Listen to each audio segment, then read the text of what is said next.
must be hollow. I'm just saying some things won't last. I'm not saying that there's no one to follow. I'm just saying there's more than just one path. You're spinning round and round, and you've lost the ground because you're stuck in the middle. Why don't you live a little?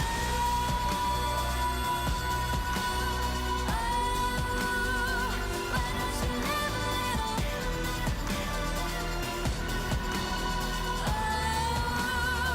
Why don't you live a little? Why don't you live a little?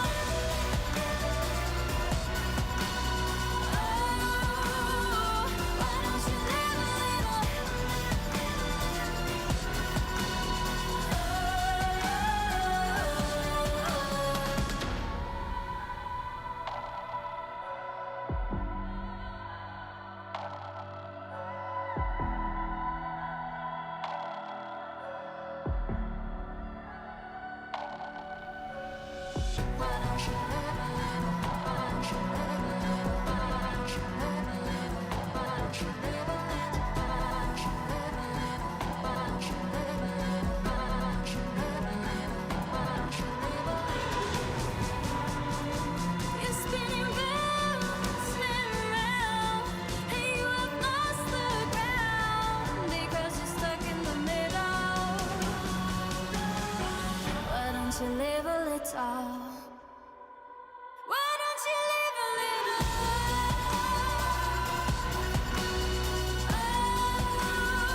Why don't you live a little? Why don't you live a little?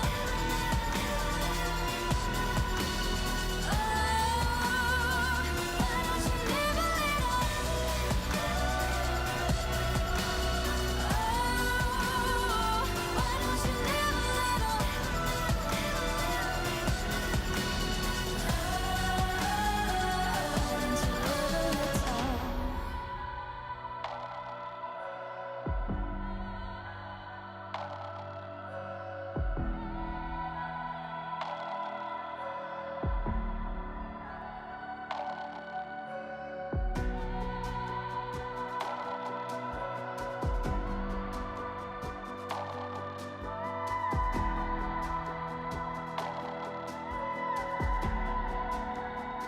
Why don't you live a little? Get up, let's go. Get up, let's go. Get up, let's go. Get up, now let's go. Wake up, we never stop. Gotta get it done, show me what you got. Like, I'm gonna turn it up. Walking on the block, girl, I'm feeling hot. Like, nobody can touch me. They wanna be like me. But I got no time, see. Get up, now let's go. We gotta move on up. We gotta move on up. We gotta move on up. We gotta move on up. We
Cutting my teeth on the concrete, down an old alley on a back street. Hard knock life in a city grind. Gotta work hard, running out of time. But that's just the way it is. That's just the way it is. That's just the way it is. That's just the way it is. So don't knock me down when I get my feet back on the ground. Don't you judge me for my mistakes, taking as much as I can take. So don't knock me down when I get my feet back on the ground.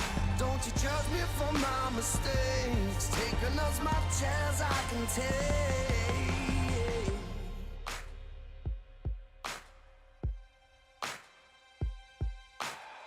Street light lit down in the grid. Can't turn back when I wanna quit. All of my tears, all of my fears got me shook up through all these years. And that's just the way it is. That's just the way it is. That's just the way it is. That's just the way it is. So don't knock me down when I get my feet back on the ground. Don't you judge me for my mistakes, taking as much as I can take. So don't knock me down when I get my feet back on the ground. Don't you judge me for my mistakes, taking as much as I can take.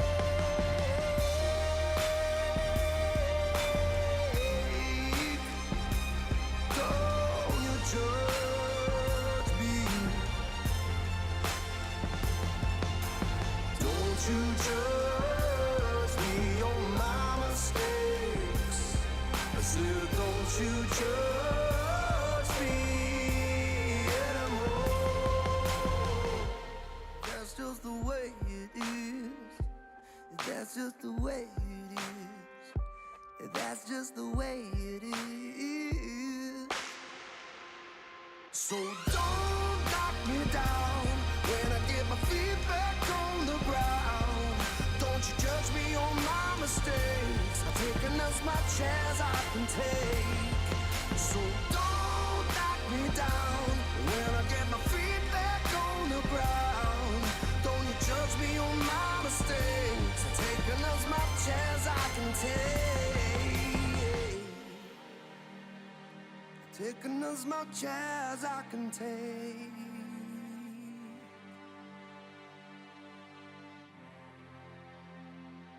Taking as much as I can take.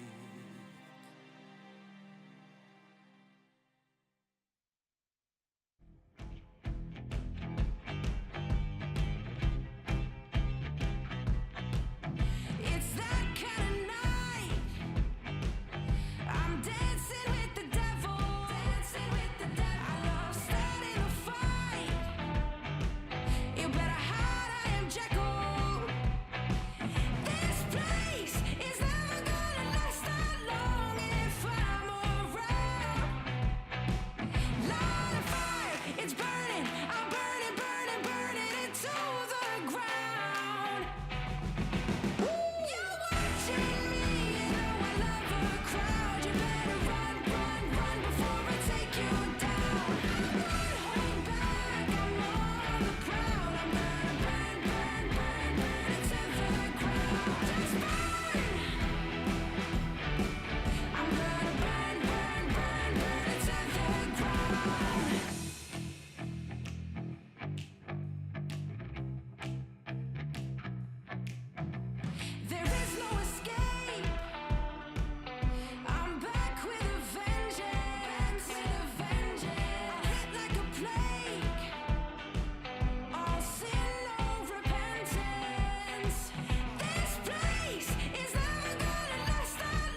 tell my lover not to stop. Oh,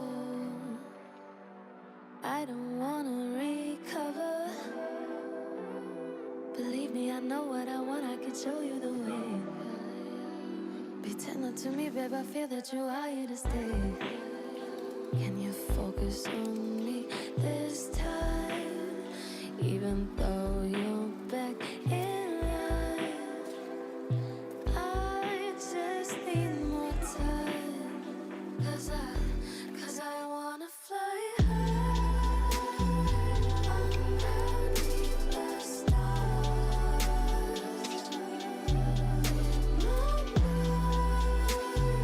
Till the sun goes down. So high, but baby, I was waiting for this day to come. You and me together alone. I only advice for you. Yeah, tell me not to stop. Oh, show me how it's done. I'll show you how it's done, baby. Just listen to me. Believe me, I know what I want. I can show you the way. Be tender to me, babe. I feel that you are here to stay. You just need more time, cause I wanna fly high underneath the stars.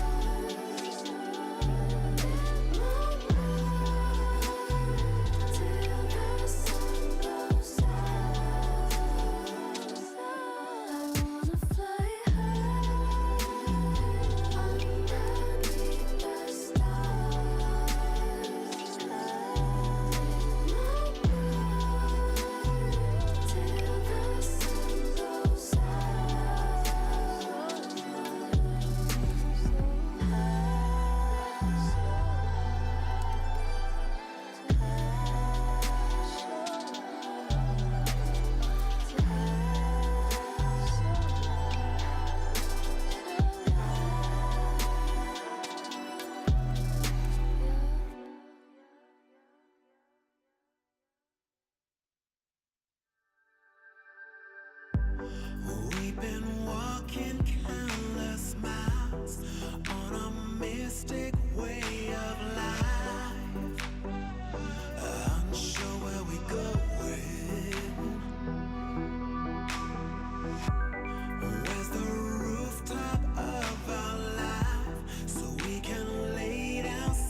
mercy on my wicked soul. Nobody told me what makes right from wrong. Came from the shadow with an eagle eye, leaving all my thoughts and my fears behind. Yeah, I'm gonna run from here. Run, run, run. Yeah, I'm gonna run from here. Run, run, run. Nobody come from here. So I leave today. Say goodbye to all of the pain. I'm moving on. I'm moving on. I'm letting go where I came from. I'm moving on. I'm moving on. I'm shaking off where I came from.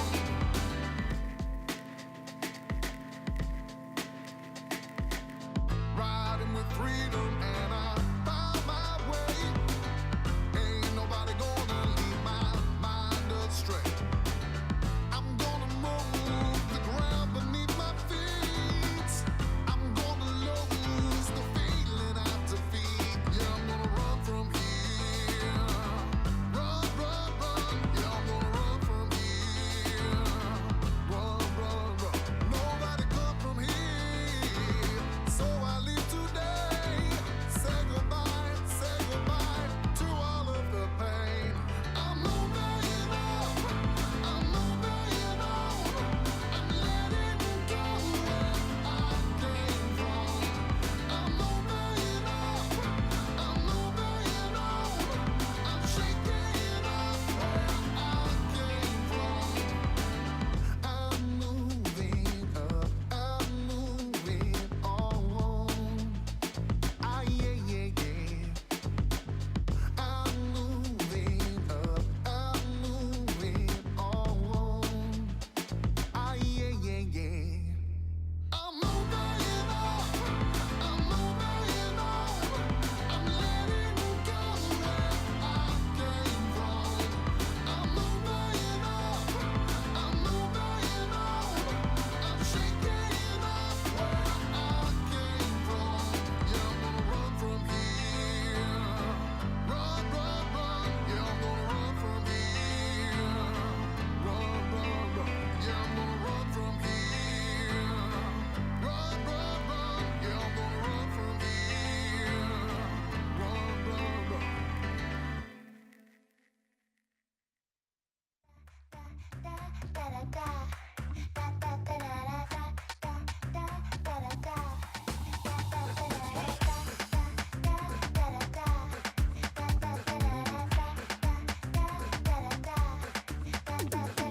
We get to it, let's get right to it. We get to it, let's get right to it. Jumping up and on, let's get right to it. Jumping up and on, watch how we do it. We get to it, let's get right to it. We get to it, let's get right to it. Jumping up and on, let's get right to it. Jumping up and on, watch how we do it.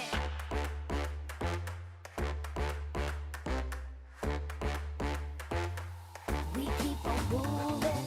Jumping up and on, let's get right to it. Jumping up and on, let's get right to it. Jumping up and on, let's get right to it. Jumping up and on, watch how we do it. Jumping up and on, let's get right to it. Jumping up and on, let's get right to it.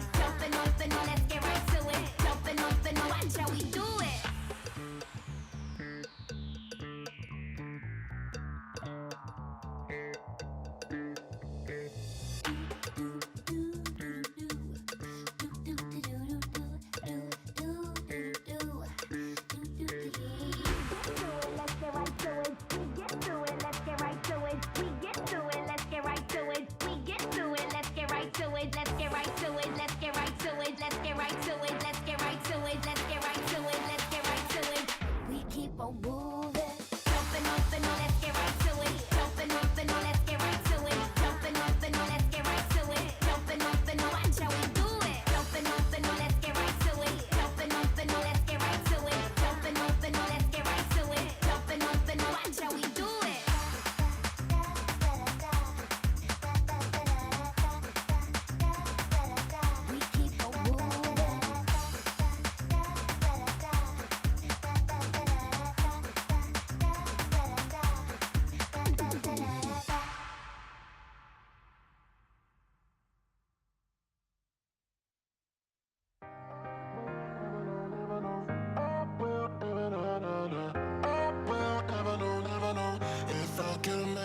stay if I can make you. I'm the type of guy who's leaving things to chance. I've been such a fool for letting this one pass. What if this time we will not meet twice? Are we gonna end up in different lives? And I was just a word away. If I could, I'd make you stay. I'm the one to blame for the things I didn't say.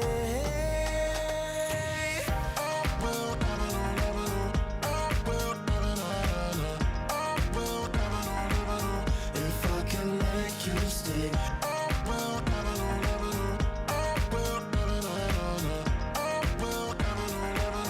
If I can make you stay. Maybe someone's waiting till you come back home. I don't even wanna know what's on your phone. No. They say good things happen along the road. Till I met you, I thought that mine was closed. Till I met you, I thought that mine was closed. And I was just a word away. If I could, I'd make you stay. I'm the one to blame for the things I didn't say.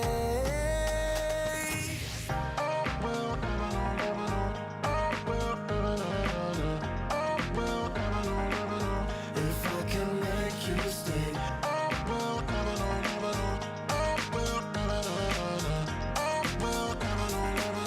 If I can make you stay.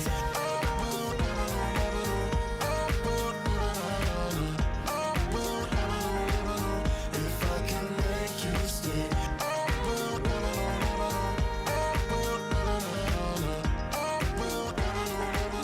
If I can make you stay.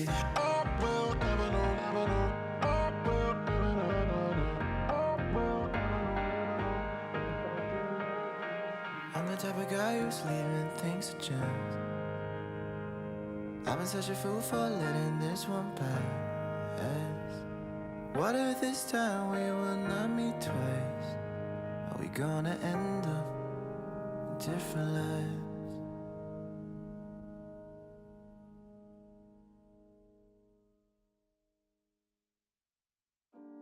I am waiting for love. I am waiting for love. I am waiting for love.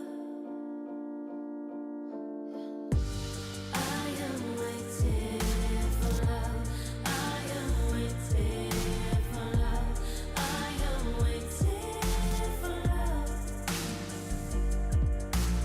I don't know what's wrong. I'm waiting for some time so long ago. I just need somebody to call my own, yeah, yeah. Lying in my bed, I feel your hands on me, they're everywhere. But it's just a dream, it's all in my head. Scared to be all by myself, always and forever. I need to lose the demons from the past. Why can't I recover? I am waiting for love. I am waiting for love. I am waiting for love. I am waiting for love. I am waiting for love. I am waiting for love. My friends, they're telling me, go out and lose control, just let it be.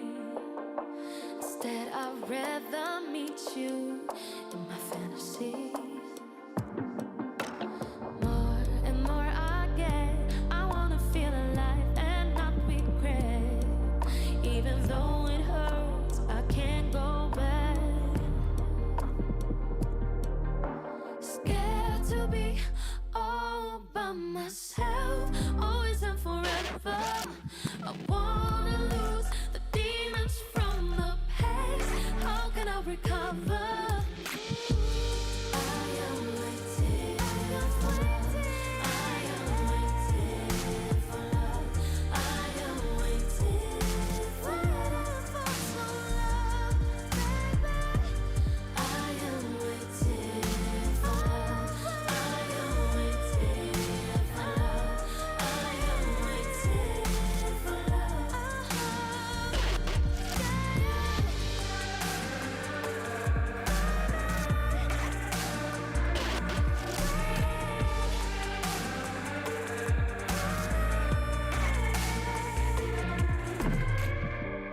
I am waiting for love. I am waiting for love.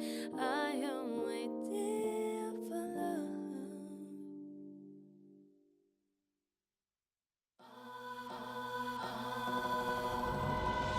I'm not saying forget all your sorrows. I'm not saying don't look back. I'm not saying act like there's no tomorrow. I'm not saying leave what's holding you back. You're spinning round and round. You've lost the ground because you're stuck in the middle. Why don't you live a little?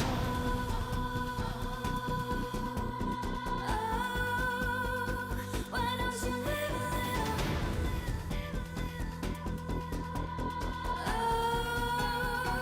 Why don't you live a little?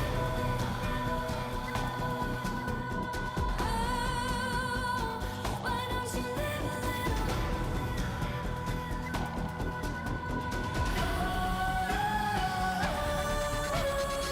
I'm not saying that life must be hollow. I'm just saying some things won't last. I'm not saying that there's no one to follow. I'm just saying there's more than just one path. You're spinning round and round, and you've lost the ground because you're stuck in the middle. Why don't you live a little?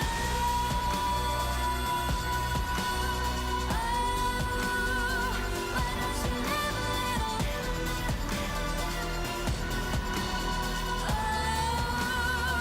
Why don't you live a little?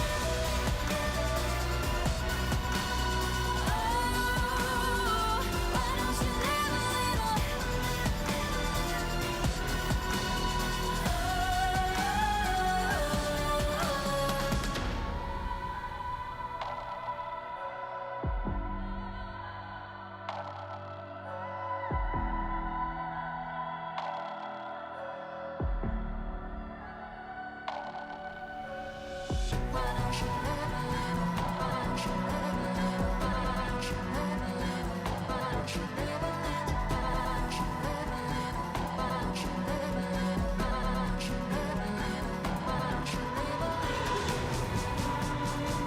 You're spinning round and round, and you have lost the ground because you're stuck in the middle. Why don't you live a little? Why don't you live a little?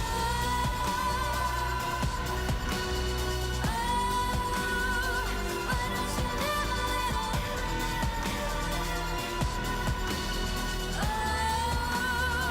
Why don't you live a little? Why don't you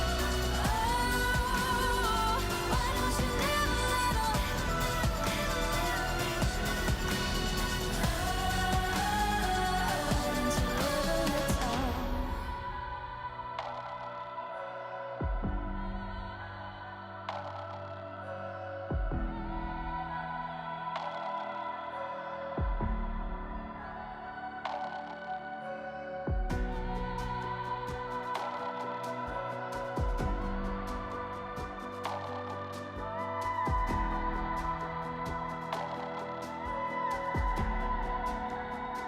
Why don't you live a little? Get up, let's go. Get up, let's go. Get up, let's go. Get up, now let's go. Wake up, we never stop. Gotta get it done, show me what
ocean. Now I've already gone to somewhere I know is waiting for me. Down I go, where the river don't flow.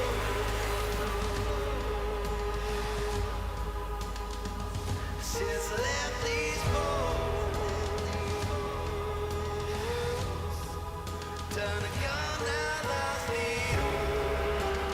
Ferryman took his toll. It's gonna take me where the river don't flow.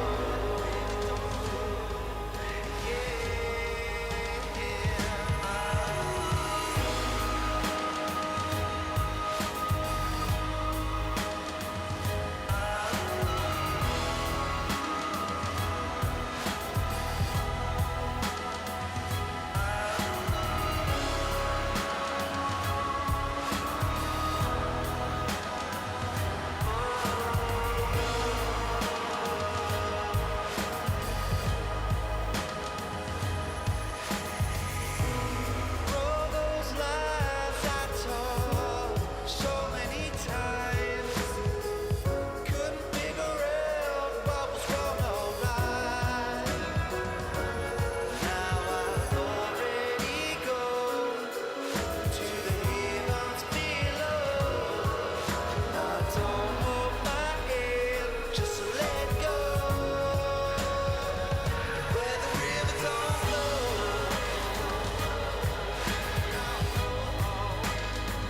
Since I left these bones,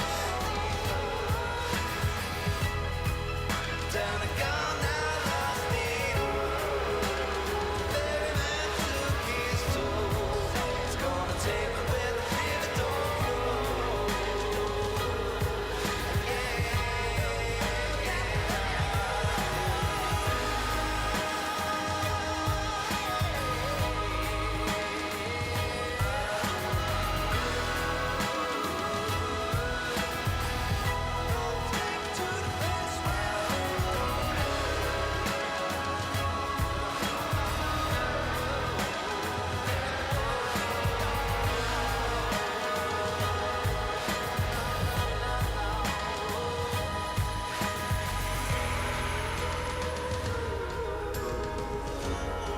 Take me to the place now.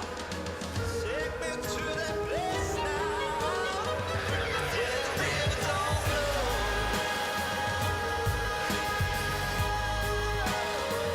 Since I left these bones, done a gone now lost needle.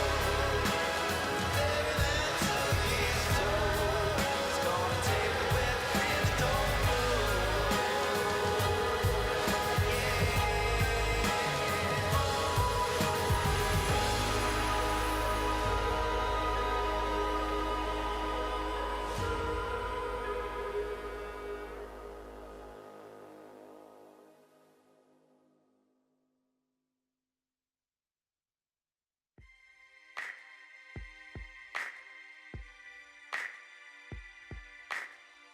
Cutting my teeth on the concrete, down an old alley on a back street. Hard knock life in a city grind. Gotta work hard, running out of time. But that's just the way it is. That's just the way it is. That's just the way it is. That's just the way it is. So don't knock me down when I get my feet back on the ground. Don't you judge me for my mistakes. So taking as much as I can take. So don't knock me down when I get my feet back on the ground. Don't you judge me for my mistakes. Taking as much as I can take.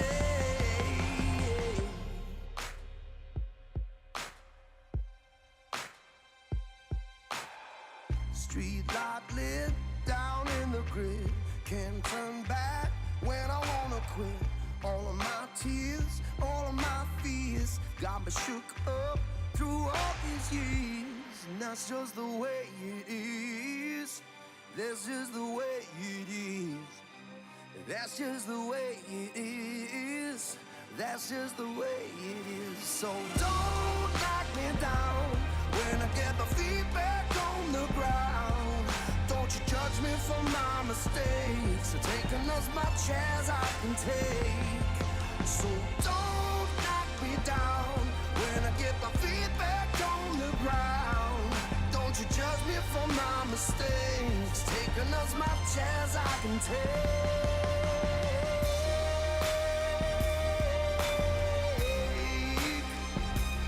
Don't you judge me.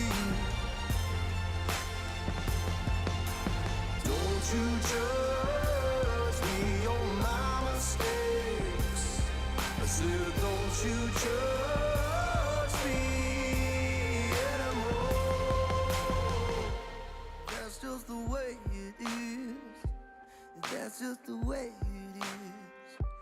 That's just the way it is. So don't knock me down when I get my feet back on the ground. Don't you judge me on my mistakes. I've taken as much as I can take. So don't knock me down when I get my feet back on the ground. Don't you judge me on my mistakes. I've taken as much as I can take.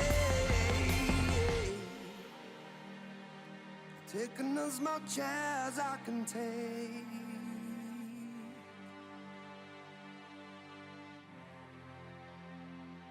Taking as much as I can take.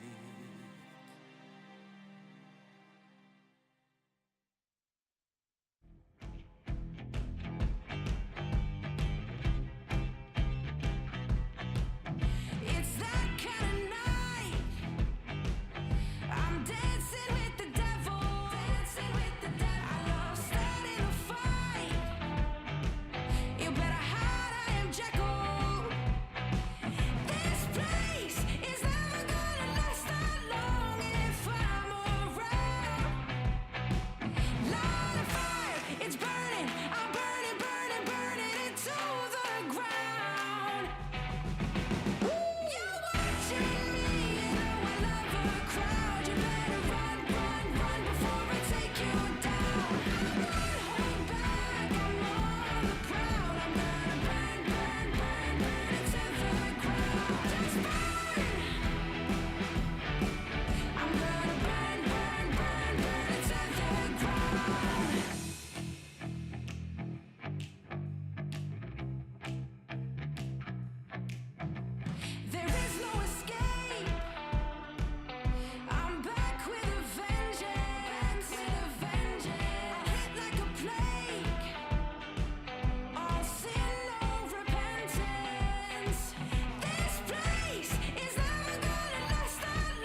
他们说要跟着那阵风去征服每一座巅峰，然后呢？巅峰之后是什么？他们将我捧上云巅，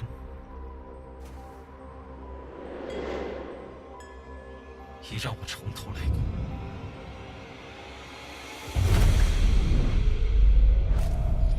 不让我回来的，我一意孤行；要让我折服的，我踏入光明；让我无路可走的，使我惧怕；反要让他们畏缩。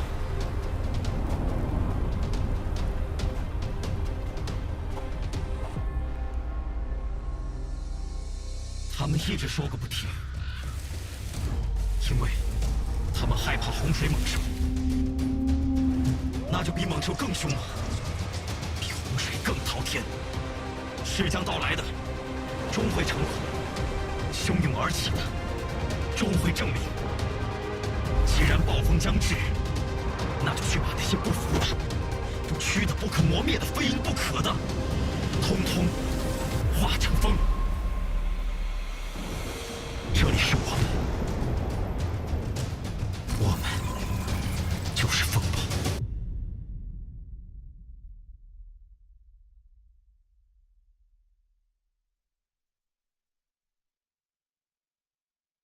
Welcome, welcome, welcome, everyone. We are here for the final day of week number 5. And of course, to cap it all off, we've got the big brain duo. I'm Marcel, joined by the one, the only, the color hysterics. My dude, so glad to be with you, man. You're the first person I ever casted within the LPL, and here we are reunited again. I know you're saying just before we're going live there, you reminded me, and yeah. I remember we had a duo a little bit before. It was kind of crazy. I'm in a strange place, in a strange role. Coming back, of course, Lyric can't be with us here for the first series, so gonna cover the bases a bit and see how far we go. It's gonna be one hell of a roller coaster color casting because with the matchup you and I have and the day ahead, I think it's a nice little, I don't know, taster. Into what's to come. It'll get better on my side from here is what I'm saying. Absolutely, man. I have full faith in you. But first of all, we got to talk about yesterday's games. Didn't go as long as I maybe wanted it to, but it was still some very fun action across the board. Starting off with a 2-0 by OMG over Team WE, then BLG taking a 2-0 over Anyone's Legend, and the final series of the day, TS versus JDG, going the distance, but Top coming out on top. Oh, the most exciting matchup of the day, in my opinion, and should be everyone else's opinion. The 2020 rivalry between JDG and Top Esports still feels like it's there. And for JDG, after their huge win streak, the fact that Top Esports are the ones to shut it down, put themselves on 2 wins now on the streak itself, move up to 4-4, they get top 10. That's a really big deal for me, Mazel, because Top Esports looked like they were going to be crap this split. I have no problem saying that, but I think Top Esports, you know, still a few tricks up the sleeves. Seeing Jackie Loves Draven yesterday in the first game was huge. I know, and we get a bit of a retester for Top Esports past the halfway point. It was very exciting itself. But as we look at those standings, right, you got to see there is a nice spread across the entirety of the LPL. But now we get to today's games, and we have a nice spread ourselves. A little bit of sprinkling all over the standings because we have Rare Adam taking on Thunder Talk there towards the bottom of the standings. But as we get into the thick of things for the rest of the day, we have EDG taking on IG and LNG taking on RNG. Can they stay undefeated, Hysterics? It's such a fun question. Dude, seeing Doomby versus Xiaohu, eyes are peeled there. RNG, LNG to end up week 5. How else would you want to go? But you and I, sir, we open a very different style of series. Yes. While RNG, LNG might be like huge top of the table matchup, RATT are like the opposite end. And that's why, you know, it's a wonderful spread across the board. But speaking about that series in particular, and speaking about Rare Adam, maybe a little bit of a taste to come. We're going to take a look back at their last series, the insane craziness that came out of RA, and the fact that they're ready to attack, I would say. That's one word for it, right? Against LGD, it was a great series. You were casting it from memory as well. It was crazy. It rounded out in an awesome way. And I know you're very jovial about this one because RA had to warm up into the series. You and I talking in rehearsal about how it was a really slow start. LGD took them apart piece by piece in game number 1. RA just caught out on all different angles. Target selection a bit sloppy as well. And I feel like for Rare Adam, seeing the upcoming talent here, it makes sense why they're not all on the same page. But, you know, that skill ceiling being high as well, kind of question marks as to how could all go so wrong against a team like LGD, battling people like Jay, Eric and Jin Zhao, Fearness, people that I definitely don't believe in this split being anywhere near contesting other than a bottom 3 position. Yeah, and I feel like RA in that first game of the series gave us a little callback to their spring 2021 feelings, where it was chaos. It was how do these fights go? How do they somehow win them? But going into the second game, it was a little bit more dialed back from RA, and they were a little bit more clear on their decision making, and especially the whole team coming together on top of iBoy and Leanne. I mean, because iBoy has always been a core carrier of this team, always will be. iBoy is a team fighter. He might step out of bounds every so often, folks, rotating to position, doesn't matter what it is. But we saw in this series that iBoy's team fighting still reigns true. Now, you and I were also talking a bit of smack on LGD. The fact that in this final game against LGD, iBoy gets his pentakill, and LGD are like, oh, we just didn't look at iBoy's vein. Nope, I lost my mind at this because it came out of literally nowhere. Like, he was in the front in the melee range of like the entire team of LGD, but somehow pulls out a 5-kill Vade. He had 1 kill before that, and then they came back and won it. So incredible stuff from RA. It's funny to see them kind of adapt to that series and take advantage of a lot of LGD's shortcomings in that one. Sure. And specifically, you know, looking into today's series, they're going to need to do that a lot against Thunder Talk, who, you know, when we move on to the conversation about them, they're starting to move into place. They are a little bit, I mean, 1-7 sitting at the bottom of the standings, but for how TT play their game, this is a really interesting point.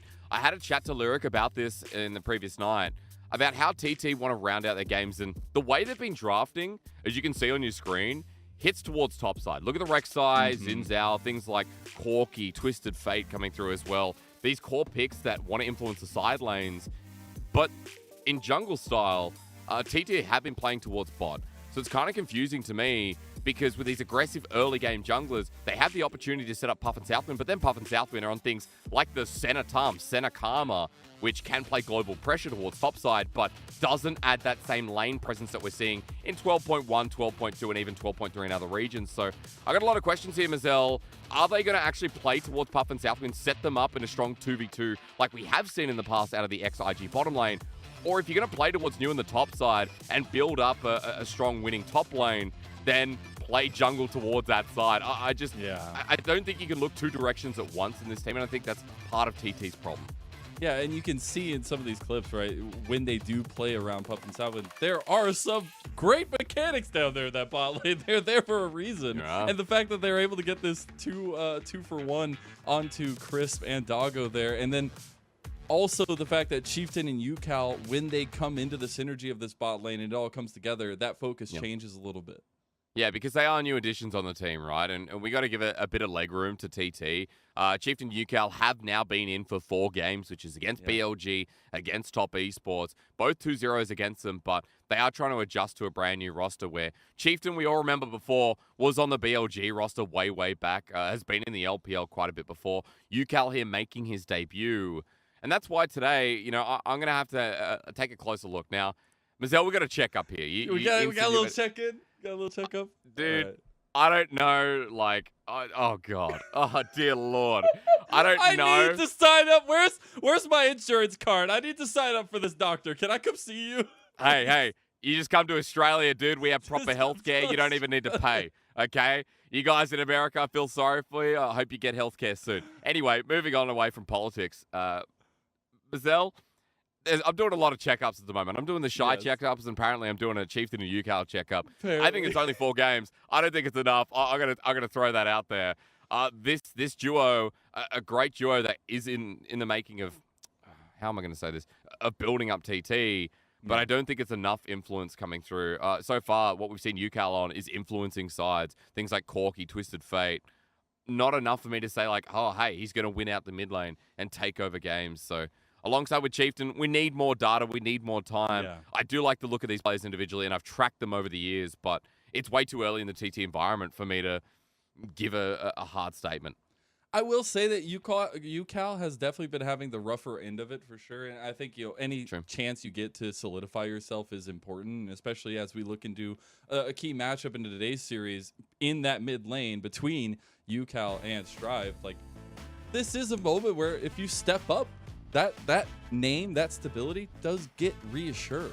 And the reason I wanted to look at these two mid laners is because I feel like they're pretty impactful in team fights and will be, right? UCal in the lane has only played 4 games again, guys. Important context for the inflation of the CS per minute. He's first in mid laners right now, but again, limited amount of sample size. But for a losing team, it's still impressive enough to note. I think the other thing as well, his influence in First Bloods when we are seeing these roaming mid laners means that for TT, UCal is going to be the solid answer to whether they play towards New or whether they continue playing towards Puff and Southwind. Whatever strategy there is in the draft, Mazel, UCal is going to be the person who is the most consistent there. So, again, someone to watch while Strive is the newbie on Rare Atom and it has had some pretty good team fighting presence through what we've seen. I will say, though, being a newbie doesn't matter when it comes to the feeling I get when I'm looking at Strive, because it feels like Strive is the dad of the group. Because you have Lan, who is all about aggression. I want to fight people. I want to be up in people's face. And Lan is always there to swoop in and try to make something happen. Sometimes it doesn't work out. Sometimes it does. And I think that's a very different style to RA than a lot of other teams where you have to kind of rein in some of that aggression. Dude, you're crazy calling Strive the dad when he is like the one person on this roster that has not played competitive League of Legends in the LPL before. I love it. I love it. You're right. It's the feeling. It might give the feeling, but in terms of experience, the complete opposite. So absolutely. But it's in terms of like communication and the way that they kind of dictate the pace of the game, and especially how Leyen does like to go for those invades, go for some extensions to try to get ahead himself, right? Like, if you look at his champion pool, you're looking at aggressive style picks, his most play being the Rek'Sai, things along those lines. So it's really, really interesting when you start combining everything between these two teams when you're looking at that mid-jungle duo as well. But the question is, right, all along we've been kind of leading to, which side of the map do we see these two teams play to? Because there are options in those terms, and especially when we were highlighting Puff and Southwind on the other side, iBoy and Yuyanja not slouches themselves, so there is a lot of power in that bot lane. Yeah, there is, and iBoy, someone who we've talked about many splits, previous EDG AD carry, hit the realms of 2019 in a big way as he appears on our screen.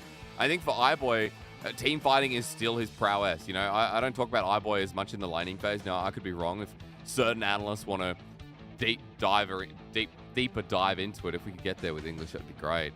It's definitely not like the Viper Mako experience you're getting now from the EDG bottom lane. Yeah. But iBoy always known for his team fighting. He's been playing a hell of a lot of Jinx, even seeing the Vayne in that last clip of Penta. And I'm excited for this one because I think we're going to have a lot of overlapping draft coming into this, Mazel. Still on 12.2. We've got mid laners who share the same pool. That Corki's still going to be massive, as you know. Package Timer still dead on with the Dragon Timer as well at this point, pre-nerf. And things like the Jinx, the Nautilus as well. Hook champions for both these supports to kind of set up what we were talking about with all lanes potentially heading bot. And I guess that also, go back to when we were setting up everything at the very beginning of the conversation, where it is, to an extent, TT who can look to draft for this 1-3-1 composition or to focus towards that top side of the map. And that'll dictate a lot of the focus for the team itself when we're going into the first game.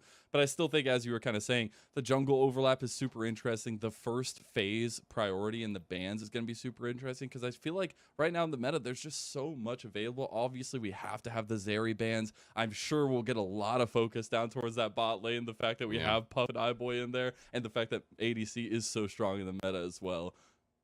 It's crazy to me because things like the Zeri as well have actually fallen through a lot more than other regions. Like, we've had 40 bans, just about 21 picks.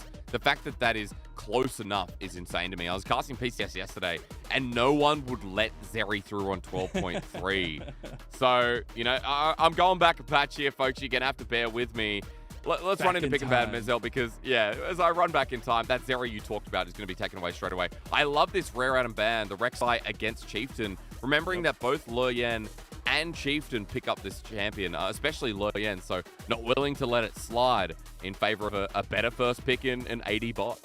And when we were talking before, we were like, oh, okay, it's, no matter what focus we put in mid lane, no matter what focus we put in bot lane, most priority is probably going to go to jungle early on, because that's what dictates a lot of the play style for both these teams. So as is tradition in the LPL, I'm very much looking forward to seeing these jungles picked up in the first phase. But as we are entering the pick phase, we did see the Jarvan as well join the table. The Caitlyn joined the ADC table. Renekton first pick for Rare Adam.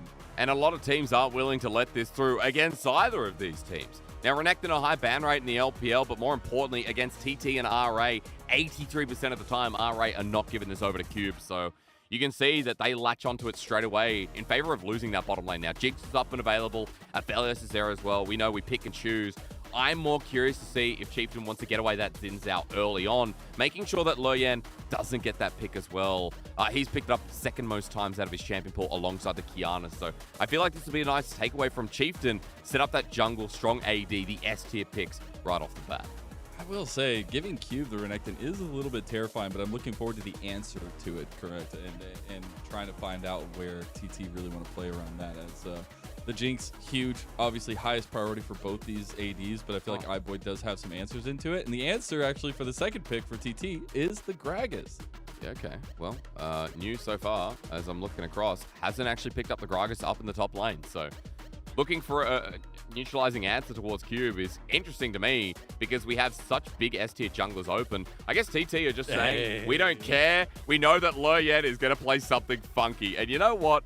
Nidalee returns with a Renekton as well. This is what we're asking to see, Mazel. Like, if you're going to set up top lane, play towards it. If you want to play towards, someone like New on the side of TT, we're like, oh yeah, play towards it. Well, RA said we know how to play towards our lanes. We're going to play towards Cube. And they set themselves up with a strong top lane that is going to be pressing for advantage. I actually very much like that. And they get the safety in the Aphelios for the bottom lane. So as we see them drafting for the top lane, the biggest thing for us is to keep an eye. Do they play towards that, or do they fall into their comfort to play towards the bot side? The answer for TT was the Lee Sin, and I actually really much appreciate that pick into it because of the unique path you can have Lee Sin, the mobility you have in Lee Sin, and how quick you can pick up the tempo as well. But as we go into the second phase, we got the Graves banned by TT, LeBlanc banned away by RA. Maybe thinking that Strive is going to pilot this towards the mid lane. Graves has been played mid before, especially it's China, dude.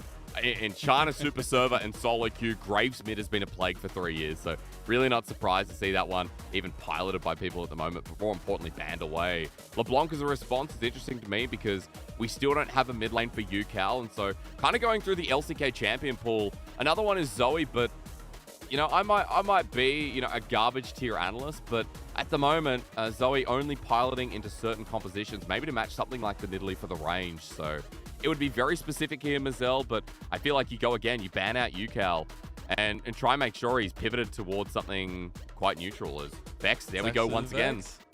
Yeah, very, very interesting and very strong pick itself being taken away. The Thresh, absolutely pivotal as a ban in the second phase for TT to take away some of that comfort and that safety in the bot lane for Yanja.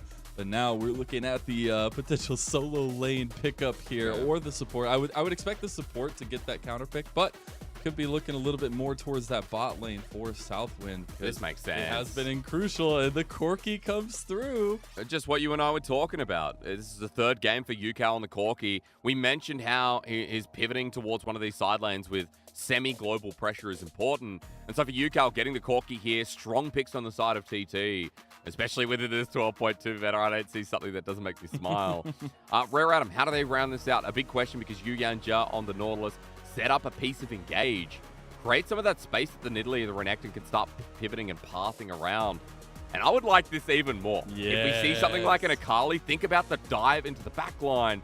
Twisted Fate still hits around that, so also gets a chance to match UCal and kind of stop TT's game plan in their tracks.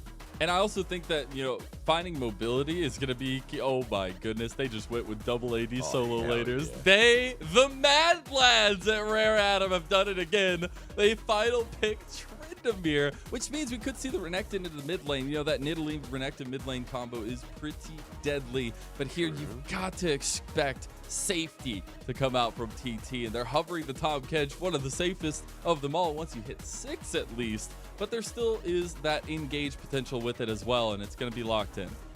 That's true. Playing what looks to be, you know, either a front to back or just utilizing the poke from Jinx, from Corki late game. Playing with the range here from TT, because I feel like if Rare Adam get the gap close here, you know, Tryndamere for playing from an angle or hitting side lanes, we have Renekton, we have Nidalee as well.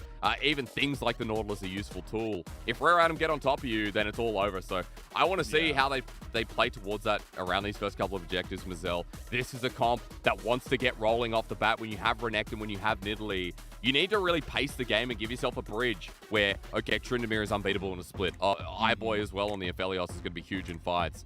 That's what you need to see. So for RA putting themselves up with a nice little timer to kick us off, and it all comes down to how Loyen wanted to start this one, dude. We have a Renekton and a Tryndamere. You just said double AD solo laners, dude. That's exactly what I want to see from RA. Oh my goodness, it is such a treat to have this as our first game. They are putting all the eggs into the Loyen basket, and especially this top side of the map. Again, I want to reiterate though, they have drafted for this in the past, but then they end up playing around the bot lane. I would love to see them put all that focus towards the top side, get this snowball going, and transition that with Eyeboy in the late game. On the other side for TT, you were saying it's a little bit of that front to back, it's a little bit of here or there, but they are going to have a tall task to kind of stabilize this early game in this first matchup of this best of 3, as we are getting into the thick of things now, Hysterics. TT taking on Rare Adam in our first series of the last day in week number 5. My man, I don't know if TT or RA are going to be at the bottom of the standings, but I do know that the loser of this is at least going to be at the bottom too. Right now, struggling to get off the ground, and I don't want to take away from your hype. It's a beautiful intro. As a fellow play-by-play, I respect it. But RA are down in the dirt a little bit. They're on a I'm ready 3, for the 4. knockout drag out fight, man. I want to see mud being flung. I want to see everything happening. You got to win this one. And especially with the way that the comps have laid out, I feel like that's kind of what we're getting. That's true. Again, talking about the early game, this is what we want to see from Loyen. Electrocute on the Nidalee. So we have a lot of burst potential, and you have the setup up in that top side from Cube on the Renekton. Start playing towards that lane. And with Tryndamere in the mid lane as well, Mazel yesterday, I was telling you, I was casting PCS. And yesterday, guys, LPL fans, you think it's crazy here? There was literally Bard top with Smite. A mid laner playing Bard top, roaming like a Janna. As speaking of this, Mazel, TT going for an invade. They will not spot out RA, who were in the bush, and now they've got TT surrounded as they start up the Raptors. You know what? Bring it on, man. If this is how today's going to go, I love it here. All right, TT will sniff out RA, and they actually have a chance to turn around here. I think they realize that they've maybe overextended a little bit, or they just want to go for the fight. As the Sonic Wave connects, yeah.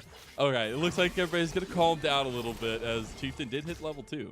I really like this invade, though, from TT. Hang on a minute, maybe I don't like it anymore. Oh my god, Southwind, he doesn't have anything. He's going to burn, but they don't have the range, and now Chieftain is here. Sonic Wave connects. They already burned the heal on the side of Eyeboy. No flashes burned yet on the bottom lane. Okay, Mazel, I liked it from TT. Overall, despite Southwind having to burn the exhaust there, it is a 2-for-1 summoner trade, so advantage for TT's bottom lane. I like it because you're running Lee Sin, Jinx, Tahm Kench at level 1.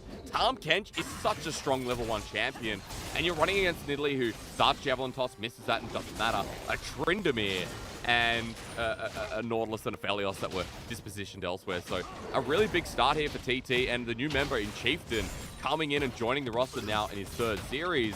It's a really good sign of life that those communication issues we're talking about seem to have started off in a positive light for game. At least they're all in the same mindset here. We go for the level 1 and we see what happens.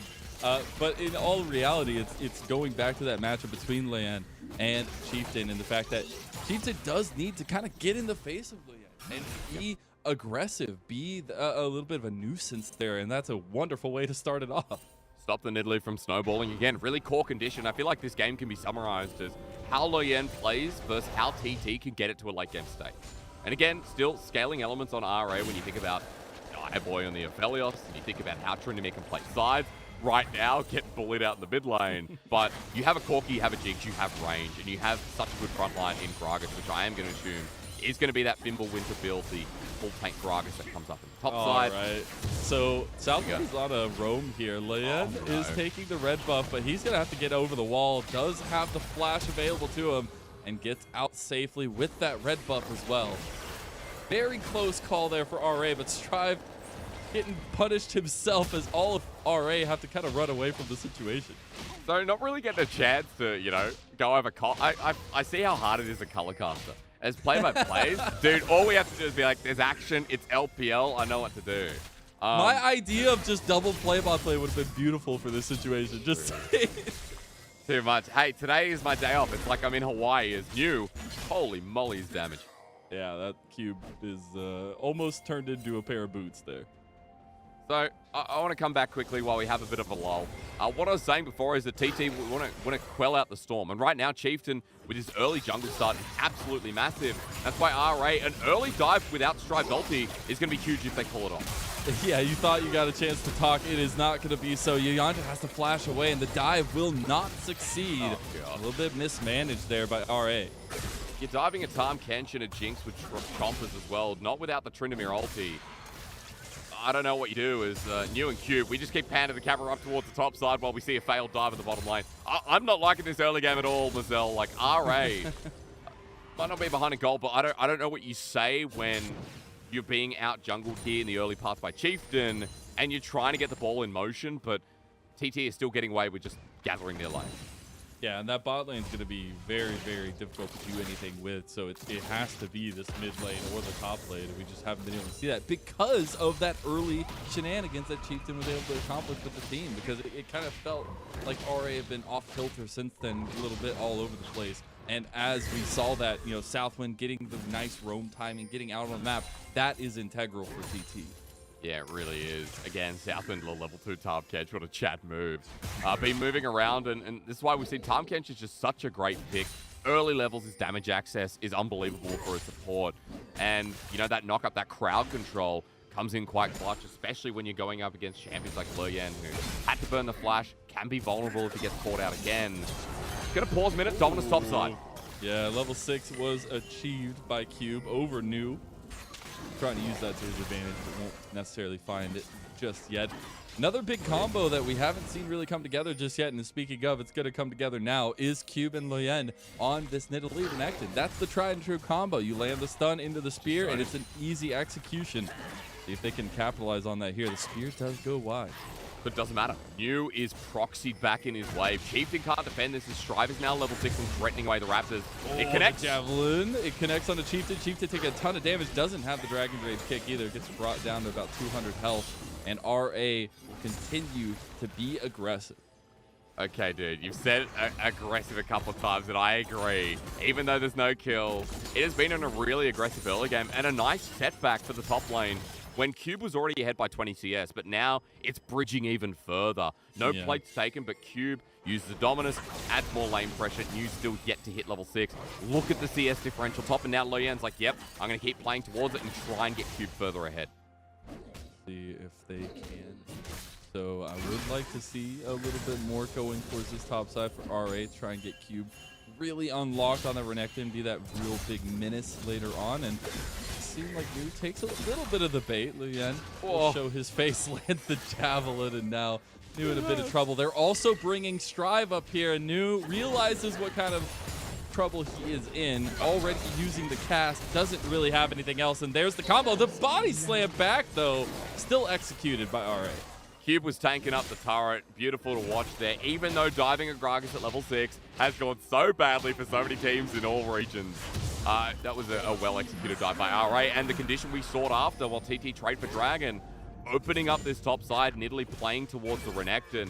Cube and Leyen unlocked a 40 CS differential, and a first blood going over to the Nidalee jungle, who had a very late start due to Chieftain. It's been a very big push and pull here between the jungles, and rightfully so as a key piece to the matchups that we were talking about. But I do want to check back in on UCal and Strive. Not a lot of movement in this mid lane, even though we were saying, you know, Will we see that aggression tempered at all by Strive? Will we see anything from UCal in the movement to the side lanes? But right now they're just fine farming it up. And I think as a stage setting right now in the way that the game has been going, they're perfectly fine with that. They're just letting Chieftain and Luyen have as much fun as they want. That's right. As long as the game doesn't run too far away. Luyen spotted out on his red buff. Sonic Wave not connecting, but rather it was Chieftain who was spotted there. UCal has package. Yeah, they're going to pull the trigger on that. I don't know. It was a little bit overzealous there by UCal, but they just wanted to utilize it. I guess, yeah, timing out. UCal picked it up almost 50 seconds ago now, or let's say 45 to be safe. Herald was up, and TT didn't want to pivot up towards that top side. It was even Southwind making the move, and I thought they'd go and try and start it off, Mazel. But now the package is down. That's a huge tool. That's something that RA, I think, can contest here, already starting up the Herald themselves. On the Herald here, walked by Chieftain there as well, just starting his red buff. So this will be the first objective for RA, as TT had already taken the first dragon of the game. But until then, we'll see iBoy all on his lonesome as the roam came out from Yanja as well, trying to just get working with the team. And meanwhile, in the top side of the jungle, Cube already ward hopping out is Chieftain though. So quick response there from TT's jungle. And I feel like, I'm not one to call it, but this feels like a bit of macro mismanaged here from TT. The fact that you're a team that, you know, has package available, can play towards the Herald after getting the Dragon resetting, top side's losing so badly. Chieftain trying to alleviate the pressure up top, spotted on a wall they know he's passing. It feels like RA are just getting away with everything now. The flash from Yanja onto Puff. I don't know if it's going to be enough damage, though. Puff is burning, but they don't have the range just yet. iBoy on the Calibrum, but Southwind will be able to body block for him. Has the thick skin, has the flash, though, from that dredge line. That's 4 summoners. iBoy literally, we just watched him get turret plating bot while Herald was being taken by RA. They've now taken 4 summoners off Puff and Southwind. The lane that we said, oh, feels like the strongest on TT. It's a 2k gold lead. No, not and him. here's Luyen again. Come on, Luyen, just leave him alone. He doesn't need this. He has his own goals and his own things he wants to deal with. Okay, Yanja might have overextended on the other side now, though. As you were so focused on the top side, Yanja will die to the Mega Death Rocket. Puff gets on the board for his first kill. Well, that's something, isn't it? When top's diving once again, and your jungler's there, you're like, I might get some deep vision at this time. But overall, RA, it's still a win. You lose the support to a bit of a flimsy move. More importantly, Herald's going to get a double charge. I wouldn't be surprised if we get close to getting a second turret. 3,000 gold lead, Mazel. RA have snowballed this early game. They've hit the condition that we talked about, and it hasn't even been on the back of mid lane moving. Mid lane has just been a farm fest. It's been all about Luyen and Q. My brain is broken right now. Like, we're at 11 minutes. I feel like I've been casting, like, team fight after team fight, but it's only 1-1 in the game. We have, like, a 3,000 gold lead for RA. This has been an insane game so far, and we're not even close to being done just yet as Chieftain highlighting over the mid lane. We do have Dragon spawning in about a minute, and TT, they've got to get the stacking going as a win condition. I want to look at the item power spikes, though, and I want to see Cube here with teleport from that top lane. War Drinker completed. There we go. So also on Luyen, he's gone the Protobell build, nothing like the Night Harvester. I think we've even seen like an Everfrost Nidalee in the LPL. Lots of variations to build, but nevertheless, he's going to have a huge spike, ability to close the gap on this team. We did talk about RA getting on top of TT in these fights, and around these objectives, TT get caught out. The same applies. They're weaker right now in terms of items, and RA, with how strong they are, definitely want to get this Dragon to stop TT from stacking it up and building a bridge to make it ever so slightly easier to get to that mid-lane game. And really quick, I mean, the item differential is going to be huge. If RA want to fight this, they are in the right. They have 3 completed mythics and none completed on the other side for TT before this Dragon spawns. So Chieftain is down here. They can look for a 3v3. I don't know if that's something they necessarily want to take, Aster. Oh, yeah, not if Southwind gets landed with the spear again. Luyen's starting to hit him all the time. So Dragon will just be started on full ward coverage. Chieftain sticks around, and I guess it is just going to be a 1-for-1 objective. And so for RA, again, you're happy as Larry at this point. You're doing exactly what you need to in the early game. I was looking, I was like, iBoy, there's no way he's going to go the long way around there. Turning. Oh, the wonderful gobble up from Southwind, though, gets Chieftain out from that Moonlight Vigil. So, a nice little turn. But for TT, just looking for an opportunity to try and push something onto Puff and Southwind. I like that Chieftain has made his response now, realizing that, yeah, top's an open lane and has been for the past 5-6 minutes, where use the Gragas, he's just going to want to try and get as much farm as he can and stack up a couple of items. It's a tank Gragas top. He doesn't really win that many matchups, but he's able to quell them out. So we'll see how far he gets along. As we look at the replay here, oh my God, Mazel, I have to do this. This is not me. I thought that, like, iBoy would take the easy path because I saw Chieftain down there. Obviously, we have 20/20 vision in this situation, but it's iBoy just taking the confident path there. Luckily, he got out with the flash, but it was almost disaster for RA's bottom lane. Yeah. But they're coming back to it. Dragon was already taken. Next objective up is going to be the Rift Herald in about a minute 15. TT posturing in River Dredgeline. Yuyanja goes in completely. Leyen's the only one there really to defend against anything. Yuyanja goes golden, does not die until just now. Puff gets the kill. He's excited now, but Cube has shown up with the dominance. They're all put into a fish in a barrel type situation, but iBoy can't land any damage just yet. RA back away as TT get a kill for it. What the heck? I mean, there's a lot of ults expended, and yeah, Explosive Cask and Dominus both used to no fruition. As TT going to use his advantage to get the inside track on a mid, the minion wave there. Wave clear depending on iBoy, but he doesn't have Infernum. Cube able to step up and do the rest. So for RA, they defend mid lane turret, but you can kind of see how if TT are able to play the space, as the game progresses on, they'll be able to deal with people like RA and build some much needed distance to try and get away. So turret trade going on here, Mazel, while I ramble away. A 1-for-1, but still good for TT. Yeah, not bad. Package was utilized by UCal there, unfortunately, on the timing just a little bit, but able to get that mid lane tower, so it makes it all work. Get their first tower of the game, and relieves a little bit of the pressure in mid lane, as Chieftain got real close to getting stopped there, but he will not do so. We get the actual reset from TT. Nice timing from them. Yeah, it is. Loyan with another objective under his belt. And I kind of want to check in at 15 minutes as to what's gonna happen next, right? We've got an elongated lane up in that top side. Bottom side turrets opened up as well. And I feel like because of this, RA able to get some deep vision into the top side jungle. Strive is just taking red at the moment. Southwind trying to be a nuisance, and he steals it. Oh, Southwind got it. Nice. Okay, the Rift Herald does go down to Loyan, though. Yeah, look, hey, you take the wins we can get it. As we talked about, TT just want to scale into this game. That's why the Gragas pick, again, we're talking about how far behind he is, and even against a Renekton matchup, I have to clarify. We know how Gragas does in Renekton. It's seemingly a pretty good lane, but all Renekton needs is momentum and that jungle camp up in the top side. People might be looking at New and being like, oh, you know, New's really fumbled it. Loyan playing the lane pretty well, and so was Cube with the lane state itself. Yuyanja with a dredge line. Yuyanja not following it up there. They just have Cube around the corner.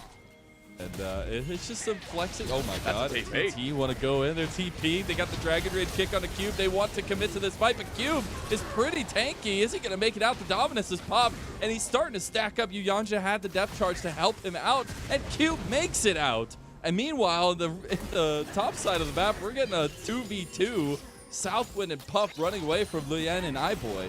Southwind just using his flash off a cooldown this game. I mean, honestly, either caught out or setting up the plays. It feels like there's no in between. For RA, this has happened a couple of times. Yuyanja going in when, you know, maybe not all comfortable. The third time and manages to get out. Cube does the same, but I'm kind of surprised that Cube wasn't able to take down Chieftain, but I realized he does have a Gore Drinker as well. It was Puff. It was Puff that started that. Okay. All right. Gale forced forward onto iBoy. So it makes sense, dude. It makes sense. All right. Well, I don't know. At this point, I'm not too surprised. iBoy getting caught out tell me something less iconic in the LPL. And that's not BM towards him. We're realistic. iBoy can have huge pop-off performances, but caught out in rotation is such a him thing to do. As a Herald gets put down, I'll bring you back to the game as well, because RA trying to open mid-turret right before Dragon. It is a Hextech Dragon as well. So. Yeah, it is. Super high priority on that one for sure. And especially to take away that win condition from PT, right? Like, PT obviously wanted to get this Dragon stacking going. Second Dragon didn't go their way. You get another one for RA, it puts it back even further. I think that's huge for them. But you see TT definitely putting some more priority here as UCal timed that package pickup perfectly, and they have the tools to the trade now. Want to see him with the package window here. iBoy a crucial target. Cube someone you just have to watch out for. Even Loyan. enemy jungler with a big item as Strive has his ultimate available, and he's on a flank. I want to see how this works out.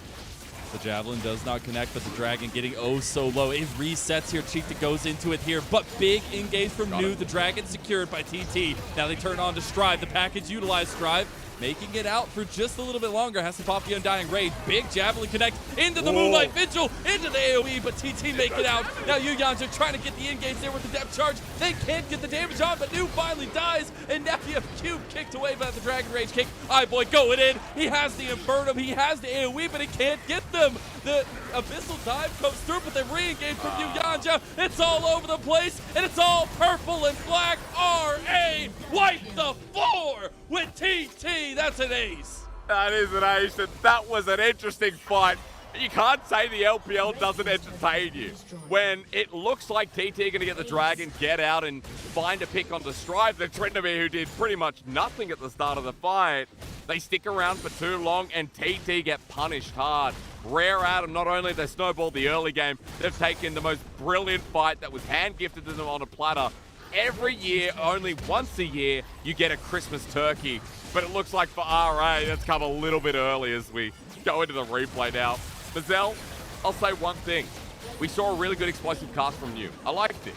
Package used on the backside into Strive. And for RA right now, okay, they're forcing someone, but TT channel into a choke with iBoy's ulti dusting them off against the Renekton, against a depth charge. Yuyanja flushes forward to get the depth charge onto Puff the backline, slows down TT's movement out of there, and they're just trying to disengage. We talked about RA in the draft needing to get on top of TT. That was a huge condition. They can close the gap so easily, and when TT are put in a corner, RA died so simply. Cube using that gold lead as well. That blind hook from Yuyanja into the bush, like they knew they were there, but it just had to land on Puff, didn't it? Like it was just out of all the people that were in that bush, it was had to be Puff. And TT definitely going to want that one back. But my goodness, what a fight. We were so tightly knit. It was like 1-to-1. We were having fights everywhere with no blood, and now we get a full ace at like sub 20 minutes for RA. And they have exploded, literally, that gold lead. 8,000 now, posterity. Oh, dude, and 2 items on 3 out of 4 people. I mean, I'm looking at iBoy next. Did he get that? Oh, yeah, Leon. He did. He deserves detention for that. That's bullying, all right? He's bounced back really nicely in this game. You got to give it to Leyen. The options up at the top side presented themselves. You know, we need some bigger brains to talk about wave management, but from what I could see, Cube luring you into the wave. He was behind CS just in the 1v1 matchup. But then Leyen uses that opportunity, gets off some easy dives, and Chieftain can't shadow. He's busy in the bottom side jungle looking for opportunities onto iBoy and Yuyanja. And it feels like RA knew the game plan coming into this, that it was all about that top lane. We actually got to see Nidalee Renekton played out to really well standards. So it's ballooned off this Mazel, and with the huge gold lead, that fight comes off the back of it. I don't know what you do now as TT. You have to make the game go as long as possible and just hope that, you know, New gets his second, third item. We want UCal with his Ludens as well. Start putting down damage and hope that the package is at a point where you are a bit stronger and can see RA falling off, but that's going to be a hell of a long way away. This is the problem. The RA don't want to let you do anything. They're saying, no, we don't want to give you a moment to catch your breath. Why would we ever do that? We're going to start the Baron right now. Have the right guns as well. You have green and white, which makes it all right, and Cube zoning them off. A level 13 Croc. I don't know what you do. TP from TT. TT are getting a little bit desperate here. They want to go for the fight. Yuyanja caught on the side here. He's just dragged out. The Baron still alive here. They haven't gotten it yet. What? Chieftain's in the pin now. They have left the Baron, and Chieftain secures it. Strive is in the team fight, though, and iBoy still alive there as well. Strive going forward with the Gale Force. Backs away now as New and the rest of TT also call it quits on the fight. I cannot believe TT just made it out with that steal. What the hell? RA stop aggroing the Baron because they're expecting Chieftain to come in. But instead of shot calling to saying, okay, let's finish it off, they wait, they all pull off, but it hasn't de-aggroed. What the hell? Why can't I swear on this broadcast? Let's have a look. So, Yuyanja is buying space. Wants to make sure Chieftain's up there. He targets UCal instead of Chieftain, which I never think's the right call. And RA are pulled out in front of the Baron pit while you have a Lee Sin who has an execute on Q and Smite. getting an objective bounty. I don't know. New was huge in that. And the body slam, the catch, everything to get Luyen out of the pit, and he just didn't have the range to catch back up. And big turnaround for TT now as Yukao uses the package forward. They're on to iBoy as well, and they've gotten the key target. No way TT are about to turn this around. Yuyanja dies, and you thought you had an 8,000 gold lead, but now it is shrinking ever so slightly as TT take hold. Abyssal dive forward onto Luyen. This would be another big shutdown. He goes gold, and Cube is there to try to save him, but is it going to be enough? He dies, and now Cube, the Crocodilian's finally going to be made into boots, is under tower, but it doesn't matter. He's going golden, and it's just buying time as TT have won consecutive fights, and even if Strive gets the dragon, TT are taking the bait. I don't know who the paid actor is, but they're playing the role as well as Denzel Washington in American Gangster right now. If RA didn't show you the first time in front of that Baron as to what kind of team they can be. 2,000! The lead is only 2,000 right now. How did we go from 8+K in like 3 minutes?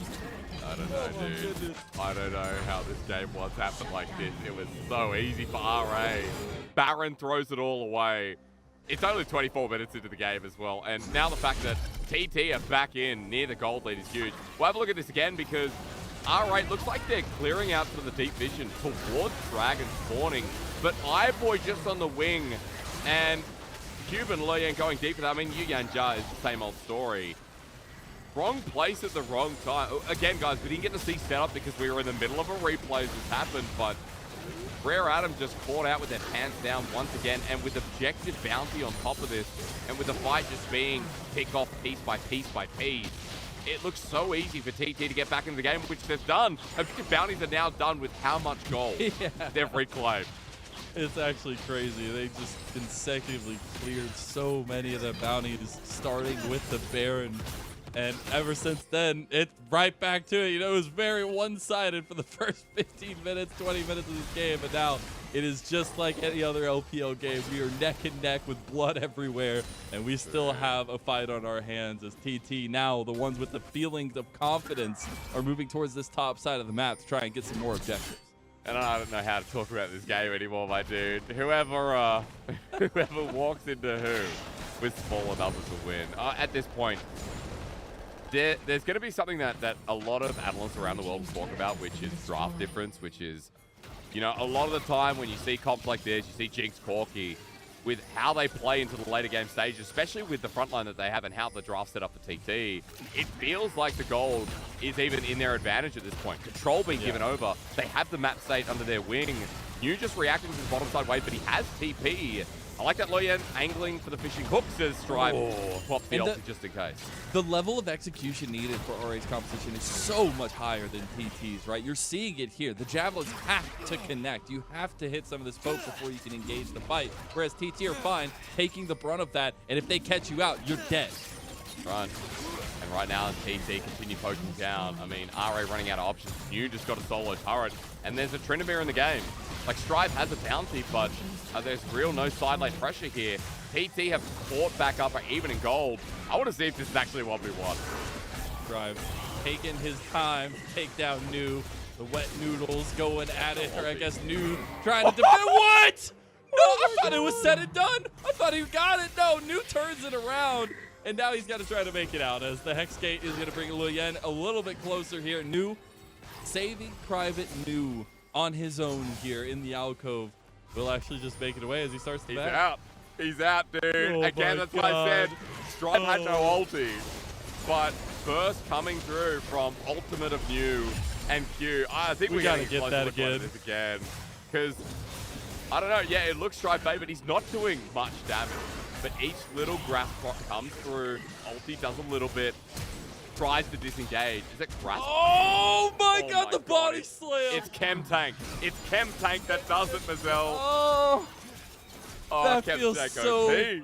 bad for Strive. Oh my goodness. Well, New winning out in that one continues to get this to where TT now are in the lead. This gold grab is going to be something else. Everybody get your screenshots ready because TT have made the comeback now.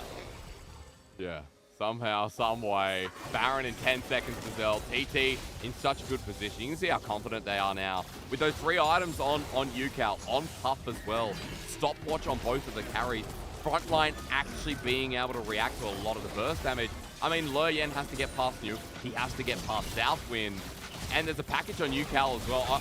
I don't know how RA get in, but it's going to be with force. And the scaling is just getting so ridiculous right now for TT. The early snowball that RA has where they needed to kind of finish up the game is no longer existent. Let's see if they can turn around the fight now, though. Southwind almost dead. Thick Skin is going to save him, though. Big package from UCal. iBoy tries to get damage back here. Strive on the backside of the fight now has the flank, and they're going in on the back line. But you've got a completely split fight here. Leyen on the side as Southwind dies. Q finds the kill, and TT are scattered here, and they lose out on the fight, which means RA take place and start the Baron. I don't even know how Lyric, Dagger, or Orcs would do this, but Jesus. TT, you're right, split apart. UCal gonna find Strive here. So he does go down, but there's gonna be Baron on 4 members in a game where RA, it just felt like, okay, they're at the point of getting outscaled. They've thrown away so much of their gold advantage. TT still can do the same thing, apparently. I'm just gonna keep yelling at video games here. Go again. We have Cube getting engaged up by New. He's still tanky boy. He's not gonna take much damage there as UCal is the damage dealer behind New as Dragon started up by RA. This is the 3rd Dragon, sole point for them, and will be secured easily as New steps into the pit. Well, okay. Sole point for RA. Going back in their favor. I still prefer TT because of how this game plays out in Italy Renekton. You're up against a Gragas. Maybe it doesn't matter, honestly. Even me trying to analyze it doesn't matter. Like the ulti here from Yuyanjar puts UCal into the stopwatch we talked about. iBoy's ulti gets a lot of credit, but TT are like, which direction do we go? They spot out Strive on the wing. Cube on the other side as well. So I think the credit to RA to get this pitch off when Strive in these team fights hasn't really done that much. But, you know, kind of capitalizing on the fact that TT just didn't have an angle to escape and get out once they knew that Southwind was low and the fight was getting collapsed on itself. TT themselves heavily relying on Puff and UCal in this to be the backbone of TT. The engages are going to have to be there, but you've got to feel for UCal and Puff. Now that Cube is sitting at 5-1, he has GA. He's looking mighty strong on the Crocodilian. You got to be real careful when those engages come through. As you said, there's so many angles that RA can attack from. Puff gets half his health taken out just by that Inferno. And let's be realistic, you know, Puff shouldn't be taking that much damage. We have Southwind, of course, Ultimate now for saving grace, but Chieftain new, people that can step in front. So Puff should have a nice, decent front line, but I'm going to question less about what we're seeing from TT, more about RA with the split here. Top side eventually pushing out as well, and these 2 lanes that are being set up with iBoy, who doesn't have teleport in this USC. Just but the from poke. the Infernum turret, that's Look so at the much damage. Dude, it's my insane. God. They have to respect Loyeni, pops out Chieftain, and these hooks that keep landing, these spears that keep flying through, make it so that TT just have to reset and lose out on more objectives.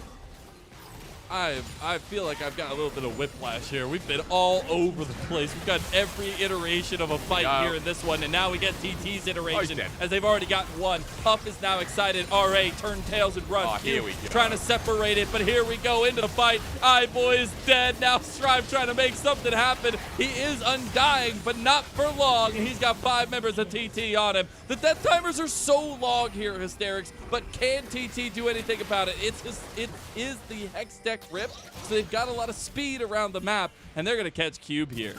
Well, he's got a slice and dice trade. No, Chieftain wants it. Chieftain wants it so bad. He'll be able to slow with the Tempest Cripple. Puff needs a zap, finds it.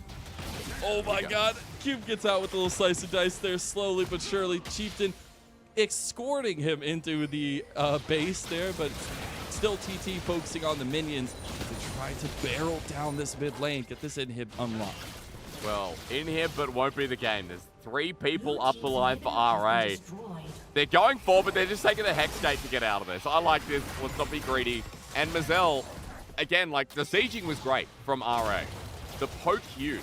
But when TT are able to get the engage off, like, New here is someone I want to watch. They go on it. Now, Yuyan just hook. that would make me grumpy as a teammate. He gets blasted out straight away. But New, with a sick flash over Cube, gets past the front line. Explosive cast, gorgeous. And he does. And Puff uses Gale Force away from Cube. Now the Renekton can't do anything in the fight. And Strive kind of the same on this Tryndamere. And it feels like when TT get their front to back that we talked about, with their huge amounts of scaling, putting out damage in Puff, in UCal, it's as easy as that. So on the defense, TT bring back the game. Now, I don't know who's actually going to win this one out. I think we've had more throws than you guys get in like your Major League Baseball, but boy, oh boy. I was hoping for an American football reference, but I'll take it. Dude, the fact it was American at all was, I think, kind of impressive. I'd say in an innings of, you know, the Ashes. Or like the Big Bash on a Saturday night, all right? Keep it more local, for those wondering. Keep it more local. I appreciate you. Thank you for sticking up for us. So, but we do still have... we have some time here. Okay, what do you got? I need to come in because it doesn't matter. Screw analysis, dude. Analysis. Whoever throws next is probably going to lose the game. Because at this point, we have open inhibitors on both sides, both through the mid lane. Open inhibitor ready to be taken to the bottom side for TT. And this dragon, you're talking about it all game long. We've got a Hex Tech dragon, a soul that RA can get. I don't even think that'll make a difference. I think Elder's like what would make a difference in this game. So even if you lose this, I'm not calling it yet. Really quick, Strive is on top side of the map. No TP to join the fight. So RA are committing to this style, committing to the side lane push here where they try to capitalize on the mid lane. UCal has package available to them. I was going to say, they don't for TT. They're okay if they pick up this drag. RA are fine if they pick this up because against package, with the way the fight's going, Strive is putting pressure on mid and top. And this is kind of what we wanted to see around the dragon fights before from the Tryndamere, but this time around, at the very least, playing towards it, an RA numbers disadvantage.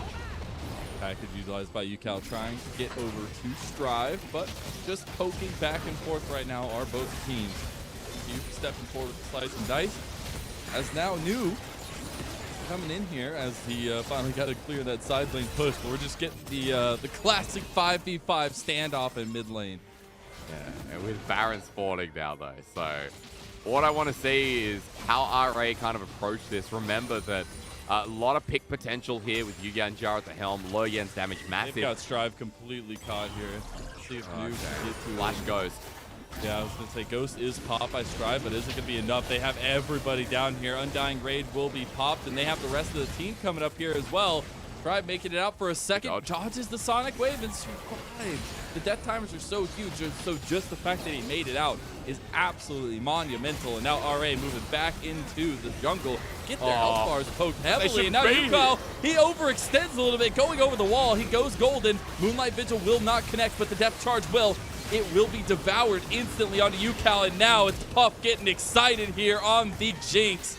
Abyssal Dive going forward onto Cube. They catch the zap. Is it enough to catch Cube, though? Again, we're into the yakety sacks here. Strive now trying to run away from the top side of the map as he almost got the inhib tower. Is he going to die this time? No Undying Rage as UCal connects the rocket. Does not get him yet. Oh no, Leon.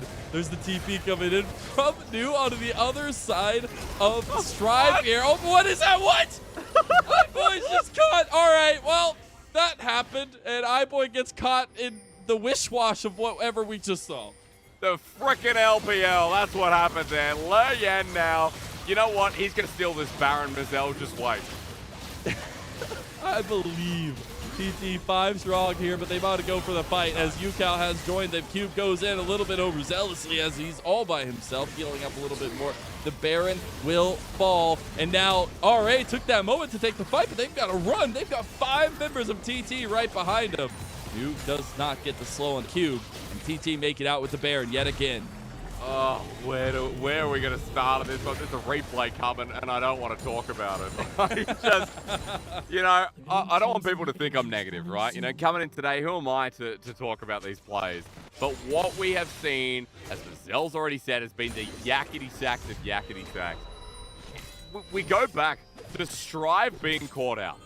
Like, Strive being caught out, burning everything from where at him. So they're down a member. No Ghost, no Flash, no Undying Rage. But then RA's audacity to walk through that choke against TT with a corky jinx, Tarm Kenchgragas. UCal almost even griefs it, but goes over and stopwatches. Wait, we're probably not going to get a replay because they have Baron, but I just don't know. I think somebody needs dinner. They need their dinner. They need to relax. What's happening now? They use the ultis from iBoy Uyanja, and now Cube is in the back of everybody. He's all by himself. Can he get the Gore Drinker off? He's buying so much time. And now RA have iBoy into the fight. He's got the Infernum. He's got the damage. And TT, they can't turn it around. Or can they? Puff has the Mega Death Rocket. Puff is excited. It's an iBoy versus Puff matchup. And Puff is on fire. He's going to get one more into Cube. He's going to clean house. And that's a triple kill for UCal. But Puff is making it happen. Strive barely making it out alive, but Puff will not chase him down. What a fight from TT. He finally does. And that's a clean ace as TT take the fight. And they're going to take the game by the looks of it as well. They got the Baron buff for 2 members and the 2 core carries where we talked about late game spiking. Not even passed online, man. They've been at 100 gigabytes download for the longest time. Puff and UCal running straight down mid, Mazel, as this is how this one ends. I can't believe this is where it all comes to an end. 40 minutes into the game, TT win a fight. They come back from an incredible goal deficit, and they take game 1 of this first series of the night. What that game was cannot be explained by anyone in this chat, in whether you're watching YouTube, Twitch, or anywhere else. All you can say is that was a barn burner. That was a doozy. That was yakety sack. That was a bloody fiesta. That game delivered on every metric except maybe quality gameplay at certain points. So, you know, you got to give it to TT holding their guns. And we talked about this in draft. From my limited understanding was, you know, it's easy for them past 30 minutes into the game. How they scale into this one. A simple front to back with great poke utilizing the range. A crazy game, but, you know, with so many team fights where RA are like, you know what? We want to get somewhere faster. We're going to take this pathing. People like iBoy getting caught out. People like, look at that. I can't look at the screen right now. I just can't. Let that gold lead. Holy cow. I want to go hiking on that gold grab. Dude, 8,500 gold. Mazel, 8,500 gold. And then they got the lead back. They came back into it with like a 4,000 gold lead, and then they lost the game. Wow. It's Look at that. You can look at that UCal damage. Almost 50,000 damage on the core key. I mean, my most impressive stat is Le Yan's damage from the early game, right? When we see the spears he was doing, it's a Corki, it's a Jinx, you know, even a Velios, the same deal. But Le Yan did a lot of heavy lifting in the early game, and then RA, that throw was massive. And people out there being like, oh, you know, well, they got outscaled. At that point, no way. We were 1.5 items in. RA was so strong. Yeah. And from there, transitioning to mid-game, they just got caught out. They just had a massive throw. It was just such a big throw. It comes back to that bar of execution, right, that I wanted to bring up. It was us setting up. The early game has to be executed on beautifully, and you have to snowball that into a victory. Well, they started to, but the snowball never continued. It just stopped as TT were able to kind of hold on and stabilize. But that's where, you know, it's more on the side of RA on how do you kind of transition that. Is there a better executable composition instead of having to rely on the javelins, which in late game are so unreliable? You don't have that reliability in the team fights like TT had. It's not even that. It's not just that, I should say. Excuse me, with the poke coming through, you know, outside of that, Cube was in a lead. Strive should have had control of the solo lanes as well, even having a bounty. So I think there's a lot of elements in RA's composition that they couldn't piece together. And again, that transition, that throw was massive and just gave TT's opportunity in their scaling comp to come back in and play an easy mid to late. Well, we'll have to see what that comeback is like from RA, if they can bounce back from that mentally tough game, as we're going to be getting ready for game number 2 of this first series of the night. So don't go anywhere.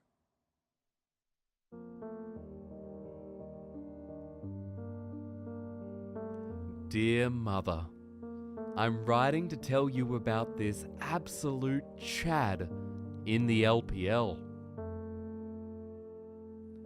Where do I even start? Well, when both teams are even in gold, Hung feels that FPX is at a great advantage, and thus he does not hesitate to start a team fight. When FPX is 3k behind in gold, Hung thinks that FPX is at a small advantage, and so he starts a team fight to secure their lead. When FPX is behind 7k in gold, Hung thinks that FPX is at a disadvantage, and so he looks for a team fight to regain control of the game. When FPX is 10k behind in gold, well then Hung just thinks that the team has reached a desperate situation, and they're only waiting passively for their death if he does not start a team fight. I know you love statistics, Mother, but in this situation, you can keep your statistics, because I prefer the magic. Waiting for love, I am waiting for love, I am waiting for love. I am waiting for love, I am waiting for love, I am waiting for love. I don't know what's wrong, I'm waiting for some time so long ago. I just need somebody to call my own, yeah. Lying in my bed, I feel your hands on me, they're everywhere. But it's just a dream, it's all in my head. Scared to be all by myself, always and forever. I need to lose the demons from the past. Why can't I recover? I am waiting for love, I am waiting for love, I am waiting for love. I am waiting for love, I am waiting for love, I am waiting for love. My friends, they're telling me, go out and lose control, just let it be. Instead, I'd rather meet you in my fantasies. More and more I get, I wanna feel alive and not regret. Even though it hurts, I can't go back. Scared to be all by myself, always and forever. I wanna lose the demons from the past. How can I recover? I am waiting for love, I am waiting for love, I am waiting for some love, baby. I am waiting for love, I am waiting for love, I am waiting for love.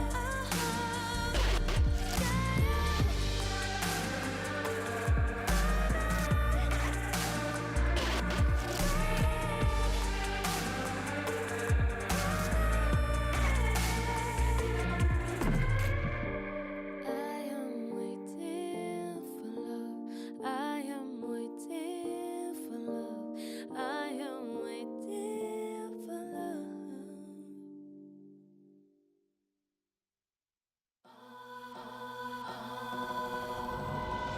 I'm not saying forget all your sorrows, I'm not saying don't look back, I'm not saying act like there's no tomorrow, I'm not saying leave what's holding you back.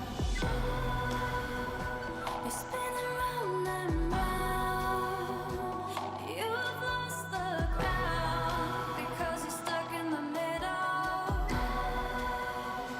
Why don't you live a little?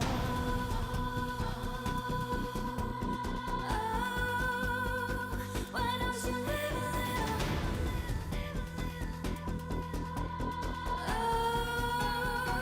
Why don't you live a little?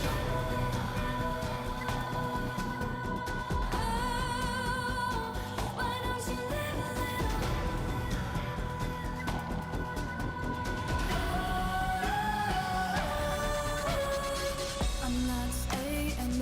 must be hollow.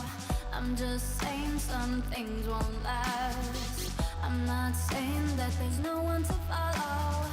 I'm just saying there's more than just one path. You're spinning round and round, and you've lost the ground because you're stuck in the middle. Why don't you live a little? Why don't you live a little? Why don't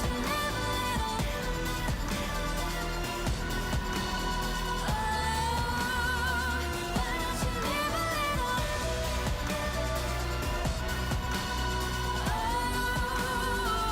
Why don't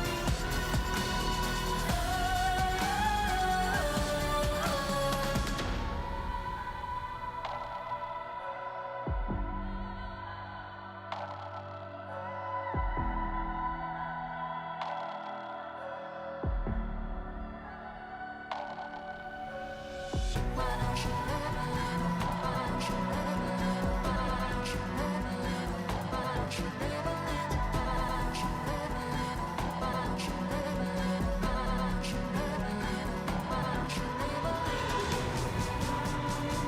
You're spinning round and round, and you have lost the ground because you're stuck in the middle. Why don't you live a little? Why don't you live a little?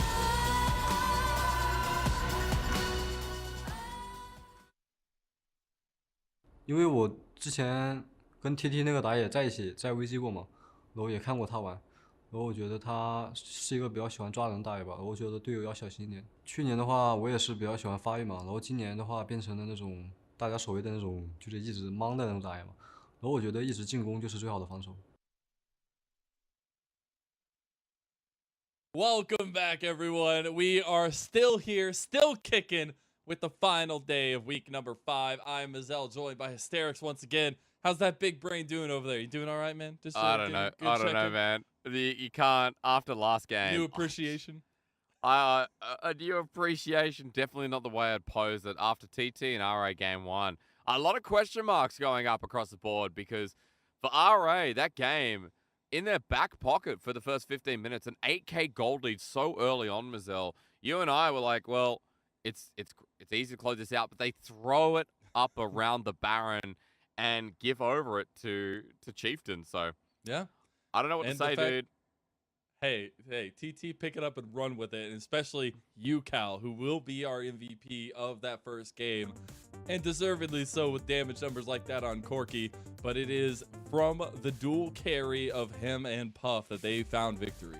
Yeah, and they got to that point in the game where Corki just does absurd amount of damage, and I think we say that pretty much about the majority of the game for Corki at this point. But Cal in these fights, playing the range and getting through targets like Cube, like Yuyan just so quickly. Even in this last fight here, Mazel, like Cal baits them out, and for Rare Adam, with all these saving tools against them, Cal's able to build that space once again in each and every fight. Like Cal's near frontline, but look at how much safety he has. Southwind eating him up practically every fight.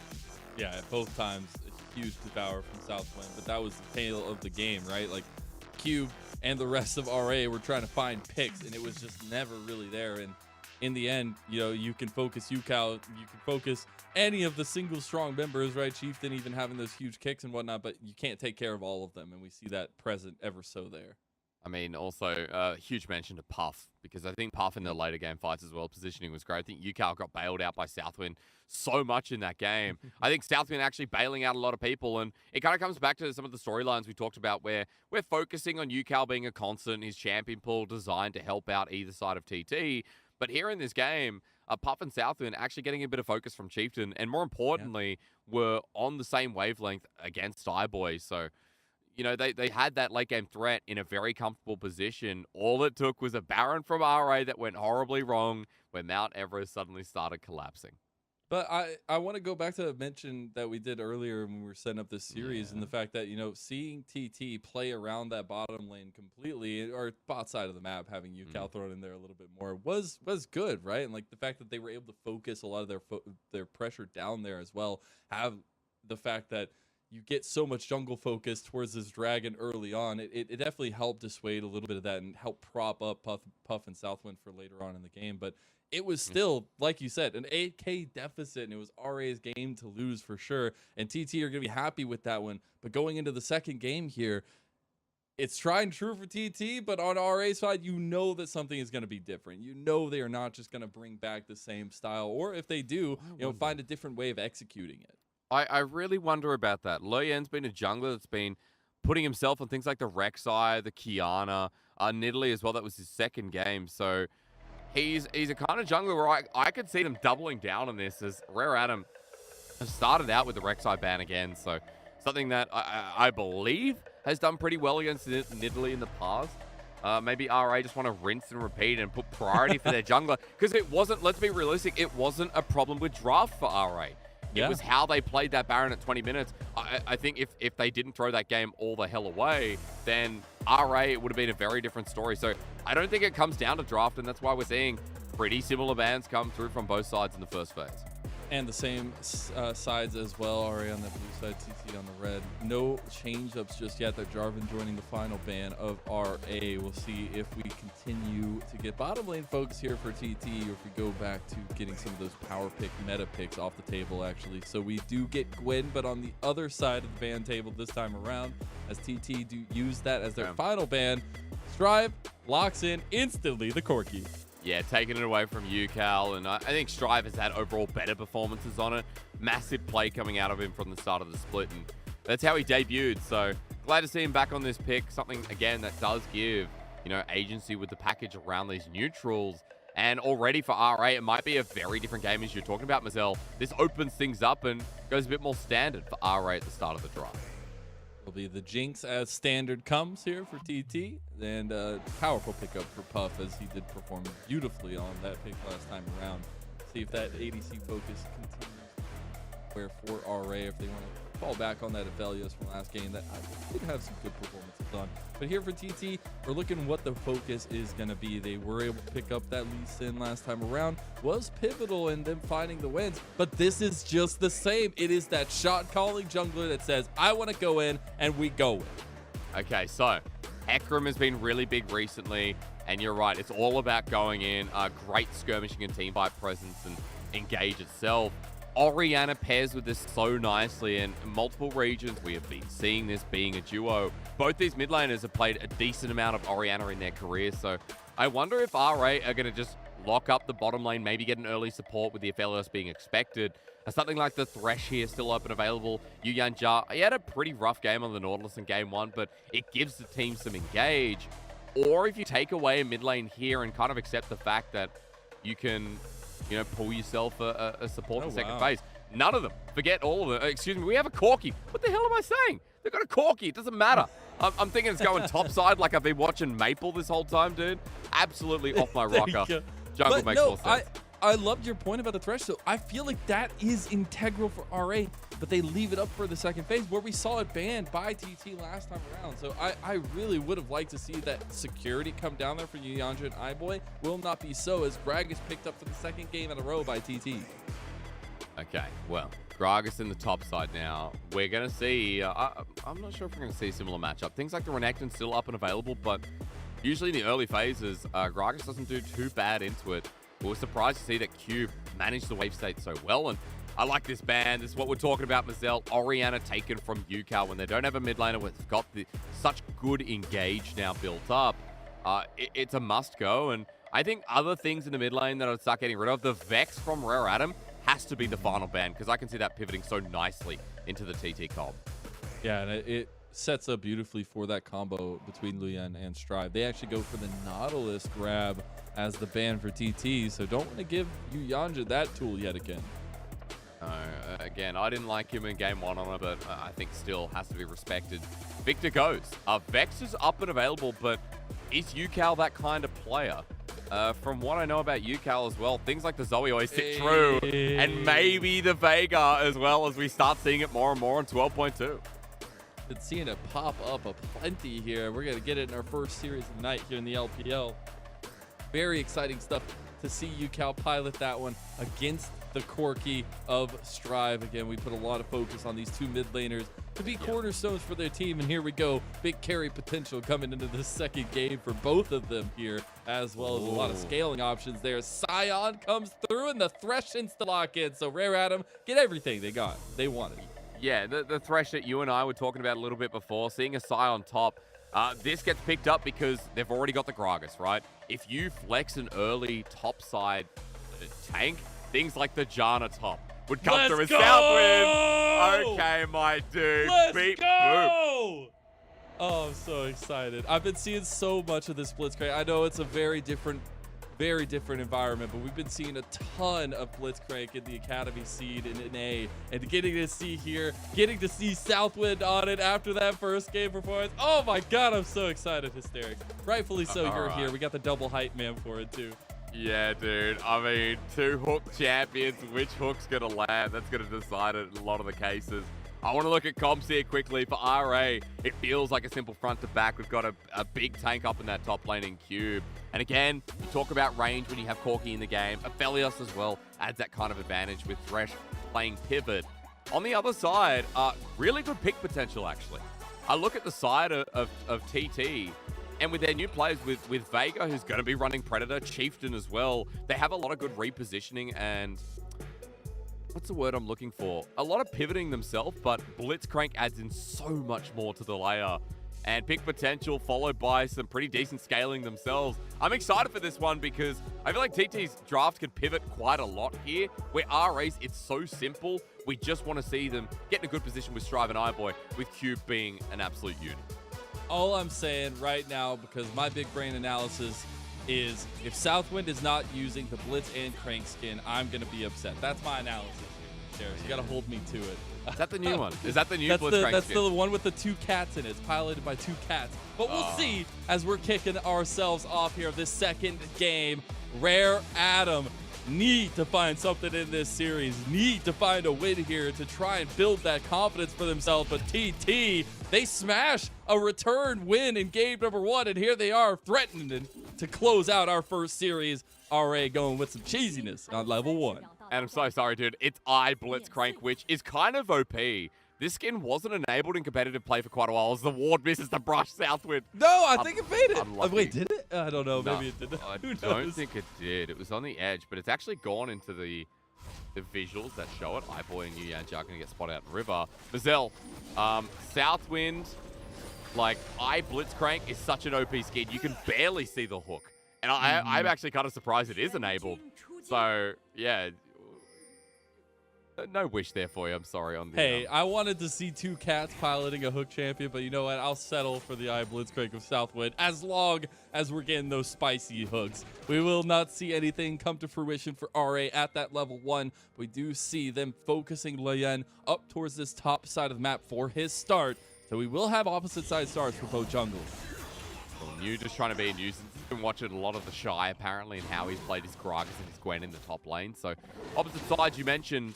And again, just let's run quickly through the game because UCal has taken Predator here on the Vega in the mid lane. A lot of running down with the Event Horizon and synergizes so well with the Hecarim. I've seen games where we've had a Shirelia's Vega mid. Now, I'm not going to put any hope here. I think it might be more towards the standard build of Everfrost. And we just have to watch out how that mid 2v2 comes through because there's a lot of CC and a lot of surprising early access to burst if Strive gets caught out.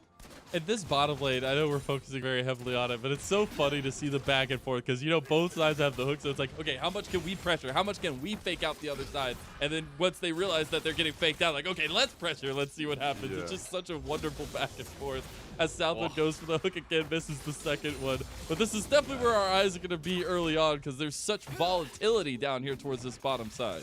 That is true, you know, and Loyan and Chieftain, the kind of junglers that can make early access to the bottom lane. Especially with Loyan pathing down towards the bottom lane, Chieftain's going to be on the opposite side of the map. So further to your point, it is all about those hooks that land. And as a Blitzcrank, if you miss the first couple of hooks, I will say you get demoralized very quickly. So, you know, a lot of Is mana that from taken personal already. experience, or? Yeah, dude. I'll speak I heard on a little bit of pain in your thought process there. Any Blitzcrank will relate to that, man. Any Blitzcrank will understand what it's like to miss your hooks, and the enemy team is suddenly in your head. So, 0 for 2 right now. Chat, I hope you're keeping a tally wherever you are.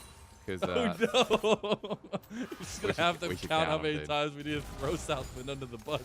We're gonna it, keep man. a tally, I guess. We do see a huge wave crashing to the top side. Chieftain up this way. I would expect no dive to come this early, especially against the Scion, but could be something that TT are looking for because Chieftain always looking for the early aggression, as we've seen. Yeah, he is. I don't think he'll find anything up in the top lane against Scion. Having said that, Cube at half HP. And as the wave crashes in, still almost a 10 CS lead. Much better line the as the grab! hook! Immediately flashed away by iBoy. That was the ignite, also burned by Southwind here. So they have flashes. Clint's still available on Puff. This dive is going to be very difficult as they get the split focus. Ooh. Puff almost dies. He survives, though. No, he does not. iBoy gets the kill. First blood to RA. I guess you can. No hook available. Event Horizon lands short as well. And I was wondering if the dive would be successful, but I love the targeting from Leanne. Straight on the 80 carry. I think Cube's okay in the top lane. I'm more concerned about Southwind. He steps up, but does have the little knockup to get him out of there. That's now flash. he's looking for the aggressive because you have the rocket grab, the flash, but flashed by Yuyanja. Now he's stuck in the box, and no, it's not the box from Thresh, but it's from Vhagar. And another kill goes down, but this time it's for TT. And do you know what's so pleasing about that is another interaction I hadn't mentioned where Event Horizon goes up and Chieftain just knocked them into the wall. It's a free stun, and that's why this mid-jungle duo works so well together. And with Yukao getting a kill on his side after the play goes horribly for the dive, it's a nice little resurgence for TT considering they're able to push the massive wave in. And as we look at the replay here, Mazel, I mean, Southwind started with a really good hook, That but minion. just in the nick of time. It didn't matter though. Yeah, it didn't matter though because Southwind and Puff, remember, Southwind does nothing once his cooldowns are down. And Puff is a level 2 Jinx where Yuyanja was able to juggle the turret aggro. iBoy just walks up and gets a kill for himself. So bit of an advantage for the bottom lane, but the fact that Yukao got a response kill means gold's still even. And you've now got to worry about a sorcery shoes this early on from the level 5 Vhagar. Yeah, the Predator going to be scary as the speed from TT. Definitely going to be something to be worried about. Predator popped in mid lane. Speaking of, Strive under tower. They decide not to go for it. Devastating charge away from Chieftain. That would have been a little bit crazy to go under there, but they did almost do so. Southwind now making his way to mid lane as the first roam of the game comes off from the TT bot lane. Yeah, I think Strive still safe in this lane for now, and Southwind already burnt the flash there in the engage down in the bottom lane before, so no shenanigans to be had any further as ulti from Cube. Yeah, hang on a minute. Unstoppable force there. Chieftain on his way up here. There's no help for Cube. Chieftain just goes back to get the rest of the Krugs. New makes it out alive. It's a little bit close for comfort, but Chieftain is here to back him up. New body slammed mid decimating smash from Cube, and that's why he wasn't able to get out of the trade. I think he has Time Warp Tonic up in this top lane, or at least it is a Gragas, so we know with his passive he's healing anyway. Cube's going to be able to push the wave, but New still going to be up about 15 CS up here. So still going pretty well, Mazel, in the early game for TT. I guess everywhere except bottom lane. Yeah, I guess so, right? We were like, oh, this second game, we're going to get all the bodies down in bot lane. Well, we did get a little bit. Luyan making his way down there, but now it's on to the objectives as first Dragon started up by RA and will be secured, much to Southwind's chagrin down here. You have Chieftain here as well. Maybe they catch iBoy. They do again in transition, and he can't get to it. No, he burns down. Puff dies, or Puff gets the kill, and iBoy dies rather. Now you call looking for it onto Strive and Lien, but they have the blast cone and they will make it out alive. That was almost a misplay. Let's be very real about that. The trap was laid down and Chieftain goes over the top. So the fact is, Puff gets that last auto off, and a little beautiful transition from TT, getting another kill this time on their 80 carry. That kind of brings the gold to a standing even right before the Herald spawns. Right in front of Dragon as RA were the ones to take it away. So in front of the Herald here, Mazel, I'm excited. Yukao's going to have his ulti available. Chieftain just hit 6 as well. There's a lot of big ultimates that change the pace of the game with the burst, with the pick potential we're talking about in draft. that if RA misstep, their window is, oh my god, is small. That's not going to be fun as we go further on. You thought you were scale is try, well, UCal can do a lot of the same, and it's already looking a little bit scary. Winton does catch those event horizons, but that's the beauty of the team comp of RA, and especially for Strive himself. The mobility is going to be key, and setting up in those fights is going to be key. As Luyen setting up for the Rift Herald himself, does not realize there's a lot of people from TT up this way. They're actually looking at top lane first. Cube might be a little bit overextended. Southwind not 6. The cask gets Cube out, but now they turn onto the Rift Herald and onto Luyen, who has Yuyanja and Strive right behind him. Strive with the package available too. But want to commit Cube, to this fully. Cube is out of the fight. Cube is not in this fight. He backed away. Ulti available to get there. The package does get him out though, so that Southwind hook will not do too much, but does utilize that package. Becca Death Rocket comes through. It will be the onslaught of shadows from Chieftain get out as RA secure the Rift Herald. But on the other side as well, I was going to say that Puff also didn't commit as the choo-choo train comes down. It's just for the minion wave Mazel. So Puff stays in lane trying to get the turret plating while Cube gets chunked out, backs away. A 4 for 4, and yeah, they paid the respect of the package, so Chieftain getting caught out in the back a bit has to ult away at the end of that. Nice little win here from RA in the early game, and considering they've already got the Dragon, a much better start. Sorry, it's not, because their start last game was so good. So ignore what I just said. It's a good start again. Keeping it going. iBoy needs to keep going though as he gets the Dark Passage out rather, and does survive. We did have the swap up of lanes here, and it looks like we might actually be keeping that for now as Puff taking the Scuttle Crab. We'll need to get back there to answer the wave push that Cube is doing, but that's not who you want to answer that. As we saw, there was like 10 fish bones popped into Cube's back, but it didn't do any damage. Already getting to that point, isn't he? That's what we wanted to see. RA's top laner. He just needs to pick up CS and pick up those items so that he can be, you know, a bit of a fridge in front of the magnet that is TT. So we're moving to 10 minutes in the game, and gold's still even, but I'm waiting for that Herald placement. If I was RA, I would look towards potential of mid or bot. You're definitely not dropping it for a Scion here. So as Luyen is down towards the bottom lane, there's an open opportunity with bottom lane at a standstill. Mazel, I just want gold in Corki or Jinx. Oh, sorry, or Felios. One of them, man. Yeah, that's all you need. Southwind still isn't level 6 yet. It's not like the biggest deal, but it's a decent one. That silence is huge, and now UCal's caught out a little bit. Puff on the transition here. Big rocket grab, and it lands into Luyen, who has to use the Crescent Guard out, but the Onslaught of Shadows to chase them down, and that's exactly what I wanted from Chieftain, to be that trigger pull. And Yuyanja gets hit by the Mega Death Rocket. Will die to Chieftain. New tries to get the cask onto Strive, but does not. Devastating charge available for Chieftain, but doesn't pull the trigger. As TT find yet another kill. Now it's 3-1 in favor. Love that RA were trying to get out of there, and TT just wouldn't let them. Pick potentials everything. As Puff's coming down, they want more. They want to catch Puff here if they can, but Luyen might have stayed a little bit too far. Now it's 3v2. Moonlight Vigil comes away. Luyen onto Chieftain. Now Chieftain trying to get away. And again, I'm starting to hear the yakety sax starting in the background, but it's not stopping just yet. The unstoppable onslaught connects, and Chieftain dies. Now you get the flash over the wall from Southwind. They got the connection, and he dies too. Cube will come up in zombie mode, and Southwind dies to it. Cube is still in the fight. They use the Rift Herald. They don't get the tower, and we got chaos, baby.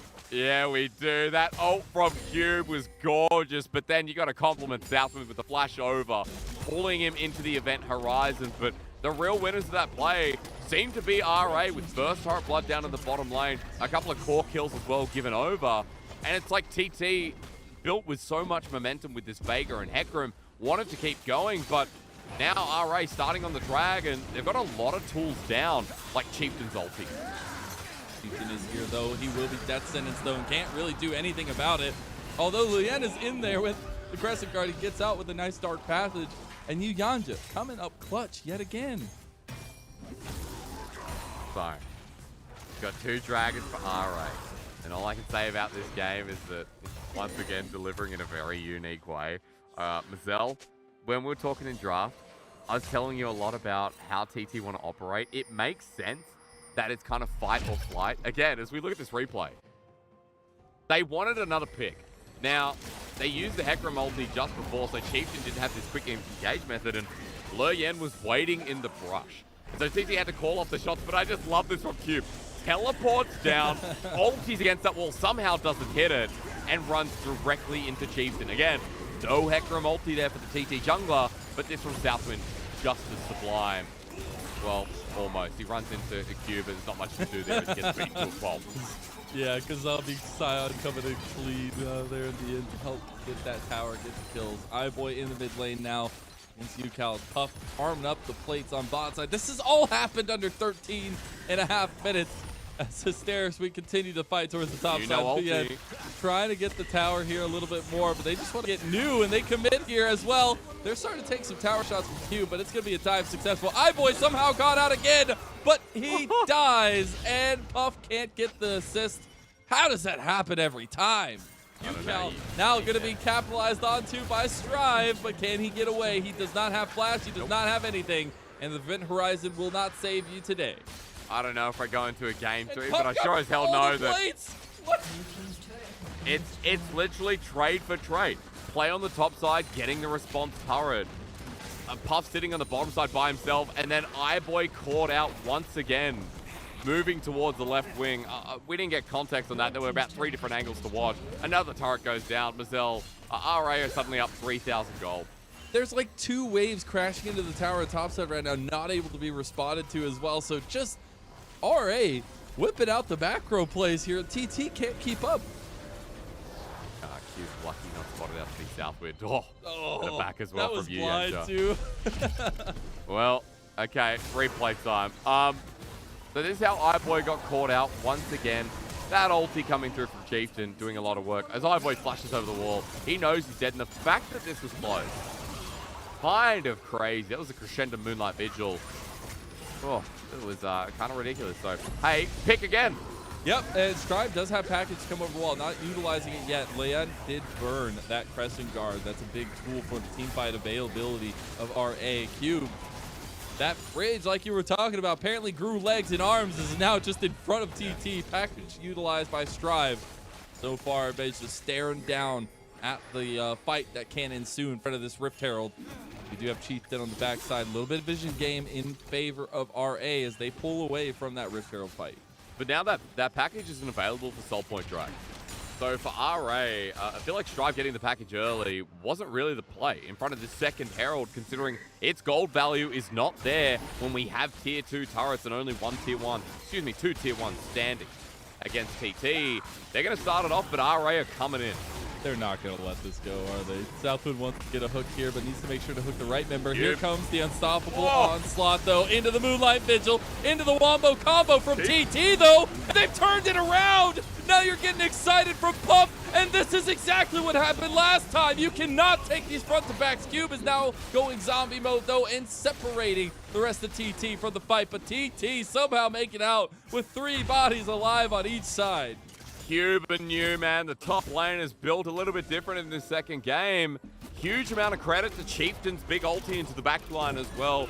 Key plays that were made, and I feel like for this series, though, that team fight was more on edge than anything else, and it was just pure class coming through from pretty certain individuals. We'll talk about that in a second as the replay comes up, but this was a fight that felt like RA were going to take it so easily. As Cube's ultis have had massive value this game. Here. Half damage, dude. Huge. As Chieftain with New's explosive cast. Synergy like that doesn't happen too often, so really nice to see out of New, who's had a rough series. And even though the Gragas goes down in the end, even though Herald goes to RA, TT brings some of that value lost in the last play back into their pocket. So as Dragon spawns now, that Herald, I'm not sure I'm too concerned about it, because for TT, they're still pretty strong at this point. We haven't Everfrost on a Veigar, and UCal can chuck someone out. They don't have Puff here, though, so this is an outmatched fight in favor of RA. Now Puff coming around the bend here to try to meet up with the team. But TT just playing a little bit of chagrin here, keeping in bay Leyen, who now has to pop the Crescent Guard. You see the unstoppable onslaught utilized, but it misses. Big hook on the backside from New. Cass comes out. They can't get to the fight. New over the wall, but he dies to Leyen as the Dragon now started up by RA. Event Horizon will not connect. They want to get Leyen out of the pit, though. Can they do so? Chieftain is now in trouble here. He goes golden, having just bought the stopwatch. The hook onto Lien. He doesn't have the crescent guard. Big onslaught of shadows in the back. But again, you've got to look out for Puff. You've got to look out for you, Cal. They have the damage. The dragon goes over to iBoy. And now Southwind looking for the hook. Can he get anything? Can he be the difference maker? He doesn't. The hook doesn't connect. The Event Horizon will not either. And the rest, oh no, Strive. One shot. The flash from Puff. It's overzealous. And Puff gets burned as he flies too close to the sun. Bit of a paid actor moment from Puff, not gonna lie.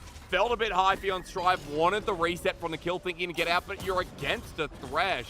And iBoy is able to chunk you out pretty large at this moment. We'll take a look at the replay again because the whole of TT are dealing with Cube. Hook starts up onto Lien, which means nothing but 4 members on top of Cube trying to take him down as he flashes away. News doing the same thing in the backline, but it's a Gragas. Gragas versus Scion. We know the difference here. You all do. You're all challenger.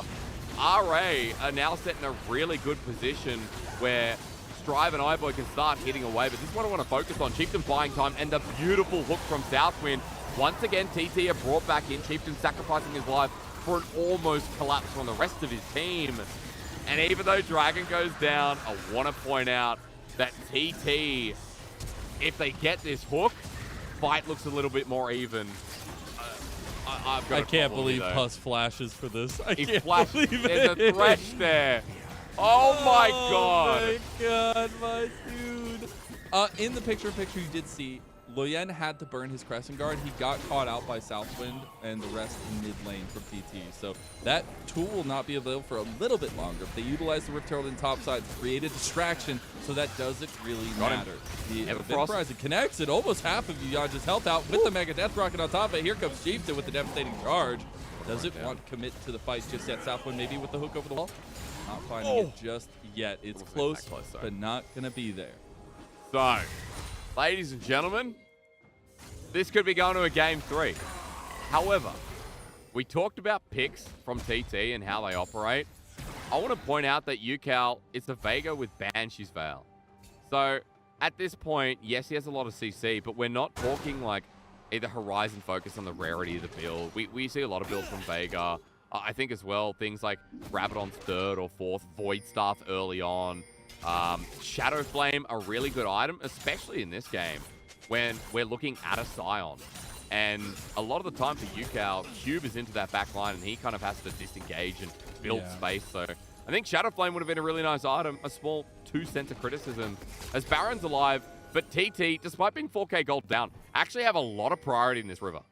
Because they have the pick tools, as we were kind of mentioning, right? There's hooks on both sides, but Chieftain has been huge with the onslaughts of shadows.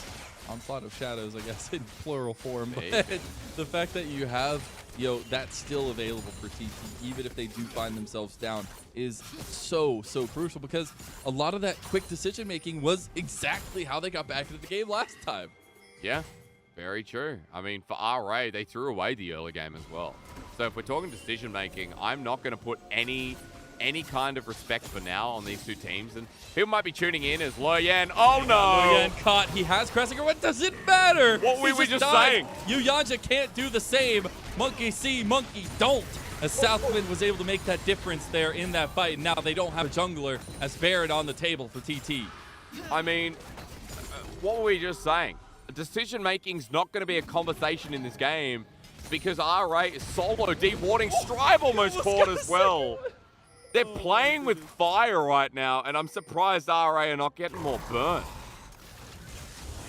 TT are having some struggles in the side lane. New is not having a fun time against Cube here. Cube is it's a floppy disc battle, though. Like, it's literally so difficult to do anything. You see Cube's actually winning out very heavily on the trades there, so that means that, TT finding something across the map and trying to get something with it is even more crucial.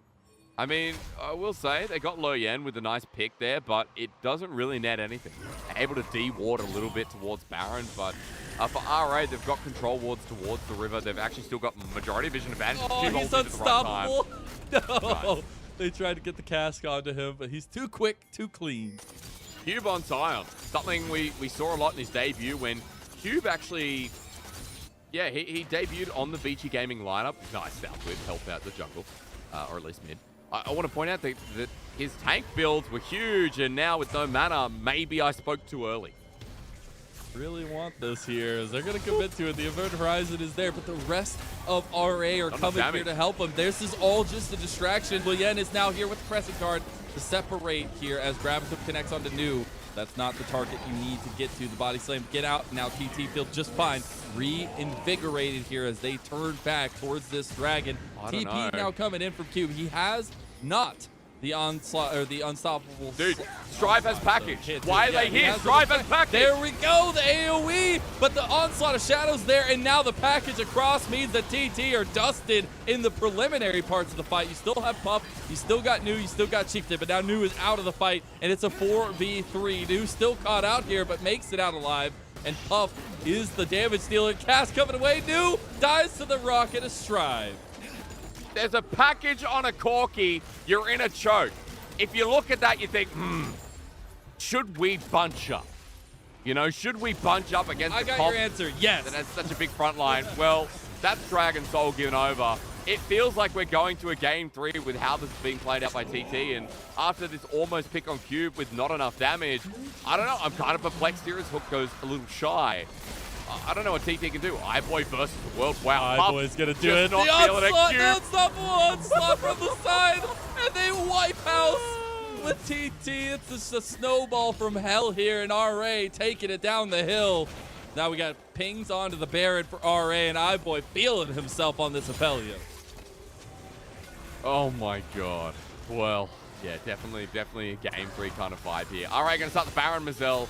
Southwind wants to hook in Luyen, and I like his pathing around it while there's no jungler. They do get the hook, but Luyen pops the Crescent Guard. The Event Horizon not going to be too much with the Dark Passage there to get him out. Baron's about to half health here. New can be a bit rambunctious if he wants to. I think they're going to try to steal this one. The hook goes wide just a little bit, 2,000 health. Luyen should be able to just smite this one away. This should be easy. Oh my god! What? How does he get that? Luyen had the smite. The cast comes out, and Yukal again. TT just somehow find it. Dude, it's a Vega. With the explosive cask, CCing Luyen, even without smite, you gotta watch out for the Vega. I don't know which replay this is gonna be. It's gonna be around Baron. Let's watch it again in slow-mo, Mazel, because it's the ult from New that is so huge here. Look at the explosive cast timing. They have full vision on this. Explosive cast at 900. The smite came down too early. Too early. Oh no! And this is horror time. This is literally nightmares in person, because this is exactly what happened last game when TT were able to turn it around. And RA around the Barons, just stop it. Just stop doing it. This is the second time in this series that RA have thrown so much away from their Barons. Now, New might be caught out, so I'll pause. That is going to be a big catch out, though, as New is that tanky frontliner. Can he get out? Has some tankiness to himself, but it's buying a lot of time. The rest of TT are on their way down here. He's still alive. Luyen can't get away from this. The Dark Passage was already utilized. He does burn the flash. The Onslaught of Shadows goes in, but Chieftain gets the knockback onto him. Big hook onto Chieftain, though. They've got the damage to take down the TT jungler. They finally get Luyen, but it's just a trade for a trade, and that's a 2-for-1 in favor of RA. It really is. iBoy even coming in off the wing on Southwind, so game balance is back a little bit. Baron buff taken off for 2 members, I believe. I'm not sure if Chieftain was live when the steal came through. And, you know, off the steal of a Baron, TT felt like they were back in, but then, like last game, RA finds something as well. I guess TT are going to win this game because that's how this series has gone. Baron throw, a bit of a throw from the Baron team, which has always been TT. And then Puff actually does damage now. It's amazing. LDR picked up and 3-item jinx, so getting well and truly on the way. Mazel, I don't know, man. This series, once again, I called GG too early, just like I did in the first game, where I said that, oh, RA, just, you know, what do you do now here as TT? Apparently, steal Barons and you keep the game going longer. Yeah, apparently. Side lane tower will be the target for RA, though, as they do secure that nice little bit of gold in their pocket. But TT looking at this mid lane now. Get Puff and Yukal a little bit more of that pressure. TP utilized from Strive, though, to get back to this mid lane. Maybe they have to wave clear, fight through this Baron buff. Okay. Well, things are going down. That's a flank. Cube's hit. Oh, my goodness. He is so fast. He just made it through there. is a very tanky boy. Not exactly the one you want to catch out. But though, that's playing ulti. close to the fire. Mazel, that's ulti. That's teleport used from Cube. So not every day you get that amazing flank angle. So mitigated by TT, and now they're positioning aggressive with Loyan spotted on the wing. They want to go for this with Predator.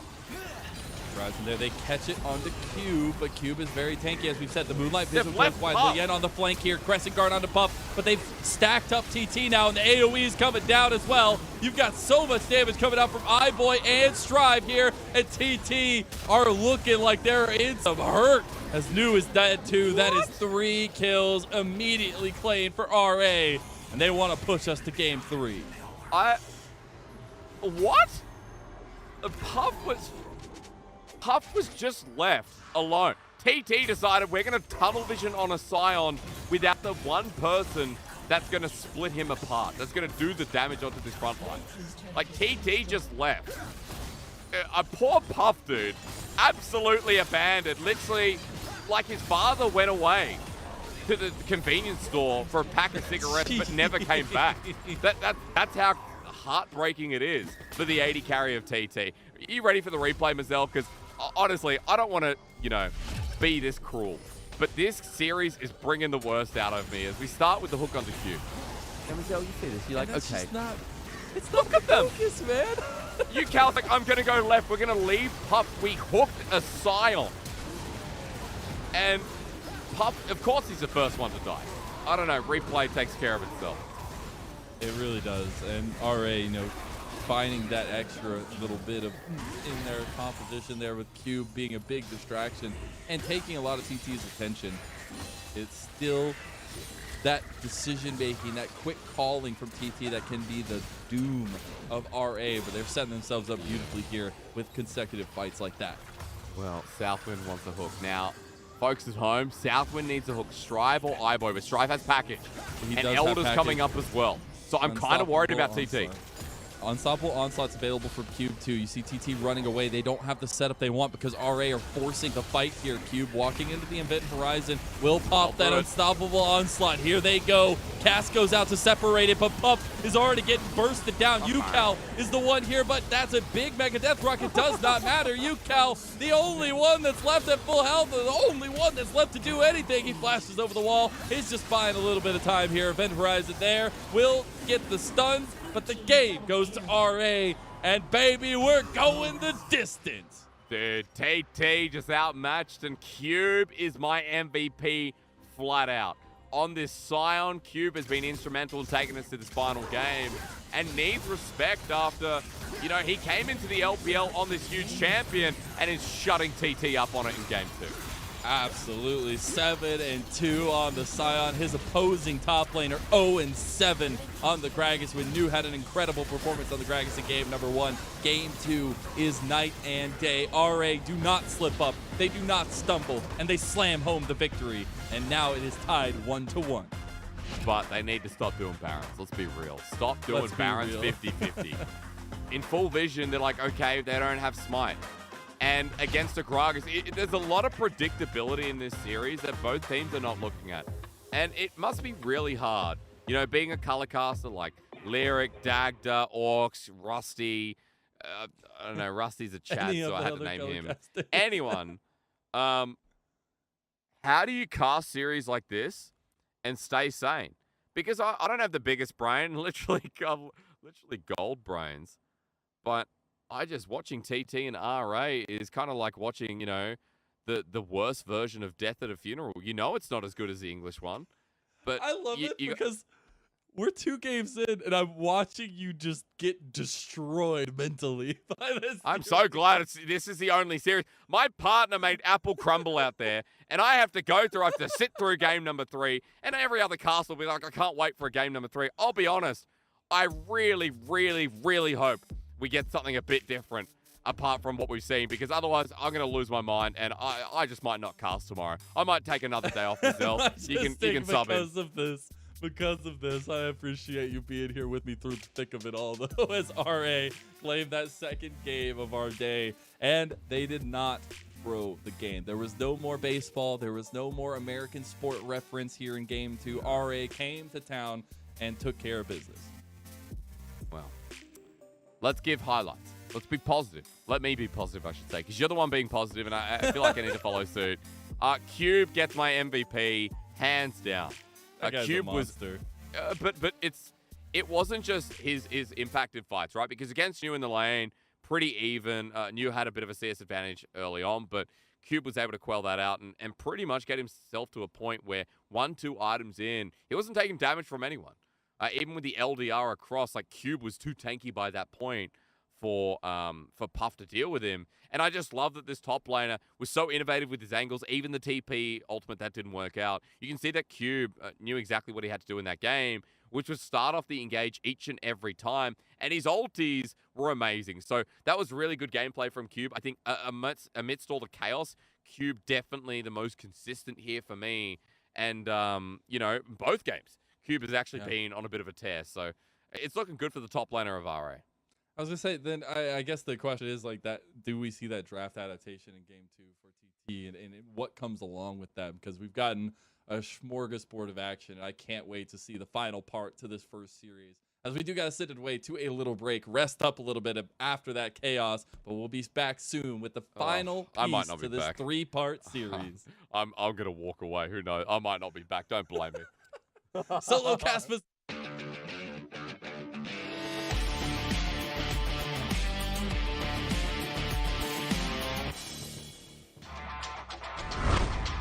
Realizing it's not something that they can guarantee a play on. They have time to work with, but Rookie makes a package play. Finally, we see a good package today, and down goes Abel. Rookie making it happen for B5. This PP got saves faster, and Shanji, that was so generous, giving PP got away out of the fight. Shalahoo's getting chunked pretty low. SOFM, I think he can find the poke coming through. Shalahoo goes forward. The Shy doesn't care about that trade because SOFM wasn't spotted until Blitz now. here. Flint predicting a level difference between him and SOFM. I wonder how the duel goes. Sonic Wave being held onto. Waiting for the resonating strike. SOFM again holding, but the Shy there. TP might be too late. Flushed away from the Lucian. He's in, but the Shy actually taking way too much. Wavo Gaming have given a double to their opponent. That's the thing, at this point, Tank Rise falling off, not doing that much damage, and Betty has the range advantage once more, just able to hammer away at these towers. What can they do? And he's going to get excited as well, and off the back of that, they're just going to snowball this big final chapter coming up from you, Yanja, though. CDC goes golden. It's on the back line, though. Oh, no! Strive can't get it done. Can iBoy, though? This is the moment of time. This is iBoy's chance, and he does it! iBoy and Cube! They get the ace on the return!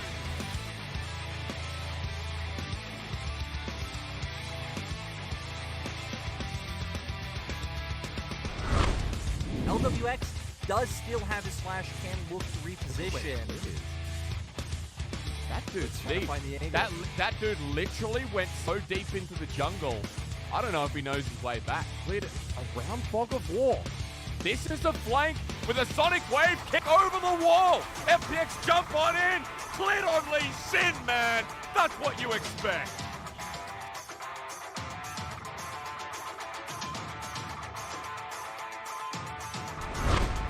And again, Line connects onto Jackie Love the kick. He's in the bounce house. Leave Jackie alone. He'll heal up though with the 7 multi. The Garlic goes on in.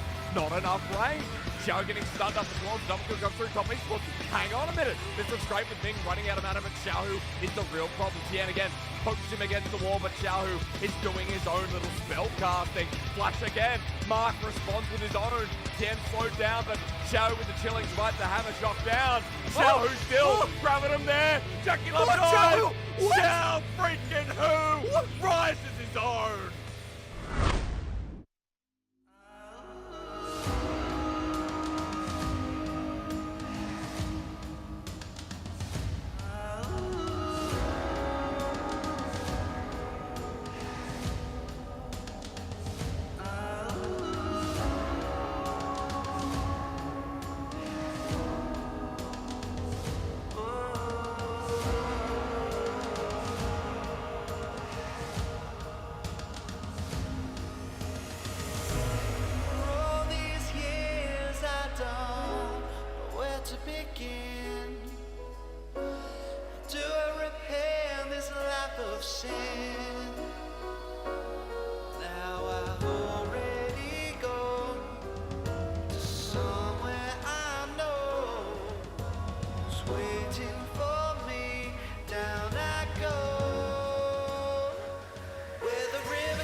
Cutting my teeth on the concrete, down an old alley on a back street.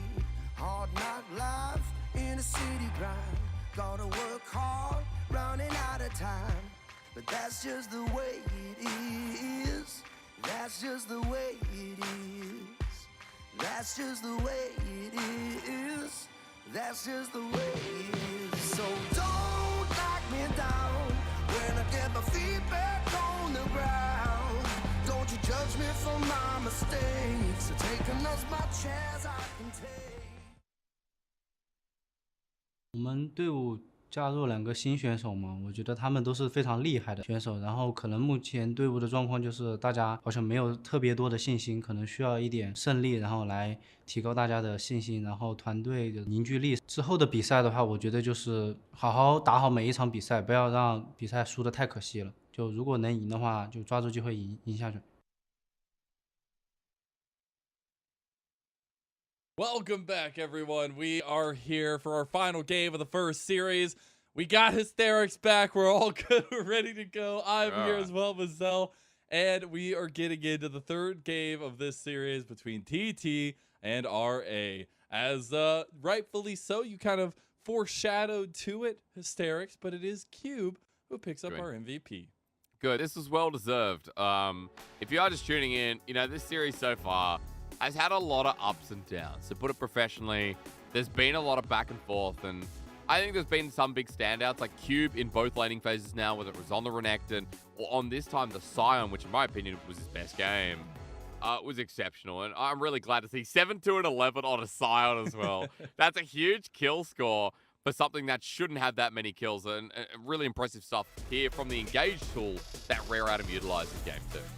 All right, Hysterics. Well, here we go into the final pick and bans of this first series. We do not switch sides. We do not change that up one single time into this series as RA on the blue side, TT on the red side, with the Rise, Rek'Sai, and J4 banned away by RA. It is the Zeri win, and we're waiting on that final ban for TT. It might be the Caitlyn again.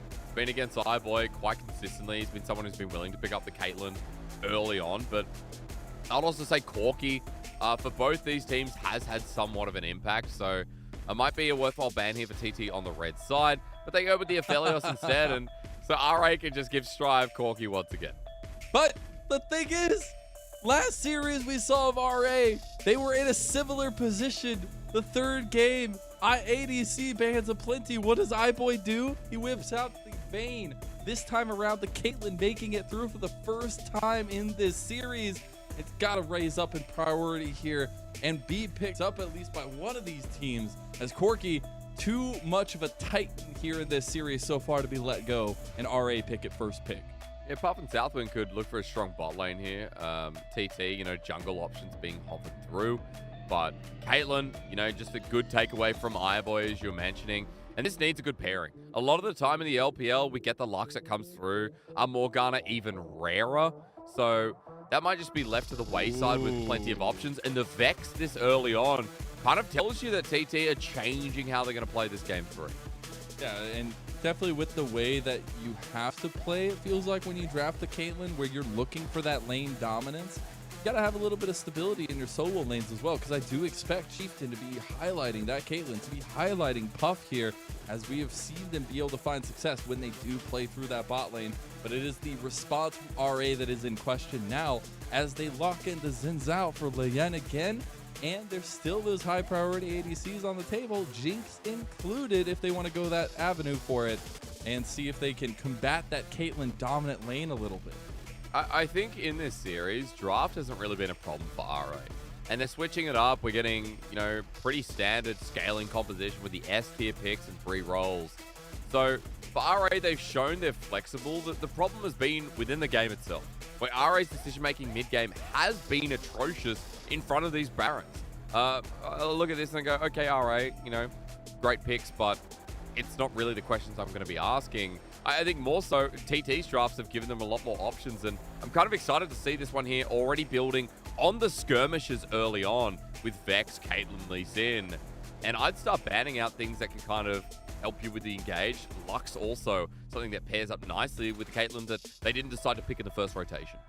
And I want to adjust a little bit because I feel like an important factor into this series, even though we were setting up the jungle matchup, the mid matchup especially being a stable point, it's been this top lane that I feel like has dictated a lot of what we see in that mid game. The first time around, we had New on the Gragas, and he was pivotal to getting those team fights off the ground. Last game, Cube was literally unkillable. So this saving the solo lane, top lane for last year is super important for TT to try and get a lane that feels good for them. As we do see the bans in the second phase go for the Graves and the Scion on TT's side, the Lux and Karma on RA, and Gragas, the third time in a row for TT. Yeah, so New returning to this one is fine. Again, leaving last pick towards support when they don't want to pick up something like the Nautilus. Their options like the Lux, Karma taken away. It is going to be about playing towards this bottom side, and UCal 6 is also going to help influence that depending on how Dragon fights go. We can talk more about that as we get in, because for Rare Adam, this looks pretty standard. I'm looking at a team fighting comp of 5v5, now with Nara as well. The situational engage added on top. I like RA's comp. It's simple, it's easy to run. It revolves around Cube, who's been having a really good time already. And I don't know, this would be a bit of a punch in Puff and Southwind. Something that can kind of deal with the range and have great semi-global presence as well. But I don't know how legit it is from Yu Yan Jia. Just do it anyway. Follow for the cover. Yeah, just do it anyways. I just feel like we're running into a lot of the same situation that we had in game number 1, where the bar of execution was the big question. But this time it's TT that need to be on the executing pattern, because I feel like RA have themselves a much more stable draft, as the final pick is the Braum to be matched up with the Caitlyn. Yeah, okay, so we get a bit more defensive in that lane, but still, you want to see Caitlyn fall ahead in lane. Fall, probably not the right word myself. Fly ahead, probably a lot better. Because if we get to the late game stage, it looks pretty easy for RA to get their 5v5. There's a lot of, I guess, simplified engage with Nautilus, Xin Zhao, situational with the Nara in mega form as well. We're on the other side for TT. Great pick potential once again, but I want to see Puff snowballed ahead. I want to see this Caitlyn, even the Vex, in comfortable positions around the first couple of neutrals and start snowballing with a lead, because if they get to late game, then they're just going to be outranged by iBoy, by Strive, and depending on UCal to hit ulti and get huge AoE effects, because apart from that, it's like, well, your damage will not be anywhere near the comparison of Rare Adam. And it's so fitting that we get this as our final game with the compositions that we have, right? We were putting a lot of bucket, at least a lot of eggs in the bucket of Strive himself in the carry potential in the mid lane. iBoy, as well as the dual carry now with the Kyorki and the Jinx on the other side. Now pretty much putting everything into Puff and Southwind, being able to manhandle that lane and have it transition to the mid game that we have seen has been a struggle for RA. And I think that TT have a plan of attack that works for what we've seen from RA today. But again, back to the bar of execution, and it's in TT's hands at this point. And on the side of RA, just kind of waiting and having that stacking favor in your side, and having that dual carry performance from iBoy and from Strive is going to be so important as we load onto the Rift for our final game of the first series. Will RA walk away with a win, or will TT get their second series of the year under their belts? We'll find out shortly. Comes out to these laning phase, doesn't it? For TT, again, the point stands. Puff and UCal, important carries there. And you can see that UCal has taken Ignite and Electrocute into this mid lane. So he definitely wants presence over Strive. And that's why for Chieftain as well, with Doom and Gloom up and available, I think Doom is the Fear from memory. Chieftain has a bit of access to Strive, depending on positioning in the lane. And those resets are going to be so important, especially with the way the damage profile is set up on TT's side. We saw in game number 1, New was just that extra body in the front line, the cast to set up the picks. But that's going to be very, very important now with the concussive blows from Southwind as well. You do not want to get caught by this TT squad. Yeah, strong level 1. Winter's Bite will be the start. So as TT manhandle their way in, RA are matching the 4v4. They are. We could get a little scuffle over this red buff, Chieftain. 2. Yeah, they're going to walk in here because they feel like they can. It is concussive blows level 1 for Southwind, but he is the first to flash away and only gets the connection onto Yu Yan Jia when all 4 attacks don't even go off. and it will be RA able to turn away from UCal's this. coming Oh back. my god, they're going to commit to this. Level 2 for Chieftain already achieved, but the Sonic Wave does not connect. No, Puff has to burn the heal in the end as well. Southwind burnt the flash in the engage, so we got a couple of summoners now down in the bottom lane, but overall, I like that RA started on the Krugs. Excuse me. What are they? Chickens? Yeah, Raptors. We got there in the end. Raptors. That's Chicken it, nuggies. man. So, start there. Nets Luyen level 2, and kind of scares TT out a little bit. His dredge line. Not level 2 just yet, though. Concussive big blows will return. be back onto him. Yuyanja can't get, or will get away from the 4th shot, though. iBoy has to be careful himself. Puff can layer in those shots really quickly and get those concussive blows stacked up very, very quick as well. iBoy nicely layering in the fishbone's damage, though. I'd say, yeah, in response, I mean, lethal tempo is a hell of a rune versus fleet footwork for Puff. He'll have to sustain in the lane, but for iBoy, you know, the trading ends up with the net win with Yuyanja dropping himself into the anchor. So now RA going to do a bit of a cheeky recall here to get an advantage from the longsword start where iBoy up 12 CS. I think we should be double longsword. Yep, so bit of extra damage with some more sustain added to the RA 80 carry. I'll look back at that bot lane in just a little bit, but we have both junglers up towards this top side now. Chieftain looking on the offensive towards this Scuttle Crab as well. Has UCal here because of the priority in mid lane, and it will be that first little bit going over to Chieftain. Lian going towards this top side. We'll spot that out finally and path towards this bottom side now. So I want to kind of amend what I talked about with TT. I think the priority here for Chieftain is keeping UCal safe. Le Yen getting an opportunity into the Vex's lane gives Strive that comfortable, you know, that comfort, I should say, into getting to these corky points of the game. So Le Yen spotted on it for a deep ward, and that's a priority from TT. They've put in some deep vision to make sure UCal is even safer. Chieftain nearby on his red buff, and there's nothing really that Le Yen can do while UCal continues to have the priority over this lane as you expect with the rune and summoner choice. And I wanted to do a check-in on this bottom lane. We've seen Southwind and Yuyanja just out and about so far in this match, and we see them constantly pressuring this mid lane with roams as well. Will end up in RA's favor towards that bottom side, though, as they got the Scuttle Crab, but now Southwind wants to continue to push up the pressure here as Chieftain swoops in and steals the Chicky Nuggies. Nicely done. Le Yen just has to back away, and this comes from the mid lane pressure once again. Strive's not able to add anything, and UCal is sorting him out just a little bit. So nice here from TT, but I'm kind of looking at the top of the standings, or top of the scoreboard. What do you want to call it? The banner. There's a 500 gold lead over to RA. Now, as this little banner goes down with a corky win rate that I don't really care about, I'm going to look and see where that is. Look top, look bot. The Zell, that's huge already from both iBoy, who made that recall to get the double longsword. Of course, it is a big wave pushing in. But top side for Cube, once again in this series, having a bit of a powwow. And it's making you question a little bit of the priority that TT are putting on Gragas for New. We have seen New being able to whip out a plethora of champions, and a lot of them being of more the aggressive style. But the Gragas is the commitment today from TT. And so far ain't working out for them, at least just yet in this third game. But again, it's that overall advantage in that top side that can be played through, but TT capitalized on this bottom side focus and on Puff and Southwind having a little bit of pressure to get this dragon. Yeah, first dragon here for TT is going to be nice. iBoy going to spot this out though with wards, so while Luyen is up towards the top side of the map, his pathing down will mean absolutely nothing for now. So Chieftain begins exactly where we thought he would. And I was wrong about bot lane, guys. I think it is actually more even than I let on. As iBoy going to get hit pretty hard It's hard to here. not be dominant as a Caitlyn in the bot lane right now. And oh my god, even with the Pilt over Peacemaker, with the Ignite as well, iBoy sub 200 health. Pilt over Peacemakers can do some work early on with the damage they put out. And again, TT working excellently with what this lane is supposed to do. And Chieftain's here. He has flash available, and there's going to be a lot of damage out of the pickaxe Lee Sin. TT, they want to dive this Mazel.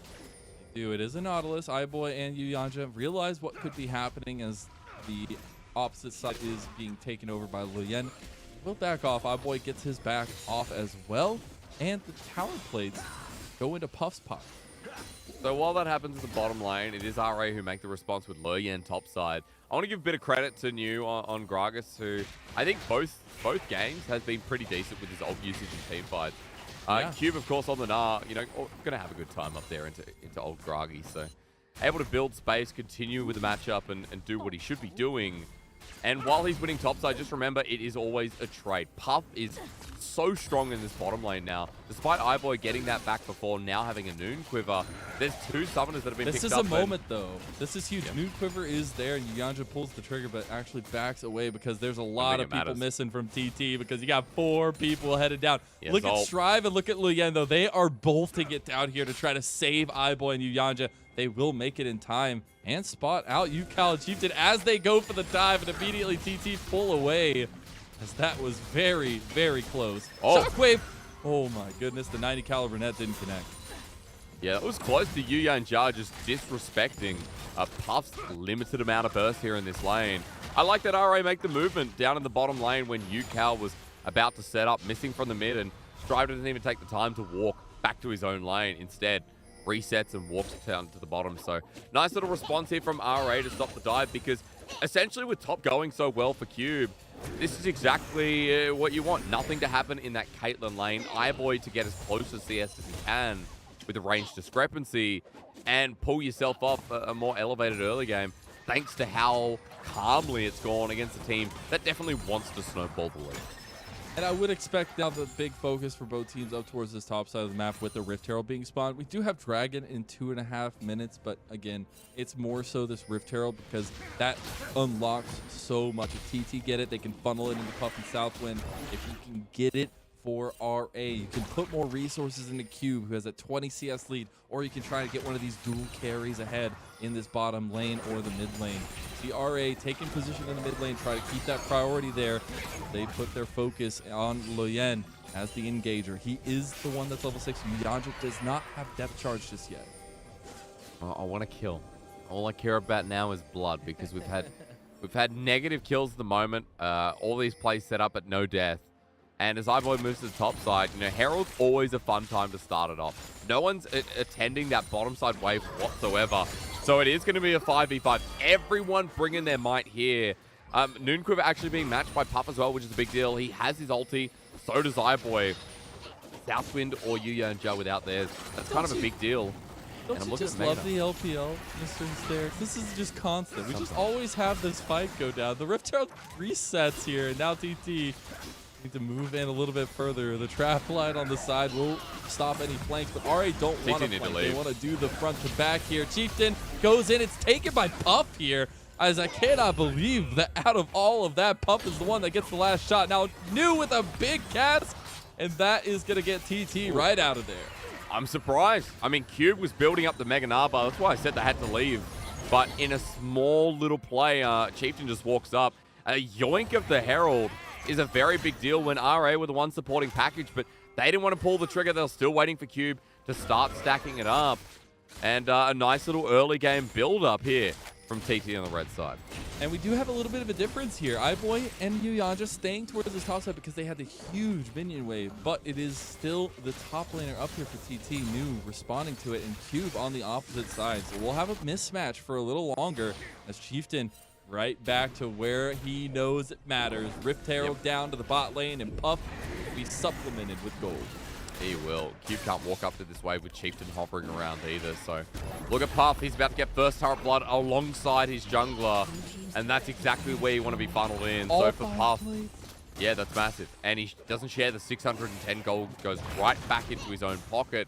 Now 1,000 gold over iBoy in this bottom lane. We're about to see a completed item, and for TT, this is exactly what you want. Although they don't have the massive gold lead, TT still have their angle of their AD carry in a very comfortable position.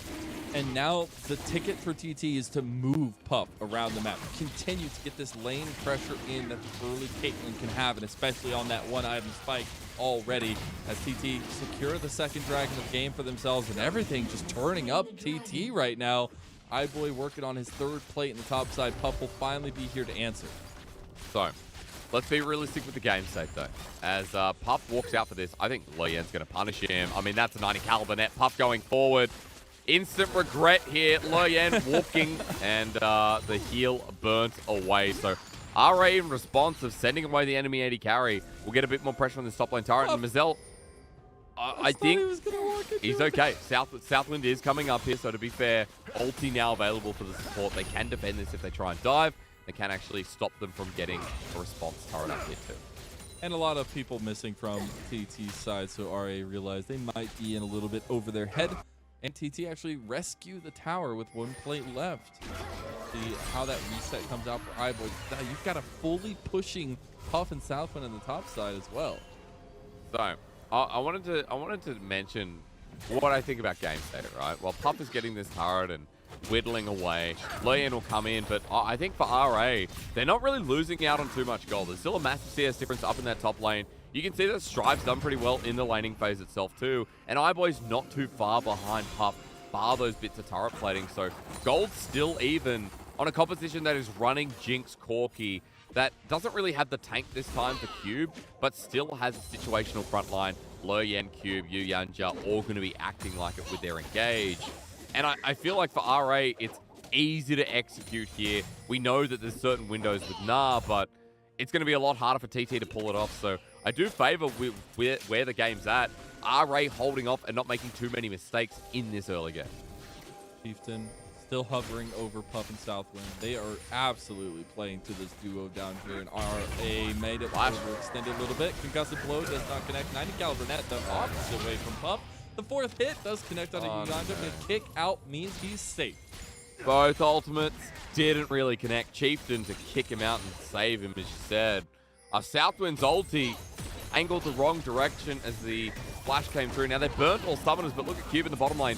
More turret plating taken down, and iBoy was able to stay up in that top side. So for TT, every time one of these plays goes sideways, I worry about how the game's going to develop and how TT are going to move on. So Marcel, a lot of concerns here, like I've had the whole series long. But I will say, I've eaten some apple crumble, a little bit happier.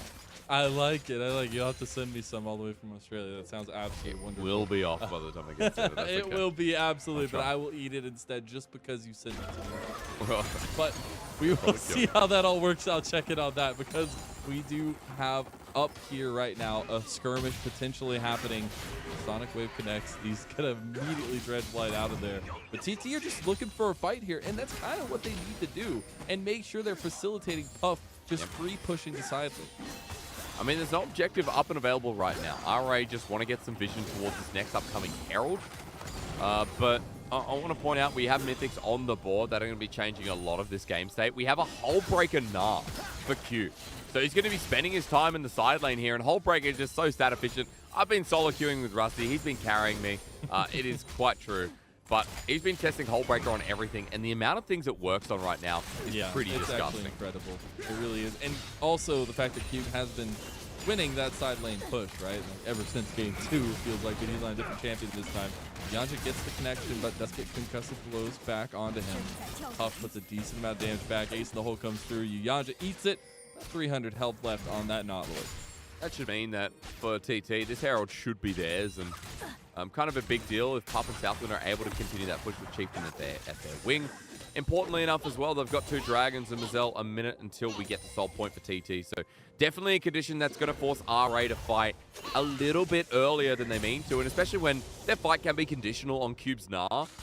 I think forcing them into fighting on TT's terms is always going to be better. So there's still a lot of tools here for TT in this early game that we're going to see play out in the next couple of minutes. Yeah, and I like that, right? When we're getting that 3rd dragon for TT, we get the 1 item spikes for everybody pretty much. And we'll see as RA moves down this way as well. A lot of pings around this dragon pit. RA's Cube is pushing in the bottom lane. Should get this tower before everything is said and done. But actually, UCal here to answer, but has a lot of wave clear on the Vex as well. So the tower stands. Rest of the team. Let's just hope we get a fight. Like at some point soon, dude, because I swear, if I fall asleep, I can't be blamed. 16 minutes in. You got apple crumble. You can't fall asleep. Of course, after dessert, I'm going to fall asleep. It makes sense. We begin. There you go. Yuyanja's in shocking everybody as he dies immediately. Puff just gets the kill on it. Not going to be too much more after that. Cube about halfway on the Mega Gnar bar. Tribe has the package. This is not a fight that TT necessarily need to commit to. It looks like they want to anyway. I mean, they got numbers advantage. Mega Gnar's just come up, though. That's my concern. There we go. We go in the pit. package back, but the health bars from TT are getting a little bit rough here. And it's looking like a party for RA. iBoy is excited, but he can't get UCal on the back end of it. Puff dies to Strive, and RA, you thought they had him, but they didn't.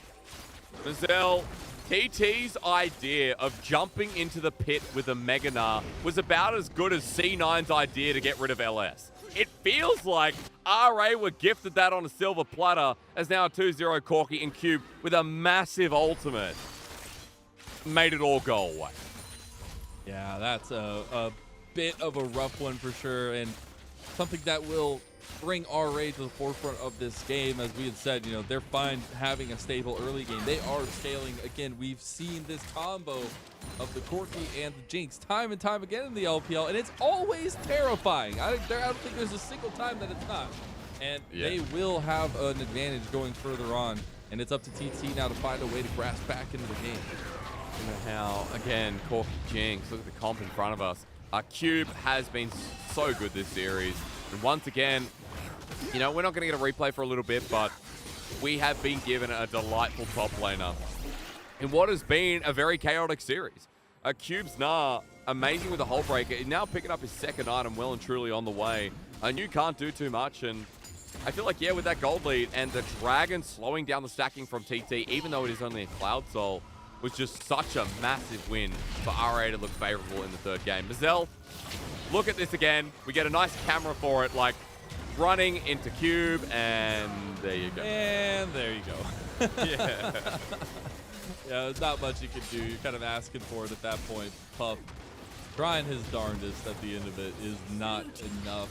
And the composition from PT, the fact that they wanted to go into the pit like that just shows that, you know, they are committed to the fight, but maybe not when they need it. Well, TT going to get one response back in the top side, though. Nice to see UCal getting some solo gold on that outer turret.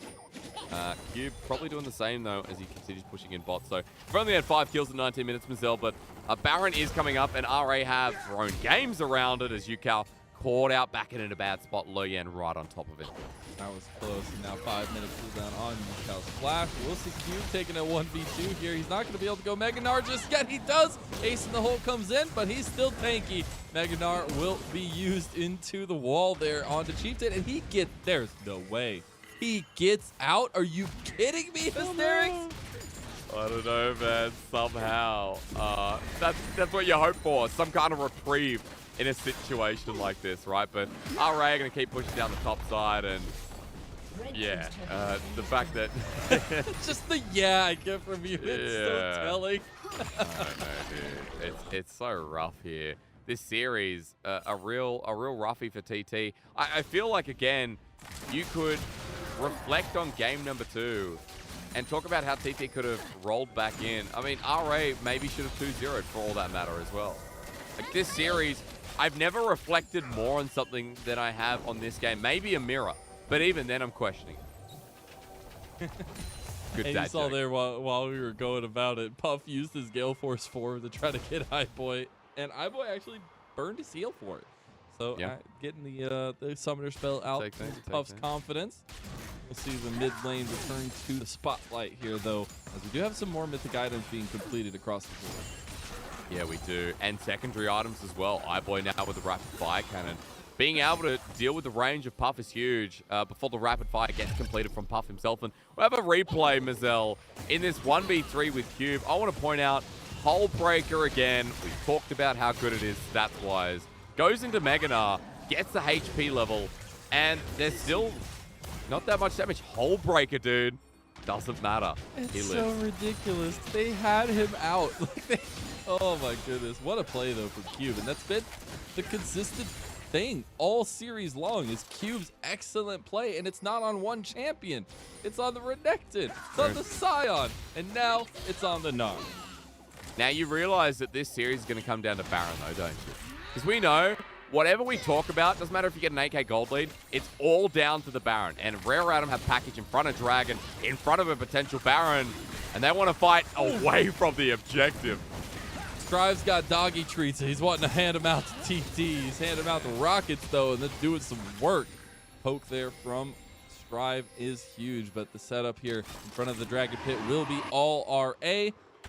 with TT threatening the Baron on the other side, but there's no way they can do it. Nah, Rocket just a good effect, isn't it? Strive with the package, still zoning off. That's about to time out, so looks like second Cloud Dragon goes over to Rare Adam. And TT heading up towards River, trying to threaten around, but there is the Scuttle Crab that's down for RA. Knowing that, well, TT haven't crossed that line, so we're okay for now. Tried to fight over the last one, fight over this one. Now 2 dragons secured from RA. The movement speed starting to stack up for him. That gets even scarier against TT, especially when you got to deal with Cube, who can already get out of any situation, Steven. Yeah, and now with Divine Sunder as well, that Mythic completed is a very big deal in the Gragas matchup as the rest of RA are pummeling down mid.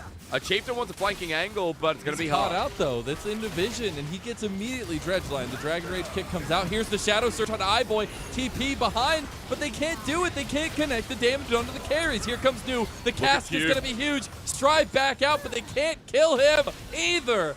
Tilt over Peacemaker goes wide. Cube now into the fight on the flank. Mega Death Rocket connect. You can't hit it, but I can, says iBoy. All right, but it's going to continue forward because Cube's going into Meganar. RA with a numbers advantage after they take away Chieftain. Strive in from the wing as well. At least mid lane turret going down, and it was TT who tried to start that fight. RA just kite it back, and it's as simple as that when you have yourself low in. That's insane. That turned like TT felt confident there. Chieftain just walked straight into a warded bush. And Yuyan just like, oh, I'll take this hook, no problem. And it all goes downhill from there. We're going to replay it. All right, so deep in enemy lines, right next to the tier 1 turret. Chieftain's the one angling for a flank as Southwind's ultis just haven't been hitting this game. I like Loyan's sidestep at the end as well from the kick coming out of the Lee Sin. And it's the burst from Strive that does so much work as New almost sends him into the enemy team, just surviving by the nick of his teeth.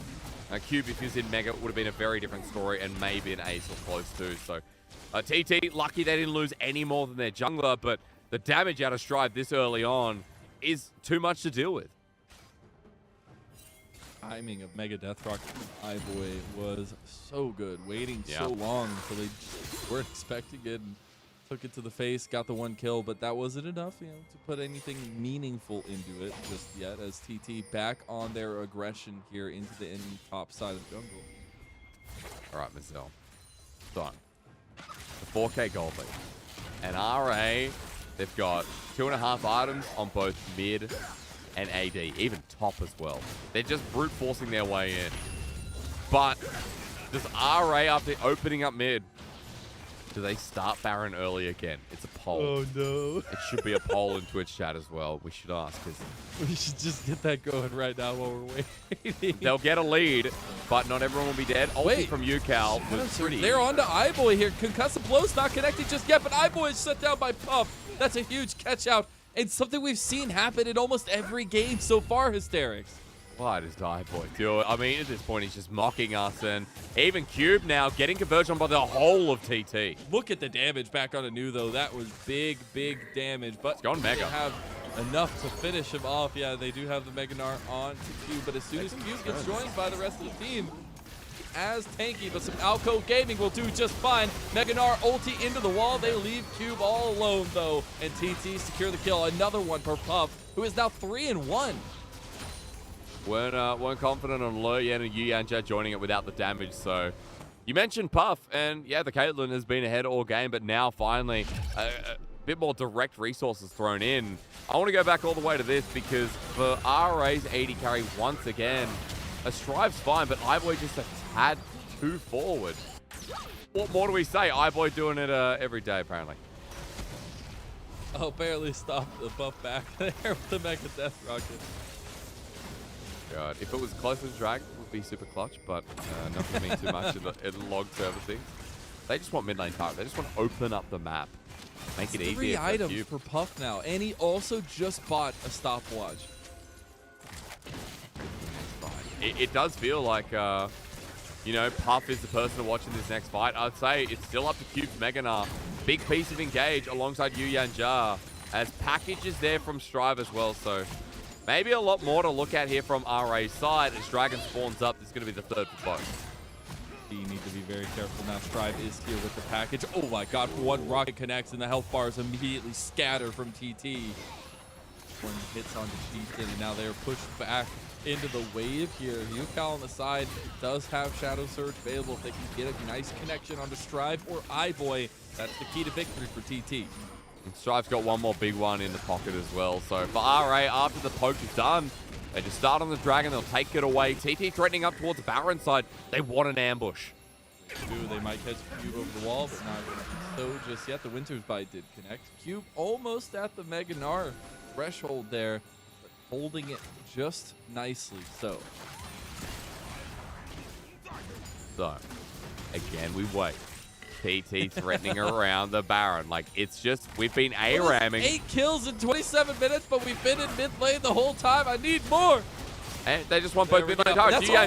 We just have to ask for it. We just have to beg, and Yanja will die for it. Puff gets a 4th kill of the game, and they turn immediately up towards the Baron to maybe bait out one of those catches just like they did.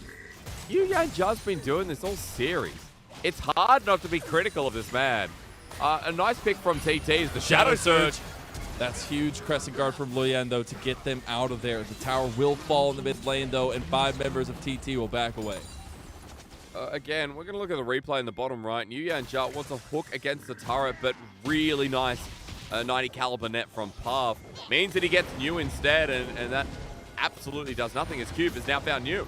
This is a 1v1 solo bolo for Cube potentially as New in some trouble. Strive is right here. Flash from New gets him away, but now he's here. Strive is there as well. The rocket's not enough just yet. They can't get him. They can't get him. How is this happening? Puff gets his 5th kill of the game, and I'm getting deja vu from the game 1 of series. I'm flabbergasted right now, Hysteria.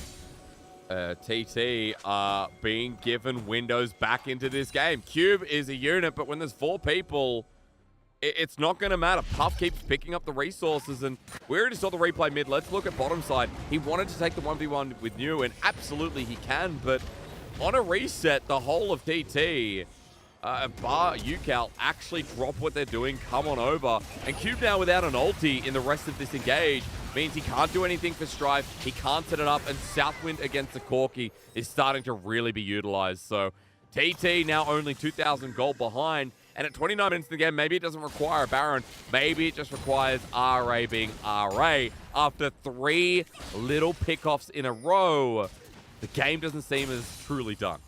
Puff is at 100% KP right now. I mean, we have not had a lot of kills in this game, but Puff, he's now 4 items in. He's literally 1 item away from a full build, Hysterics, and we're only 30 minutes in the game.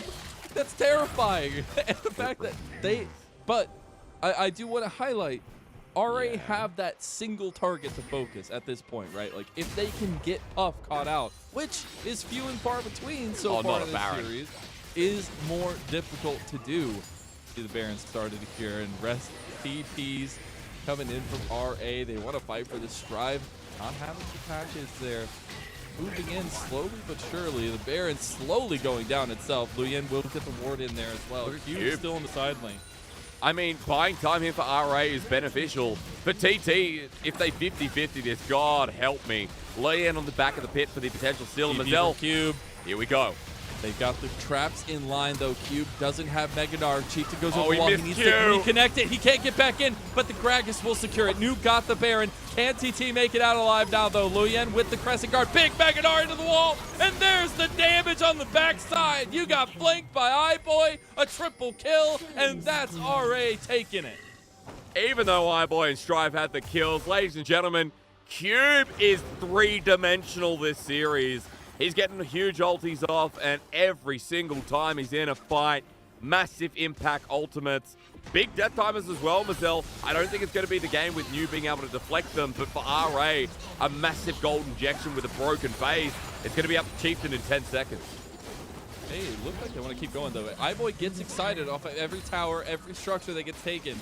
They have the wave here crashing as well. The first Nexus tower about half up. They need to snowball this for iBoy, but here comes New. Here comes the reinforcements for TT. Their health bars just aren't existent, though. And Cube has Mega Gnar now. iBoy still alive, taking the fight against Chieftain, and RA have done it. RA will come back and they will win this best of 3 series and improve to 3-5 on the season. These teams are going to be flipping burgers at McDonald's for the rest of the year. I'll tell you what.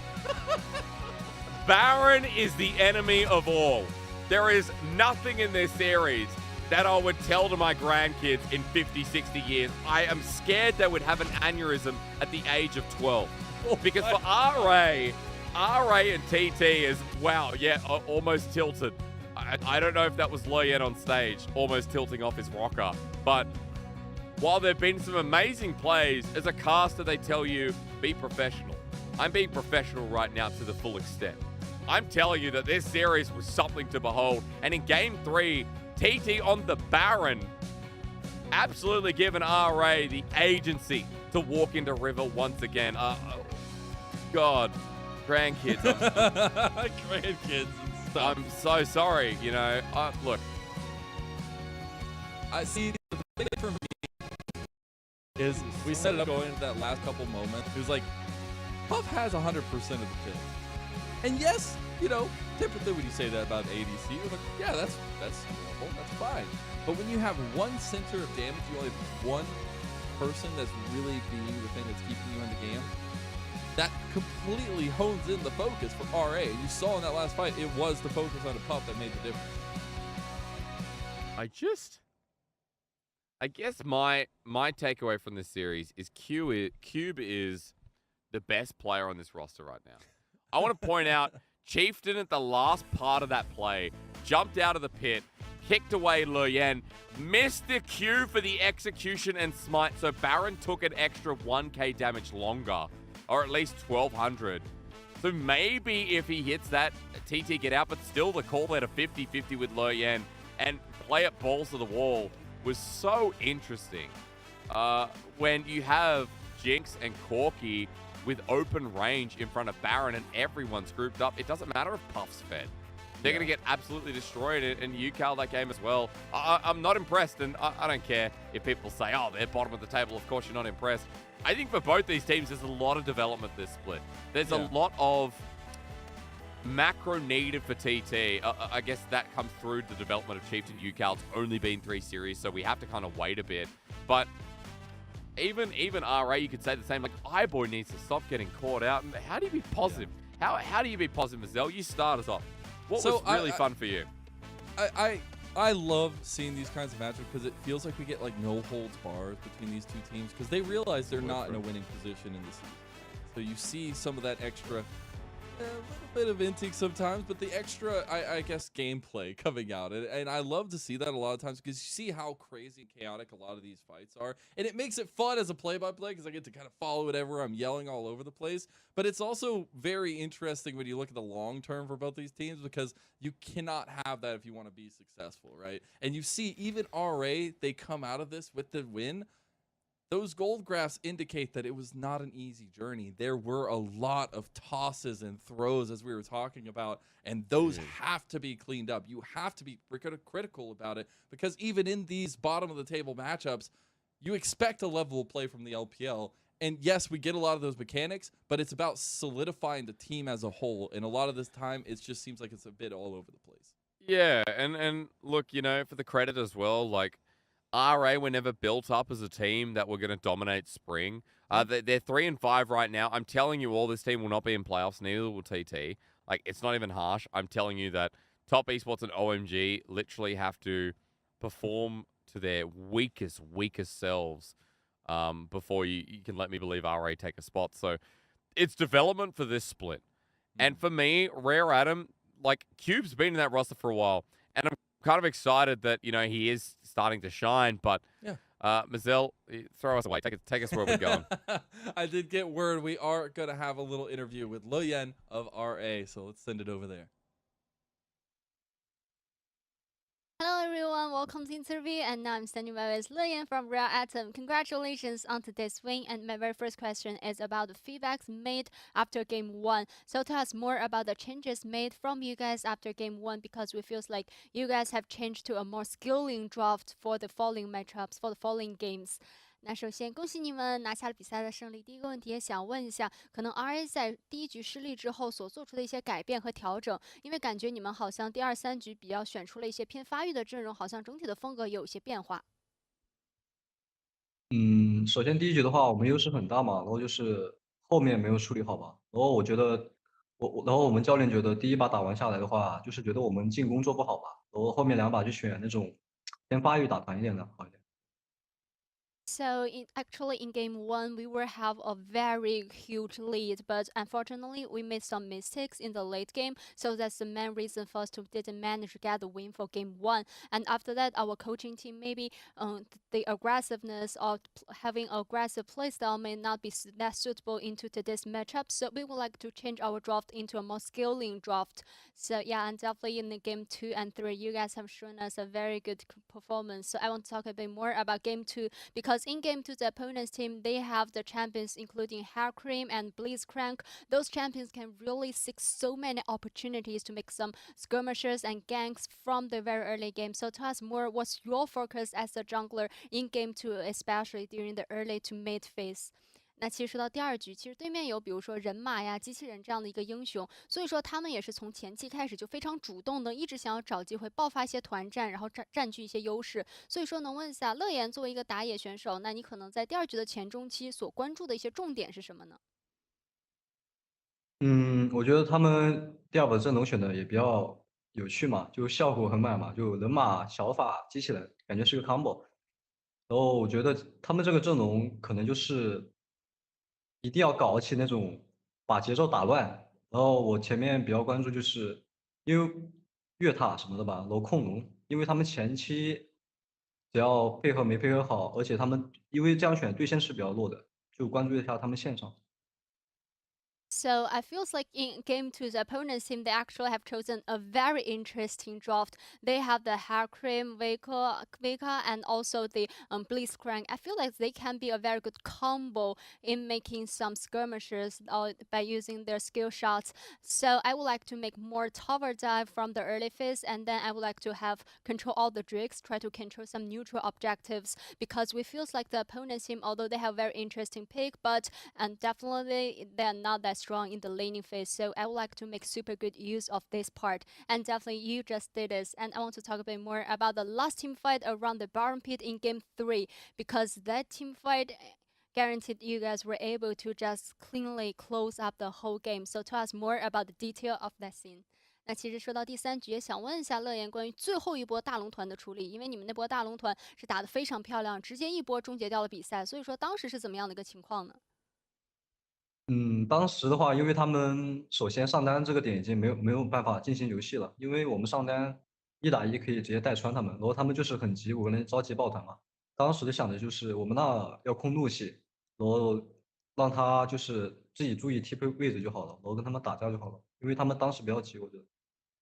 So it feels like around that time mark, the opponent's team, they are very rushed because for the top laner, he really cannot get some leads. He can be punished by our top laner for the 1v1. So they are the one that would like to seek more opportunity to make the hard engage, stay a bit rush around that time. And also we just told our top laner that Nar, he can use his passive to try to use a passive to have a very good angle, to have very good positions to make into the team fight. And then we were able to just find so many opportunities to make the hard engage to try to win the team fights, because the opponent's team, it feels like around that time mark they are not in the advantage, and they are the one that would like to rush and get into the team fight. So we just make super good use of this part, and definitely we can see this. And my very last question is for the next matchup you are going to face against RNG.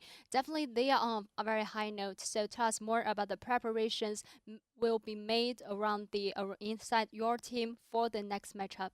那最后一个问题也想问到的是，在下局比赛你们要面对上 RNG 嘛？那他们现在也是状态火热，所以说可能面对到下场比赛，你觉得队内可能要进行哪些的准备呢？下一场面对 RNG 的话，因为 RNG 最近也在连胜，然后我觉得其实我们最近状态也可以，打 RNG 我比较期待他们上中野的碰撞吧。So definitely RNG is on high notes. They are on winning streak, but for us, I think our momentum is okay at right now. So I'm really looking forward to get into the next matchup, and especially I will focusing more on the top, mid, and jungler this matchup. I'm really looking forward to that, and definitely we are looking forward to the next matchup as well. Congratulations again！ 那再次的恭喜你们，我们也和你一起期待下一场的对决。And back to you guys， 拜拜。Thank you so much, Wendy, and thank you so much, Luyan. Love hearing from it. The momentum starting to pick up there for Rare Atom. They've had 2 back-to-back insane series, as I do believe we have our last MVP of the series to go ahead and bring up. Didn't quite hear who it was going to be. We'll see just soon. Yep, all right. Yep, sounds about right. It's deserved, right? Like, Cube in the series has been MVP throughout all 3 games, in my opinion. And on this it was a nice finishing touch. I think as well, we talked a lot and gave a lot of criticism towards TT for these fights. And especially in this Dragon, this is where it ended. A TT walk into a choke versus a Nara in Mega form and decided that, yeah, it's worth putting everything on the line for that Dragon. And even here as TT get the Baron, Mazel, Cube, another big member just hitting off on the fight. We're about to get Mega Nut once again. And clean ults come through. There you go, into 3 members and a quick cleanup. So congratulations to RA. Luyan talking about in the interview, he's excited for RNG, but top, mid, and jungle are going to be a whole different bag. I am scared for them. I am worried for them. RNG at the moment only with 2 losses, and, you know, they may have lost to V5, but this is still a top-tier team, so much bigger step up, Mazel. It absolutely is. I got to get one last check-in with you, man. Thank you so much for joining me on this first series. How's the big wrinkly brain feeling, man? Oh, how's Color Hysterics doing? It's smooth. It's smooth, It's all dude. smooth. It's all smooth. You hear it That here was first. rough. Hey, I just want to say thank you so much for joining me, Hysterics. It was so nice to be Somewhat reunited of a with pleasure. you once again. Thank you all for tuning in for the Thank first you. series of the night, but do not go anywhere, because Usheen and Ox will be bringing us the next series, which is EDG versus IG. You don't want to miss it. Let's go.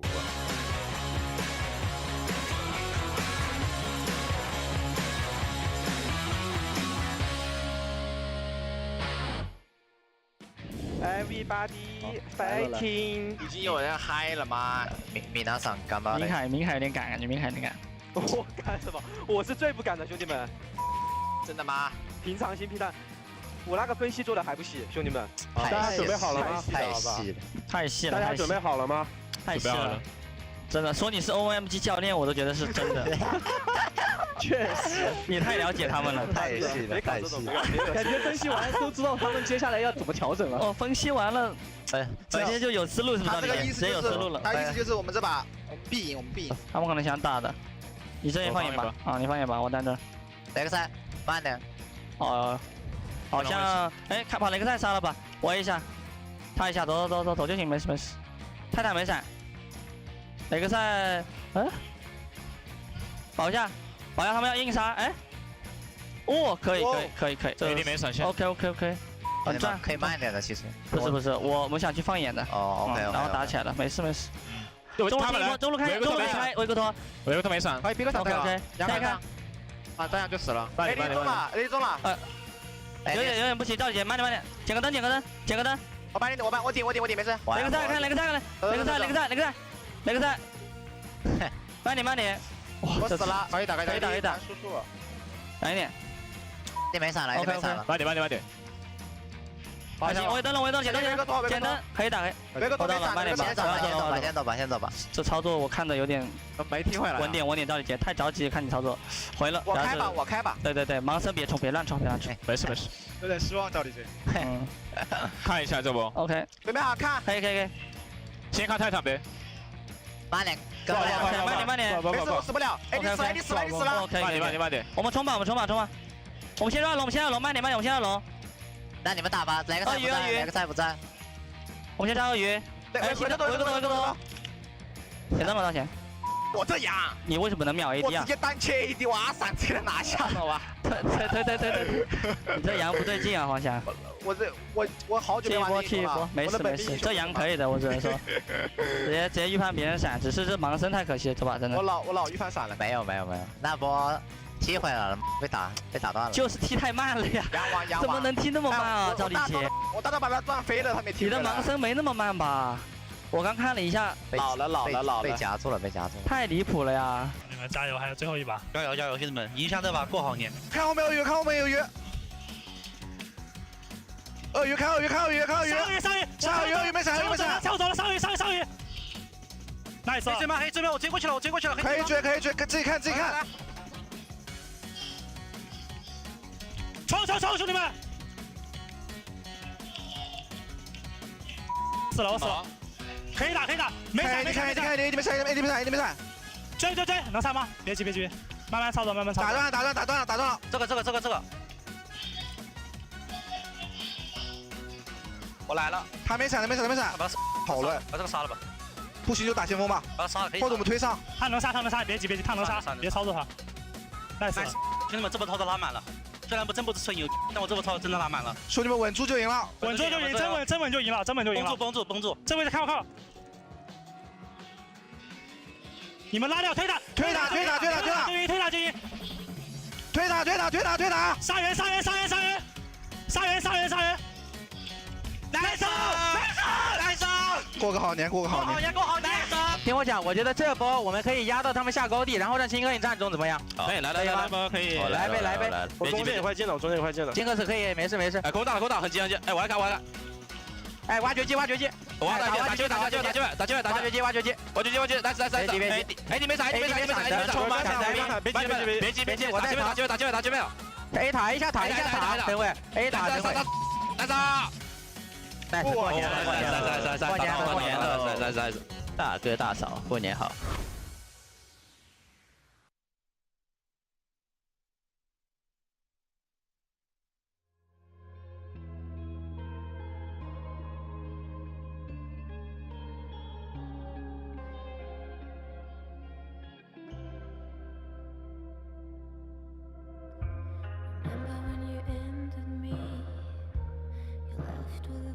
Smile on your face. In death there's no guarantees. I'll cheat it just the way you cheated me. Whoa.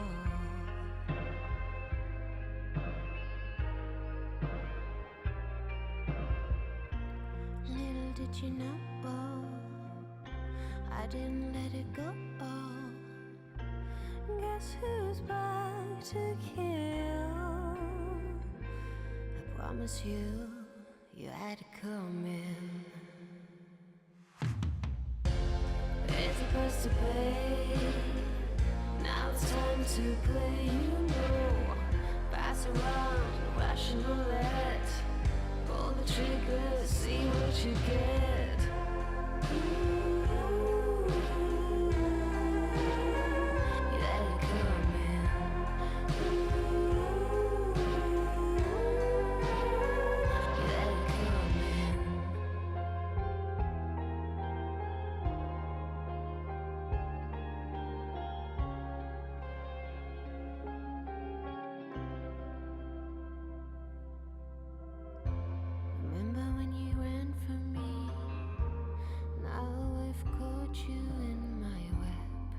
Try to struggle free. It's nothing personal. It's you, not me. You, not me. Oh.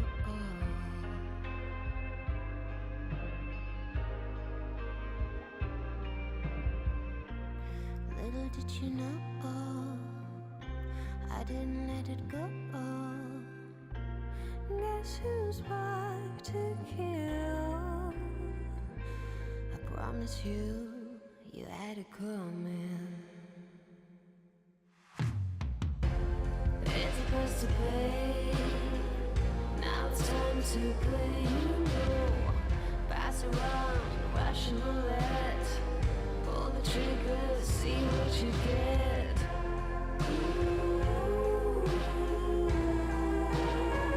You had to come in.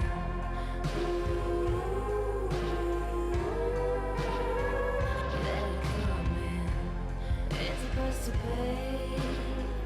Now it's time to play. You know, pass around, Russian roulette. Pull the trigger, see what you get.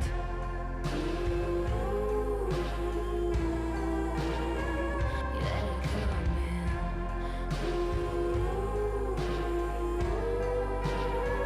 Let it come in.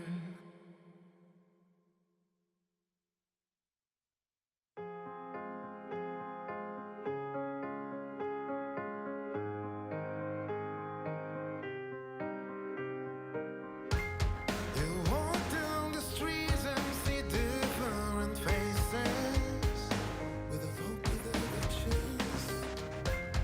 They reach out for love and for freedom forever. Do you remember how it feels? Let's walk for a while with a face full of smile until sadness disappears.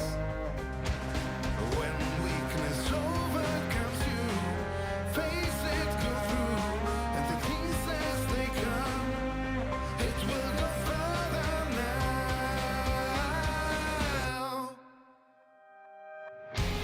Spring arms wide apart in the middle of the storm.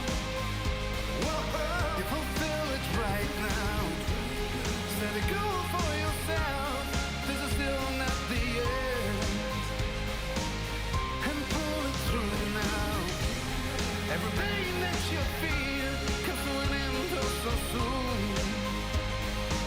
The time has come now. No, it's not the time to quit. Put yourself together, whoa. And listen right now. Don't care about the tears, all your problems. I'll be there for you in the middle of the night. And I don't care about. 我觉得 IG 下路的话，首先是 Lucas， 我感觉他这个赛季其实发挥还是蛮不错的，包括他自己的一些招牌落啊什么的，就是开团还是发挥的很好，所以我觉得尽量限制他的一些开团英雄吧，然后怎么说，就是在下路尽量打出一些优势吧。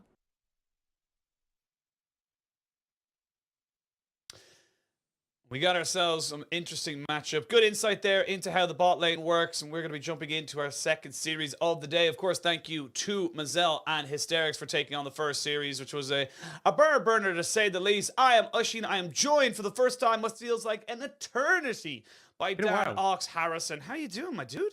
I'm pretty good. I've recovered mostly. Yeah, mostly. I'm ready to cast some League of Legends. You know, we got some banging games today, so I'm pretty hyped. Yeah, I'm pretty hyped as well. We're going to talk about our second series later. We're going to talk about our first series, which is EDG versus IG, and a little bit of a history lesson as we come into two of our oldest organizations and two of our most successful organizations throughout the entire league. Yeah, I mean, EDG in particular, very storied, but IG, you know, up until recently, they would have had that world title advantage over them. It's only just with last year where EDG managed to equalize in that, but you can see we have a graphic prepared what will show you kind of, it is stacked in EDG's favor, but IG definitely still, you know, pulling a lot of weight. Yeah, I think it does look a bit egregious here. You're kind of like, oh, one LPL title, one world title, and then 0 MSI. Where on the other side, you've got 6 1-1 for EDG. But it isn't kind of telling the full story as such. You know, looking at IG in their history, the amount of finals they've been to, the amount of times they've been so close yet so far, the famous, you know, Captain Flowers Worlds calls, the crownless shall finally be king, because when they won Worlds, they had yet to win an LPL title. So it is that setup, that is that style that's coming in today, and I want to see exactly how both of these teams are doing it, because right now, IG are coming in hot and fast. Yeah, and you know what both these teams have in common? They both have IG more. in their name. They both have more world titles than NA as a region. Oh, I missed you. That they do. They have infinitely more and twice as many if you combine them up as EU. We always got to get our digs in. But let's have a look now at IG, the Giant Slayers, as we're kind of coming into us, because they're coming into some serious amount of form with Zika in that top side. They feel like they found a little bit of that all patented by Munchables mojo, and it's working out for them very well. Yeah, that's the thing, is we highlight the history. You know, both these teams are very storied, but coming into this split, EDG are the reigning world champions. IG had a lot of proof with this new roster. It's been touch and go, but this series against BLG, the expectation was that BLG should have this one. And honestly, IG pulled out a stormer to be able to win this. It really was, and it came off of the back of Shun and Yukai. You can see it here, just constantly going forward, constantly harassing and making sure that BLG could never get comfortable. And it really was a team effort, but the individual performances coming out from pretty much everybody in IG was reminiscent from those 2018, 2019 days gone by. Yeah, and I mean, really, this game one, the mid jungle was so stellar to see, and you know, there's been a lot of hype around EDG. And coming into series, expectation is they'd be on top. But honestly, I feel like based on how AG were playing this, there's going to be some challenge for them. And the fact that we got Uzi coming in game 2, if anyone missed it, Uzi made his debut. You know where he went? He came back. And they still didn't win the series, right? They did manage to close out the game, but look at the scoreline, 21-15. Look at the end of this game. This is the game the BLG win, and look how close it is. They are hitting on the Nexus. It's only a bit of an overstay from the side of IG that results in Uzi being able to turn things around, you know, and they do win off the back of this, and we go to a game 3. But like, BLG nearly got 2-0'd with Uzi on the roster, and then they still end up losing this third game. And really, you know, stellar play in the top lane, I think, particularly from Zika, but also Shun was just on another level.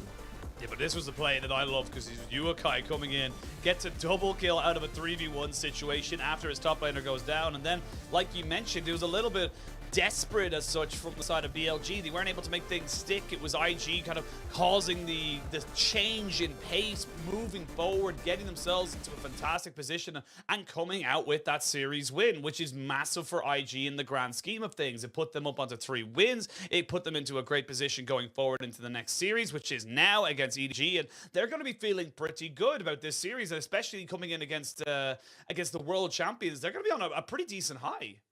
Yeah, and I mean, I think looking at this weeks ago, right? We look at this matchup, EDG, IG. Expectation is it's a stomp, right? But EDG have looked a little bit of missed recently, having their first series win. IG getting this big upset.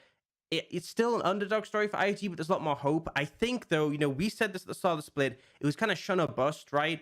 When it came to IG's success. I don't think that's the case anymore, but he's still such an instrumental part of the roster.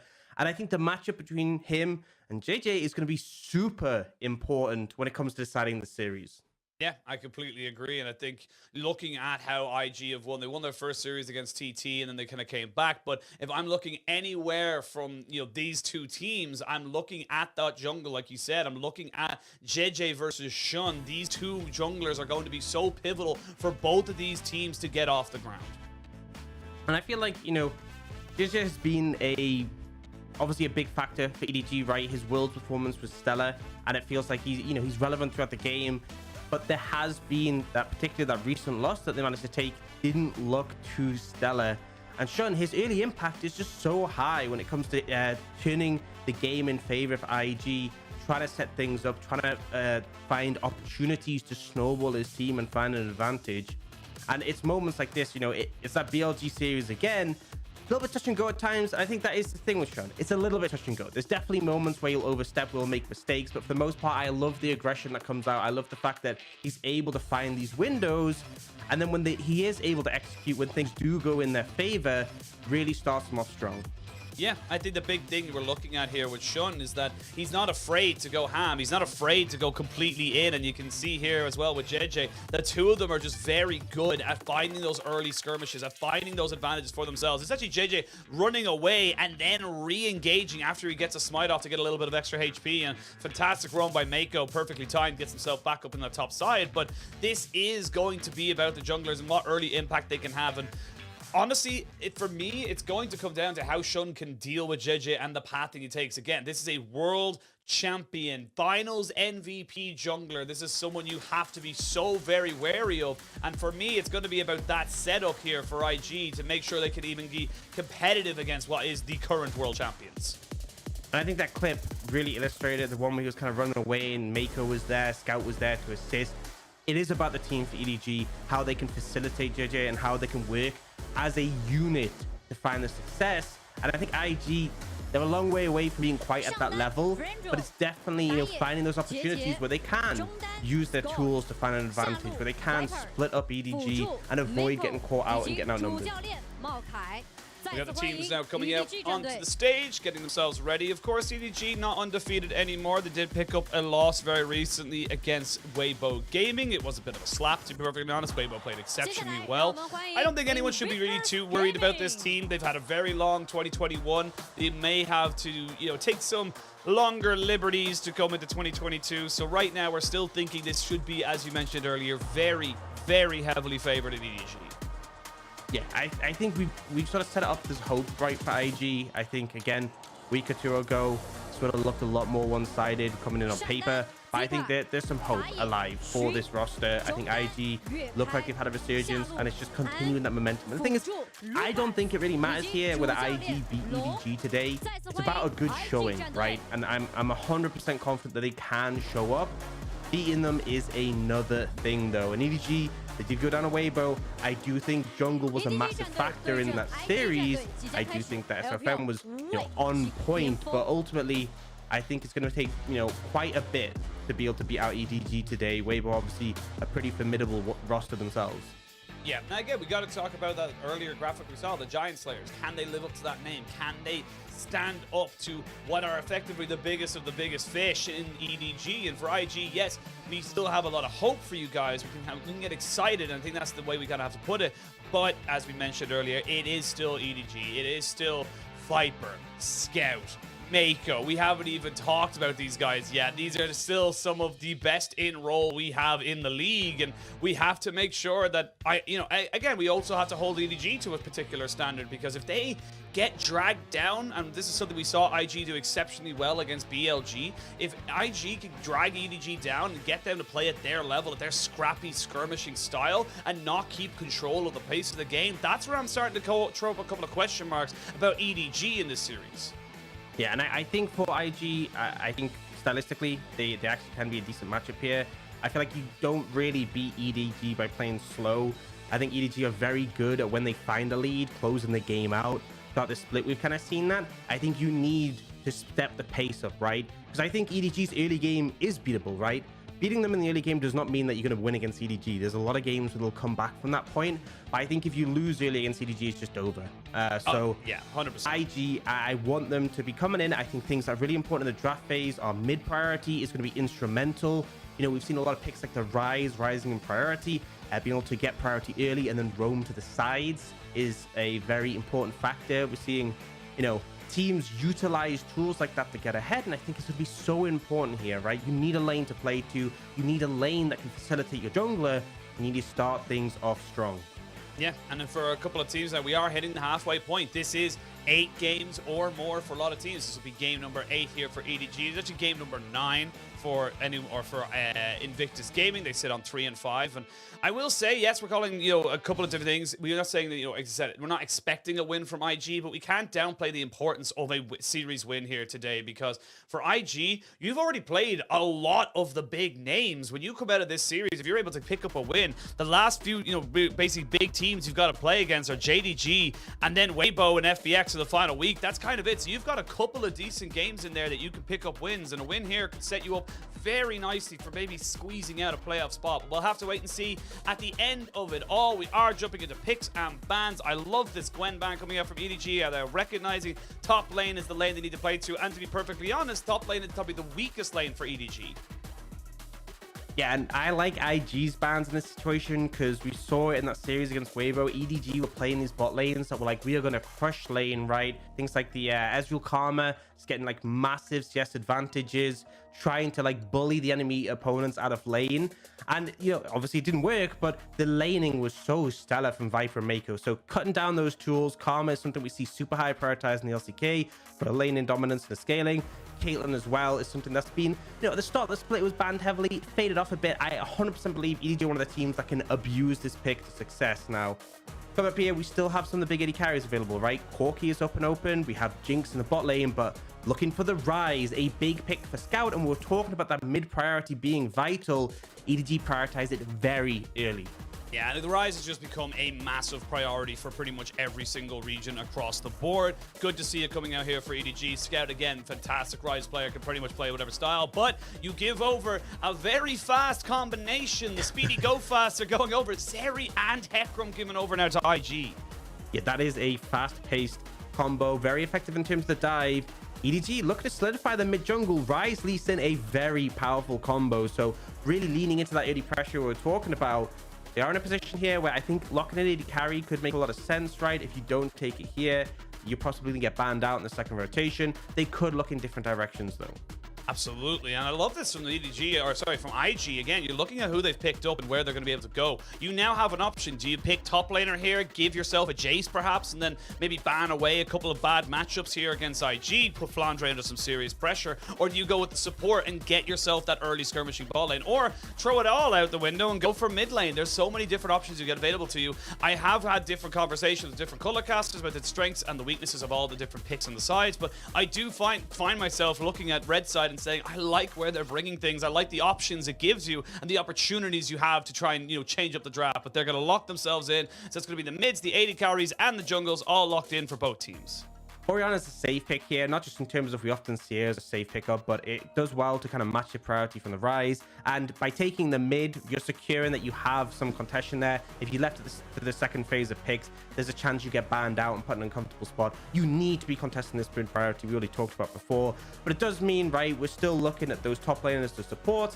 IG will have first pickup, so I expect them to probably take the support in that situation unless they really want to wait and see and they have a blindable top that's left open and available for now. They'll ban away that Tahm Kench. If you have dive tools like the Hecarim, like the Zeri, you really don't want a Tahm Kench as a safety net for EDG. We could also see the Thresh come out as a ban from IG on top of that. For EDG though, perhaps there's some top laners that you aren't really happy about seeing. And they actually end up going for the Nautilus. So looking at those supports that can facilitate the dive, perhaps a Leona ban would be second from them. But IG, I feel like it'd make a lot of sense to see the Thresh taken away here.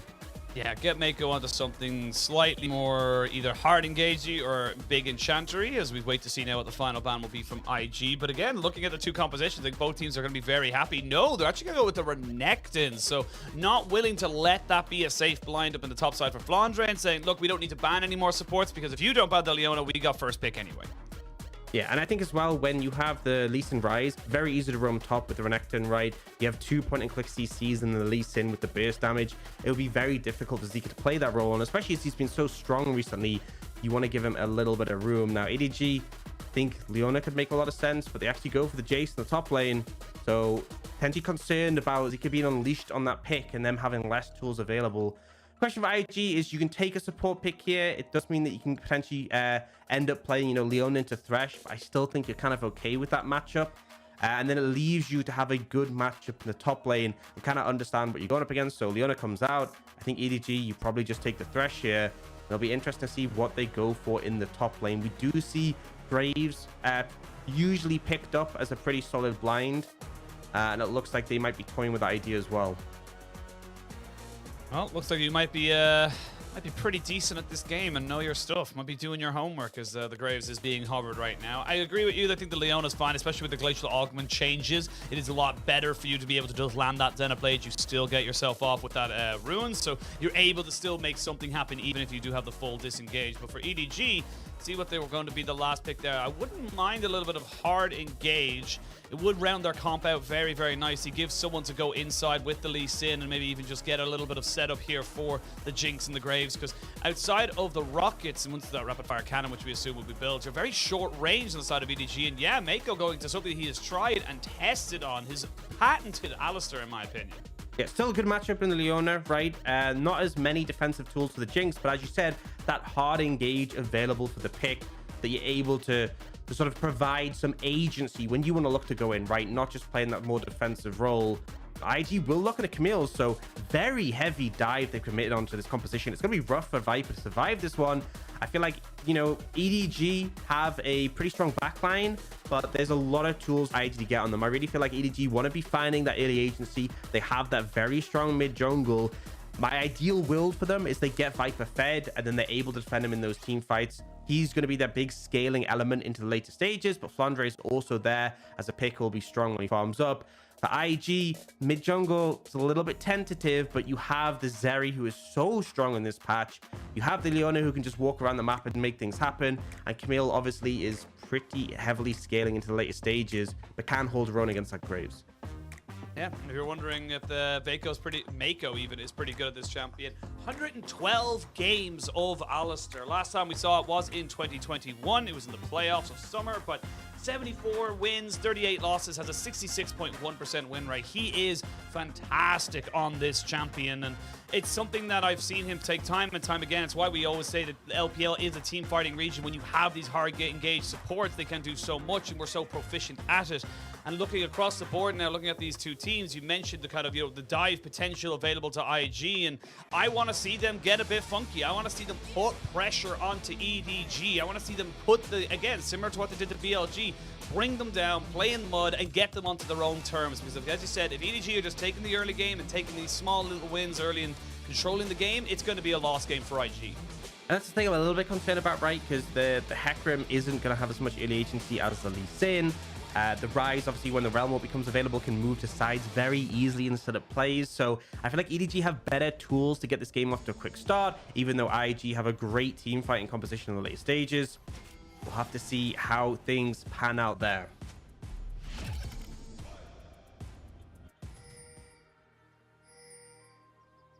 And, I feel like another element of the Alistair that we didn't really get a chance to brush on before was the point and click element of it, right? So, you have a bunch of champions who are very skill shot based, right? Thresh would be an example of a champion skill shot based. It's not fun playing those into a Zeri, right? She's so fast. It's so hard to pin her down. The Alistair basically means they have an insurance policy. If we see the stack start building up on the Zeri, the movement speed gets too high, Mako can just combo, right? There's no way really to avoid it other than using flash. There's no way to outplay it with your mobility. You can obviously move around outside the range, but it means playing a short range but mobile carry, the second you step up into Mako's zone of control, he will combo you. If it does end up coming to fruition, both teams going to be starting off, or both junglers will be starting off on the bot side of the map. And talk about that combination. I will say the Alistair does have a little bit of a rough time in the first few levels, as he has only, as we say, one of the many 2 point and clicks that he would look to try and get onto. So see how the bot lane of IG can fare up now. And Viper has still been and will probably forever be just one of the best AD carries we have in the league. Still very much hunting for more success after his world championship. Still looking to be considered one of the best to ever play the game. And for EDG, this is again, it's been a tough season in terms of the longevity of it, but they still have to perform. They still have to get themselves up. And one of the big things I think people are going to be looking at is to see how dominant they can be coming out after the World Championship, to try and make it to MSI, to try and be the representative for LPL going to the mid-season invitational. Yeah, we often see teams coming off like RNG in summer last year, coming off the MSI win, really looked rough. And it often happens because you have less of an off season, you have less downtime, less time to get used to the new patch. You spent such a long period playing on this different patch. Oh, gank coming in mid. Oh, Yukai, he's dead. First blood for JJ. Beautifully set up. The Lee Sin Rise combination, like you said, point and click CC, so difficult to get away from. Yeah, and it's level 3, right? This is when the Lee Sin really spikes. Hecarim can match you a lot better once he has that ultimate available. But at this point, Lee Sin has so much burst damage, has that mobility, able to get in on those strong ganks. And I love to see this because not only do you put Yukai behind, but by removing that flash, it makes it very difficult for him to push up in the lane, very difficult for him to contest priority. And this is Shun's attempt to answer. Plant is very overextended, but it's like Shun won't even go for it, right? Doesn't want to risk it, doesn't want to potentially run into JJ when he's overextended himself, so we'll just pick up the scuttle and back away. Pick up the scuttle, gets spotted on the Scryer's Bloom as well. They will see the recall here from Flandre. Let's have a look at this, because again, I think it's literally just Scout saying, cool, I've got the Lee Sin, I can just walk forward, get the flash out, and there's nothing else you can do. Yeah, that's the power of point and click. I mean, they play it flawlessly, right? But there's very little Yukai can do unless you're expecting the flash to come out from Scout and match it with your own. Limited amount of options in that scenario. So good start. Gotta see the momentum going though and continuing from here. EDG have drafted a strong mid jungle and already they're starting to capitalize on that, but they need to continue before this Hecarim comes online. Yeah, we saw the difference as well. Yes, you get the kill into the mid lane for the Lee Sin. He gets himself out, but it's not really equating to that much of a difference. In fact, in terms of experience, the Hecarim will still be slightly ahead. It clears an awful lot faster. You're going to be a little bit behind on the play in that regard. But look at the minimap here. You can already see Scout cheating up towards this top side with the hook shot now down. It's going to be very difficult here for Zika to try and get himself away. He does have flash, but 3 people here. EDG are just controlling this early game, and they're saying, we're going to take you out. No need to tank aggro when there's no one near the tower. And that's just a beautifully orchestrated early game from EDG. Yeah, perfect. Exactly what we want to see. Rotate that pressure up towards the top side. Easy gang setup. On Zika, he will be able to TP in and catch the wave, but now they are looking for a play. Lucas is here to back them up. This is there, but Uokai, he kind of chooses between one or the other. He needs to try and find a target now. It will be Scout, who does get donated over to Uokai. Good response here from IG, not letting EDG away with everything. Yeah, really good play. And the fact that Lucas was there, you know, it instantly means that EDG can't actually contest that, right? The mid jungle is the only members available for the side of EDG, but Scout and JJ instantly knew, right, there's actually a roam timer here. We have to back out. They see Lucas. JJ has to flash away, and it's still an advantage overall for EDG right now, but IG answering back. And again, it's only about that kill and the difference. So the way this game is slowly kind of filtering out, again, we look back towards those junglers, JJ and Shun. They are being so active so early, and it's great to see it from them. And already look at the items and the AD carries. 2 Coles picked up. They're saying, look, this game isn't about us right now. We're going to wait 20 minutes or so when we get 2.5 items. Then we become relevant, because they know right now it has very little to do with them in these early stages. Yeah, I will say you can see the pressure that IG sort of have. We saw them earlier able to contest the wave quite well. The Zeri is able to just shred through minions so quickly, and it does mean Lucas has those opportunities to move into other areas of the map and sort of facilitate play. But now they will be looking to crash this big wave in, and it does mean, again, Lucas has another opportunity where if he wants to move, he can. But for now, I think the goal for IG is just to look to pick up this dragon. Actually misses the ward there with a sweeper. It won't matter at all in the slightest, because you can see JJ is passing towards the top side, but still going to be spotted out on that one. Yeah, Snipers from Shun just trying to see if he can be get as efficient as possible on this clear. Get the dragon and the scuttlebug at the same time. You know, keep your he's farming while he's farming. Yeah, he's farming and he's farming, exactly it. And he'll have the rest of his team coming in now just to secure that one there. You do have the Onslaught Shadows available. And IG, despite losing out on the early kills, they're going to be able to keep themselves relevant in this game. And that's something that we can talk about in terms of IG. When they're able to get these early dragons, again, when the ball is in Shun's court, when it's about him getting a steal, getting a good engage, fighting around these objectives early, it does feel like it is IG looking a lot stronger in this. And now Zika feeling good with this Sheen pickup. Going to be able to get a decent trade, but you've already got the Vampiric Scepter on Flandre. Should be able to sustain it up, no problem at all. Yeah, that's the thing. Sustain from Flandre means this isn't really too relevant. And you've already got EDG's mid-jungle moving up again. So this is a bit scary. Jun is heading over. We'll be there to cover. And the Onslaught Shadows is going to make things so difficult if EDG opts to dive. But I think they will just be happy to take the Krugs. Zika will burn his hookshot there. But I think EDG know this is going to be a great play. And they will see the Hecarim turn up.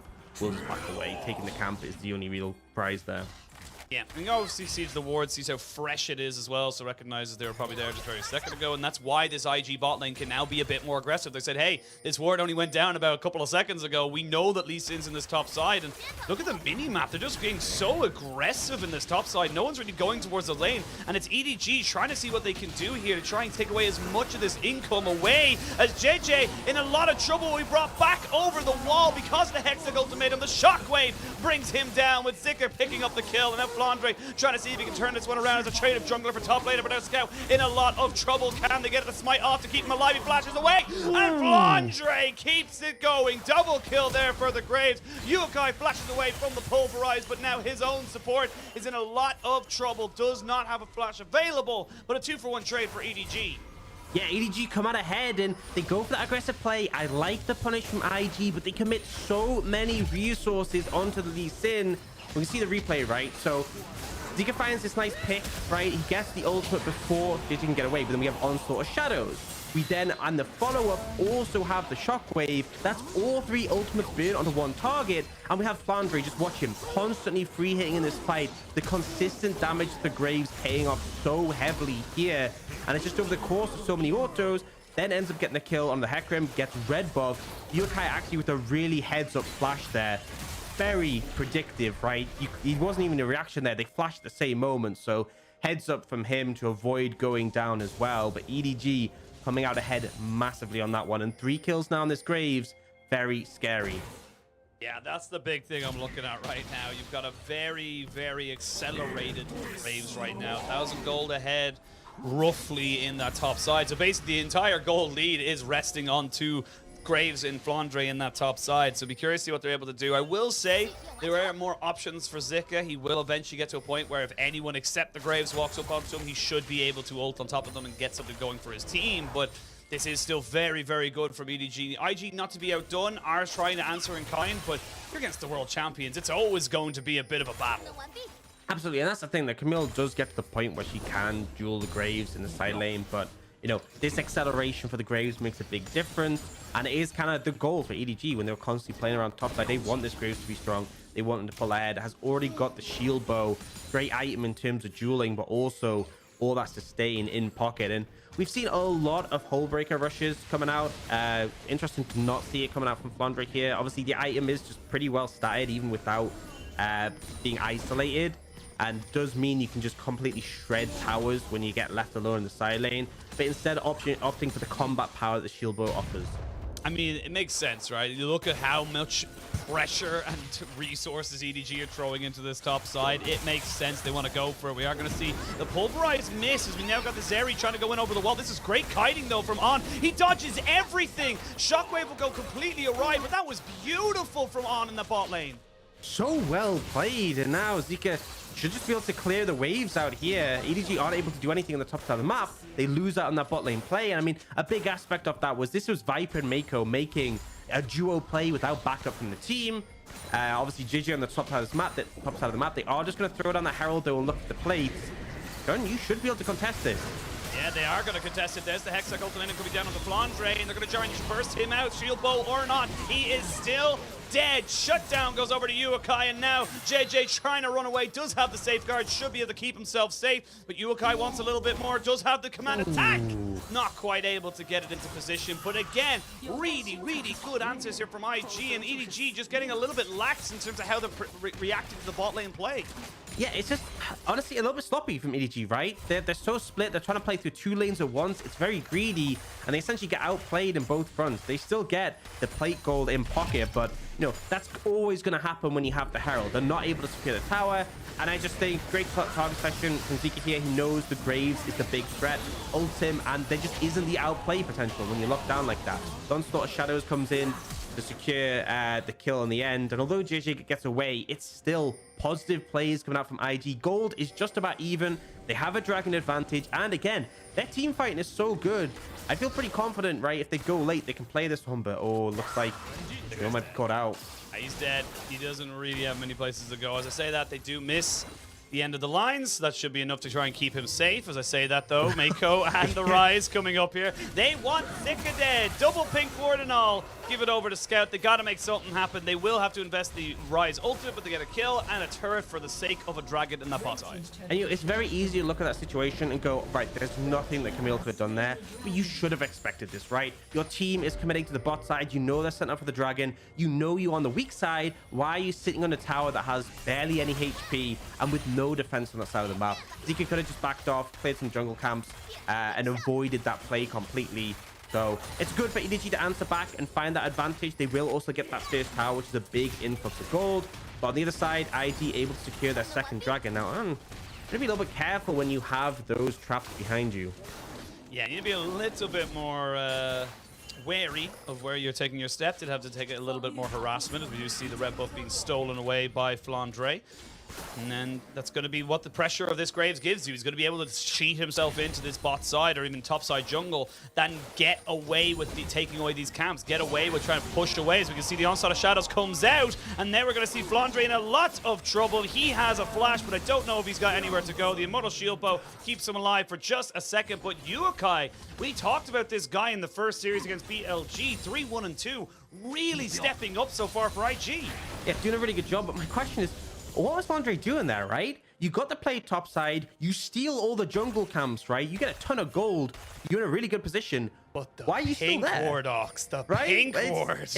it's like, you don't okay, understand. He's mind controlled by the control ward that he has to kill it. It's so unnecessary, and he just gives over more gold to the enemy side, completely mitigating the successful play that they managed to find there. So again, we're seeing EDG playing this a little bit sloppy, a little bit fast and loose, and IG are in position to answer. Still down in gold, but there's 2 dragons in pocket are definitely a good omen as this game continues. Now we see them leaning towards this bot side. They're going to steal away some camps here, potentially put some pressure on this bot lane tier 1. JJ's moving in to try and answer.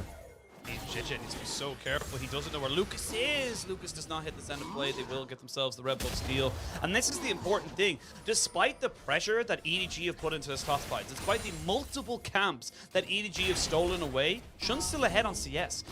Shun still has a 20 CS lead, 2 dragons for himself, and already up towards his turbo chem tank alongside those Ionian boots of lucidity. He's fine. And also, straight up, he's just not the big reason that IG are winning right now. It has been a combination play from IG of syncing up, getting themselves into good positions, and then using the power of their carries. As we look quickly down towards those items, yes, you've got 2 items on the Flandre, does have his Lord Dominic's Regards now finished up, so very powerful spike for him, but you've got the Divine Sunderer for Zika, we obviously talked about the Turbo Chem Tech, Luden's Tempest picked up as well, the Triforce, you have a lot of power here, and look, EDG have to respect it because they are not in position to contest this. Yeah, IG just walk over onto the objective, force them away. Now, EDG trying to take mid-priority and potentially lean over, but it's so difficult to face check in this situation. This Orianna is doing an insane amount of damage. 8 stacks on the Dark Seal. Sork shoots the pen. Ludens as well. They are playing this one pretty cautiously. Now, they are going to push up mid, but I think the wave clear is available for IG to deal with this, and this Herald is already gone, so EDG, they group up and get nothing, right? Look at the bot lane. No one's there. They could have pressured that in. They could have looked for the T1 there. Instead, they hang around mid for no reason, right? No value was gained from that. They were fishing for an opportunity, and now IG with the Herald in pocket will be able to make their play quicker. Move over towards the top side, Herald in pocket. If Andre steps up, he's dead. Yeah, they have to give this one up for free. So it is going to be a trade, and actually a slower trade here for EDG. Like you mentioned, only getting down towards that bot side right now. Lucas is roaming over. Flandre's going to find himself in no man's land, but he gets himself out with the quick draw. So IG, I'm liking this from the moment, off. This is feeling like a coordinated, cohesive team. This is feeling like a team that's going to be able to go toe-to-toe. I will say it's a little unfortunate they don't get the big 2-headed wolf there, but again, these are good plays coming up against a very difficult opponent. They're not afraid to try and just play their game. Yeah, 100%. And I think I love the confidence coming in. I love the fact that they're being proactive. Now, Dragon in 45 seconds. This is undoubtedly going to be a fight, right? Gold is dead even. But it's 3rd Dragon for IG if they can get it. And Ocean Soul, honestly, with the Hecarim on your side, the fact that Zeri gets quite bulky with a build, Camille as well, these targets become really hard to take down if they can secure this. So EDG, they're there first. They're setting up, right? IG potentially overstaying in the top side. Means they will be there a bit later, but they have the Herald. They can throw down mid to look to contest that priority and use that power to force in. Remember, they are a dive composition. They have the tools to force in if they need to. Yeah, that's a quick look at summoners. I'm going to stop myself right there as they're going to jump straight onto Mako. Zika goes in and goes back out, gets the unbreakable will out of the Alistair. Great damage on the side, though, from Scout, and that's going to be a kick fit from the Lee Sin. No, he doesn't get it. The Shockwave comes out to try and keep Yukai alive. It's a trade of 2 for 1 as On forced to flash away. They will get the Realm Warp right behind the turret. They are very deep, but they're not quite able to find this one out for themselves. They will be able to get themselves this mid lane turret. What else can they get, as well as the rest of IG? They've been taken away from the safety of their base. IG just need to buy time though, right? Yukai does have that teleport, so he's going to be able to rejoin if they wait long enough. Lucas is already walking over, whereas JJ is far away. EDG, if they start the dragon, there's an opportunity for a smite steal, so they know they kind of have to back off here. The longer this play goes, the more confident IG feels. So despite EDG coming out ahead, I think they just have to back away. Yeah, they got to back away. They are here, though, with Flandre and Mako. You can see the TP coming in as well. They're going to try and contest this one. IG, this would put them onto Soul Point. We got Zika running in now onto Flandre. Oh, my God, that damage is huge right now. This Graves is ridiculously big. He flashes over the wall. Shun goes too far down and gets taken out of this fight. EDG should be able to pick up themselves a first dragon, and this is where it's starting to fall apart. EDG just looking too composed for IG to deal with. Yeah, even when everything feels pretty solid in this game for IG, they end up making a misplay and EDG capitalize. Now, to be a bit careful, EDG are 5 strong and pushing up here, and you can see JJ potentially fishing for a flank. This is a dangerous position to be in. Oh, there goes the Super Mega Jet Rocket. They're going to go in with the solar flares to try and get underneath the tower. There's going to be the ultimate from the Zeri, though, and you've got to be very careful here if you're EDG. But they've already taken them down. They've got the damage. They've got too much to deal with, and it's going to be 4 quick kills. All of a sudden, we've gone from dead even to a 3,000 gold lead. And this is the problem, right? You go into the later stages against EDG without a lead, and they are so good when it comes to this mid game. Perfect coordination on that team fight. The confidence to go for this tower dive 5v4, not counting the tower as an extra member because it didn't do anything there to save them. Now, this is where we had that moment where Zika got nearly burst out and they commit for this play. Flandre flashes from the Slaughter Shadows, and now your main engaged tool, this Hecarim, just gets bursted out, right? There's so much damage from Scout and Flandre at the moment. They go for this dive play here as well. The critical thing is that we have low HP members, right? Arn and Zika already pretty low on health, and they have tools like the Alistar, the Rise, the point-and-click CC. Just makes it so difficult to defend against it. Again, just look at the kiting. Look at the way they're just juggling the aggro. In, out, still putting out a lot of DPS, and this is why EDG are so powerful, why they're so good. Yes, look, we said the top lane was arguably their weakest lane, but that doesn't mean that Flandre's a bad player. That just means that out of the absolutely star-studded lineup that EDG have built for themselves, Flandre maybe doesn't shine the brightest when he's given the resources, though. Now 6, 2, and 4 on this Graves. Excuse me, he's probably sitting on an absolute boatload of gold. As we can see, he's probably going to finish up an item straight away. I would not be surprised if he goes back and gets himself a 3rd item. No questions asked. I mean, he's so strong, and it's so difficult because you're engaging into them, right? If you don't burst out Flandre, the sustained damage available, he just shreds anyone he gets close, right? If Zika or Shun are in range of him, he will absolutely massacre them. And you can see already, Zika doesn't want to stay around and may have already overstayed. Yeah, doesn't have flash available. The kick will land, but JJ ignores the compulsion to go back in on your key. He wanted it. Instantly, IG start to move towards Baron. He thinks, you know, maybe this isn't the play to be going for as a jungle on the bot side of the map when Baron is available. Ox, an Infinity Edge. An Infinity Edge from one back and a long sword to boot. Look at the item diff between top laners. Look at this item diff. Look at the item diff between top laners. Tell me this is okay, right? This is, yeah, there's a lot of damage. A lot of damage. Great analysis. Yeah, significant amounts of damage, and it makes it so scary. One, it means that they have a ton of damage on this Baron, right? They will just shred through it. You can see they're going to bait out the blue trinket and not actually back away. I think they want to bait in a fight. They know they're strong, right? 4,000 gold lead. I are forced to move over. They got to go for it. Shun will be able to get himself over the wall. He's going to go for it. No, the Baron knocked him off. I just saw the tentacle on the back side of this. That's so unfortunate. Shun couldn't actually pop his ultimate, which meant he couldn't contest, and that means that EDG get themselves a Baron for free. Not technically for free. They will lose the tier 1 in the mid lane, but now the IG, they got to back themselves away, and they cannot fight right now. Yeah, they didn't have vision of the wall. It's a critical thing, right? Because John definitely could have just ulted over as immediately as he got there, but it's so scary to do so because he gets bursted down so quickly. If you don't know the Baron HP, you're just going to die doing so. The technical comes in, it's a little bit too late, but it's just a very snappy decision from EDG. And this is what I mean, right? If you come into a point where EDG have a lead, they are very good at closing that out, right? You give them an inch, they take 17 miles, and they are proving that here and now. 17 miles, 6 LPL titles, an MSI championship, and a world championship, if we're going to be completely honest with it. But of one goal lead? Wow, that's pretty. I mean, they're efficient, my friend. They're an efficient team, you know. But coming back into this one again, we obviously talked up a lot about IG, and specifically we looked at why we thought maybe they could get something going for them.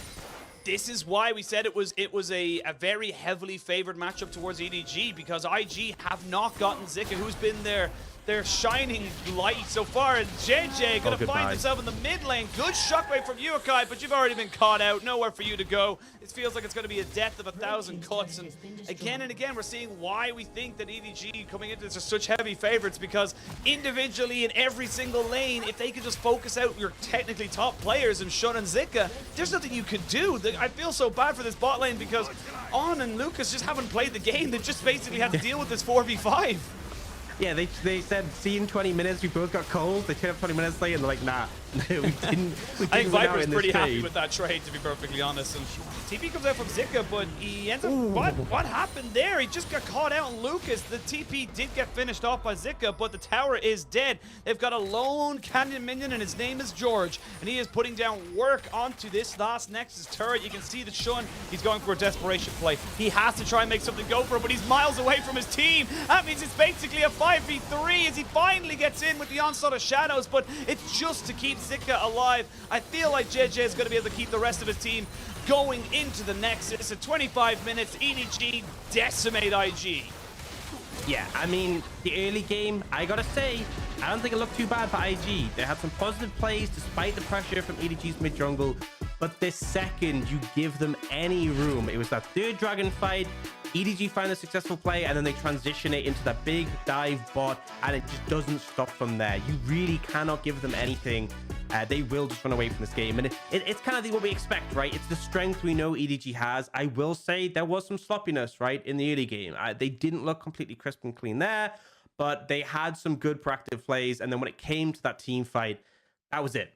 That was it. And I think, honestly, it's hard to sort of judge this one from the perspective of IG, because it's like, you know, they did pretty good in the early game, right? It's just like, do you go back and be like, right, everything was good up until that point, or are there things you look at, or you like, maybe we should have had a bit more agency in the mid jungle? Because that's the thing, right? The Hecarim did a good job, but imagine if the roles were reversed and IG were the ones with like a Lee Sin Rise. Could they have had a substantial lead at that point, right? So definitely an opportunity for IG to reflect coming in this game too, because yeah, they finished one quickly, and you can see, look at the goal graph. This is it, right? You sort of meander around the early game, and you're like, we're doing okay. Despite EDG having that early pressure, they sort of answered back quite well, and then it's just boom. You make a mistake, that's it. Game's over.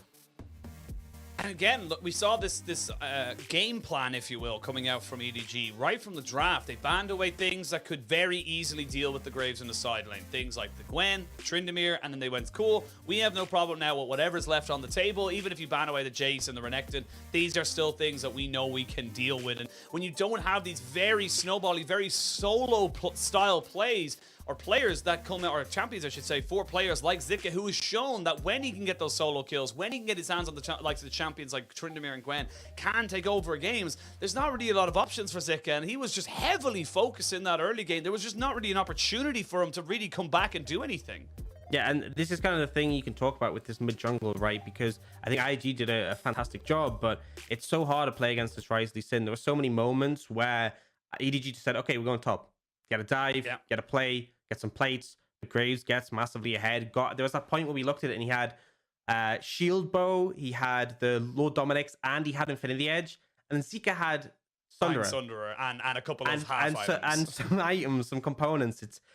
There's just no competition in that situation. So I think not letting them to have such an easy play pattern to lean top is going to be very important in this game too for IG. Yeah, we'll see how they end up throwing it. We're going to say throwing it, my God. Seeing how they end up playing it, I'm going to throw it to a break. When we return, we'll have game 2 happening very soon.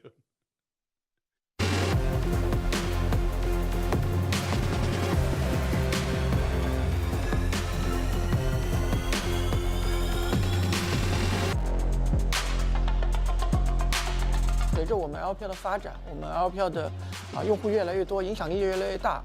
那我们其实也去有一个品牌上面的策略的转变，就是我们希望能够更加体育化和专业化。因为在目前可能从整个英雄电子竞技去发展的状态上来看，我们不再是去向 S 赛学习，不再是可能持续的大面积的去向传统的体育的转播进行学习的这样一个状态，而更多的是我们需要不断的去突破自己。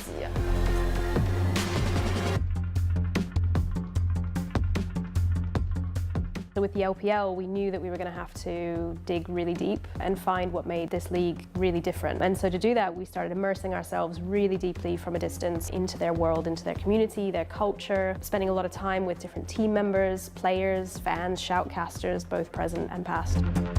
Something that we found out is that the LPL's approach to the game is crazy. It's almost next level madness. But to the LPL, it's almost genius. And this unpredictable, intense, fierce, wild, and being always one step ahead was something that we wanted to tap into. Together we defined crazy as our game. It's a proud statement that really speaks to this bold mentality of the LPL players and the LPL community. 那么在整个品牌刷新的过程当中，我们也和 DS 团队保持紧密的沟通协作，每一个设计元素都经过我们仔细的考量和精心的设计，希望能够将更好的体验带给玩家。在设计风格方面，把 RPL 打造成为建立在专业和竞技的基础之上，融入新颖的视觉创意，给我们的玩家带来新鲜的体验。同时呢，也融入了中国的传统文化元素，创造属于 RPL 的全新视觉风格。We then began to think LPL's crazy energy as this dragon mode. But this dragon mode had two key behaviors, tension and eruption, an ability to flex between calm and controlled to hyper-energetic and loud. Every one of our elements is designed to supercharge our visual system. They become expressions of the crazy energy that the LPL unleashes on the Rift. And this gives us this great opportunity with our colours. They're both inspired by fire and water. We created a custom headline typeface in both English and Mandarin, with every detail designed to reflect the veracity of how the LPL moves on the Rift. 我们这次品牌刷新也以中国古典哲学当中的五行概念和 LPL 赛场上不同的战况进行了结合，去体现 LPL 竞技为上、无畏拼搏的精神。Each of these elements were a dynamic manifestation of the crazy energy that exists from within the LPL. Flow, frenzy, focus, explode, and regenerate. Every element of the brand had to be designed taking motion into account. We needed a system that allowed us to dial up and down the amount of movement. So when the fans need to read the stats or they're waiting for the match to start, for example, the gradients can function as a living hold. But on the other hand, when something extraordinary happens during the game, the visuals can explode and take over the screen in the most powerful way possible. 所以我们还是希望通过这样品牌刷新以后，给我们更大的压力和动力，去给行业和用户创造更好的一个价值，去传递具有中国传统文化特色的 LPL 的体育竞技精神和品牌形象。而到今天，我们在制定我们今天的整个从我们的品牌的核心理念到我们最后呈现出来的视觉风格和我们的 slogan， 其实体现到了我们现在整体的一个新的风格，也就是 Crazy is our game， 无畏进巅峰。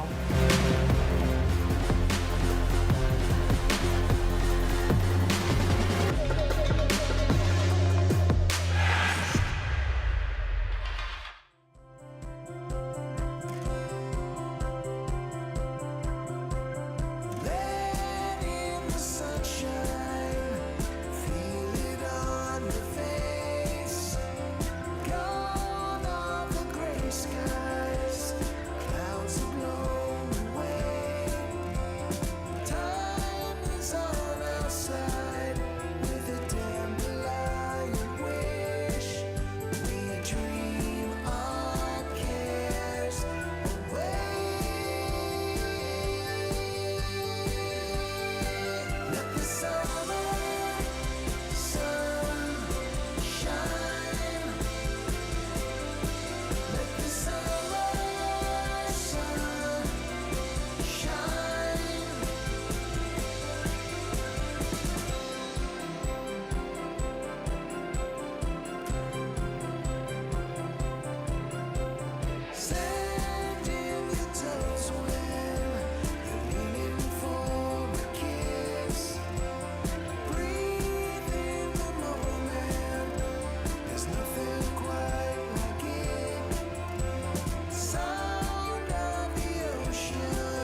就应对冠军中野的话，我们做好自己的吧，就不要有太大压力，然后放平心去打，应该会好很多，就是正常博弈就好了。就小人和先锋来说的话，先锋是最重要的嘛，因为前8分钟先锋的资源点，然后推塔比较快，所以先拿先锋会好一点。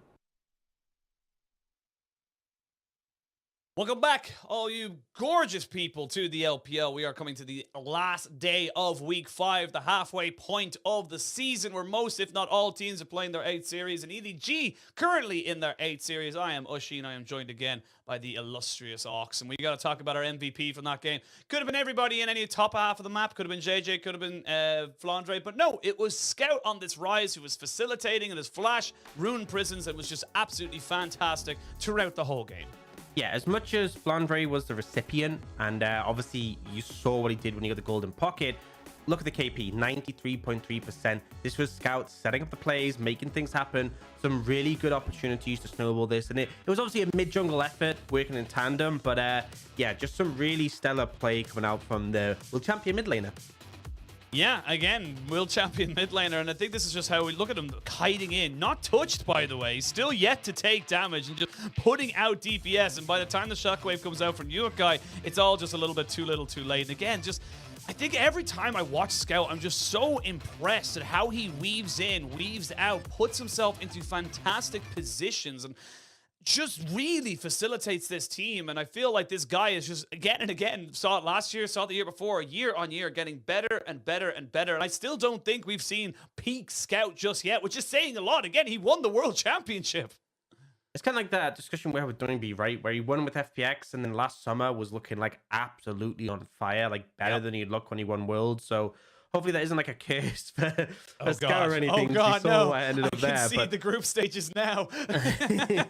either way, phenomenal performance. Didn't actually go for the tank rise build, picked the Archangels, the Seraphs, and was doing a ton of damage. So really solid play. And I think going into this game too for IG, your early game was pretty good, but this mid jungle was still a problem, right? This Lee Sin Rise were able to make things happen, able to run to the side, able to get Flandre ahead.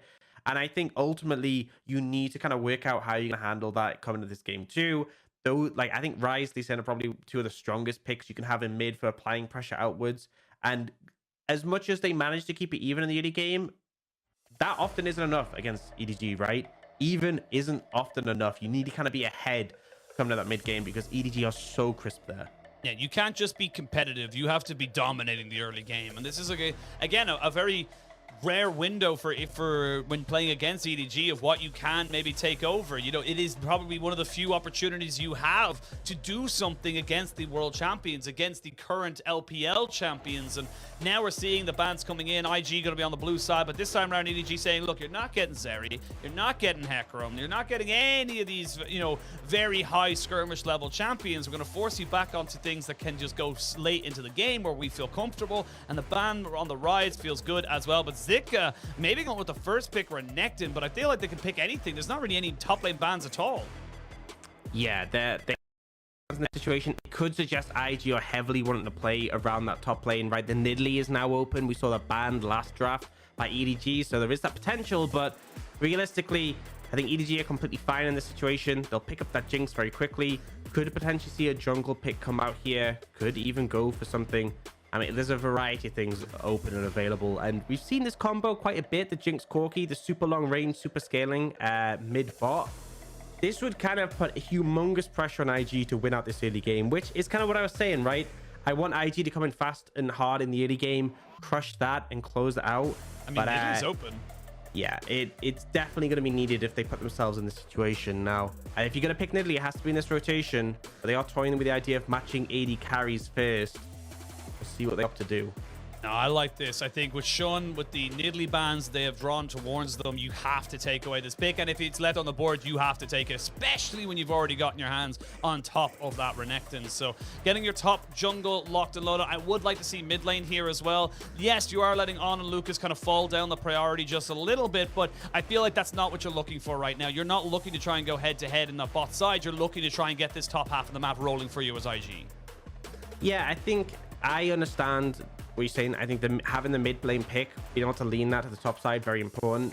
They could, in theory, just flex the Renekton, but again, I want a mid who can contest priority against the Corki. They instead opt for the Aphelios. seems like it's like a little bit of later insurance, right? You get ahead and the Aphelios will carry you through. But again, you're into Jinx Corki. This is scary to face up against. Now, EDG, I'm not really too surprised. They'll pick up the Gwen, right? It's left open and available. Ban away things against it. Well, I mean, the Renekton's already been taken, so, Oh, sure. Yeah, you know. I completely forgot about that. I don't know why. My brain just lagged for a second because he said Renekton mid. Could be the expectation that it's just going to go top lane. Again, the Renekton can be flexed, but so can the Gwen. And they are actually going to ban away the Jace, so they don't want to deal with the fact that they could flex this Renekton mid. They could put the Jace top, give Flandre a really bad time. So we'll trim those tools. For IG, I think banning away junglers makes a lot of sense here, right? I think Xin Zhao already seems like something that would be painful. I think you just auto lose team fights if EDG gets Xin Zhao at this point.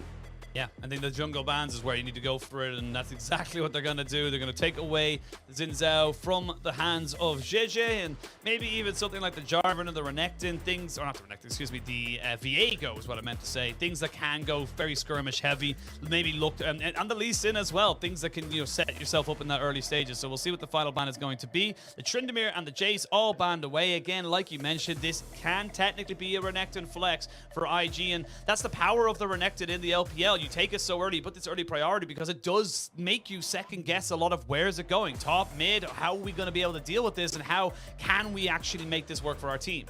Yeah, and I honestly, the Tryndamere mid would have been a really rough time for the Corki. Tom Kench comes out as a ban as well. We saw IG ban the second rotation. They don't want to give that extra safety net for the backline. I think here, EDG, you can just pick up your jungle. Unless there's something you specifically want in the support role, then you could prioritize that. And it looks like they might be leaning in that direction. They want to keep the Gwen flex alive, right? We haven't seen too much Gwen jungle so far in the LPL, but other regions have been flexing it quite heavily between the roles. So they want to keep that element available until they know exactly what Flandre is going up against before they commit that Gwen to the top lane. So they'll take the Thresh. Not the Tom Kench, but it's still a great safety net. Great safety net indeed. There's a lot to cover up the flaws or failings of a lot of EDG's comp. You know, you go forward with the Valkyrie or even with the Jinx. When you get excited, you've got yourself a Dark Passage to get yourself out. Now IG got himself an opportunity to answer back, so they will go with the Nautilus, and now they've got to finalize their last pick in this composition. I personally would still love to see Zika on this Renekton in the top side. I feel like when you're looking at carry players, it has to be in someone like that. Or they might just keep a permaflex and go with the Akshan, because again, this could go top, this could go mid. Yeah, and the thing is, this can apply a lot of pressure. I think picking something that can apply a lot of pressure onto the Corki is pretty good. And we see the Tristana, right? This was kind of that old school counter into things like the Corki and the Azir, because you can just jump on them, right? You can really bully them out in the laning phase. And this has to be IG strategy. It has to be, we are playing aggressive, we are looking to punish. EDG throwing the idea of the Poppy. I actually love this, right? This just makes it so it's like it's so hard for IG to win team fights unless they are monster ahead in this situation, right? You have the super scaling carries in the Jinx, the Corki, the Gwen. You have so much defensive zone control with the Thresh and the Poppy, with the fact that you have the Shroud from the Gwen. That means you can't auto attack. This is very much IG need to crush early game into the ground. This needs to be clean, crisp, and then they cannot make a mistake. Otherwise, I feel like EDG will just take over. And this will be a career first for Yukai on that Tristana. Has yet to play it in his career of professional League of Legends. This is going to be interesting to see. Like you said, has got that very early burst. Going to look at the runes and masteries. I would expect it to be the Hail of Blades. You go super hard, aggressive level 2. You get that jump down. You're able to get the explosive bomb as well off. And that's how you generally play that setup. But like you said, if you don't get those early kills, if you don't get that early advantage, the Tristana takes an awful long time to become relevant in the game. Has a massive mid-game lull. And same with the Renekton. Great early game, but the longer this game goes on, it just becomes more difficult, harder and harder for them to be able to try and make something work. But I like that IG are at least trying something like this. I like that they're going for something a little bit more aggressive, because they know if this game goes late, they're against EDG. They don't really have a chance. Yeah, and they kind of saw that in the early game, right? They held up okay in the early levels, but they didn't have the tools to really snowball it. And it was really EDG who was setting the pace. And then it came to that mid game, one mistake, game's over, right? And that's exemplified here, but they are the ones with the tools in hand. We say a lot, Shunna Burst, it needs to be Shun coming out strong in this one. You have the lanes to play for you. I want to see him start on the bot side, get a leash, get a strong early start, and then path up towards that top side and play around your strong lanes. Invade the enemy jungle if you find the opportunity, steal away camps, look for dives, just pressure. We are going to jump onto the Rift and see exactly what's going to be happening. We will see some early level shenanigans here as Shun doesn't quite know that everyone's sitting around here. We'll throw out a javelin, but not going to land it. It's sitting in the bush, and if they land this hook, this could just be a kill right now. This could be disaster for the side of IG. I will say, looking at the runes, we don't actually see the Hail of Blades. We see the press the attack here for the Tristana, looking for that little bit of extra guaranteed damage as the longer the game goes on, if you can get those auto attacks off, but again, nothing too untoward right now. EDG not knowing exactly where everyone is, so they're not going to throw out a hook even just to try and tempt fate. Yeah, it means it's a little bit harder to proc your bomb, but when it does proc, it will hurt. So being able to ward the red buff, tracking the enemy jungle, super important when you're playing Nidalee. You want to find as many opportunities as you can to sort of apply pressure to steal away camps. You don't necessarily have to kill JJ on this Poppy, but stealing away jungle camps, forcing them out, very important. Now we will see him start on the bot side, which is exactly what I want. We will see JJ mirroring on the bot side, so potential to try and dissuade him up towards the top, defend Flandre from any dives. And that's the thing, the Poppy does well into a lot of these picks, right? The Renekton with his dashes, Nidalee with a jump in, the Tristana as well with the rocket jump. You can stop a lot of those with your W. Does very well to mitigate a lot of what IG will want to do, and that's what I'm saying. You know, this has to be a pre-15 minutes. I want to see about 2,000, 3,000 gold here from IG. I want to see them with multiple dragons, maybe a Rift Herald in the back pocket. Like, they need to dominate this early game in order to make it work for them, and now we'll see how they're able to make that happen, because if this game goes to 20 minutes and they're, as you said, dead even, it just feels like it's going to be EDG all day, every day. There's no real way they can kind of come back from it unless there's a monumental mistake from someone on the side of EDG. But let's have a look at the two kind of setups. Looking at the two junglers, we talked about obviously the Renekton and Nidalee, but where do you think we're going to see a lot of the pressure coming out? Because for EDG in game one, it all was basically piled into that top side. Do we expect to see something similar coming out for them in this game? I think it kind of depends where like you have the successful trades, right? I think JJ just needs to cover lanes, but for Shun, right, if you get a good trade made, you can potentially threaten a dive on a scout, but that hasn't really happened so far. You have Gwen, who obviously finds priority very well early. She's pushed up. This is a great opportunity to gank here. You just need to get in range to stun, but unfortunately, level 2, you either have the stun or the dash. You don't have both, right? Because you take you level 1. So not able to capitalize, and Flandre, he's just chilling. So as much as that doesn't look like much, right? Nothing really came from that. The fact that you weren't able to find that gank is already a little bit sad for the side of IG, right? And now JJ, he will just cover Flandre. So Flandre, you can now push the wave in. You're strong enough to do so, and you have the backup of your Poppy to make sure if a gank comes, you have some sort of recourse. Oh, Mako, the king of roams. There's going to be the rocket jump coming out. The hook lands as well. Get the exhaust down. They're going to be able to flay him back. Yukai trying to play happy feet right now. He doesn't want to lose his flash, and he doesn't. Very nicely done. We will see a javelin land, and Scout has nowhere to go. That's the start you want to be seeing. Shun on the board with this Nidalee. Threads the needle. Yukai just refusing to give up the flash, right? Dodging, dipping, and diving. Does get hit by the Thresh death sentence, but managed to dodge away from everything after that. And so able to keep his flash available, and Shun comes in with a beautiful spear to answer. And as I'm saying, that top lane gank not happening, kind of sad for IG. They find a play onto mid. Shun now has a bit of an advantage. Definitely a positive with that first clear. Picks up the Hextech alternator. A lot of extra damage in the skirmishes. Yeah, let's have a look at the pro view here, because look at Yukai. He just holds and holds and holds right now. He just doesn't think they have enough damage. And you know what? He is right. Once that Prosperous Bomb misses, they can't finish him off. It's the dodge on the Prosperous Bomb that's so big. If he'd walked into that, would have had to flash without doubt. But dodging away that with that was a critical thing. I think you saw the death sentence come in. Often players will, you know, dodge backwards. Should have just walked in a straight line, but you make the mistake, you dodge the next kill shot that comes in, and your jungler is there to back you up. And now has picked up the coal, so able to farm up an advantage there. But anytime Scout oversteps, he no longer has the exhaust, right? He no longer has that combat summoner. His only real recourse is to kind of run away or hope that he has a team there. And now look at the size of this wave. This is a bad time for Flandre. It is a very bad time for Flandre, and already he's down below half HP. They can just reset the aggro right now and just keep him peppered down. They aren't going to fully commit to this one just yet, but they are going to try and see if they land one more javelin, wait for those cooldowns to come back for Zika, and they should be able to go for it. Now you can see flash forward. They do land the stun down. Great Poppy re-engage though. JJ in the right place at the right time, using the steadfast presence, stop Shun from getting the lead. And it's just very greedy from IG, right? Because they make the decision to reset cooldowns for Zika, right? They're like, okay, we got Flandre low. Don't think we can quite kill him with the burst damage from Shun. So let's reset aggro, go for it again. But you spend so much time, right? It allows JJ to come over to defend. Speaking of JJ. He's dead. Oh, as I say that, he's going to get himself knocked it down. Yep, he's dead. They're going to try and get that one over to Shun, but they shall not. Lucas will pick up the kill. But this is, again, IG. They need to keep this pace going. They need to be as aggressive as physically possible because they know they're on a timer right now. This is still good, but is it enough?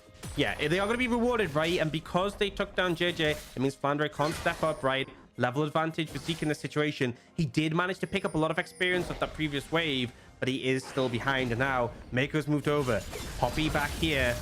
They will look for the Gwen, though. There's the dominance, though. This is the experience advantage you were talking about. Flandre trying to run back towards his tower. He will get some extra little bit of XP. Lucas will hit himself onto the wall, but now we've got the Tristana jumping in. They're going to have it. They're going to have everybody here. This is so chaotic. And they're going to jump on the Flandre, kill him off. Will they get a kill in return? They shall not.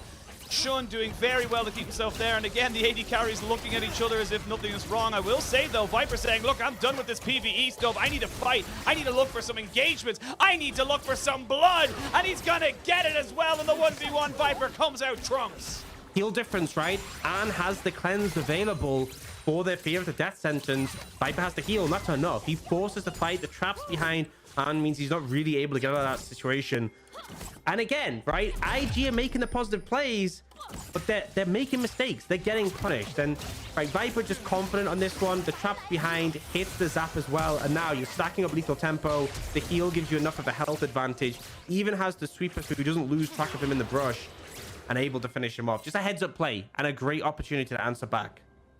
Again, look, yes, we are saying that, you know, as if IG are losing. They're not. They are still ahead by about 1,500 gold, but is it enough? That's the question we have to ask ourselves. It is good, but is it going to be good to the point of which they can, you know, catapult themselves into a win? Can they keep themselves going for that? And that's the big question. We're going to wait and see. There is a call for this Tristana into the mid lane. Yokai, able to TP back as well to pick up all that big old farm, but this is where the game gets a little bit scary. For IG, they need to keep up this pace. It's been good so far, but it needs to be consistently going this way for them in order for them to kind of come back. Yeah, and despite the gold advantage top right, despite the fact that we saw Zika pick up a plate, and we saw him pick up a lot more CS, like you can see he's got a 20 CS lead, because Flandre ended up picking up a lot of the experience from that wave when they attempted the first dive, he's level 6, right? Here we go. go. Looking for him. They are going to go for him, flash in. They're going to jump straight on top of him, and that's a fantastic capitalization again in the top side. Now we'll see the Glacial Augments doing work, but not enough. JJ picks up a kill, knocks up on, and they'll donate that one over to the Viper Fund. Nicely answered here by EDG in the bot side, and now you've got yourself Scout. Looking a little bit aggressive. Yukai. Not quite sure about that one, buddy. Doesn't quite get the reset, and here we go. There's going to be the package going over. It's going to be a trade in. The exhaust comes down, and we can see Yukai trying to make this one work for himself. He does not quite have the damage. He doesn't have himself the jump, so he can't get himself in because Scout would just flash away. Yeah, you can see Yukai was trying to find the knockback into his own tower, but was really cautious of the package, not walking on it again. Otherwise, he would have died. By the way, right, we see this situation. IG get a kill top. Great. They are denying Flandre again, and now they are starting to build up a pretty significant lead for Zeke. It's now 2 levels, and the gold is going even more in favor. But the trade-off is you lose Dragon, you lose both members of your bot lane, and Viper is now really far ahead. 1,000 gold lead between the AD carries. And again, it's a lead overall for IG, but we set this up in the draft. IG needs to crush the early game. They've been positive. I still feel like there's too much being answered back by EDG. It is still 2,000 gold. Let's have a look at the replay here. And this is just JJ on something like a Poppy being proactive, being in a position to make something work for his team. And that steadfast presence, we talked about it in the draft. So good at mitigating everything. Flandre, what are you doing, buddy? You know you don't have any priority in this top side, in this jungle. You need to just back away, and he gets caught again. Yeah, this is just a game of bully Flandre, right? He had a great game one. That's not going to happen again. This strategy is fantastic in solo queue because there's a good chance that the top laner just tilts and goes AFK. But in a competitive game, that's never going to happen, right? So as much as they're getting gold, this is the trade-off. A Hex Flash over the wall. We are going to see JJ not quite get the heroic charge into the wall, and we'll trade back a little bit of HP. And right now it is a trade of sides. You got to play weak side. So far it's been bit even. I will say you're probably feeling a little bit better as the Aphelios. You've got about a 25 CS lead. I'm kind of swapping the portraits of the CS differentials between the Aphelios and the Gwen because I feel like those two are more comparable in this particular situation. But Again, still good moves here. It's a 2,000 gold lead for IG at 10.5 minutes. They could maybe get themselves a Dragon in 3.5, and they have got a Rift Herald as well still to use. So they have options available to them. How do you want to see them accelerate? How do you want to see them move forward? Because we know they can bully Flandre, but what else can they do? They need to start taking towers, right? They need to be able to move this advantage around. The fact that, you know, there's still that tower alive, take that, move your advantage, look for placement of the lanes. If you get a significant amount of plates across the map, you're going to be in good stead, and then it allows you to play more aggressive, right? We saw IG pushing very deep into that red side jungle. You're kind of limited, though, when you have mid-tier 1 up, when you have top-tier 1. If you overstay, you know, there's only like 2 routes out the jungle. You can't walk through the lanes. So I want to see them take structure so they can accelerate this game. It's really vital they get this soon. I will say, I love this from Zika right now. Shun wasn't quite up in that top side, but he pretended that he was. And with knowing that Flandre does not have the kind of vision control that he would need to be able to keep himself safe and secure, Flandre had to back away. He couldn't risk it. He couldn't risk the fact that Shun wasn't 100% there. And yes, Shun comes over to finish off the tower, but again, it's a trade on the bottom side. It's a lot of free gold, a lot of free time we're seeing right now from the side of EDG given over to the Viper. And now, with the Rift Herald being dropped in the mid, I will say the one thing we didn't really get to talk about is going to be Tristana with those explosive casts, or excuse me, the ultimates. As I say of ultimates, we're going to see them jump straight back in. They're going to get on top of Scout. He survives with absolutely nothing. The tower is still doing work. They need to take that one down. As you can see now, Mako goes golden. JJ finally falls. They go forward. Can they get the damage? Yes, they can. Tower and 2 kills. 1 traded back over. IG trying to pick up the pace. This is what we want to see, right? They take that top tower, they push the wave in, they rotate mid, they group up, they take the tower with the Herald, and they answer with a bunch of kills. Yes, Viper is still ahead of AD carry significantly. It's still going to be a problem, but as long as they keep up this pace, they can look to accelerate the game to the point where it doesn't matter, but they need to keep on this, right? Bot tower is still available. They have a minute and a half, so if they move Yukai down, potentially gets a chance to pick up some more plates there and continue to accelerate. Because the problem is, right, as much as this top and jungle are really far ahead, mid and AD carry, well, mid's even and AD carry is down. We're going to replay off that. So just an overstay, right? You know Zika has priority, can move through the jungle. Scout nearly goes down off the back of this, right? Could have been even more of a disaster, but JJ will die to the ignite. And despite the stopwatch from Mako to buy time, it won't do anything. Yeah, they almost themselves out.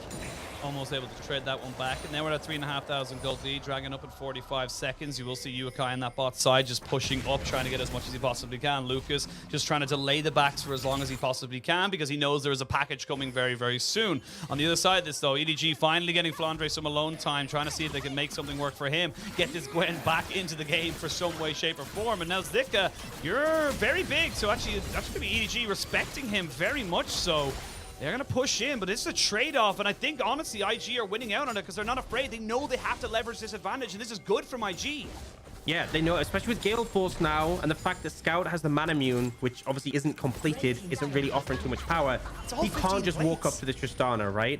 So Yukai is able to pick up the tower quite easily. IG defend on the top side, and actually Scout's looking for Yukai. No, he's just packaging over. Just has it ready for Dragon. But either way, good play from IG. They get all the plates. It is a very big goal lead right now. And this is kind of what we're looking for at the early game.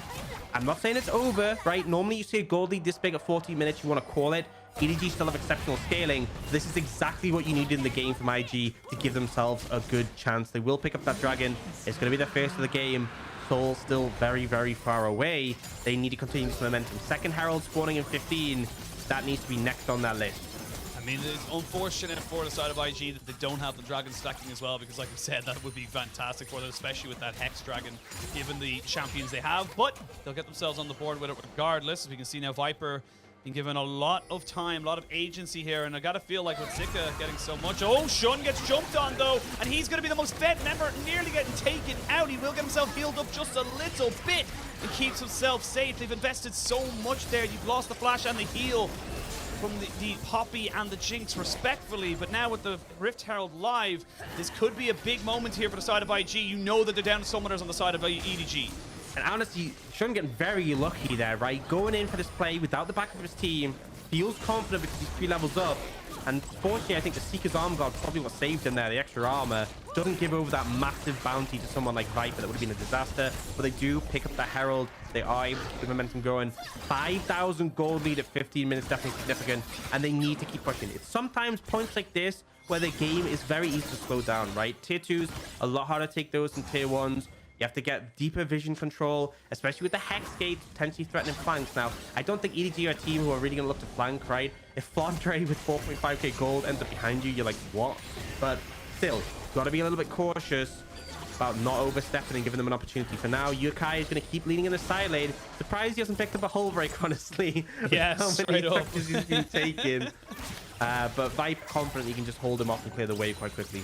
I mean, this, again, like you mentioned, this is where the game gets a bit tenuous, gets a bit stressful for the side of IG because you have to keep up the momentum. You can't let this game slow down. If you're still at 5,000 gold behind, as I say that, ooh, Zika not check the brush and just not get one there. But I like this from IG, saying, look, we need to keep up the pace. We need to keep getting these side lanes going. This will be decent gold here into the back pockets of IG. It'll get them back up and keep accelerating where they are at. They've got Yukai on the top side, who's now drawing the attention of Scout, and you can see how much Scout had to respect this Tristana pick as well. Didn't pick up the teleport, went with the exhaust, because if you don't pick up the exhaust, you are going to die. We saw multiple times where Tristana almost was able to take out the Corki, and this is where IG can find themselves a little bit of an advantage. They jump straight in onto Mako, who has to flash away, and I like this from IG, but it's very high risk, high reward. They need to know that if they go too far, they can just lose it all.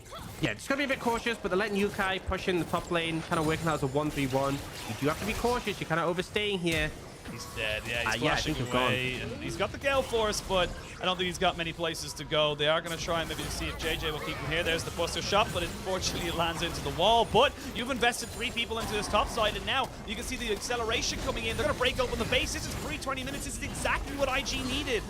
Yeah, they get the mid-tier 2. They do need to back away because they have numbers disadvantage. And this is why it's kind of, you know, the arrangement here was this 1-1-3. You have Yukai without any vision control in the red side jungle, kind of isolated. It's normally why we see teams play through 2 lanes next to each other, right? It kind of felt like IG were playing on opposite sides, which meant Yukai didn't have the information, didn't have the safety, and does go down. It's still IG, right? 6k gold ahead, getting that tier 2 mid. They can still be happy with that, but you know, you want to make as few mistakes as possible in this situation. Now we have a minute 30 on that next dragon. We have 2 minutes on the Baron. They've taken those tier 2s, but there's no more heralds available to help you out. So I feel like it's going to really come down to those neutrals and securing them. Objective bounty picked up for Viper. Obviously shares throughout the team, but that's the thing. That's the danger. You mess up, you give over an objective. There's a huge gold bounty of Nidalee. If Nidalee goes down and you lose something like a Dragon or a Baron, EDG will swing this gold so heavily back in favor. Gotta be careful though. JJ is only level 9 compared to Yukai and Shun's level 12. As I said, that Yukai gets caught, he's dead. They're gonna be able to pick him off. Steadfast presence stops him from jumping out anywhere, but Shun is here. They have to go in full retreat. Viper gets jumped on here. They're gonna commit the TP. That's gonna be Flandre jumping onto this. So it's gonna be a 4v3 in favor of EDG. Gonna be a 5v4 as he finds out on, and there's nowhere for you to go. The package is just too damn strong. You've lost 2 people, and all of a sudden, Ox is falling apart already. Yeah, this is a great opportunity found by EDG, and the thing is, IG committed, right? They lost a member, they lost Yukai before, and they just went, yeah, fine, we'll try and push mid. But because they were on that side of the map, they felt like they had to commit to the play. They don't end up getting anything, though. They just end up losing the AD carry as well. And that gold lead, you know, 6,000 a moment ago, only 4,500 now. Still big, but not insurmountable. They're going to move towards that dragon. Second, yeah, you'll take it, but it's not exactly threatening the soul anytime soon. EDG still a scary force to be reckoned with at this point.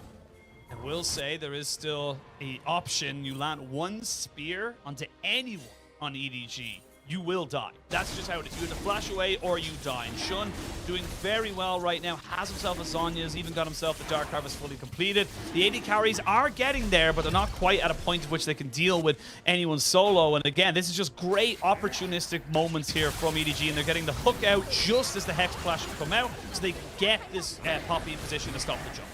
There's just nothing you can do as Tristana. No way to jump away with the Thresh play and the W from the Poppy threatening to interrupt it. And then you see IG moving over, like, yeah, let's commit to this play. The Scout just finds on and absolutely eviscerates him, right? Despite the fact we haven't seen too much of this Corki. He's been farming up a Storm, 210 CS. Really looking to scale up heavily. Level 13, tied highest in the game.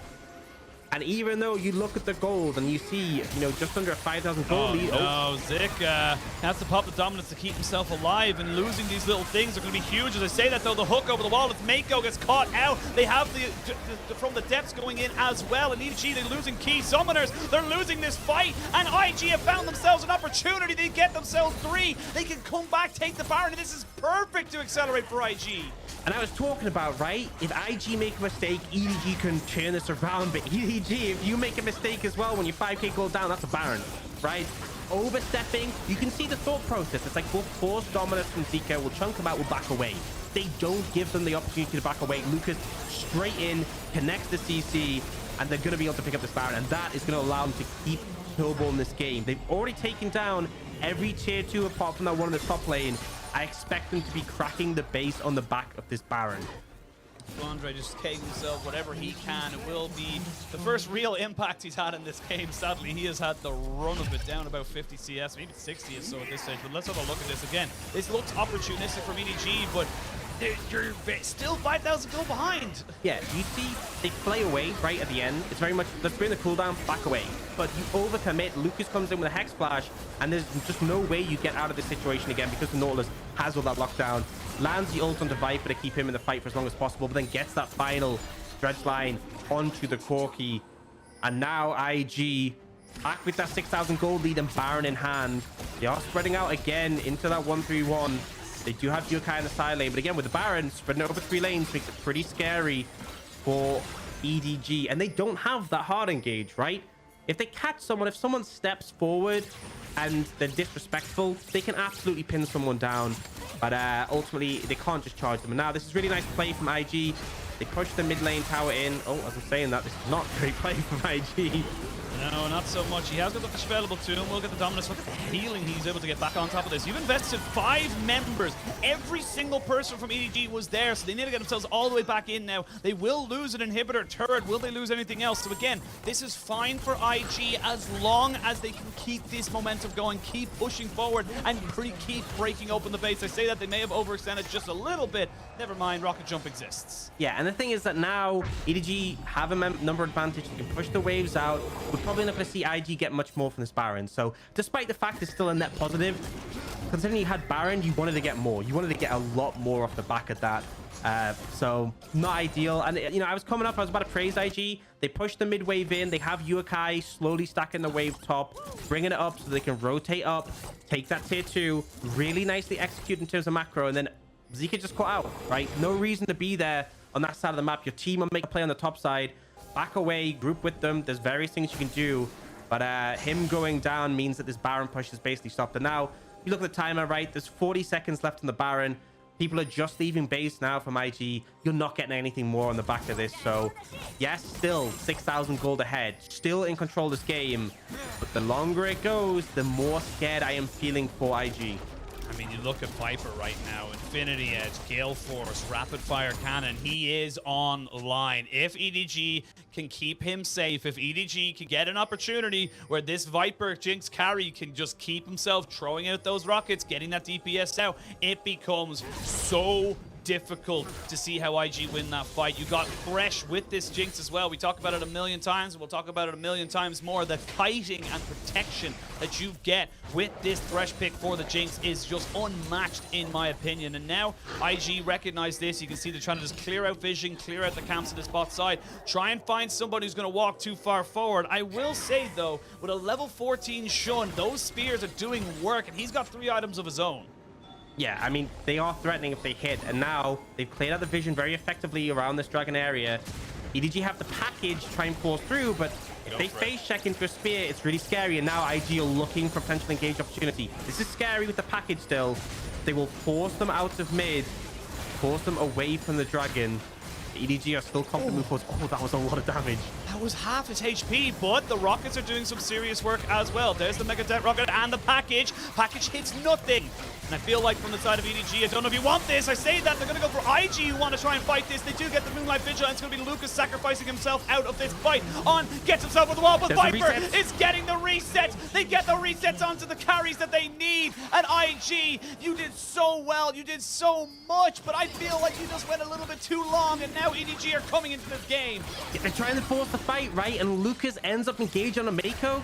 I don't think EDG really care if you take down Mako. Viper ends up free hitting. This Jinx who's been slowly ramping up with the game. Now 4-0-5. You're still ahead in gold, but at this point, I don't think EDG care anymore. They're going to start taking down some structures. Objective bounties in pocket. They got an objective bounty for the Dragon. They get an objective bounty from the mid tower. Definitely feeling favorable. And this, honestly, you know, the package is wasted here, right? Because Sean flashes away, doesn't hit anyone. You don't need to re-engage here, but Lucas flashes into the package to CC Mako. That's ultimate on Mako as well, right? Great ultimate coming after the Poppy to knock IG away, but it was just a horrible engage, I'm going to be real. And then EDG, they have their backline able to free hit, they're able to push up, they take the fight win, a ton of golden pocket. And we were just talking about the massive gold lead, right? It's down to just under 3,000 now. It's feeling pretty rough for IG. I think that was one mistake too many on that one. I mean, even looking at the defensive items that are coming out right now, Scout's got himself a Sonya's Hourglass. He knows that all he has to do is defend himself, keep himself alive. And Viper didn't even have to use his flash in that last fight. He's got a stopwatch. He's going to be working towards a GA, you would imagine. And as much as I want to praise IG, you knew you were on a timer. You knew that as long as this game went to, 3-4 items, that's when your team fight just isn't quite there. The Renekton, as you saw just before we went into that replay, underneath the tower, the Jinx was fearless. Viper was just pushing forward, saying, look, I can kill you, and you can't touch me. You can't get near me. And with the red buff as well, Viper is going to be the big problem here for the side of IG. They need to kill off Viper, and even then it's a question mark if they can win the game. Oh my god! Oh my god! There's just nothing you can do. The game is over. Double kill for Viper. EDG waited. They bided their time. They knew all they had to do was just get Viper onto 3 items and they could win the game. And now it's it. They can't defend this Baron. It's going to be a miracle steal, if anything, from Shun to try and make this one work. As I say that, great spears over the wall will help you out. Yeah, I mean, Shun just has to hit, several more spears in very quick succession. Oh, Yukai, he's dead. He's dead. Over. Yep. 2v5. It's not over to the Fat Lady sings, but that Fat Lady is warming up the vocal cords right now, and this is going to be Baron for EDG. IG, again, commendable. You tried your absolute hardest. You were able to keep Flandre down, but it's just not enough. And this is why these scaling AD carries are being so prioritized. When you're able to get to this stage of the game, despite being down 6,000 gold at one point, despite your base being cracked, Jinx is still Jinx. Yep, and I mean, Scout just deletes Yokai here, right? The burst damage available obliterates him. And now, gold is dead even, right? Gold is dead even, but we see level advantages. 2-level lead for Viper. Scout level 17. I can't see Yukai's level right now, but I'm pretty sure he's head. Baron in pocket for EDG. They have hit the point where they win this game, and IG, they need a miracle, right? One too many mistakes, and now they're in a position where they are effectively behind, right, based on the scaling. They're going to have to be fast to get out of this one. And Sean needs to be careful. Oh, the blue buff being an absolute bro right there.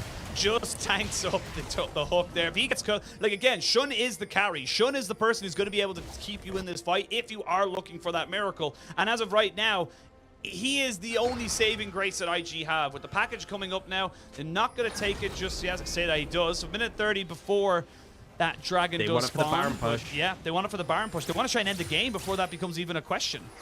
Yeah, they want to try and force as much as they can on the back this Baron.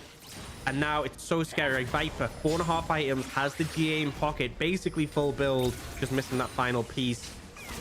The difference in AD carries this game in terms of the gold available to them, in terms of the impact as well. Aren't Fanny picking up the Infinity Edge, but he has just felt so muted in this game, and now Viper's so confident to push up and stop putting damage down. Look at that dodge! Oh, he just gets himself away. They're going to have to jump onto him right now, but the hooks are good, and Lucas is dead. You do not have your Nautilus left. The Super Mega Jet Rocket will whiz past as Corky picks up another one. That's going to be a double kill for Scout, and the game is done. IG, you were valiant. You had a game plan, and sadly for you, you just weren't able to make it work against EDG. They'll crack open inhibitors in top and mid. They've got themselves plenty of minion waves, plenty of time with this Baron. This game is done, Hawks. Yeah, it is just dotting the I's, crossing the T's. Honestly, the I's already dotted. They're just doing the T's right now. IG going to try and defend, but it seems all over. Yeah, it just feels like there's nothing else he can do. On trying to fight on the fountain right now, and he's just not able to make things work for him. The GA will be popped there as Dika goes down. The Thresh will be a sacrifice, but there's only so much you can do. EDG take themselves up to 7-1. 2-0 against IG. The expected result, but I still think there were some positives there for IG. Absolutely, right? EDG, we expect them to win this series, right? But it still showed that early game isn't quite infallible. I mean, game 2, obviously, they had a composition where they weren't going to win the early game, but things like maybe they were perhaps a bit greedy, picking up the Gwen in the top lane. They're taking something that was maybe a bit safer, like the Gragas. Either way, Flandre got heavily punished. There was that massive gold lead. They still managed to bring it back, and it is just EDG's ability to turn things around in the mid to late that is so stellar. But IG, you know, you lost. That's fine, right? You showed a lot this game, right? Game 1, you kept pace with EDG.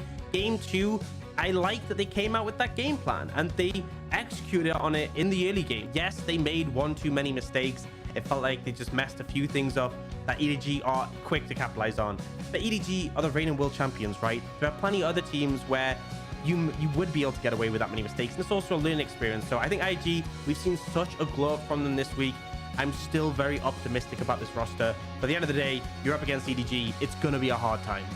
It's going to be a very, very hard time. Again, EDG expected heavy favorites coming into this series and delivered. And I think it's always a testament to how good a team is when you let the opposition get their pocket pick. You gave Shun the Nidalee, and it was scary at the start of the game. It felt like IG maybe had themselves an opportunity to work past what could have been a very scary early or later stage of the game. But sadly for IG, it wasn't to be. In EDG, they take away a scalp. They have taken down the Nidalee Shun, or the Shun Nidalee combination for IG, and I feel like we did see a lot of what, you know, can work well against IG as well. If you're able to shut down Zika, if you're able to keep him away from getting those big kills, those big massive advantages where he can 1v1, it can lead IG to floundering just a little bit. And look how tragic that is, by the way. Look at the goal difference. It's awful. Over time. Like, I mean, it's kind of what we expected. And we see the damage numbers. Obviously, in the late game, you're going to rack up a ton of damage very quickly. Viper and Scout just kind of closed that one out and got so much. And you may look at Yokai and be like, Tristana, 6k damage. Tower damage was the thing for this Tristana. And I feel like the composition made sense. The only thing I wasn't too sure about was this Aphelios, right? Didn't really fit in with the comp. Didn't do anything in lane. Was pretty much just like a sore thumb sticking out. Got picked a few times. I think that's the only thing I probably would have changed with this draft for IG. Really, it came down to gameplay, right? They executed well in the early. The execution kind of tapered off there, and it was just a mistake too many. You can see, you know, there was that big dip in the mid game, and then there was that massive just end where they ended up throwing it away, and EDG quick to capitalize. But I think that's the thing. EDG has the confidence. They pick a composition like this. They know that Scout and Viper are capable of carrying in the late game. They are just pretty darn good, is how I'll define it. Yeah, I was going to say it's cool, calm, and collected is how I would generally put it for this team. And it does feel like EDG haven't really missed a beat. We talk about how their early game is one of the few things that you can take advantage of, but the composure, the coolness to be able to keep yourselves, you know, set up, ready to go and say, look, we don't need to win the early. Flandre, I'm sorry, you're just going to have to tank levels. You're just going to have to tank waves. And once Flandre actually did that, once he stopped dying and they just said, look, leave yourself alone. It sucks. You're not having a fun game this way, but they were able to bring it back. They were able to say to themselves, look, we can keep this one going for us. And you know, sometimes it's what you got to do. I'm going to say it to everyone in solo queue right now. Yes, you're having a bad game, but that doesn't mean that you're going to lose. Just because you have a bad game doesn't mean the rest of your team has to have a bad game. And that's what that's what they had to sadly do. I guarantee a lot of solo queue gamers would have just FF'd at that point, right? We all know it, right? Top laners spamming in chat and stuff. But that's the thing. Competitive, you need to close the game out. And especially in this meta with objective bounties, with the power of these scaling picks in the bot lane. And that's the thing, right? You think about this game before the teleport changes, okay? You get this big lead in the top lane, right? You get TP advantage, you TP that crocodile behind the Jinx. That's just a one game, right? Because you can't do that, you can't translate a lead from top to bot so easily anymore. It means there just isn't as much power, isn't as much ability just to slam one lane and win the game as a result. So that's why we see these scaling picks in the bot lane a lot more free just to play and get to the point where they're on top. Yeah, and well, we'll see now what JJ has to say as he is standing by with Wendy for an interview.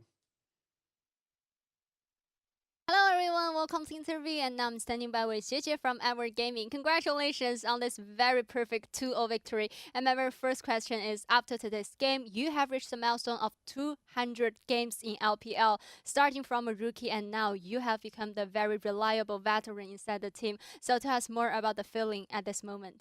那首先，恭喜杰杰，恭喜 EDG 2-0获得了本场比赛的胜利。第一个问题想问到的是，在今天的 BO3 结束之后，我们的杰杰也是解锁了在 LPL 联赛的200场成就，从一个初出茅庐的一个少年，到现在成为队内非常可靠的一位选手。所以说，在现在这个时刻，杰杰有什么想说的吗？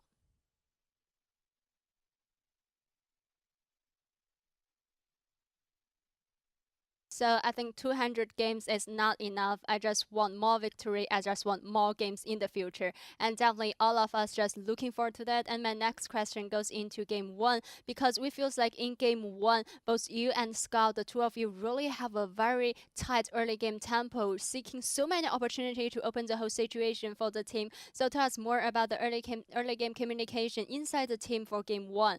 那其实说到第一局，感觉你和多多的一个中野的配合，包括说找前期的节奏是非常非常紧凑的，一直在找机会，然后帮助队伍打开局面，也是非常顺利的滚起雪球。所以说，能问一下第一局你们前中期的一些部署啊，或者说交流是怎么样的呢？第一局的话，因为选出了盲生和瑞兹这个中野的话，本身就是要看中野的一个配合去带起节奏的嘛，所以我跟 Scott 的中野配合也是比较好，然后去找到了很多的机会。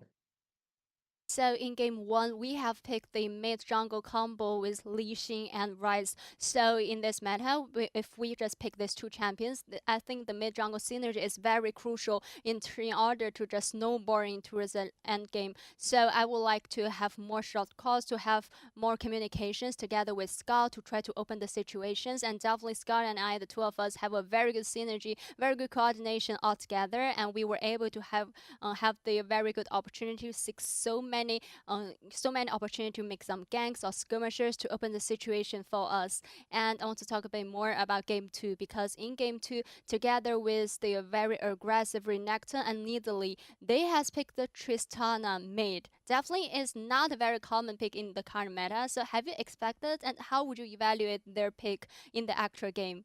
那其实说到第二局，对面为了配合一个前期非常强势的鳄鱼和豹女的组合，他们在中路就是选出了一手中路的小炮。所以说，能问一下，在 BP 的时候，你们是有预想到吗？而且同时，可能你觉得怎么评价实际上一个中路小炮在游戏内的一个表现呢？看到那个中路小炮的时候，不是看到那个小炮的时候，就当时还是挺吓人的吧。其实当时有感觉，有可能会是上单小炮，就想起一些不好的回忆吧。 然后中路小炮的话，就感觉前面进攻压力会很大嘛，但是他们的前期非常的强势，看我们能不能防守好了。 So after in the ban pick phase, after we have seen the opponent's team, they have picked this Tristana. To be honest, I feel a bit scary. I thought that maybe this can be the top lane Tristana, but this really reminds me some very bad memories previously. And also after they have locked it into mid, we really feel like they can. Mid Tristana can be super strong and super aggressively in the early game. So with their drop, with their combo, we really feel like we really need to have a very good defined in the actual game for game 2. And I want to talk a bit more about the game 2. You guys were able to have such good turnover after. Although the opponent's team, they were able to get a huge lead from the beginning. So tell us more about your late game focus. How did you guys manage to do with your macro in order to make such a perfect comeback? 那就如你所说，其实对面的前期在第二局确实是打得很来势汹汹，但是最后你们也找到了非常非常漂亮的机会完成翻盘。所以想问一下，可能 EDG 在第二局中后期的一些运营啊，包括说一些交流的重点是什么呢？能够让你们最后能够很好的找住机会，然后2-0拿下比赛的胜利。从两边阵容确定的时候，我们就知道我们的阵容就拖下去是比对面要厉害的，所以我们前面的重心就放在如何阻止对方进攻嘛。只是可能我们失误太多之后，导致前面劣势太大了，但我们就慢慢去找到翻盘的点。So after the ban pick phase, we have already realized that we really need to have some defensive action in the early game. The opponents can be quite strong from the early game, but actually I think we made some mistakes from the early to mid phase. So that's the reason that the opponent's team were able to really build a very huge lead for game 2. But we feels like if we just keep farming to the late game, our draft, our compositions can be stronger than the opponent's team. So we would like to just seek some opportunities to try to make the hard engage, to try to make some turnover team fights, a very crucial team fights in the late game. So that's the late game strategy from us. So thank you for the sharing and congratulations again. 再次的恭喜你们，希望接下来比赛都能加油。And back to you guys. Bye bye. Thank you so much, Wendy, and of course, JJ. And again, pretty much explaining exactly what we said at the start of the cast. They got themselves some pretty decent setups, but Scout and the rest of his team were able to get themselves little wins that kept themselves from falling too far behind. And Scout is the MVP from game 2. Feel like Scout is just kind of, feeling himself out, getting himself bigger and better. And again, this is his 6th MVP of the split so far. Yeah, I'm not gonna lie. I feel like you can't argue Viper here. Although what I will say is that Viper was kind of given the resources and carried with them. Scout was put in a rough lane matchup, and we have to actually think about not too much came from that, right? Tristana is able to pressure a Corki out, but really we didn't see that happen. We didn't see any opportunities where it was just punishing the Corki. So held up well, scaled up, found a few windows to punish with some strong packages, and then became a monster later on.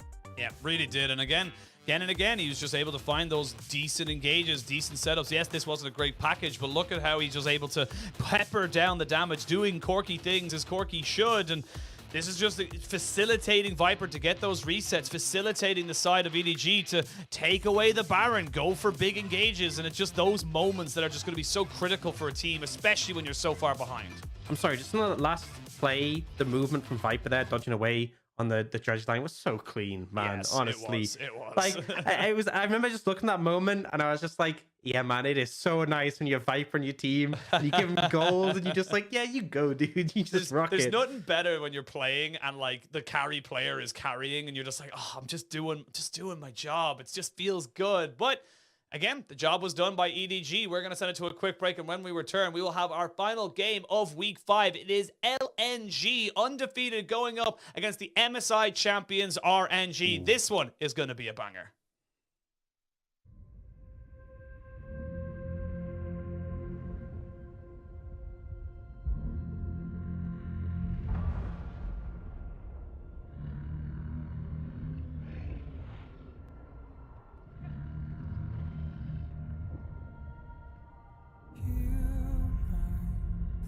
To the fallen, leave me to be with the broken one last time before I go.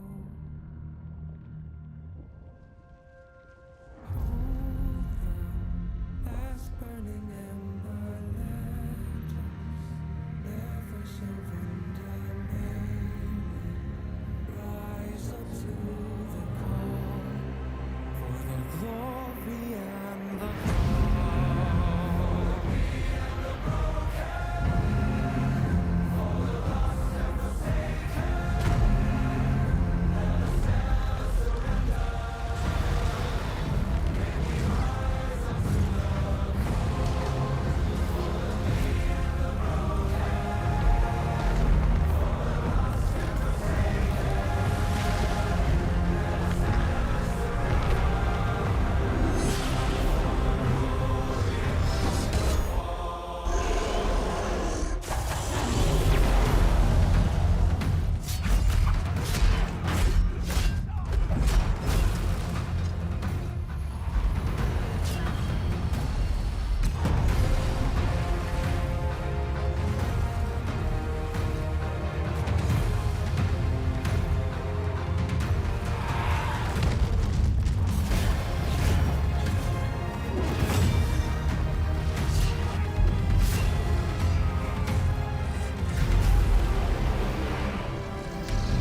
fall.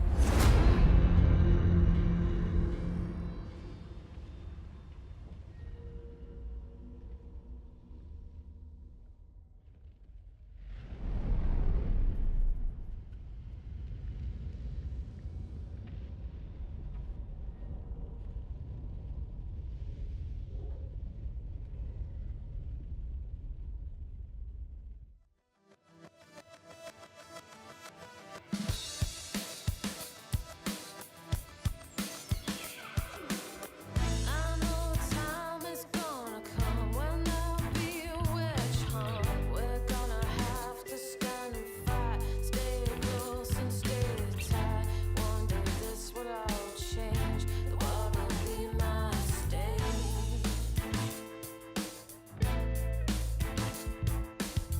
And if we dream another dream, I hope I'm still on the scene. Trading punches with the best will be my true test. 'Cause the honor that you see don't mean I'm a thief.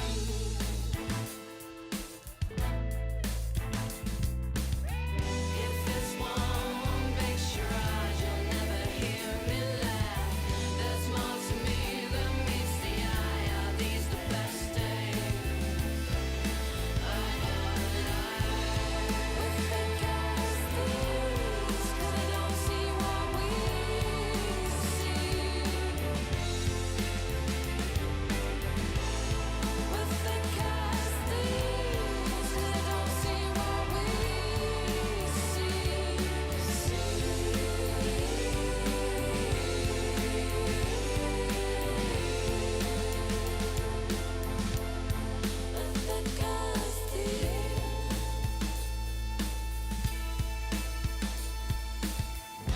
Backs against the wall, will you turn and run? It pains me that I have to ask, I really shouldn't have to ask. The truth is that we'll never know. Has my time come to go?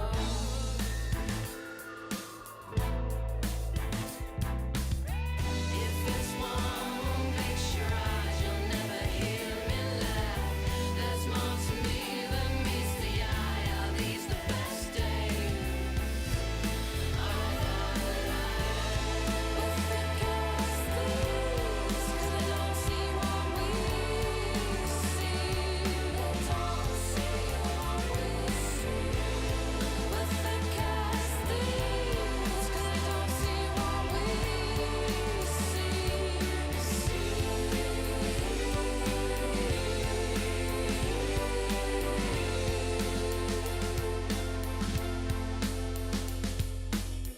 I see you, I see you, I believed you, I believed you, I saw you there. I don't know what to do.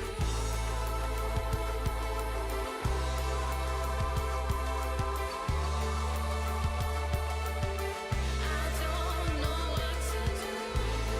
With the gas thieves, 'cause they don't see what we see. I don't know what to do. With the gas thieves, 'cause they don't see what we see. They don't see what we see. With the gas thieves, 'cause they don't see what we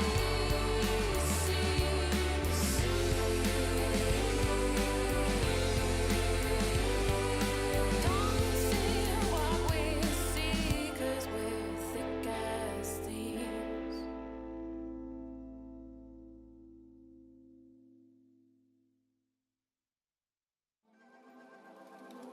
I tell my lover not to stop, oh,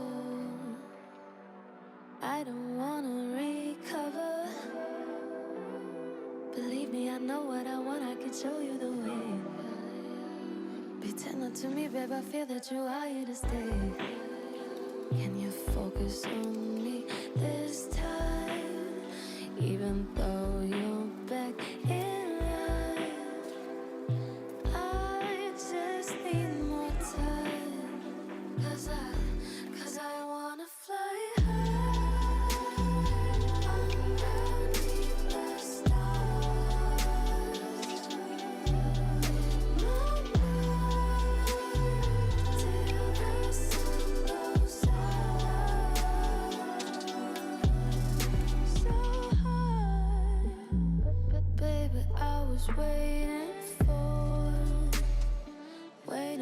this day to come.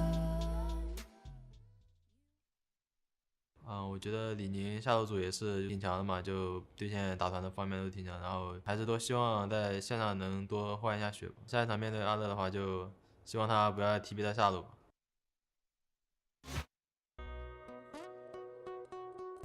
He hopes he will not TP bot lane, but see how this match unfolds. It's going to be a clash of titans as LNG and their brand new arena in Suzhou shall be taking on the reigning MSI champions RNG. This is a massive moment for both of these teams. Could provide to be pivotal in how both of these teams end up at the end of the split. Oh, I am hyped for this one. Obviously, LNG undefeated, but I still feel like we have more to see from them. And I think RNG been a bit inconsistent, right? I think RNG haven't been completely flawless, but a lot of potential. A lot of people have been looking at some of the positives of this team, looking at what we expect to see from them. And yeah, I am hyped for this match. I've been waiting all week for this. I was ill for a bit, and I was so scared I would still be ill when this series came around. I did not want to miss it. Absolutely. I didn't want to not have my duo with me when this big, massive matchup comes up. But of course, we're going to be looking at this. And you mentioned for LNG, they're 7-0. They're undefeated. Why are we maybe apprehensive of, well, we've kind of seen this before from LNG. We look at maybe a bit of a deja vu. We look at summer 2021. They also went 7-0, and then they randomly on their 8th game dropped a series. Yeah, and I think as well, like, it's great to compare this, but also you look at their spring schedule so far. Ultra Prime, Rare Adam, IG, WE, AL, these aren't exactly top teams, and FPX and BLG, they're honestly more middle of the pack at the moment, right? And again, it's not been like all 2-0s. There've been some games been taken. They even dropped a game to anyone's legend, right, recently. So don't get me wrong, LNG are looking great and they are deserving of the scoreline, but I still think they're a big test for them. I think RNG is one of them. Yeah, I think that's a big thing right now. They did beat RNG in summer 2021 2-0. Of course, that was with the caveat of RNG coming back off of MSI into isolation before they were losing to everyone.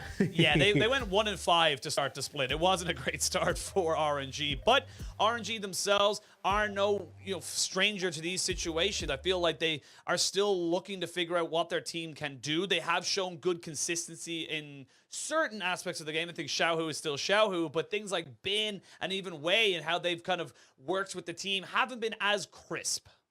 Yeah, 100%. And I think you talk about Xiaohu and how he's been pretty solid, right? Obviously, the transition from top to mid. I feel like that is such a big matchup. We talked about it last series, the importance of having control of the mid lane and how it tends towards the junglers. I feel like Xiaohu and Doinbi, both of these, such pivotal aspects for their team. And we've seen that throughout the series that we've had so far in the split.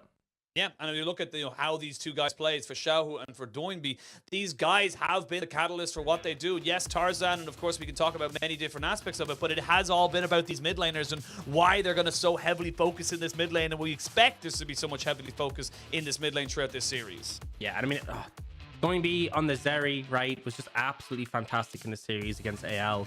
Really just popping off when it came to the clutch now, because again, they dropped that first game against them. Looked like it potentially be a little bit concerning, but just constantly doing so much in these team fights. And we had so much hype for Doinbi summer last year. Worlds was a little bit disappointing at the back end, but he is still delivering at the moment. A little.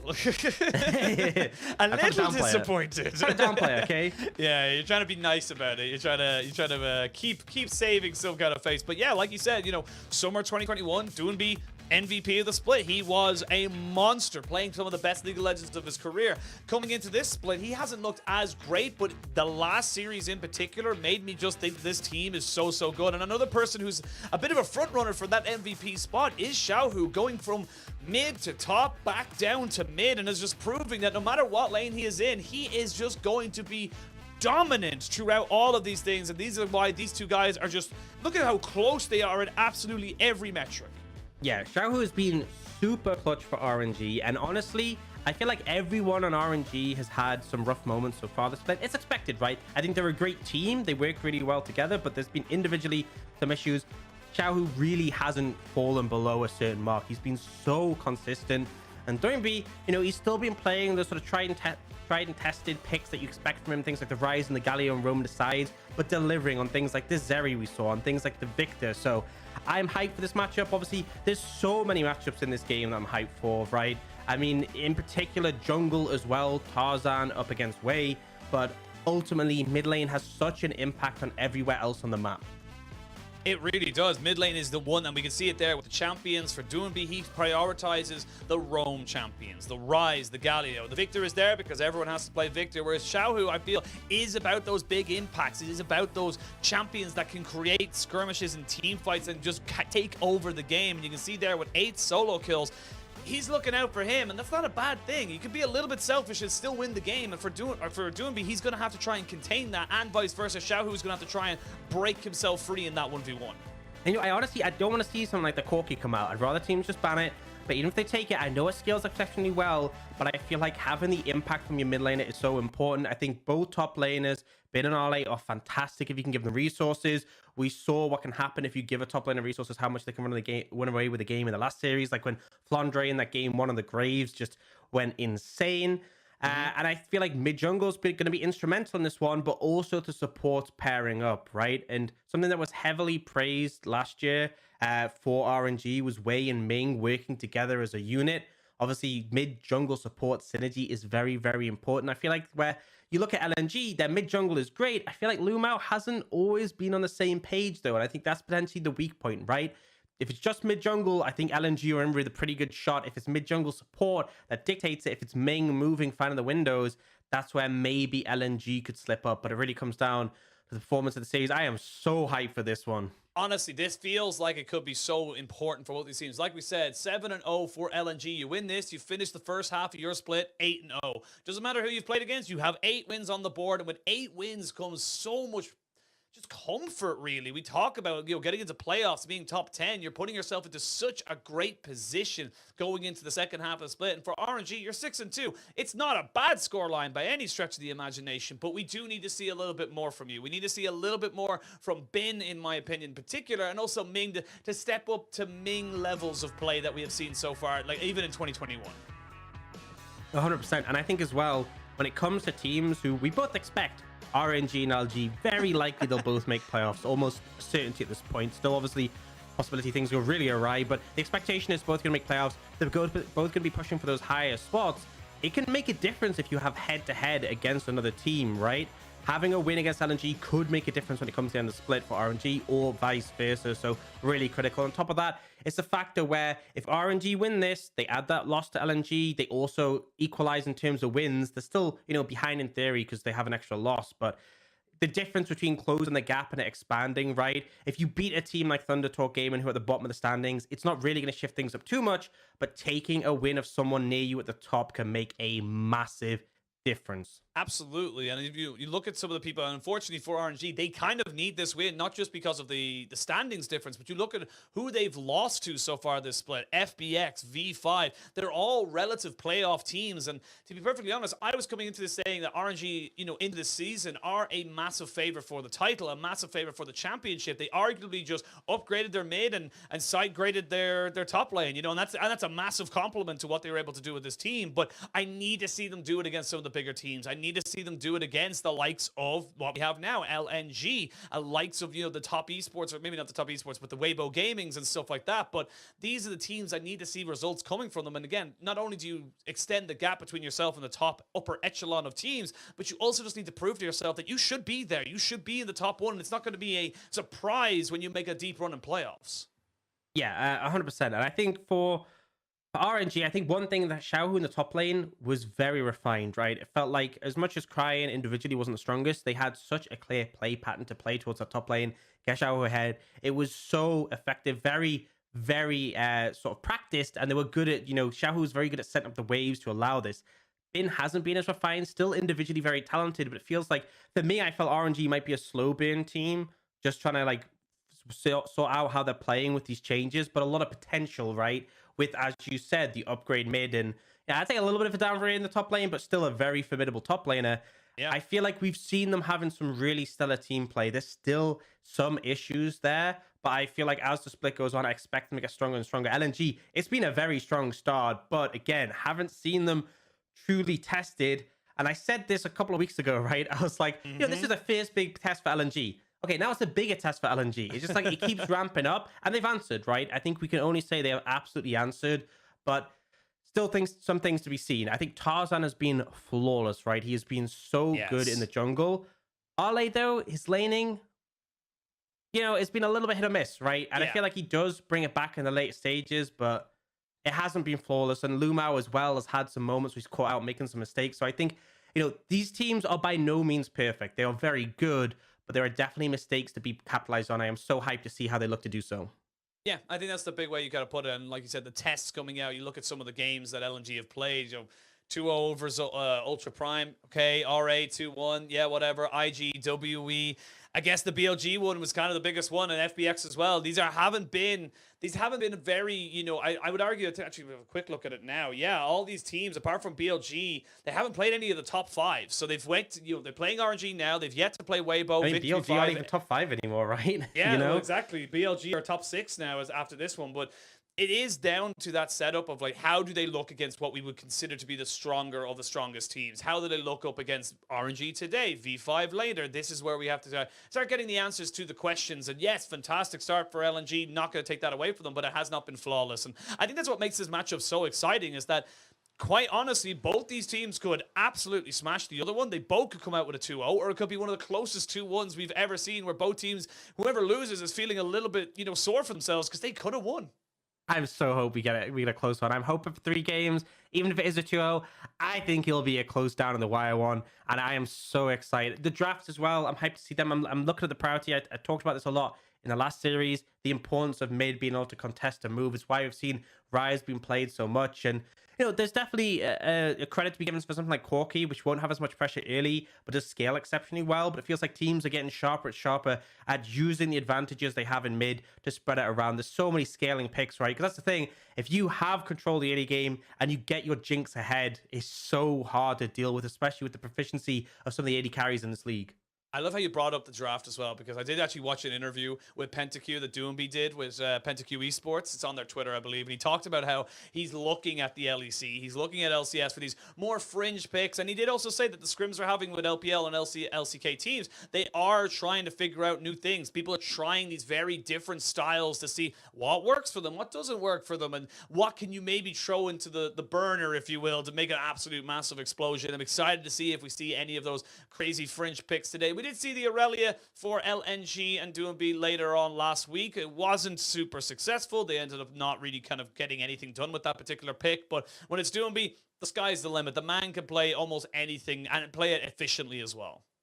And that's the thing, is that especially since coming into spring, right, we had the TP change very, very late, just before the start of the split. Like, we had a not too eventful preseason, and then we had that change right before the competitive season.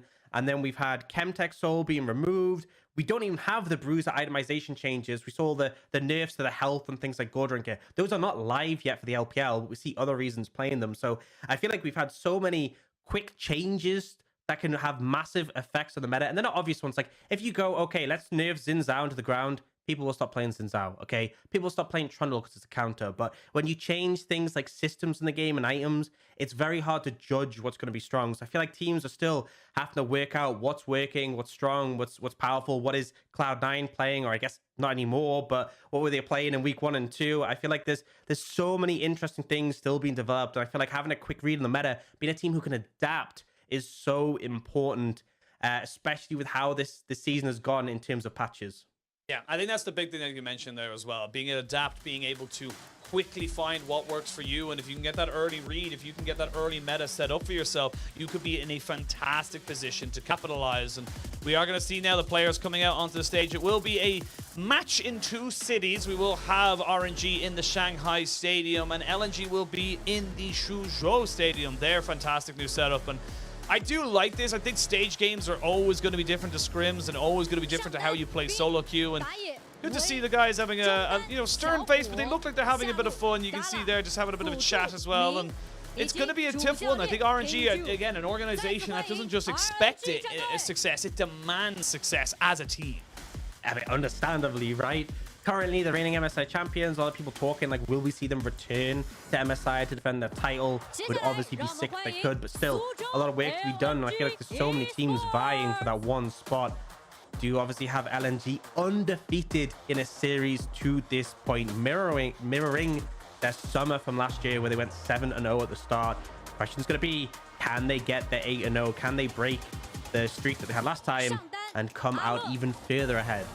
Yeah, gonna go one better. Of course, LNG went to World Championships last year as well. Did fairly decently. We're in the group of death where they sadly could not make it to the quarterfinals. It went 3-3 against the likes of Gen G, Team Liquid, and of course the Mad Lions. So this is a team and arguably have improved, have upgraded in the mid lane, have looked to try and maybe upgrade in the bot lane as well, with Lumao coming out as their support. So this is a team that is on the up and up, and would be nice to see them continue that trend, to continue to push forward to get themselves going. Because again, the more competitive teams we have in the LPL, the more fun it becomes for me and you. Yeah, absolutely. And speaking of competitive, right, if we look a little bit ahead at LNG's sort of next games now, obviously got RNG now, next is Weibo, then it's V5, right?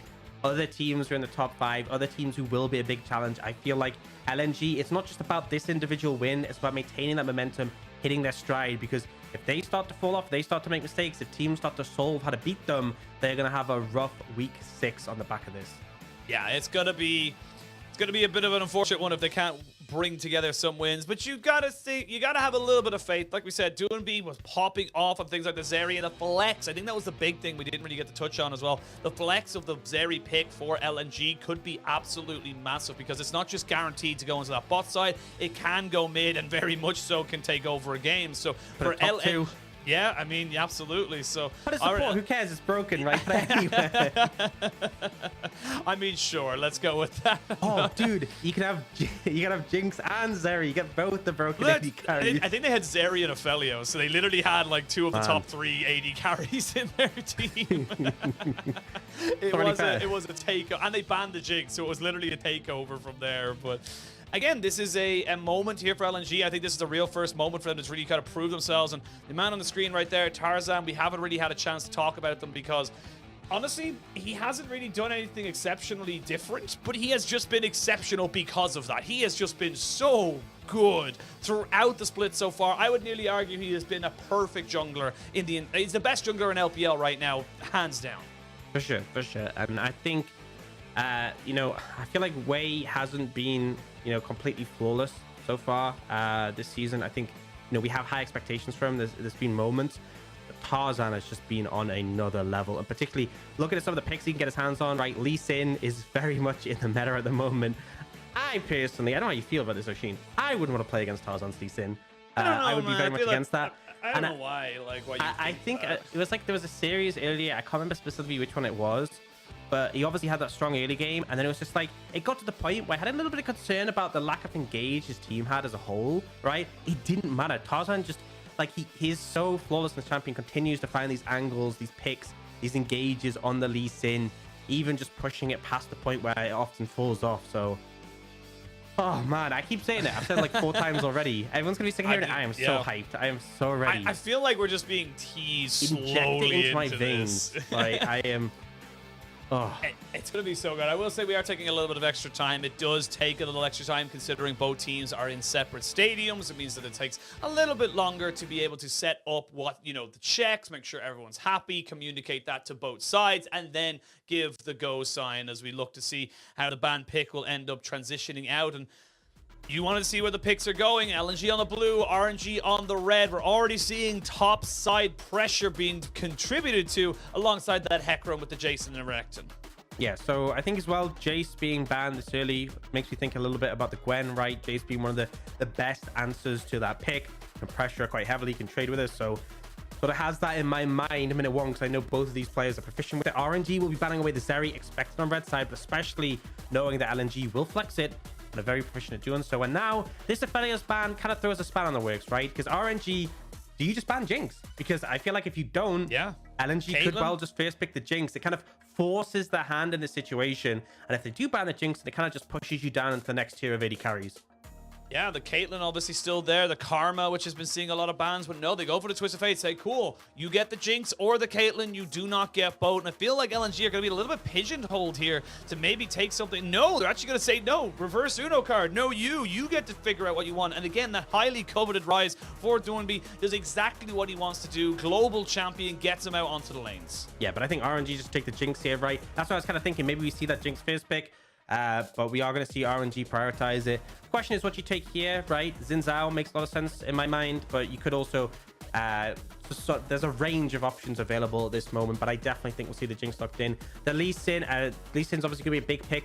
We saw Lee Sin rise as a combo for LNG, so perhaps RNG could be concerned about potentially going up against it.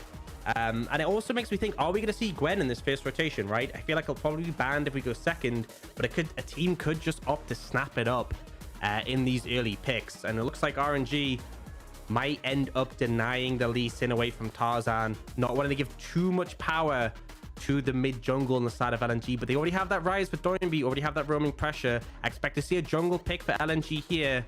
Potentially, well, actually, they're going to go for the Caitlyn, so I feel like you're probably just going to take Caitlyn Lux in this situation. And then for RNG, they kind of have to answer with support here to ensure they have a half-decent matchup. Although I say that, perhaps the Lee Sin LeBlanc, very powerful at dealing with the rise in the mid lane. Yeah, they're looking to maybe they want to try and get something for Xiaohu, and Xiaohu is the carry, and he is on the LeBlanc. Massive power now with the Lee Sin LeBlanc combination, and we saw how powerful the Lee Sin rise was in our previous series for EDG. LeBlanc Lee Sin can do so much, just straight up burst. Let's talk about here. So RNG jungle bans, really high priority in this situation, right? The LNG, it's got to be support. My concern is that we've seen Caitlyn Lux, and you kind of need your team to play around it. RNG have a really strong mid jungle already. If they can secure it by banning away things like this in Zhao, they can just lean bot and just destroy this Kate Lux. So I expect to see RNG would want to take something like the Leona or the Nautilus. LNG will probably ban that away. They could potentially throw a ban towards top lane, but I really think right now you've committed this Kate Lux. You have to ensure that they can survive the laning phase. If you have an engaged support on the side of RNG and you have Lee Sin and LeBlanc taking over mid, LNG are going to have a rough time. Gonna have a very, very rough time. And now, see where the bans want to go. I like these jungle bans coming out. Wouldn't be surprised to see maybe the Viego or the Jarvan being banned away here from Tarzan. Things that can have that early skirmishing power. Take it off the board. Gonna go with the Jarvan in the end of it all. So now the final ban. You imagine it would be the Thresh here coming out from LNG. That being I would said, think though, probably the Leona actually. I was gonna say, I feel actually, like the engaged threats are what I'm most scared of. Yeah, the Ming kind of roaming threat and being able to engage on top of this Lux. Maybe the Leona comes out. You still have options with the Rakan, perhaps, if you want to go for the full engage. So plenty available for Ming as we start to come into the last ban here. And LNG then will have to finalize their composition. And they've got options available to them. They just have to finish off where they want to go topside. And I feel like Bin getting the counter pick here could be pivotal for RNG in this matchup. Could be. You could just pick up the Gwen here and now if you do want to prioritize that. Obviously gives you another great scaling lane that your mid jungle can play towards. So I think if they're going to take something like the Gwen, probably here and now. If they're not, it'll be the support. But honestly, with Leona Nautilus off the table, obviously, you know, LNG don't need to pick their support. They already have the Lux. So I think RNG are fine just to leave that to last. Scope out what jungle LNG end up picking. And now, you know, we've seen a lot of these jungles thinned away. Tarzan needs something that you can sort of apply that early pressure, contest this mid jungle out of RNG. Kennen comes out for Arley, strong team fight. We often see it picked up in the Gwen. It does mean that you kind of need an AD jungler in this situation. Can't really go for something AP. I think Volibear makes a lot of sense. You know, has that early pressure, is a solid front line. And now RNG, in terms of support, it's a little bit tricky, right? Because the big hard engage options have been taken.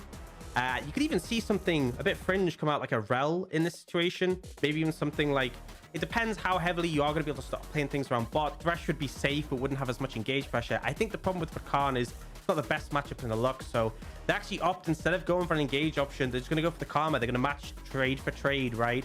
Means the lane is going to be in a bit better state when Wei and Xiaohu show up bot lane, but still definitely a viable option to play through. And again, you look at the two compositions now locked and loaded. It feels like if RNG can survive that initial engage, that initial burst that comes out with the Kennen, the Caitlyn, and of course the Lux, you are able to kite away. You should be able to chase down these kills. So for RNG, it's about surviving that initial team fight engagement coming out from LNG. And for LNG, it's about making sure that when they jump onto people, they finish it off and they move forward as quickly as they possibly can to secure those advantages. I think what we're seeing here is both teams have pretty solid mid jungles, right, for applying pressure.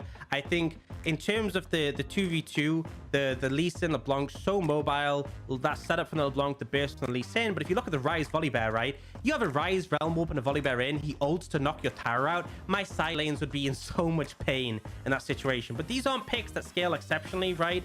They're fine in the later stages, but it's very much play the mid jungle to get your side lanes ahead. Kennen, Gwen, Caitlyn, Jinx, these are all champions who will do excellent work with gold. And so this battle is going to be in the mid lane, but it will be about setting up your side laners for success in this one. We are locked and loaded. Curious to see how this mid lane clash goes. And again, there is battles across the map for both of these teams. We'll see where the teams want to focus themselves out, where they want to put their priorities. If you're an RNG fan, if you're an RNG stan, you know after Uzi, it was all about Xiaohu. It's all about getting him the resources he needs. And for LNG, it's about opening up that mid lane, getting out onto the sides of the map so Doomby can have a wider impact outside of his lane. Both these teams hungry for the win. LNG for the millionth time, still undefeated, 7-0 in series in the LPL. RNG looking to equal them out on series win, set themselves up for a 7-2. And move themselves positively into the second half. It's going to be a curious one. It's going to be a bloodbath, and in my opinion, and my hope is that it's going to be a close one. We're going to jump on to Summoner's Rift now for game 1 of this best of 3, LNG versus RNG. And I just love when teams come in and they're matching, right? It's like we saw game 2, there's a bit of a clash of styles from in the last series, where it's like this heavy early game comp from IG, heavy scaling from the opposite side from EDG, but here, both teams have a lot of agency in the levels. Both teams have strong scaling options. It really is just going to come out to who's edged a little advantage in the draft, and also execution. Who can find those windows to punish? Now, I will say, RNG, their mid jungle pretty strong at level 3, whereas the ults will open up a lot of side lane options for LNG. Also, I feel like the Karma in this matchup, so one of the things with the Karma into the Lux Caitlyn in general is you have good AoE, right? There's good push power from the Jinx and the Karma. Both can just shred the waves. The harass from Karma is quite hard to avoid, but what's scary is that you could always just eat a binding and die. And I mean that, like, a binding connects, and if, you know, LNG's bot lane at like level 4, level 5, they can probably just close to 100 to 0 you, bare minimum for some 4 summoners. So as much as the Karma will do a good job here, it's always a delicate situation as a result. There's a quick one there as well. Just a note on the runes. We are going to see the Guardian here for Lumao going a little bit more defensive, recognizing that the Karma poke and harass is something they need to be feared, but also the Conqueror for Doomby. It's not uncommon to see it on the rise, but definitely shows what style of play he's looking for. He's looking for long extended fights where he's able to continuously get the damage down, and not having that phase rush means he's not too worried about getting caught out. Yeah, and honestly, he might help you to cut through the Gwen in the later stages, handle it a bit more on the side lane. That may actually be the strategy, right? Maybe the answer in the side lane later on will be Doomby rather than Arley to deal with that Gwen, because obviously Gwen has become a bit of a menace there. Now, something interesting we did see is in the bot lane. We actually saw Lumao go on the shield level 1 and just trying to mitigate the poke from Ming, but unsurprisingly, Karma's level 1 is so powerful, it's so hard to deal with the trading power, and this is kind of why they picked it up here, right? They didn't have the hard engage options. They end up going for toe-to-toe in the trading, but the AoE power, trading power, LNG's bot lane already on the back foot, and the Mantra Q hitting both targets. You love to see that as a Karma player. I mean, straight up, that's just the power you can get. You have got access to your ultimate nice and early. It does give you so much priority, and it does mitigate a lot of what we see from this Caitlyn Lux. Yes, very powerful lane when you get a couple of levels. Very, very good at just getting that early pressure, but the Karma does a lot to mitigate it. And you can see Tarzan already roaming down sort of towards this bot side, seeing if he can sneak himself into a brush, and he is going to be able to do that. Gala may be forced to flash away here. No, they actually look for Ming. Great flash from Ming. They get it at Tarzan, and Ming stays alive. He read it so well, because the thing is, if you flash early, you trade down and stun. Tarzan just repeats ganks, and you're dead. But because they traded it at the perfect moment, not too early, not too late, it ends up just being a trade of summoners. Ming gets out, and they don't manage to get the kill. Because honestly, if you land that stun from Tarzan, the root follows, you are dying. Yeah, there is no recourse in that moment. There is just death and pain, as we can see now.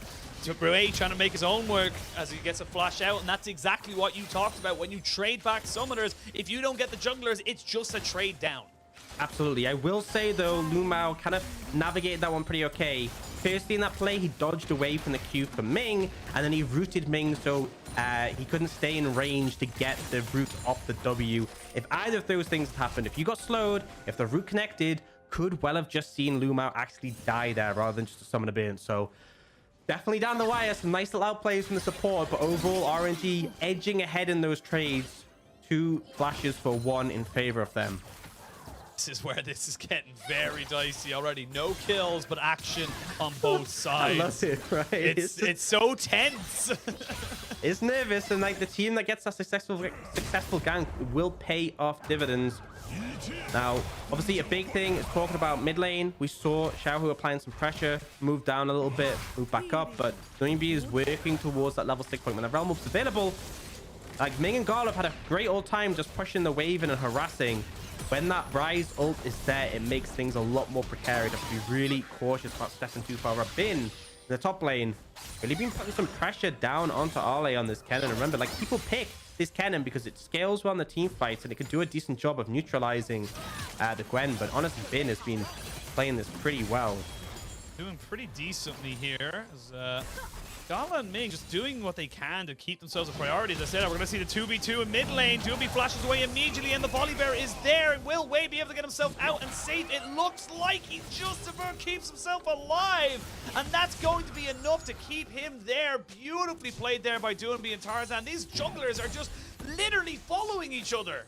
I love that it's just like we see one shot, the other's there every time, and Tarzan gets the advantage there because he arrives later, so he's able to turn it around. But in terms of trading, it's still even some to trade. And when you think about it, right, Tarzan burning his flash bot lane, if Ming had flashed early and Tarzan still had the summoner, Wei was dead there, right? If Wei had burned flash bot lane, Wei was dead there. It came down to the summoner's burn earlier. He was able to get out there, but now B has no flash available, right? So is in a precarious position. His level 6 is there. If he gets priority, he can move. The scary thing is if you move into the fog of war and LeBlanc is waiting, you're gonna have a bad time. We're going to very much have a bad time. I love that as well. It's kind of like, you know, the art attack. It's like, and here's my flash that I used earlier. It's, you know, it's like you're kind of hoping and praying that it doesn't come down to that. But both junglers going tit for tat, and this is good for Wei as well, because again, we talked about how good this, you know, Tarzan has been for his team so far this split, and keeping him under wraps, keeping him in check is probably a better way to put it, is still positive for the side of RNG. Now, though, big level 6 is going to be hit. You have got the Realm Warp, the Slicing Maelstrom, and on the other side, you have the Needlework and, of course, the Mimic coming out from Xiaohu. So we are going to see maybe some more moves coming out from LNG as they start to really scale up into this team fighting composition. Yeah, and we see a bit of a difference where it's LNG who are on this side of the map, and obviously Wei will Wei on the other side of the map for RNG. And they're trying to set up a bit of vision control around the bot side river. This means that if Doinby does push the wave in, very easy for him just to go to Fog of War, right? And as a result, RNG's bot lane have to run scared. So this vision control they're establishing already, pretty instrumental. And it does mean they can just pick up the dragon if they want. But now, this is the point, right? Doinby's in the Fog of War. You don't know where Tarzan is. RNG's bot lane. This is scary. You have to back away. You don't know exactly what's going on here. We will see Lumao trying to play aggressive, and yep, RNG immediately react, but they're going to see the heal be used as the Realm comes down. Nice traps there from Gala. Just stops any kind of re-engage. They will still get themselves an advantage, but it's traded back. Look at mid lane. You can look towards the solo gold going over to Xiaohu. RNG aren't going to be unhappy with how they responded. Yeah, I mean, I feel like it's one of those things where they got away, they didn't die, right? So that's a positive. They do manage to get that plate in the mid for the LeBlanc, but it's still LNG being the proactive ones, using that pressure in the side lane, able to pick up a dragon. My one criticism is that I don't think the Realm Warp was needed, right? You know, they went greedy for the kills, but ultimately Gala had the cleanse still. It was going to be hard to pin one of them down. And at the end of the day, by burning the Realm Warp, it just means you don't have as much pressure until it's available once again. They are once more trying to lean bot side. I've got the Stormbringer.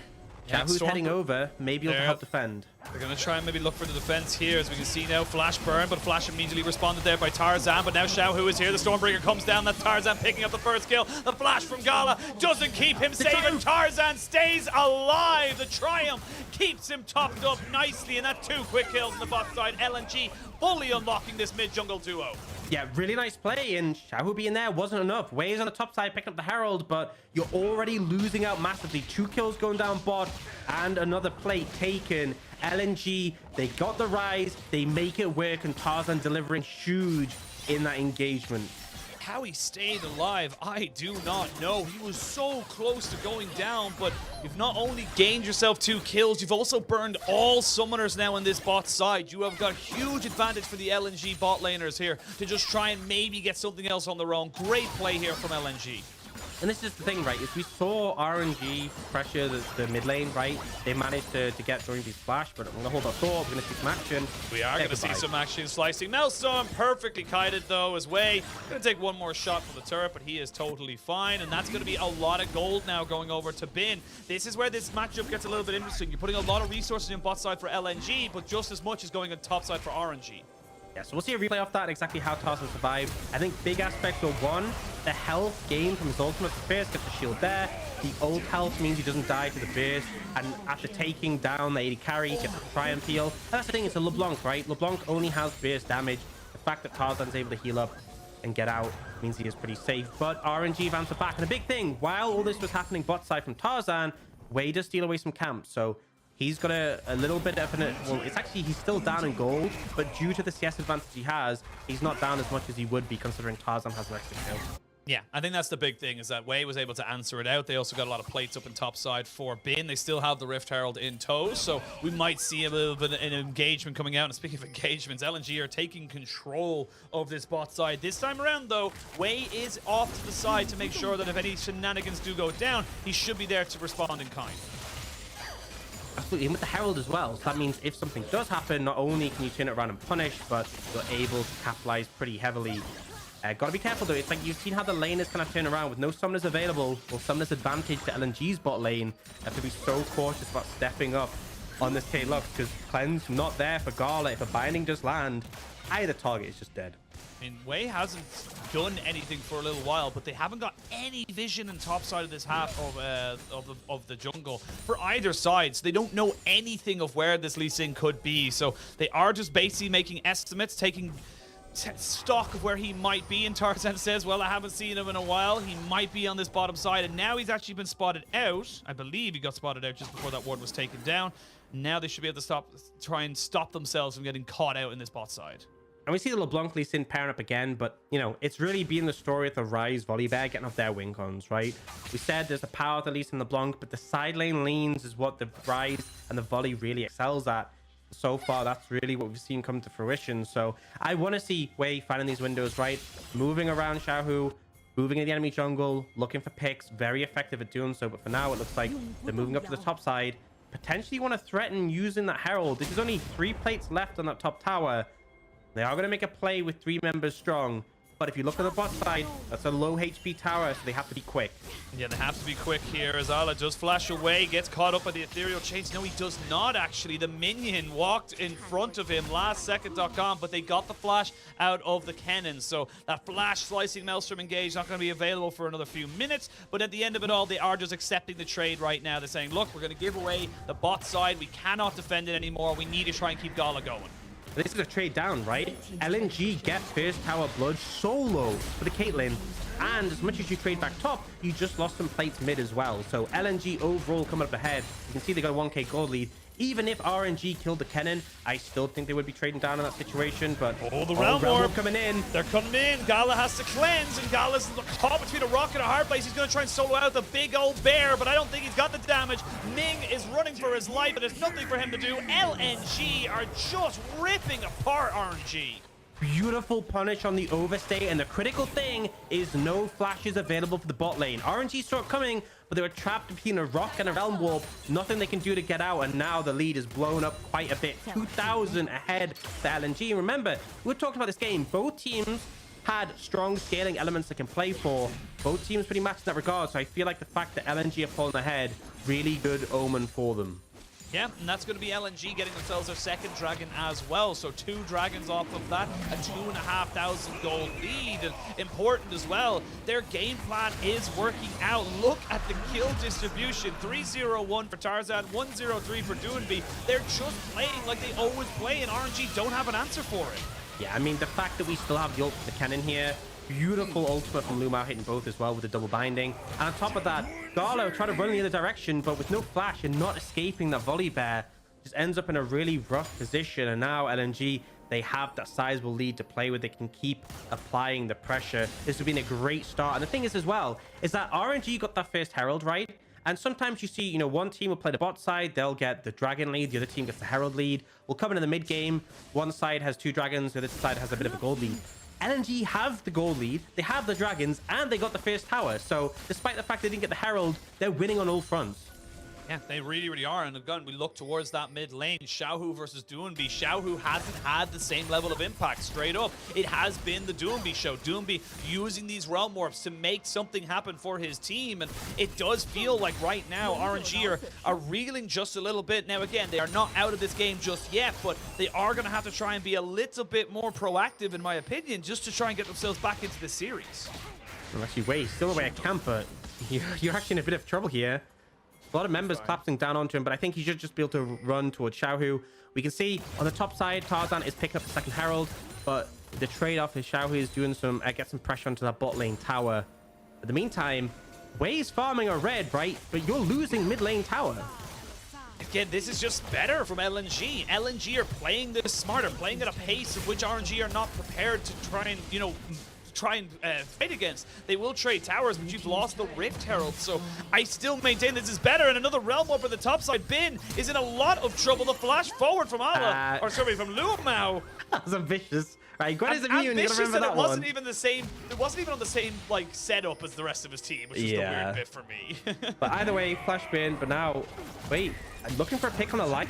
He's gonna look for it, but he gets caught in by the orbital snap trap, and there's gonna be the Gale Force. Wayne gonna be in a lot of trouble. Whoa. He's straight up dead. Nothing he can do, and this hesitation from the side of RNG is just costing them so much. As I say that light! Oh, the ethereal chain needed to land it. If he lands that, they're able to kill him off. He still had flash. He ends up using his heal. That could have been a moment there from Xiaohu, but again, LNG are just playing better. Wade just feels out of sorts, right? It feels like his focus has been farming up, right? When his team are losing on the map. And then he looks for this pick, and it's just like, no, just gets absolutely obliterated. Like, this is jungle difference, right? Mid-jungle, we said, was this big fight we wanted to highlight between these two and how important it was in setting the tone of this game. Tarzan and Doingby have just been absolutely crushing it. This is getting to a point as well where you don't really have many options available to. Yes, you still have the Gwen and the Jinx scaling up, but how do you engage? You are relying on Wei to get himself behind the carry to kick them back, and then also the Karma to kite back from the damage of the oncoming Rise and the Volibear. So you have got a very difficult time of making this work for yourself. And honestly, I gotta call out when I call it out. It just feels like RNG just aren't on the same page. They're slow. They're sluggish. Yeah, it really does. It feels like LNG are setting the pace. It feels like they're very clear on the wing cons making it work. Now, RNG, they're behind.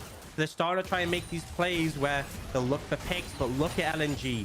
Grouping up their bot lane and the jungle, pushing through into the red side jungle of RNG, stealing away camps. And Arley, you know, I had some criticisms around Arley. I felt like he was dying a bit unnecessarily earlier in the split, misplaying in lane. He's been pretty solid this game, right? He is not falling down. He is making sure that they're not able to pressure him. Multiple times they've tried to clap, and he's managed to avoid it. And even here, trying to contest this camp from Wei will force a snipe. But it's like, again, you're getting a camp as Wei. You're losing your structures on the top side of the map. It's not a good trade. They haven't even used the Rift Herald yet. They're going to be able to get that smashed in on top of this tier 2, and you're gaining nothing here from RNG. The Dragon hasn't even spawned, so you can't even stop the stacking on that. And this is where you've got to find some kind of a play. You've got to be creative. You've got to be proactive, because right now you're just losing on all fronts. Yeah, and it feels like they're fishing, right? RNG just constantly looking for these opportunities, but they don't come up. LNG are very clean with their movements, their rotations to make sure they're not getting picked off. And I feel like for so long, Wei has just been in this position where it's like he's kind of behind them. He's kind of there. If they walk straight into him, they might die, but they don't. And then he just walks off, and LNG are fine. It's like a repeated thing that's going on. And now 4 towers to 2, 4,000 gold lead for LNG. They're getting back on the map. They're a little bit late to this dragon. But with this advantage in terms of gold, I don't think they're really that bothered. They'll just push mid, and they can rotate over.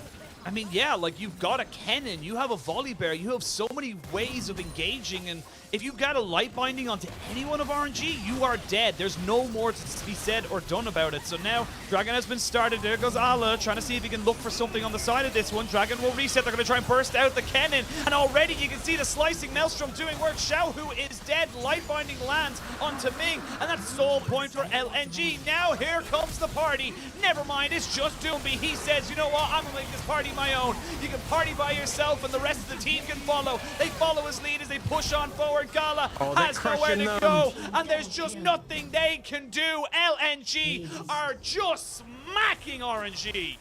5-0, and we kept saying this is LNG's next big challenge. This is LNG's next big challenge. They're against RNG, reigning MSI champions, and they are stomping them right now.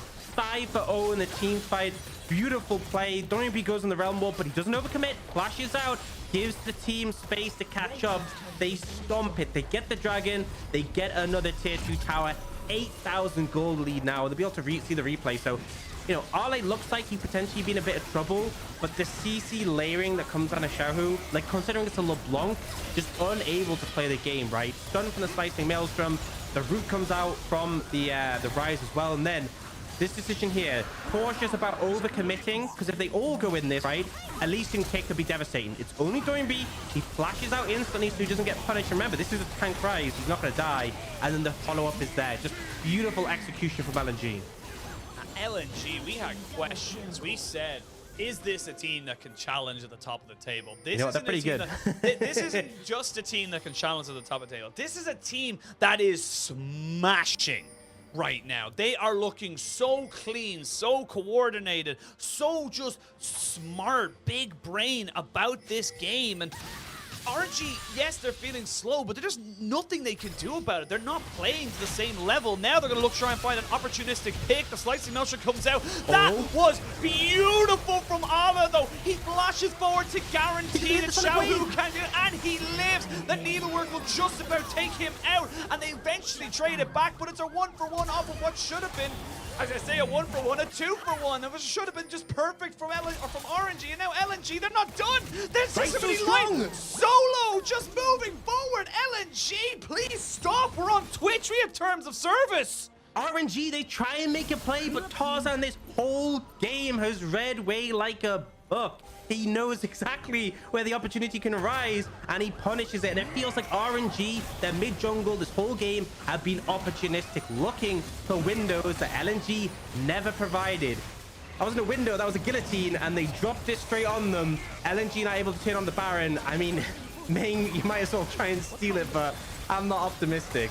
Oh my lord right now. Ming gonna try and go for something, and just honestly, he was blind. They didn't have a smite. There was an opportunity, but what else he's supposed to do? Come into this replay here, because again, look, I wanted you to show the clip. Look at Ale. He recognizes he's dead either way, so he flashes aggressively, knowing that the distortion's going to come back for Xiaohu. Yeah, he actually doesn't get hit by the Sonic Wave because of the flash. Dodges another one here. And yes, he does eventually go down, but he buys so much time. Tarzan gets in, kills Wei. More time is bought by Xiaohu with a chase down. I find it just hilarious, like, and this is expected because Light is so strong on this Caitlyn, right? With the red buff as well. Bin has no armor, went with the Mirk Treads. Just runs at him, man. This is not how it's supposed to go for Gwen. And it's still going. Yeah, they're still going to try and get it. Xiaohu, bye. I got nothing else for you. He's going to be seeing the Light, and Light is just a silent carry in this. Hasn't been having the pop-off moments, but has been doing enough to keep it in. 6-0-3 on the Caitlyn. 3 items, RNG. I don't like saying this very often, but you're thinking about game 2 right now. There's no real way you can defend this. The inhibitor turret in mid will fall. You have Baron up for at least another just under 2 minutes. This is going to be game here, because you can still turn off the towers as the Volibear. You still have the Stormbringer. Yeah, I feel like maybe this could be a bit of a precarious one, but they're so far ahead. I think they're just going to step up and do it. This is RNG's last chance to try and turn things around. You got to go for it. LNG, though, just not going to give him that opportunity. Nexus turret number 1 does fall, but look at Light just peppering away. They've got George, the cannon minion, the buffed up cannon minion, just doing so much in way. Tentative for a good reason, but he hasn't looked confident on this Lee Sin at all this entire game. He has been nothing. He's been muted, and he has just not been able to make things work. He uses Smite on top of the minion to try and get something. There's a kick down. They have the slicing maelstrom, but it's only going to last for a couple of seconds. Now Ala gets traded. It's a 1-for-1, but they're too big. They're too strong. There's too much damage to deal with it now. With no turrets left, you can see them hungry for blood. LNG, we wanted to see what you could do, and you did not disappoint. Light even saying he wants to take out Xiaohu just for some extra brownie points, but in 23.5 minutes, LNG dismantle, disassemble, burn to a crisp, and blow the ashes into the water because there's nothing left for RNG.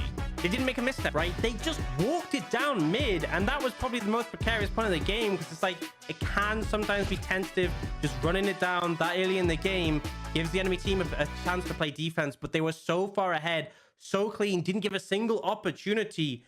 And man, if I was RNG, I'd be wishing I messed up in draft here. I'd be wishing there was something you can just go, let's fix this, and it's fine. Sure, you can argue that maybe leaving the Rise open was problematic, but man, I feel like both teams came in with clear win cons, pretty solid drafts, and LNG just gapped them. They were just the better team in that game. And RNG, man, you need to bounce back, because it looked...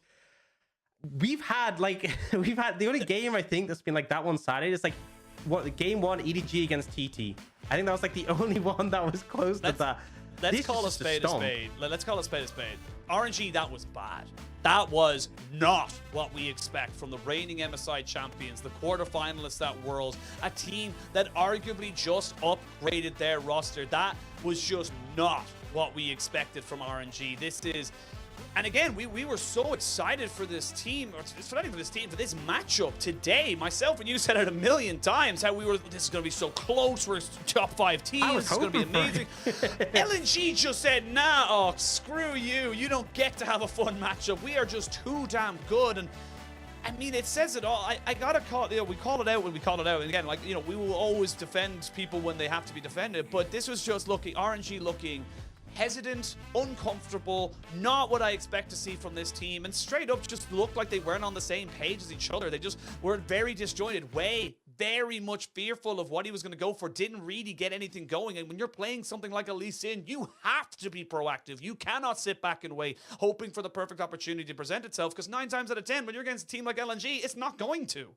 That's the exact point, is that he was waiting for opportunities. It felt opportunistic. It felt like maybe LNG will make a mistake and we can punish. But the difference was LNG was forcing things. They were making things happen. They set the pace of the game. And honestly, this game was such a big jungle diff. Tarzan, we said it before the series, he very clearly made the statement and establishing he's the best jungler in the league. Yeah, he is very much so. We are going to see, though, if RNG change anything coming into Game 2, or if LNG are going to take a very convincing 2-0. We're going to send it to a break. When we return, Game 2 of LNG versus RNG will be happening very, very shortly.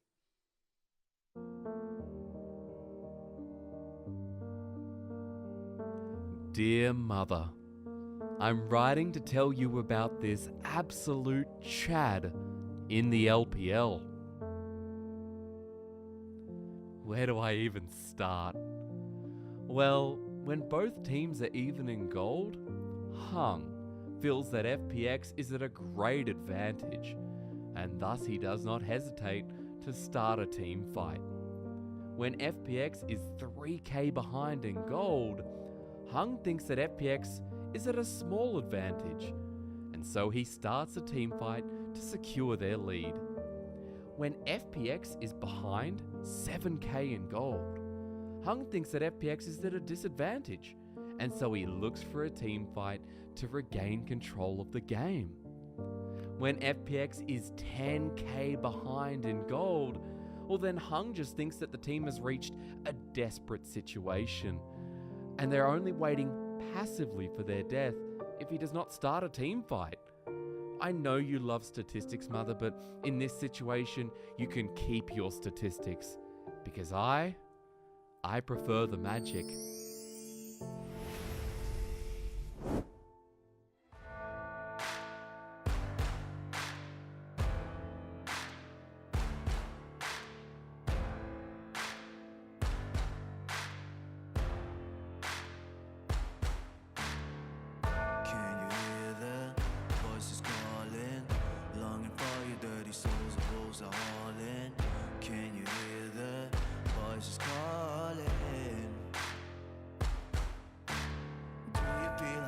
dragon, waiting for a second to push you to your limits, going strong and feeling better.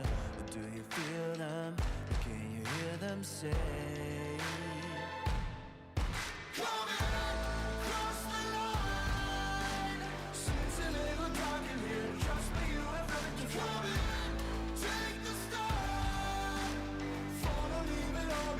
Welcome to the other side.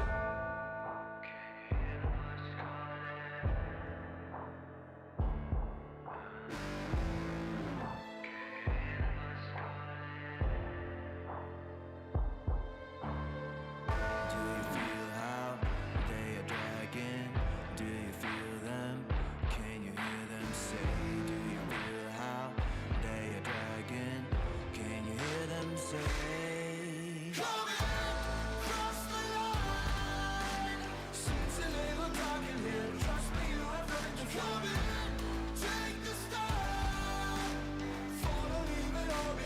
Welcome to the other side. Cross the line. Seems a little dark in here. Trust me, you have nothing to come in. Take the start. Follow, leave it all behind. Welcome to the other side.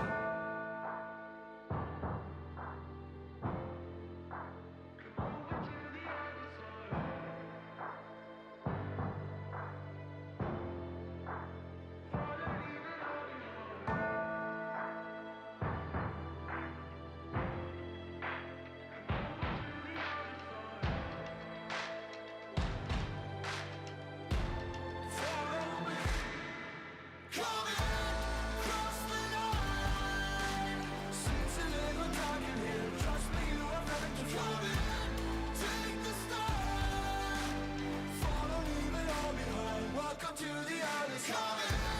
Cross the line. Seems a little dark in here. Trust me, you have nothing to come in. Take the start. Follow, leave it all behind. Welcome to the other side.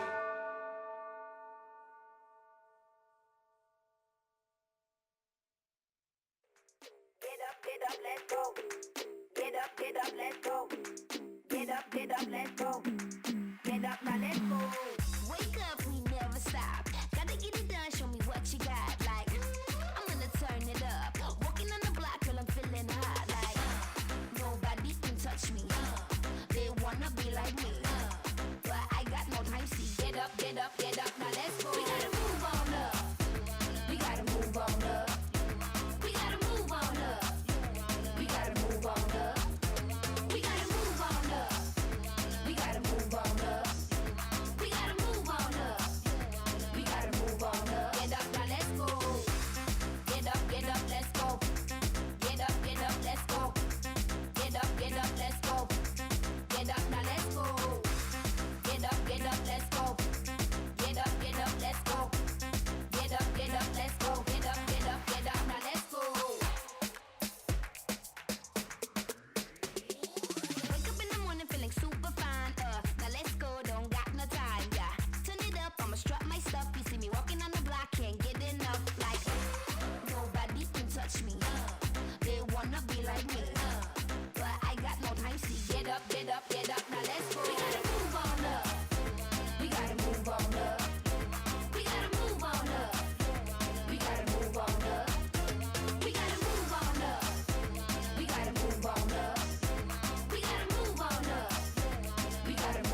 现在版本的话，比较前面蒙的打野，瞎子找新这样英雄。RNG 位的话，我觉得他也一个厉害的选手，所以我要团队。Need to be orientated. Maybe we see a little bit of Dr. Mundo Jungle. We've been given a hint. The seed, if you will, has been planted as we come into our second game. We're going to talk about that man you just saw on your screen. Tarzan, our MVP for game 1. I mean, there's not much more to say about this guy. He has been consistently incredible, and he continues to be consistently incredible. Felt like both junglers sort of showed up, same place, same time for the early game. It felt like Tarzan had a good read on where the Lee Sin was going. There were some concerns about the Lee Sin and the Blanc being such a strong duo, but the Rise Volley Bear managed to deliver more. They got the early game they wanted. They managed to snowball their scaling elements, and they managed to have a very, very clean game. Yeah, I think that's the way we got to look at it. Is Tarzan is still king of the jungle, still making massive moves, and this is why we got to talk about how Tarzan and Doombi link up, how they create this duo that can just make things happen. This is a 3v2 effectively, and they still come out with 2 kills and no casualties.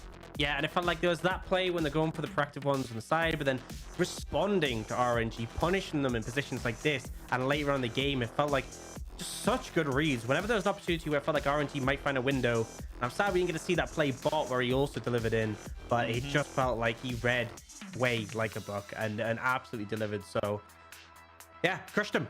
Very convincing game 1. I mean, again, we talked about what we came into in terms of expectations for this series, in terms of expectations for these 2 teams. LNG are the real deal. I think we can definitively say that. We now know that this team has got it in the tank to be able to contest with the big boys and look for a championship. We've seen in many different interviews with Doombi. That's what he's looking for. He doesn't really care about getting to Worlds. He wants to win a championship in LPL again, like he did with FBX. So, but for RNG, I mean, this is not the same team that I was falling in love with last year. This is not the same team that is able to just kind of, give resources to Xiaohu and take over. And yes, you can blame meta, you can blame how the team has changed slightly in terms of dynamic, but it just didn't look at all good. And I want to see more from this team. They should be, doing a lot more in these games, being a lot more competitive. I think one of the issues is that when you have 2 compositions with similar sort of play patterns, similar sort of win conditions, when one team excels, very hard for the team to find a window back in, right? Because, once you start applying that pressure, once you get that lead in the mid jungle, once you get that lead in the bot lane, it feels like the LeBlanc Lee Sin just never had a way back in the game. And, I would have liked to hopefully see a bit more, but they were trying. It's just, it felt, again, looking for opportunities that never arose. LNG were very good, but RNG, they've switched sides now to blue side. It'll shake the drafts up quite heavily. I think you're not going to let Doinby get Rise. I'm hoping we see something a little bit different. They are banning the Redacted again, but Zeri is now fallen on LNG to ban.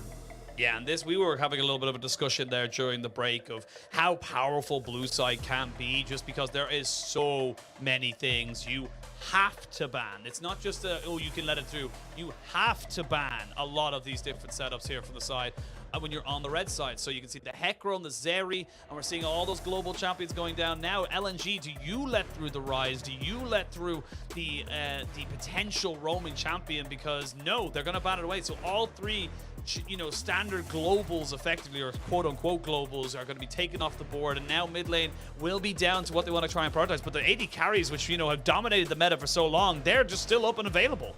Yeah, Felios hasn't been banned as he was last time. Jace as well has been left open. Looks like RNG might just opt in the scaling, so going for the Corki. This doesn't really play to how game 1 went, right? We said the importance of having that priority mid and playing around it. RNG opting to go for something that will pay off later. The downside is Tarzan can just take the Lee Sin on this rotation if he really wants it. They'll pick up the Jinx first, making sure they get choice of AD carry. So once again, great jungler, strong AD carry to play for. You could easily pick up something for Doinby on this 3rd pick that really allows you to stomp that mid jungle.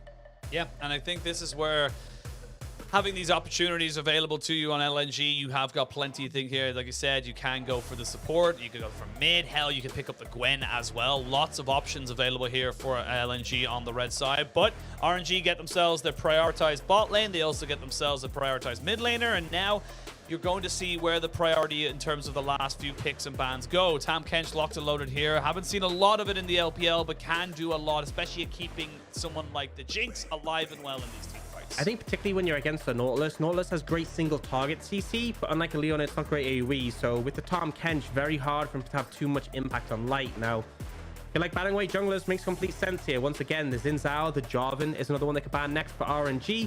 I am looking at mids, right? Things that you think might be able to pressure the Corki. You go for the scaling options, the Victor, the Orianna out there. Some of the more early game options, things like the LeBlanc, the Vex, are definitely things you can take away. But yeah, RNG probably banning mids, although you still have to think about the top lane. Jace is open and available. Gwen is open and available. They are going to start off with the Orianna. LNG, I think you could just ban the Jarvan, unless if they ban a Jace here, right?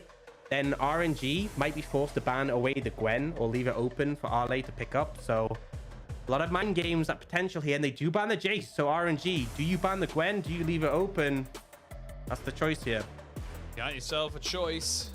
See what they want to go for in the end of it in RNG. I feel like you have to try and give Vince something. I think they can either leave the Gwen open and then maybe go for the Jax or the Graves. There are options available to you, but like we said, and the Kennen as well. So there are ways you can work around it. So maybe they go for it, or maybe they say, look, we have plenty in the back pocket, and the Akali gonna be banned away. So now you've got yourself an opportunity here for LNG, and yeah, we expect this one to be locked in, and they are going to do that. Ala with the big old scissors in the top side. We'll see who's able to make use out of that. Kind of confused because normally Akali is another pick that's taken into the Gwen, so kind of interesting that they are opting to ban it away, but maybe concerned about the threat of it in the mid lane.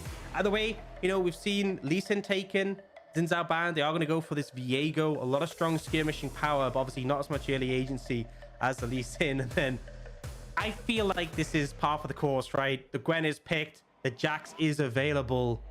They are toying with the idea if it obviously scales exceptionally well into the later stages in that matchup. But also, you have a lot of auto attackers on the side of LNG already. Definitely means you can join the team fights, and his E will have a ton of value. Now, how do you round this out as LNG? You've got one last pick. You're almost certainly going to be giving it to Doinby. And again, he's got a couple of fringe ideas in him. So do we see something crazy coming in here for the last pick for our LNG? So there is sort of two pools of thought. You can go for the mage, which can contest prio, things like the Orianna or the Victor, or the higher pressure mid laners to sync up with the Lee Sin. Vex, definitely one of those. This is LNG. They have the strong scaling elements in the side lane, and they have this strong mid jungle to set it up. I feel like RNG holistically have a lot of, you know, you have the Corki scales effectively. Veigar is great after level, Viego is great after level 6 in the skirmishes, but I feel like they don't have as much early agency in the mid jungle to set it up. I do feel like, however, the Nautilus Aphelios is a bit stronger in the laning phase than that Jinx Tom Kench. Well, we have got the compositions locked and loaded. You can see with RNG, they're looking to keep everyone at a bit of a safe distance and then maybe go for some odd number skirmishes, get that Viego getting the resets in while the Corki does the damage from the sides. On the other end of it, you do have a pretty decent hard engaged composition. You go in with the Vex, the Lee Sin, and of course the Gwen could follow up as well with a little bit of safety for the Jinx. So a bit more front to back here for the side of LNG, as both teams will be, well, LNG will be looking to emulate their game one performance, and RNG very much needing a shake-up. Yeah, and the comp is very different, right? I feel like LNG kind of have a similar sort of play pattern to the game one, right? Strong mid jungle, lean aside, get things rolling. They have the Jinx again, they have the Gwen again. You know, there's a few changes here and there, but I expect a similar play pattern. RNG's is vastly different.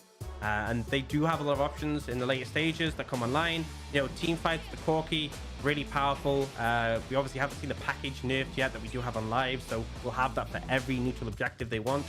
They have the bot lane, who's pretty strong in the early laning phase. And then in the skirmishing, you have the Viego. The Jax is going to be great into the Gwen. I just feel like RNG is different, but they still have a lot of tools. And honestly, after that game one, I would want something different too.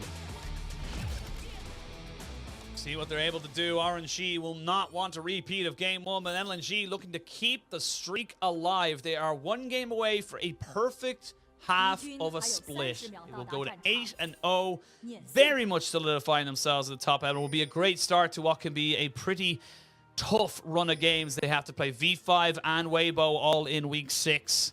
This would be a great start for them. And honestly, the more these games go on, the more confidence I have in this team. It does feel like bit by bit, slowly but surely, they are becoming a title contender. Absolutely. And the thing is, right, 7-0 still. This was their streak in summer last year. They still haven't won this series yet, so still an opportunity for them to miss out. But 1-0 puts them in a good spot now. See LNG trying to get some potential vision here. You have a pretty strong level 1 between the Tahm Kench and the Vex, but we'll throw a ward down. Also lean in the brush, potentially make RNG think maybe they warded there, but either way, have some vision to track way in the early game.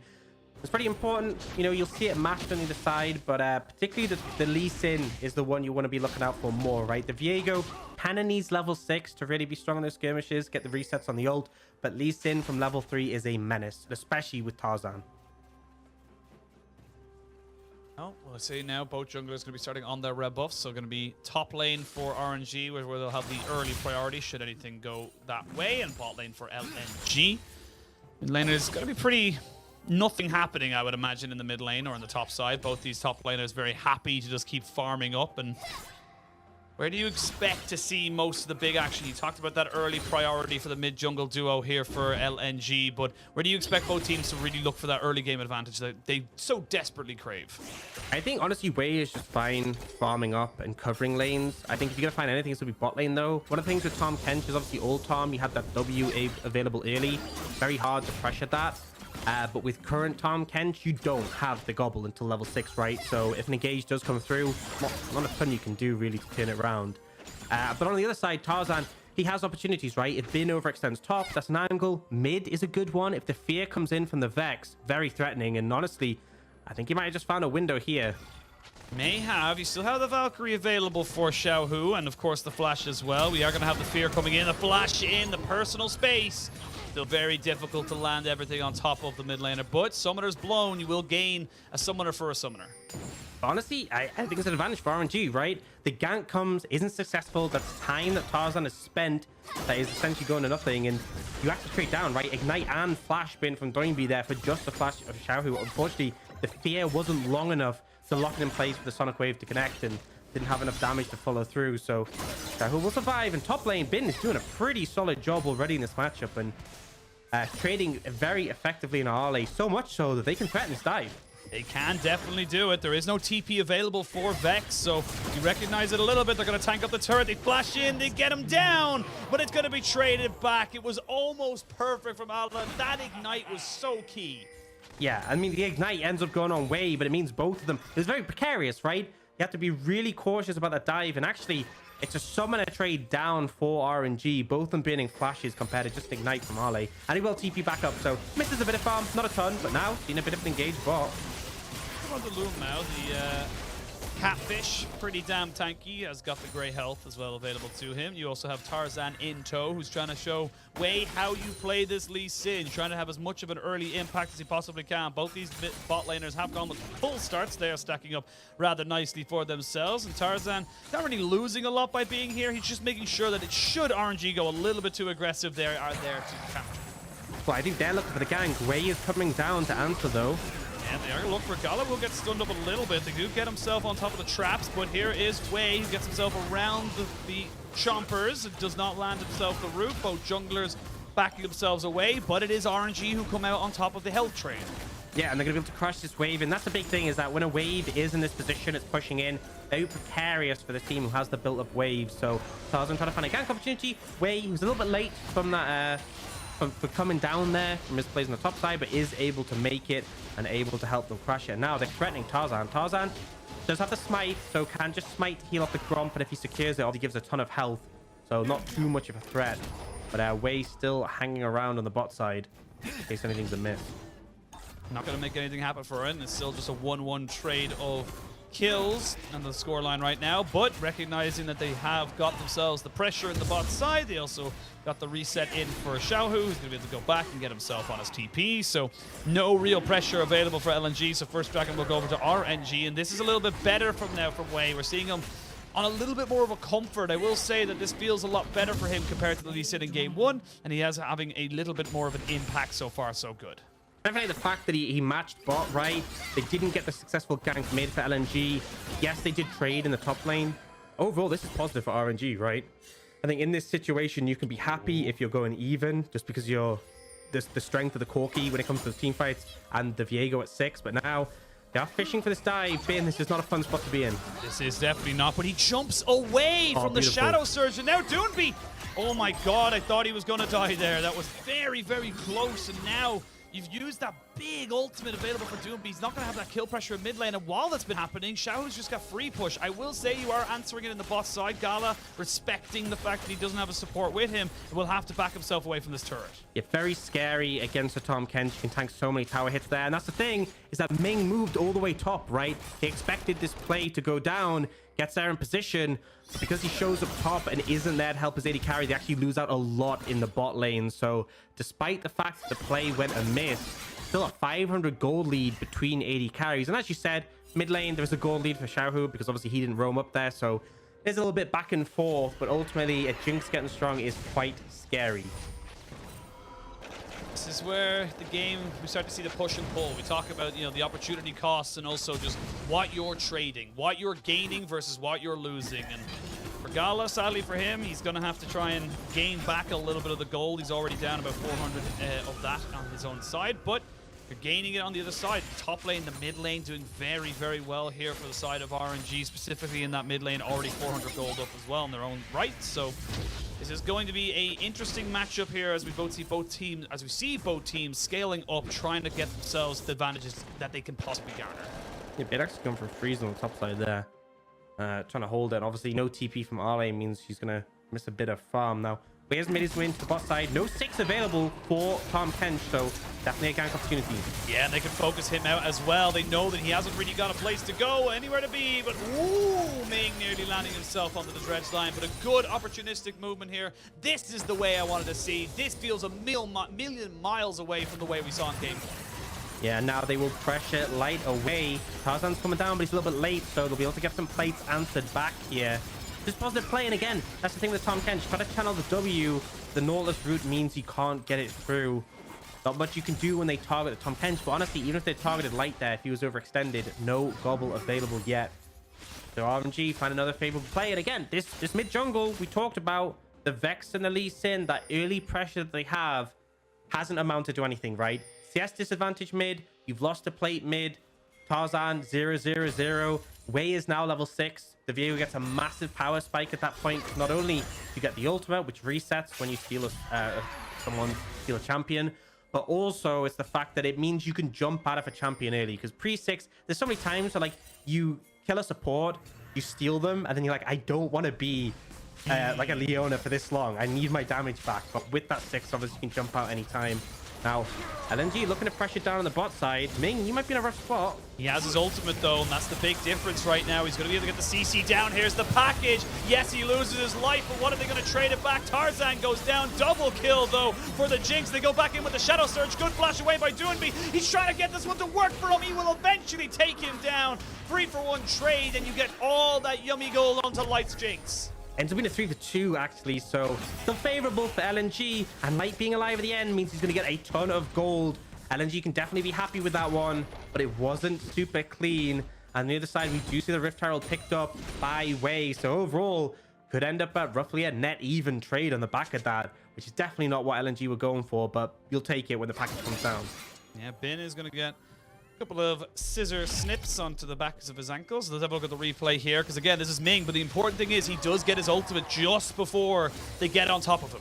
Yeah, he's still very squishy. Obviously, this is a Glacial Augment. Nautilus goes down quick, but gets that disruption. The package, unfortunately, doesn't connect with anyone, but they do manage to burst out the Lee Sin, and then the re-engage. Critically, they let the tower aggro reset, so the tower not doing a ton of damage here, but still enough to take down Doinby. It's a well-played dive by LNG. Overall, I don't think you can ask for too much more considering how many members of RNG there was and the fact they had the package coming in. But still, RNG managing to do a somewhat decent job of turning things around.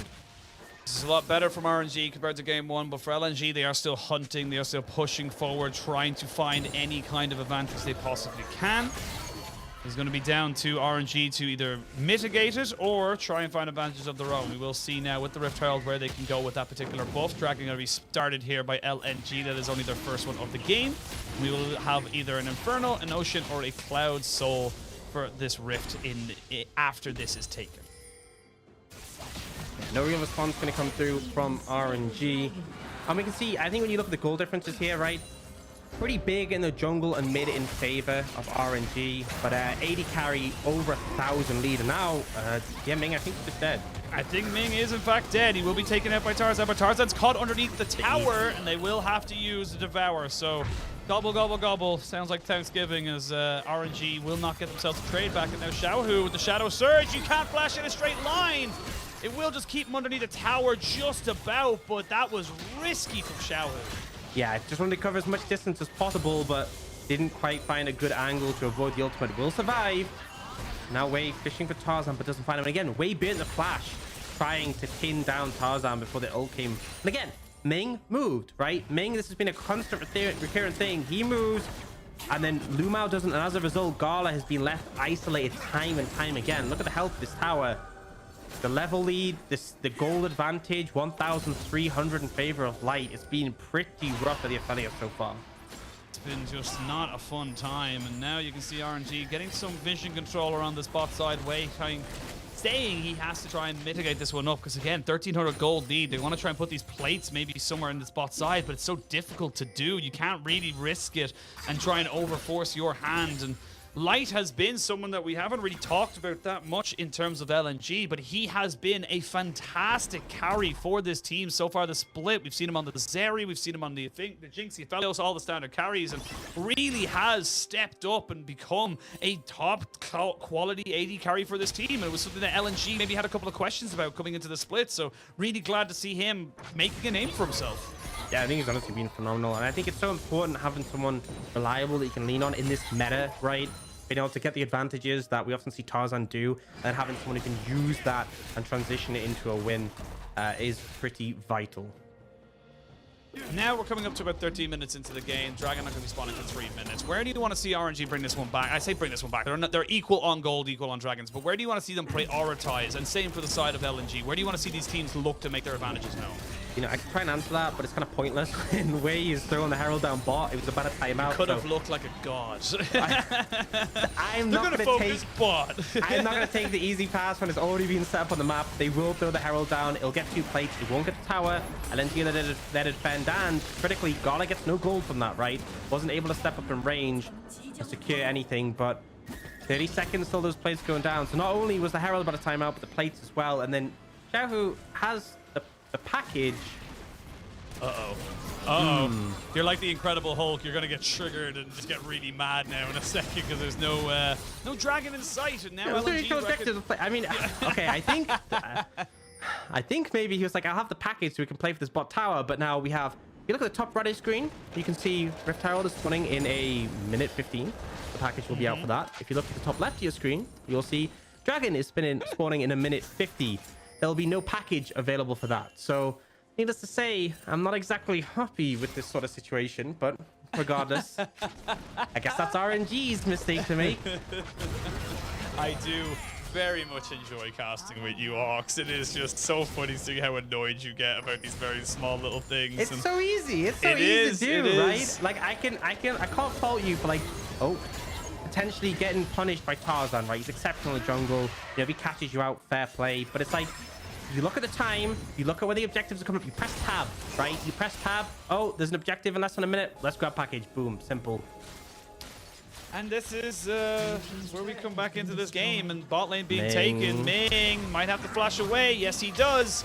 Safeguard over to the ward would have been his demise had he been kicked back, and now LNG can keep pushing down the bot side. There's no real pressure on them to do anything else. They're 4-man strong. They should just get this with the Tam Kens. They can keep people alive. They go straight in. The fear is good. Tarzan gets saved right at the last second, and now Gala's been feared again.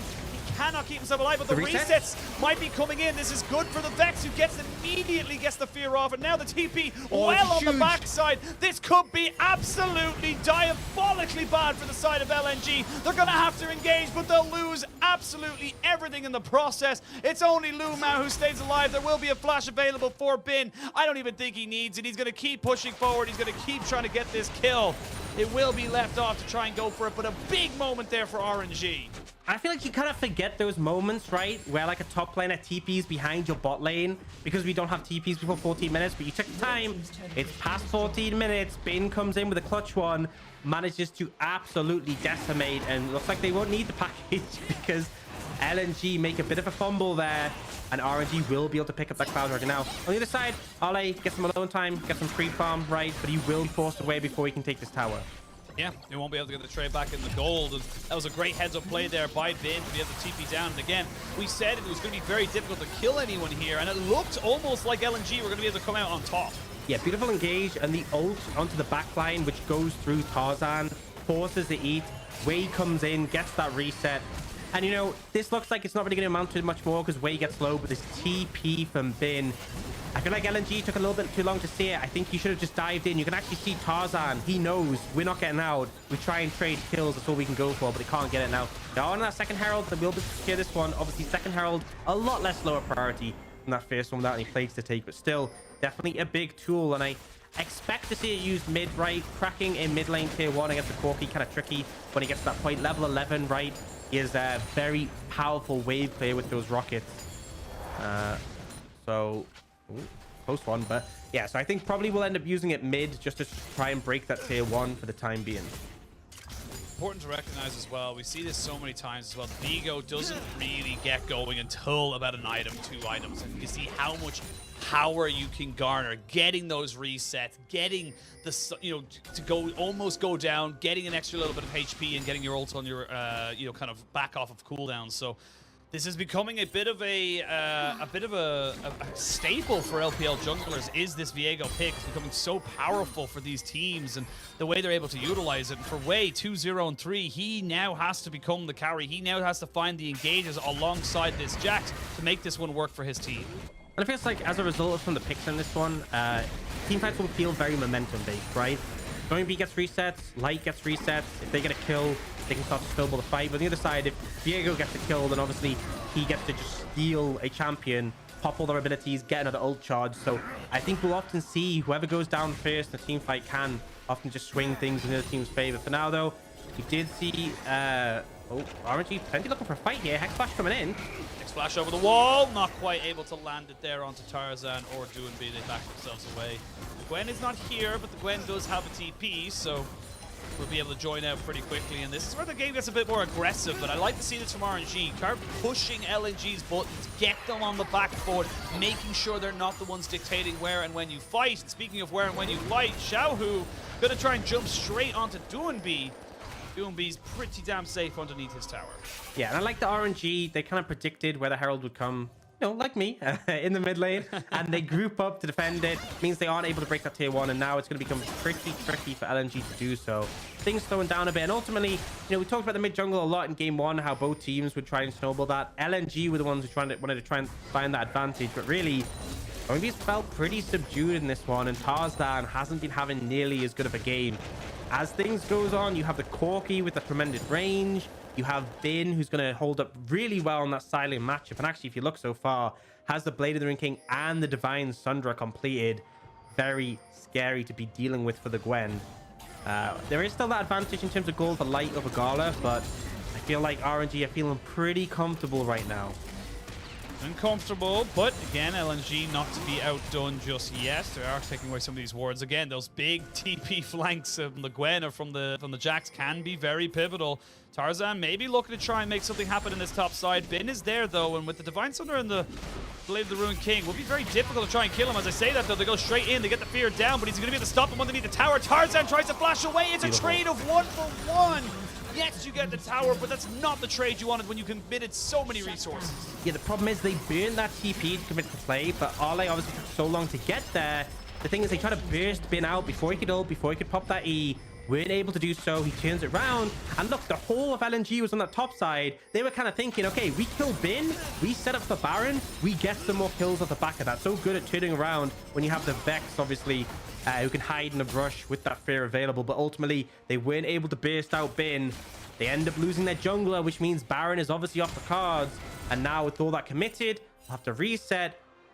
Now who's picking up the package? Dragon Spawn in 35. This would be third for RNG. They're feeling pretty comfortable. Not going to have it happen again, as we can see there. But actually, I want to draw your attention to something just before this starts off. Look in Xiaohu's inventory. He is literally, just as I was saying this, fully stacked that Mirror Mana. So he's doing damage. He is, in fact, doing damage. He got perfect guns for a fight. As we can see, Ming hovering, hunting. But this could be a two-man Baron. way. This could be a big old ruse. Ale will be able to check this up. They don't know. They're just going to pretend this is going to be going down. This is daylight robbery, Ox. This is perfect from LNG. They lack critical information, and now they'll suspect it now. You can see Ming heading over, but it's too late. It's gone, right? They're charging over the blue trinket. They know now. They're going to try and get kills, but there's nothing for them to do. There's just been taken away, and that's going to be massive for LNG. Yes, it's soul point for RNG, but it's a Cloud Soul. You don't really care that much. Perfectly played by LNG, having the run around and knowing, like you said, that critical information was not available for RNG. And the thing is, right, RNG, that's just sloppy. I think one of the things is they weren't playing towards the top side.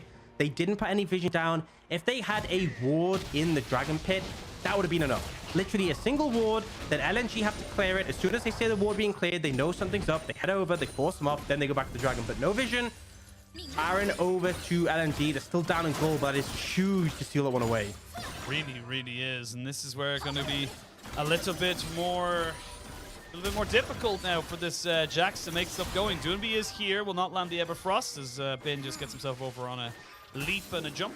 But yeah, this is now becoming very difficult. This is now becoming very, very tentative towards LNG. You're only down about a couple of hundred gold. You don't really care about that. You now have the Zhonya's for Xiaohu, the Nashor's Tooth for Gwen for Ale. Like, this is where this game can turn on a knife's edge, and they're going to be able to pick up a lot of standing gold as well.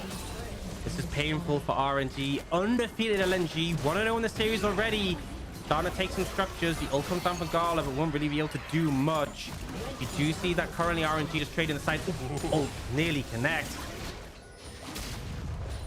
Almost get it. They're going to be able to pick up a tier 2, you would imagine. Doonby, though, gets stunned up a little bit. He's going to take a lot of harassment. We'll get the fear down on top of Wave, but Sonic Wave very rarely goes over to the side, and now LNG taking all of this free gold, all of this free standing tier 2s, and they are feeling happy with that very clutch decision-making to get themselves a free Baron. Absolutely, and it's painful for RNG, right? This is 2 top 5 teams going head-to-head. It's going to have huge stakes in terms of the head-to-head standings that we see at the end of the split, deciding playoff spots, and also just closing the gap, right? If LNG win this game, they are 8-0. 2 wins clear of RNG. Even though RNG will have played an extra game, definitely would be painful. And for LNG, this is their first team they've played in the top 5. After this, they play Weibo, they play V5. They will have a spree of top 5 teams in the LPL to challenge. This is their first one, and I feel like that Baron sneak might have just been enough to bring them back in. It definitely felt like they're slowing down in this game, but light 50 CS up in the matchup. 2-1-2 in this Jinx. Definitely feeling like it's coming online. 3 items completed, and Tarzan trying to force Xiaohu away, clear some vision, keep getting value out of this Baron. Again, more and more pressure coming out here from LNG. They've now equaled out the gold. They've actually taken a slight gold lead. 2 minutes until that Dragon Soul spawns, and they're going to be able to take out the 3rd and final tier 2 turret. You would imagine, but it looks like they may be looking to try and go for an engage here. You have to be careful. Wei is pretty big. Also has a stopwatch. Tarzan, what was that? And that's got to be a misclick. The stopwatch must have been where his Gore Drinker normally sits, and he pressed it by accident. Yeah, or maybe he thought he had a control ward into this control ward spot. I don't know, man. Either way, Tarzan, you're not allowed to make mistakes like those. You're supposed to be perfect. It won't have too much impact right now, but they are still trying to fish for something. Ming's going in. They're going fishing, and they found themselves a cook. They get themselves right on top of this. There's already some decent damage gone down. Light and Tarzan have to back themselves away. Doonby goes in, but it's only on the support. He will go golden, and before he goes down, you've traded a mid laner for support. That is still work for RNG. Now Bin looking to see if he can make something work for him and his team right now. Instead decides to go for the ward, but a minute 10 till that dragon spawns, and RNG find themselves a lifeline. I'm just going to say, though, right, LNG already used that Baron to great effect. And honestly, I actually credit Doinby. That was a good call to go in, because you saw Bin coming on the flank. You saw RNG ready to chase down the low health bars. Because Doinby flew in, they all had to turn around on him. Didn't have an opportunity to get anything more. We'll see the replay. So you can see this moment, right? The engage comes out from Ming. And look at the amount of damage that starts getting layered down onto LNG, right? The ultimate hits light. He's already low. He's getting chunked out. And look at Bin on the flank. And I'm thinking, right, LNG, you need to get out. All the team are pushing up. And then Doinby flies in. Suddenly, all of RNG are like, we have to answer this. The Zhonya's buys time as well. the fight is now over. So actually pretty heads up on him to go in and stop RNG from getting more. And now setup's coming for the Dragon. Package available. Gold is dead even. And this would be soul for RNG. Yeah, I don't think you're in a position, though, to contest this right now as LNG. You're too late to the pit. There is 15 seconds. They might try and just brute force themselves through it. They have linked up as a 5-man, and they want to try and deathball this one up. Ala will put himself into the mist, but that means that's down for a couple of seconds. He's not going to have the same survivability. Dragon will spawn, and it's got perfect guns here for Gala. He's going to be able to red and white his way through this, and yeah, LNG, you cannot contest this. You cannot approach. The Corki is too scary, especially with that package. Yeah, they'll just look to push down mid. I was going to try and head over, and with the package still available, I don't think LNG will do too much more to push, but they now have an opportunity, right? Baron spawning in 40 seconds. They can sweep through the top side of the map, start to get down some early vision, reset, get some more wards for Lumao, steal away from the jungle camp. Scuttle Crab up and available. Tarzan will take that. Lumao already resetting to get some more vision. But ultimately, it is soul for RNG. Cloud Soul, that extra movement speed when chasing down kills can be pivotal, especially in. You can pop that ultimate on command, get that burst of speed. Way, when you look for those resets, definitely valuable.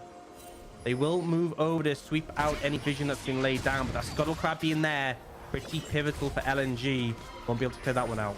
That reset, though, does mean that Gwen will not be able to get back in time. They can't put Ala down. They actually just stopped Ala. Wait, Ala!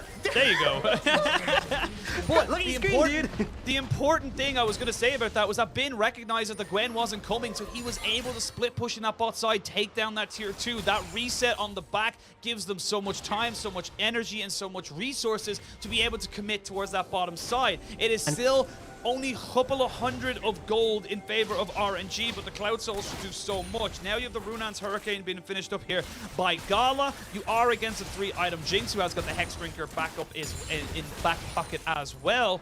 This game is getting very, very tense, and this is the game I wanted. And now Ala is going to start up the Baron, but the side of RNG are around here. You can't sneak this one away this time, LNG. Yeah, they're really scared of the poke. The reason they want to start this is because Baron isn't synced with the package. If they start a fight now, no package to deal with. Engage coming in. They're going to go straight on him. Doobie is dead. He had nowhere to go, was CC'd up and nowhere to try and protect himself. Now the resets can really start coming in. Heartbreaker over the wall. Tarzan has been caught by the enemy number jungler as they can try and run away. LNG 100% retreating, and out of nowhere, RNG have full control of this pit. LNG, though, doing some expert marathon with... Man, Tarzan nearly going down. He's the jungler, remember, right? No flash available, super low on HP. They can just do this Baron. No contest to come out. Yes, RNG didn't get the kills they wanted there, but they will get the big purple worm, and that is exactly what they wanted, turning things back in their favor in this game. Already, look at this wave top lane. No hesitation from Bane going for this one, but we'll get a replay of that fight, and it's just perfect CC setup for Ming. Q into the ult, doesn't get a time to even press the Zhonya's. Way stopwatches so they can't punish him, and yes, they can't chase down more, but instantly pick the Baron, take that top tier 2, get that extra golden pocket. They will now reset, spend the money that they've been able to accrue. They already had the soul. They've now got a 3,000 gold lead. RNG, there was that slip up with the Baron, but they're looking to be in a pretty good spot. Yeah, really solid now as they can start to make this split push work. You've got the Jax, who's absolutely massive right now, even as a force of nature, going up towards what I think is actually a final... Well, I'm not quite sure exactly where the Kindle Gem and the Warden's Mail builds into myself, but... Randuin's, isn't it? Randuin's. I thought it was Giant Spell, but either way, neither here nor there as they come into it now. And this Jax is going to become impossible to deal with. I don't think the Gwen can actually do a lot into this matchup, even with the Morellos and the Nashers 2 finished up. There's just so much to try and burn through that if you're by yourself and the rest of the team from RNG come around, there's just not a lot for you to do. As I say that, Tarzan goes over the wall, lands a Q, and Wei walks away. Yeah, they're trying to maintain pressure in the area, but the big thing for me is, yes, we haven't seen too much gain from RNG on this Baron. The reset's kind of a little bit staggered in this situation, and LNG managing to sort of mitigate any pressure. They are going to start pushing up waves now. They have a minute 30.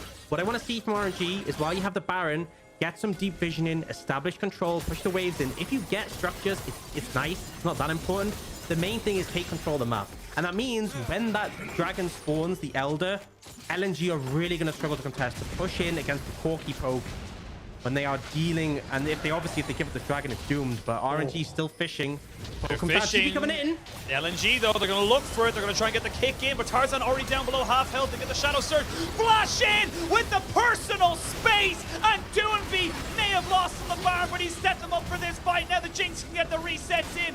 Corki has to try and do something here. They need to try and defend Way, as it's a 3v4 for the moment. Doonby not quite able to see if they can get the last kill. Flash forward the ignite! The golden, but it's going to be taken out. Light should be able to get him. He had so many ways of delaying this.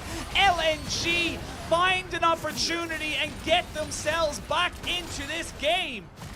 They managed to stop the Baron push, right? Everyone's going to be spawned for the Elder, and critically, Xiaohu, before he goes down, he actually chunks Light, forces a Tarmold.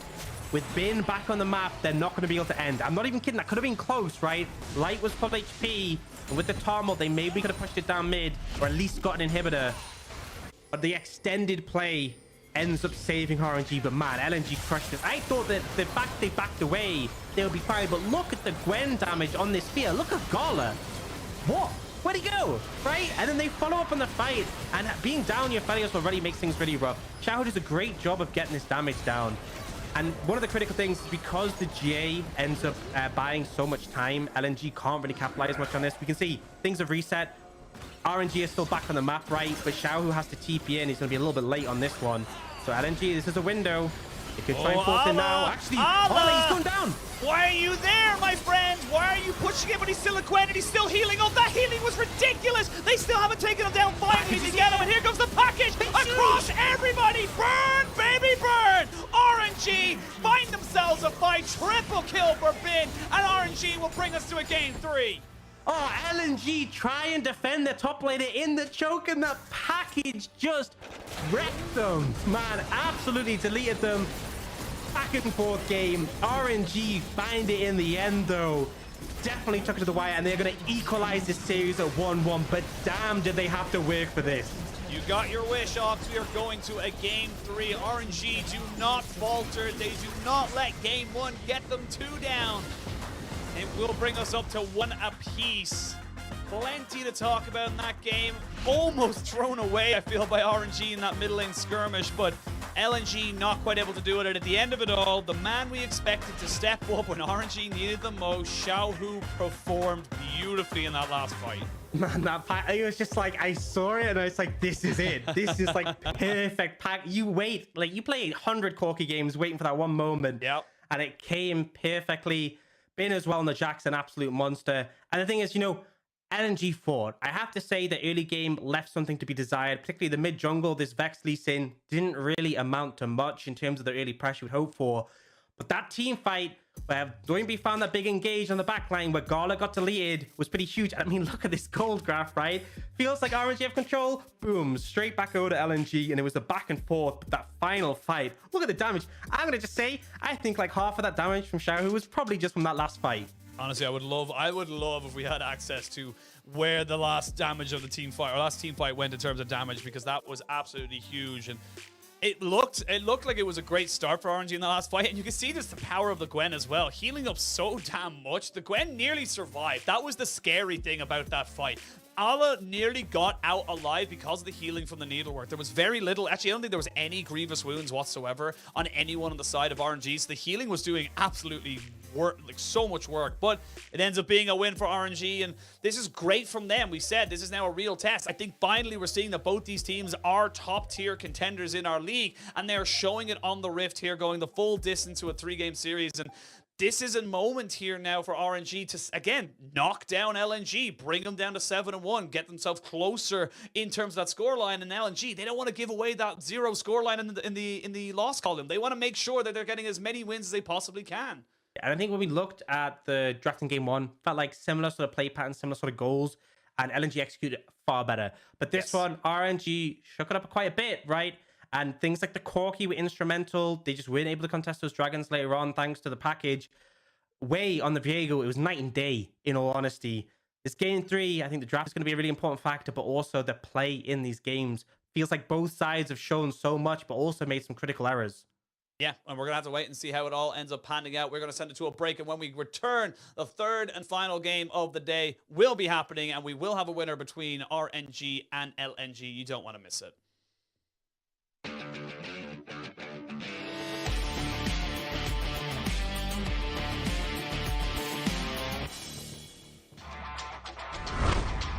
Realizing it's not something that they can guarantee a play on. They have time to work with, but Rookie makes a package play. Finally, we see a good package today, and down goes Abel. Rookie making it happen for B5. This PP got saves Caster and Shanji. That was so generous, giving PP got away out of the fight. Shallow, who's getting chunked pretty low. SOFM, I think he can find the poke coming through. Shallow, who goes forward. The shot doesn't care about that trade because SOFM wasn't spotted until Flit's now. here. Flit predicting a level difference between him and SOFM. I wonder how the duel goes. Sonic Wave being held onto. Waiting for the resonating strike. SOFM again holding, but the Shy there. TP might be too late. Flushed away from the Lucian. He's in, but the Shy actually taking way too much. Wavo Gaming have given a double to their opponent. That's the thing, at this point, Tank Rise falling off, not doing that much damage, and Betty has the range advantage once more, just able to hammer away at these towers. What can they do? And he's going to get excited as well, and off the back of that, they're just going to snowball this big final chapter coming out from Yu Yanja, though. CDC goes golden. It's on the back line, though. Oh, no! Strive can't get it done. Can iBoy, though? This is the moment to shine. This is iBoy's chance, and he does it! iBoy and Cube! They get the ace on the return!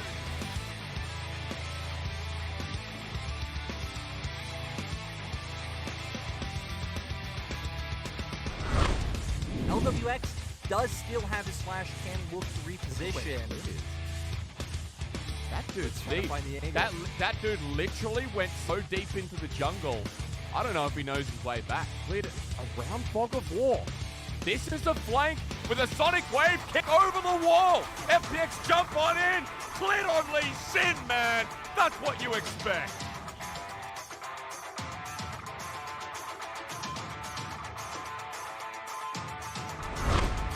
And again, Line connects onto Jack Love the kick. He's in the bounce house. Leave Jackie alone. He'll heal up though with the 7 multi. The Garlic goes on in. Not enough range. Xiao getting stunned up as well. Double kill comes through top. He's supposed to hang on a minute. This is great with Ming running out of mana, but Xiao is the real problem. Tian again pokes him against the wall, but Xiao is doing his own little spell casting. Flash again. Mark responds with his own. Tian slowed down, but Xiao with the chilling smite, the hammer shot down. Xiao still grabbing him there. Jackie Love dies. Xiao freaking who rises his own.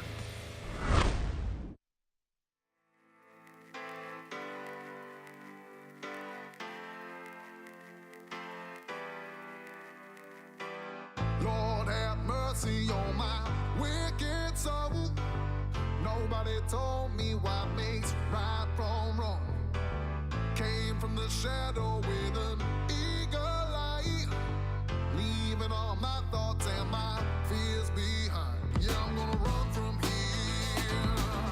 Run, run, run. Yeah, I'm gonna run from here. Run, run, run. Nobody come from here. So I leave today. Say goodbye to all of the pain. I'm moving on. I'm moving on.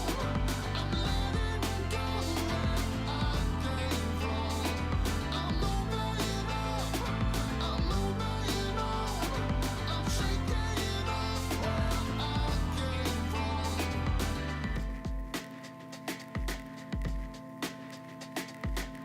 Riding with freedom and I found my way.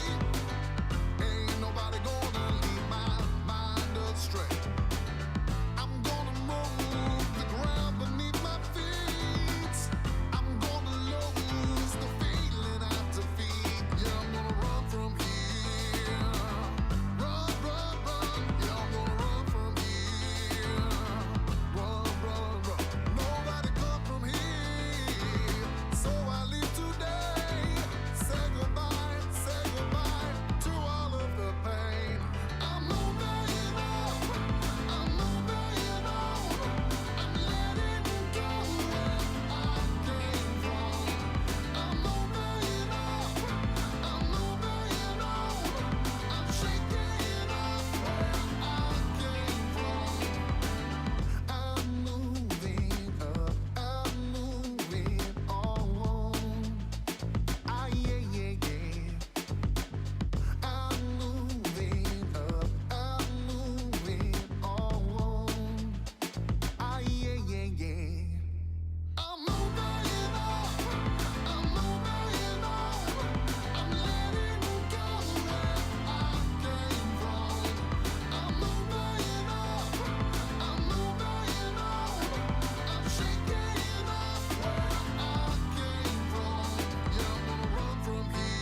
We get to it, let's get right to it. We get to it, let's get right to it. Jumping up and on, let's get right to it. Jumping up and on, watch how we do it. We get to it, let's get right to it. We get to it, let's get right to it. Jumping up and on, let's get right to it. Jumping up and on, watch how we do it.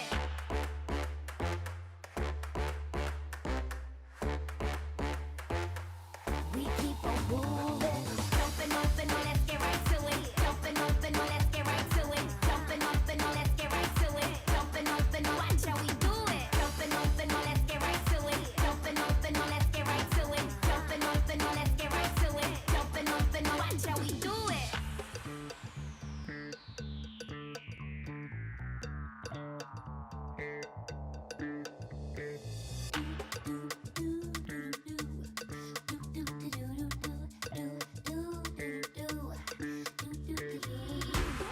Let's get right to it. We get to it. Let's get right to it. We get to it. Let's get right to it. We get to it. Let's get right to it. Let's get right to it. Let's get right to it. Let's get right to it. Let's get right to it. Let's get right to it. Let's get right to it.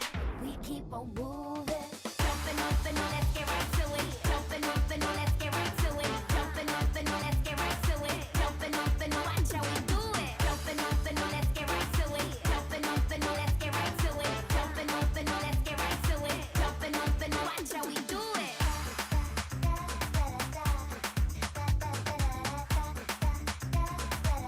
We keep on moving.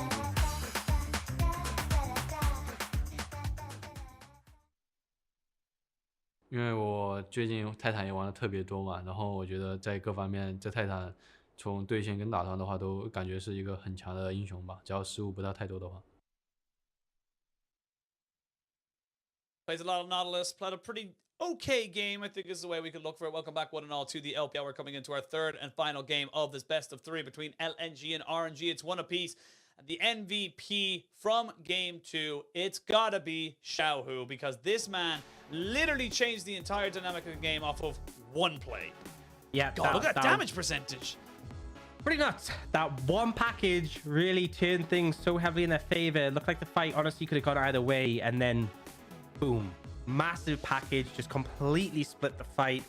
And I think honestly, we talked about the mid jungle pressure from RNG with the Vex and the Lee Sin, never really came to fruition. And Xiaohu doing a pretty good job of weathering the storm, right? We saw the early gank, didn't amount to anything, just to try to summoners. But what a back and forth this game was. It really, really was. And again, like Doinb doing so much, it was about these mid laners, and there Xiaohu bursting him out, keeping his team in this, and just this play in particular, Ale just so much to keep himself alive, but just at the very last moment, they're all in a funnel, and then you just have nothing you can do. Just what are you supposed to do in that situation as LNG? So step 1, don't go on a choke. There you go. Step 2. Fantastic. Hopefully win the game, right? I mean, I think that the worst part was Light was split from his team, and he was like, oh crap, I might be in trouble. So he flashed around the corner to join his team. Yeah, and then I saw ended that. up getting trapped between the package bin and the water. Man, it was rough. But ultimately, good capitalization from RNG. I feel like that game was their game to win. After the early game didn't really go in favor of LNG. It felt like they should have had the momentum, but I think things like the Jinx and the Vex caused issues, right? We saw that big engage from the Vex and the Gwen that killed Gala, and then the resets. It felt like the fights were very snowbally in this one because of the reset mechanics at play. If one team gets a kill, you can just chain together so many more. Yeah, it became a chain reaction as I want to see where the draft goes now. Both we've seen the Lee Sin high priority not really work out for either side. It was the volley bear for Tarzan having much better impact in that early stages than the Lee Sin, and then of course in that last game we saw Viego for Wei just being able to be a bit more of a nuisance and mitigate a lot of that early pressure. And just before we do go into draft, do you expect people to expect these teams to maybe lose that priority and maybe wait a little bit longer in the draft to see where they want to go with it? I think it's hard to say because I think the pick still got value, right? And I feel like these players, there's often sometimes a knee-jerk reaction when they're like, oh, this play's bad, this pick's bad because it didn't work for us. But I think these players are quite veteran, so they will know. Like, Tarzan's not going to suddenly think Lee Sin is bad because he lost one game. But they may change their priority a bit because I mean, game 1 obviously was very stompy, but game 2 went quite late. They might rethink about the priority on some of these late game team fighting tools that have been available. Now, we will get a repeat of the side selection from game 1 and similar bans so far. LNG banned Aphelios in their first game in this position. RNG banned Renekton as a third ban, but now we see the Corki banned instead. So, you know, and my question as well is the Rise, which, yep, RNG instantly banned that as soon as I say that. So now LNG, you could prioritize the Jinx in this position. You could look for a jungler, but again, we saw Lee Sin maybe not being as effective as maybe we initially thought. So it looks like LNG might just commit to that Jinx. On the other side, RNG, you get choice of jungler in this situation. You can just match your AD carry and leave that third pick to be a bit more flexible. So see what they have to go for here. Yeah, again, they got a lot of different opportunities for them. Gala didn't play terribly on the Aphelios, but definitely didn't have the same level of impact that maybe we saw from him in 2021 on his Kaisa. Ming going back towards the Nautilus. We saw it in the interview there just before we came live. He likes playing this. It's something he feels very, very comfortable on, and something that RNG feel comfortable playing around. So locking that in for himself, and see now where they want to take the rest of this draft. They can pick up their AD carry here, and honestly, that would set them up to maybe get themselves either a decent pick into top or a mid, depending on where they want to go. I feel like you kind of want to go for the Aphelios here just to get Gala on something that can go toe-to-toe with the Jinx. Yeah, I like the AD carry pickup here because if you leave it till third pick, right, it becomes very difficult. Let's say LNG picked Gwen, you might have to answer that, and then you end up leaving your AD carry until after the ban phase, in which you know Aphelios will be banned. So they secure it here. LNG now, I think a jungle pick is without doubt, but in terms of other picks, they could take the Gwen for themselves here. They could take a strong mid lane pick. Don't be in this situation. We saw Galio banned away in the sort of last draft as native rotation. Honestly, Xin Zhao Gwen, I would actually love that. If you go Xin Zhao Gwen here and now, the Jace is already banned, so although RNG can answer it, the biggest answer isn't available. So I actually think this would be so broken when it comes to team fights. Like, it is not fun to play an AD carry playing against that combo, but they will actually go for support instead. Maybe a little bit more cautious about committing to the Gwen so early. And Leona is a good matchup into the Nautilus. Yeah, absolutely, and gives you a little bit of extra dive ability with the Xin Zhao. I would love to maybe see Bin pick up the Gwen right now. Go for that, ban out anything that you potentially don't want to deal with on the backside of this, but we will have to wait and see. Still waiting to see a jungler being picked up here by RNG, so they either answer or they try and waver a little bit more priority in their favor. There's still plenty of junglers on the board, so I actually would love to see the Gwen. Looks like they're going to go with that exact same string of thought, and there they're going to have opportunities now to ban away things like Graves, the Kennen, hell, even if they really feel it, the Tryndamere. They have a lot of options to get rid of on the board here. Yeah, I feel like Kennen, Akali, and Jax are the three ones I think she really has trouble with. I think Graves is fine. Graves will have Pyro, but you're not really going to have too much problems, and you can't kill him if he messes up, so we'll see the up to ban in this situation. I think Kennen was obviously the one we saw in game 1 that Arley picked into the Gwen. The side of LNG, jungle bans will have a lot of value. This is in theory a flex though, right? Again, we haven't seen too much Gwen be flexed in the LPL, but other regions are flexing it to the jungle. So that realm of possibility is still available. We'll see what they have to go for here. We'll have to wait and see where they want to go for this one. The Kennen banned away, like you rightfully said. Probably going to see the Jax as well, considering how well Bin was able to deal in that last game with it. So wait to see where they want to bring this out. One, the Viego going to be banned away. I like this from the side of LNG. Wei was much more comfortable on the Viego than he was the Lee Sin. And then the last ban was probably be either something like the Jarvan or maybe even the Volibear itself. Yeah, I think Jarvan makes a lot of sense. RNG could actually technically go Trundle, right? We haven't seen any Xin Zhao left this series, but the Trundle does pretty well into both Xin Zhao because, you know, can match him early in terms of skirmishing, but also you can ult Leon and steal all resistances. Which is pretty nice too. Then a ban of the Camille, so not the Jax. Maybe more concerned about that joining team fights. And remember, Galio is still open available, so Camille Galio would be so scary from LNG. And honestly, prime for them to set up. I think LNG actually not going to ban the Jarvan, going to ban the Lee Sin instead. So if there's something that RNG desperately want in the mid lane, they can take that now. Otherwise, I think you could just pick up the jungler. And I do think that Jarvan could make a lot of sense. But again, Volibear's open available. There's a lot of options here. And maybe they want to keep the flex of the Gwen alive, right? Because it can go into the jungle. Yeah, they could look just to pick up the top laner here. Give the flex to RNG. See where they want to go for here. They're actually going to go for the Olaf. So way back on the Olaf. This is a bit of a callback for him. Something that hasn't seen a lot of priority, but has been a very staple pick for Wei in his, in his very short career so far. He has been very proficient on this champion, and it was something that they very heavily relied on last year. Yeah, really good into the owner as well. Ignores STC. The Jinx as well. The traps have no effect on this Olaf and can match the Xin Zhao in the early game. They are going to go for the Akali. I expect this is probably top. It is a good matchup into the Gwen. And just to confirm it, they are toying with the idea of an Orianna in the mid lane. Good at contesting that priority and also scales pretty well. That shielding won't be a miss on anyone on the side of LNG, so they will commit to that. Pretty strong mid jungle again, but also solid lane matchups in the solo lanes. See what RNG want to go for on the mid. If you have an Olaf, you want something that can lean and assist him. So you want something that can contest that priority. It looks like they might go for the Vex. Xiao, who had a monster Vex performance earlier in the season. See if you can bring it out again. Will indeed. It will be something that has become a staple for RNG. The Vex pick has been something they have gone to many, many times. It is becoming a little bit of a fringe kind of pocket pick for Xiaohu in that mid lane. Does offer an awful lot of mobility and of course a lot of control as well with that fear. And we saw with Doonby, if you're able to get into a position where you can get a multi-man fear, it can be devastating for the enemy teams. So we'll see now with both teams locked and loaded. Very skirmish heavy team fights coming out here from RNG, and similar for LNG, it's looking like it's going to be very much about getting onto the back line and trying to leading one of these carries before they can have a bigger impact. I feel like LNG have this great, Orianna Jinx is just so good in the backline. And I feel like they'll sort of curve out pretty nicely in the later stages, right? Orianna really strong, Jinx really strong. Xin Zhao serves very well in the later stages. I think they're very comfortable taking those team fights later on. RNG, I'm not saying they aren't, but they kind of need Vex and Olaf to be strong. They are now the ones who have that mid jungle, we said, where you need to get ahead. But their dive potential very threatening, right? Gwen, Olaf, Vex running at your backline is going to make things a little bit painful. It will come down to execution though. So RNG, I really want to see them hit the ground running with this composition. I think you have a bit of a rough lane match up top and you need your Olaf Vex to get ahead. If they don't, LNG, I think they have an easier time in the late game, but there is still always that big backline dive potential in their pocket. Well, this is going to be the last game of the day.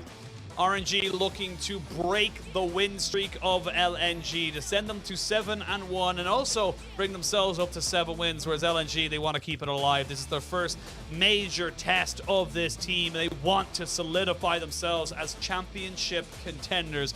It had one massive stomp game 1, a much closer game 2, and I'm just hoping that game 3 delivers and all the hype and glory that we expected to. We are jumping out onto the Rift. LNG, RNG, and again we look towards this mid lane. Xiaohu and Doonby on two very pivotal, very powerful champions, and how they're going to be able to impact the rest of the map, as we see Allah and Bin just taking a little bit of a trade. It is always going to go in favor of the Gwen because level 1, the Akali doesn't really do a lot. The amount of times I've seen Akali just walk in a lane and just throw the shroud down and just standing it and soak XP. Akali is so useless level 1, and Gwen pretty strong at that point. Both top laners have Ignite, and I expect after a bit of time, Allah will find momentum in that matchup.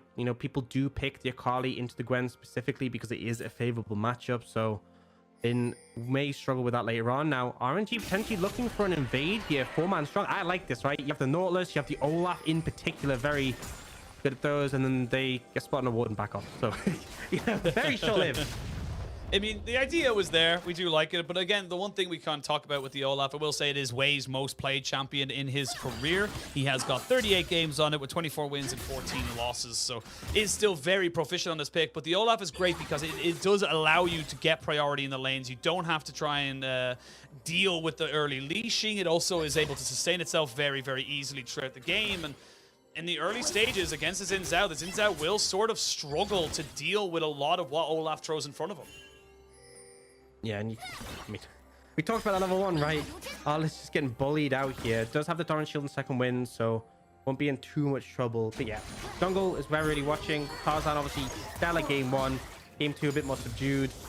And you don't want to run into the Olaf, especially if you face check the Olaf and he gets that first cleaver off, can put you in a really painful spot. So now, who's applying quite a bit of pressure in the mid lane, but going to be definitely answering in the waves. Pretty neutral as of now. Where do you want to see LNG and RNG attack? Obviously, we know that the Xin Zhao and the Olaf can do an awful lot in the early stages, but where are they going to do it? Where do you see these teams getting themselves into an advantage and making these picks worth it? I think bot's a pretty good one, right? Because the lane is longer for RNG, so very easy if you get the Olaf in to chase them down. I feel like top lane's a bit harder because both top laners are a bit hard to pin down. Especially Akali is a bit of a pain to gank, which is why she has been so serviceable in the top lane. So probably there, I think it's more like spotting opportunities where waves are overextended. But I also think you can just, as the Olaf, if you get back up from your team, just charge in the enemy jungle and look for a fight with the Xin Zhao. Again, this power of the Gwen. Yes, the Akali will be able to do a lot in terms of mitigating it in the later stages, but it does become a little bit more difficult in the early few levels. Of course, the Gwen will just have that priority. Bot lane, actually, just want to make a quick mention. We are not going to have Glacial Augment for these supports. It's going to be double Aftershock, so both of them very tanky in the early stages. Now we'll see now where both teams want to try and get themselves. And it's still a 2-camp lead here for Wei, as he'll get himself off on his reset. But that is, again, to be expected. The Olaf, very powerful in these early stages. It's honestly, I like this from Wei as well. It's confident from him saying that he wants to try and go to the toe. He wants to try and make sure that he's the one making the advantage for his team against someone like Tarzan. It's a big ask. And he's a bit ahead in terms of pace. I mean, he will play it faster. He will be able to challenge Tarzan, but Tarzan hasn't done his Krugs yet, so Wei able to pull out. There's a CS advantage. Baxton gets 2 ruby crystals, so very bulky at this point. Very hard to deal with. And now heading towards his bot side scuttle. Tarzan just able to sneak it away though before he gets there. And will end up being even in the scuttle trade. But Tarzan's still level 3 now. Bin keep finding a pretty good trade on Arley once again. I was going to say, yes, he gets the scuttle, that's great for Tarzan, but then knowing that in topside bingo is cool. I know where everyone is on this map. They're all bot side. I can go aggressive. I don't have to worry about a lurking Xin Zhao off to the side. So now, good moves here from RNG to try and maybe set themselves up in this bot side, but they are just kind of holding the wave and keeping Lu Mao away, taking away from this ward, as I say that. They're looking to maybe push this one in. They're going to go back in with the Zenith Blade as Ming gets taken very, very quickly down. They flash in and try and get on top of Tarzan, who flashes away. Lu Mao, though, and Light doing so much to keep Wei from top of themselves, and there's nowhere for him to go. Oh, it's a disaster for RNG, but elation for LNG. 2 quick kills on the bot side. Absolutely shoot him. Now Bin might actually try and dive the Akali. He gets him, I think. Yeah, one more snip and he got him. He's dead. The night is still ticking, but not enough because you've got the needlework for the healing. He'll able to push out this wave as well. Wei not quite able to make it on bot side, but Bin makes up for it in top. Yeah, and it's just, you know, a mistake from Arlo, right? I said later on this lane really goes in favor of the Akali. Arlo has been a bit underwhelming in the laning phase so far this season. Once again, another mistake punished, but we'll see that bot lane play. And I want to praise Lu Mao here. So critically what happens is Ming goes in, Aftershock proc, doesn't get the auto, right? And then they re-engage. No Aftershock to the Nautilus, very squishy, gets taken down extremely fast. And then Wei doesn't end up connecting on an axe coming up here. This one just misses. And the W is back up for Lu Mao. So once again, too tanky to take down. And they're able to deliver on the kill. Just good execution, good play around the Nautilus Aftershock to abuse the squishiness when he doesn't have a cooldown on top. I mean, I don't know what else to say about this. Shouldn't be happening. You should not be getting 1v1 dove by a Gwen at this point of the game. And that's a kill over. It's a CS lead as well to Bin, and level 6 just about hit there for Ala. So he should be able to keep himself safe relative to how this matchup goes. But you can see now both these top laners recognizing that whoever gets themselves a decent trade can just turn this one on a complete pivot and a knife. Wei is going to walk over a ward in about 2 seconds. As now gets himself up towards his top side. This could be an opportunity here for RNG if they really want to try and get it. But Ala, wise to their tricks, backs himself away. But still, great start into this game for LNG. And it's going to be very difficult now for this bot side. We talked about it before. LNG's light has been a massive shining light for the side of LNG. And RNG need to try and stop him from taking over this game. Especially on the Jinx now. We are finally seeing RNG making a move up towards the top side. I think Arle is just... goodbye. I don't know if he's dead or not yet. He will go straight in, but he gets feared out of the Shroud. He goes straight in, though, with the Shadow Surge. One last auto attack should do it. Shaho picks up that kill. Nice roaming out. And this is what we normally see from LNG, but Doomby not able to do it himself. Yeah, and he tried as much as he could, used everything to get out, but no flash. And with them kind of behind you, very hard to escape. Now, we will see that bot side lean coming out from LNG to respond on either side. But I like the proactivity, right? This is why you want the Vex Olaf very strong in those early skirmishes. Good at leaning the side. And this is what we needed to see. Oriana is going to be really strong in the later stages. Xin Zhao definitely outscales an Olaf, right? Just by having your ultimate and standing there, you are inherently valuable, even if you're behind. And so I needed to see RNG get ahead on their mid jungle. Obviously, Wei made that mistake, but now they're putting Arle further behind. If you get a Gwen fed, then I feel like all bets are off, because that champion is a little bit bonkers. A little bit busted, 20 CS. Not only that, it's a full level for the Gwen over the Akali. And those little item spikes, those little level spikes can mean a world of a difference, especially when you're hitting the level 9, 10, and 11s part, where you're getting the max stacks into, you know, your Qs or your Ws or anything, whatever way you want to build your champion. And these can be the difference makers as we come in now to 8 minutes into the game. Lumao just checking to see if anybody was sitting around onto this Rift Herald. Not going to find anything, but it is LNG first onto the scene. And they have rotated their top lane or their bot lane up towards that top as well. So it's going to be a trade of sides. The bot lane is going to be taken for the Dragon. This is very disorientating because I feel like they should be on either side. It should be a Rift Herald on the left. Doesn't it? Doesn't it feel really disorientating? It's like backwards, yeah. Yeah, man. it's very strange. But it's a trade of sides. Yeah, and I think, you know, Dragon's going to give you more tools in the late stages. If you can stack Soul, you are obviously getting these plates as well. This is kind of the benefit, right? Gala's getting some free plates. So, you know, if LNG is only able to get 2 plates at the back of this Herald, I think RNG are pretty happy with this trade. But if they're able to take a full tower, if they find an opportunity, if they find a window, that's when things could go more in their favor. And we'll see where they get to end up using this Herald. We often see it thrown down mid, right? Just because you can get the tower down 2 plates and then the second Herald finishes it off. But really, I feel like using it a side lane is often going to lead to getting a full tower more often. And particularly if you look bot, there's already only 3 plates left on that bot lane tier 1. So if Tarzan paths over, pretty easy pickup just to get that tower. Yeah, I think that's a pretty safe way for them to go if they want to do it. It actually looks like Light is just going to freeze it off for the moment while there was a reset coming in from RNG. Gold pretty much dead even. A little bit of a CS lead here, or a gold lead for LNG as we can maybe look towards this top side. Well, he's just going to try and make this one work again. Azala in a little bit of trouble. Needs to be very, very careful where he goes with this one. Is going to have the perfect execution to keep himself safe, but the needlework doing so much. And now Allah, this Akali pick is seen as a good pick into the Gwen, but when you're this far behind in this matchup, you just can't go toe-to-toe. Yeah, this isn't the pick is all I'm saying. Yeah. Oh, they're definitely making mistakes here. It might actually get... Oh, so close. Not quite able to catch him out. Yeah, and we did see, as you're saying, Light build up a massive wave to stack up bot. So a lot of minions, a lot of denial in the bot lane. It will, though, be RNG getting the first tower. So a fair advantage, all things considered. When you get the Herald, you're really hoping to be the one who ends up getting the tower. Quickly, they have obviously eliminated a lot of minions, but Light will take that first tower, and they're hoping to get the second charge in the T2. Already Ming and Xiao, who are moving down to try and stop that, but I think they are already too late. They won't take the tier 2 tower. They should be able to defend that. Actually, I'm saying that. I think they might just get the tier 2 tower. Yeah, I don't think there's much you can do here. It's a Jinx and it's in Zhao. You should be able to try and keep them all away from it. So they will be able to take the tier 2. So big move there. But let's have a look quick at the gold leads, because it is about 1,500 in favor of Light over Gala. But on the top side, it is a 1,700 for the Gwen over the Akali. So you're starting to weigh up which is more important, which is more valuable. A fed Gwen. I have never seen a Gwen with Riftmaker at 11 minutes. I'm just going to put that out there right now. This is not generally seen as the moment for the item spike. And this is going to be a lot on Bin, I feel, to try and make up this disadvantage that Gala and Ming had to give up to Light and Lumao. Yeah, and I think it's really going to come down to how the team fights play out, right? Because particularly, you know, if Light can be protected, can free hit from a distance, great. If Bin gets in range of Light, yeah.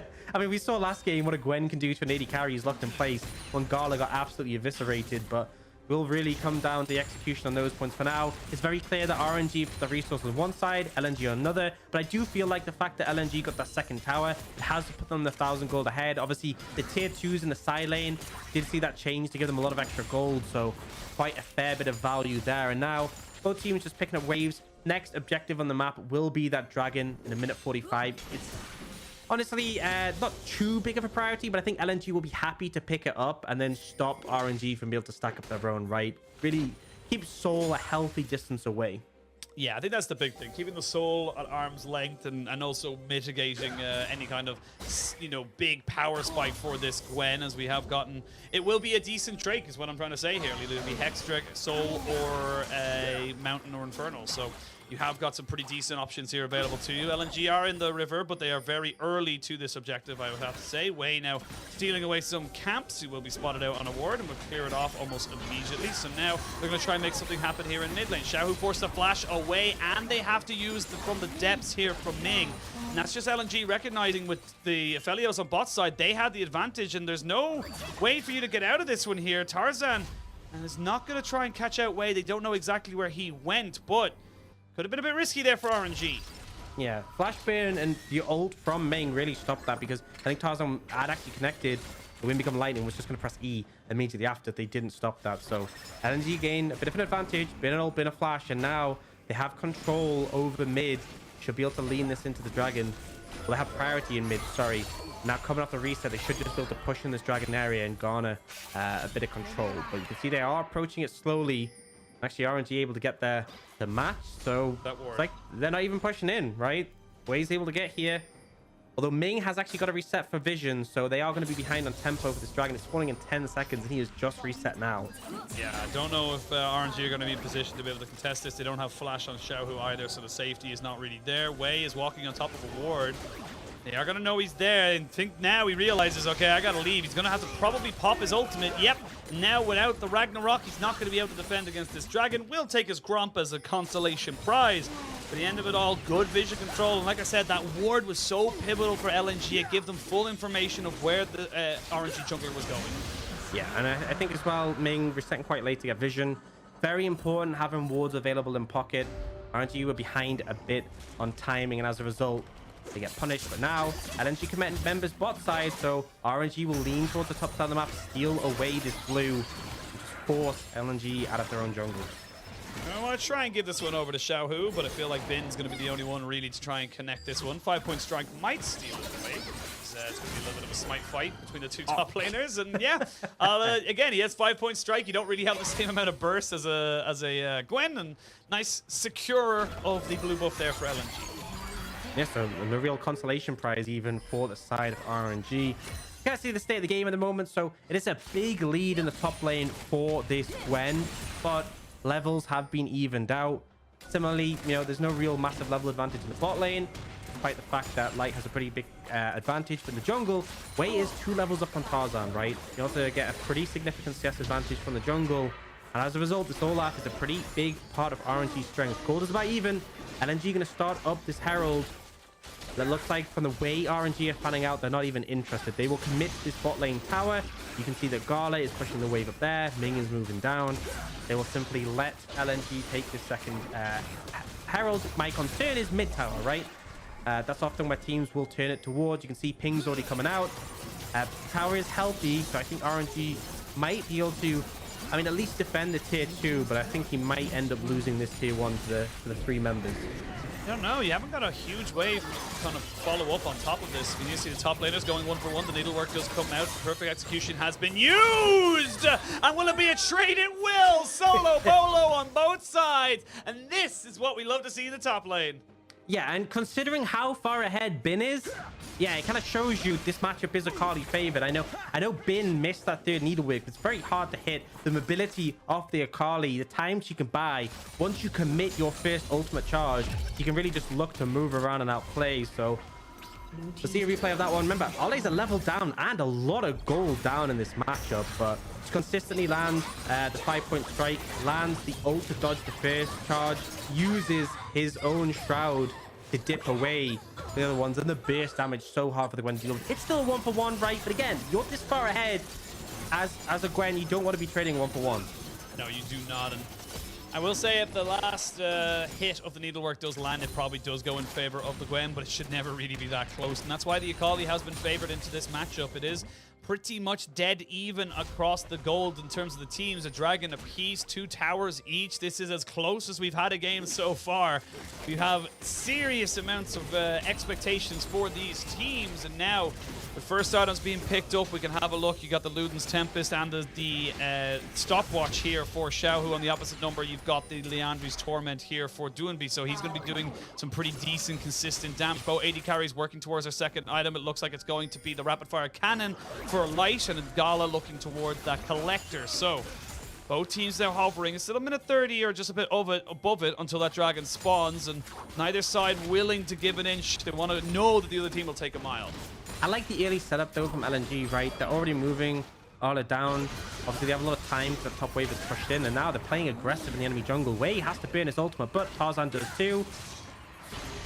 I mean, he's still going to go for it. Tarzan is a little bit overextended here if he's not careful, and will end up getting it. But yes, like you said, both junglers losing their ultimates. They should both be roughly back up before this dragon spawns, so neither losing much out in the trade. We will see now the Gwen pushing up in this top side, and now Bin will know that Ale is here and recognizes that neither of them wants to. See, I think the thing is with this matchup is whoever gets caught with the first bit of burst damage will lose.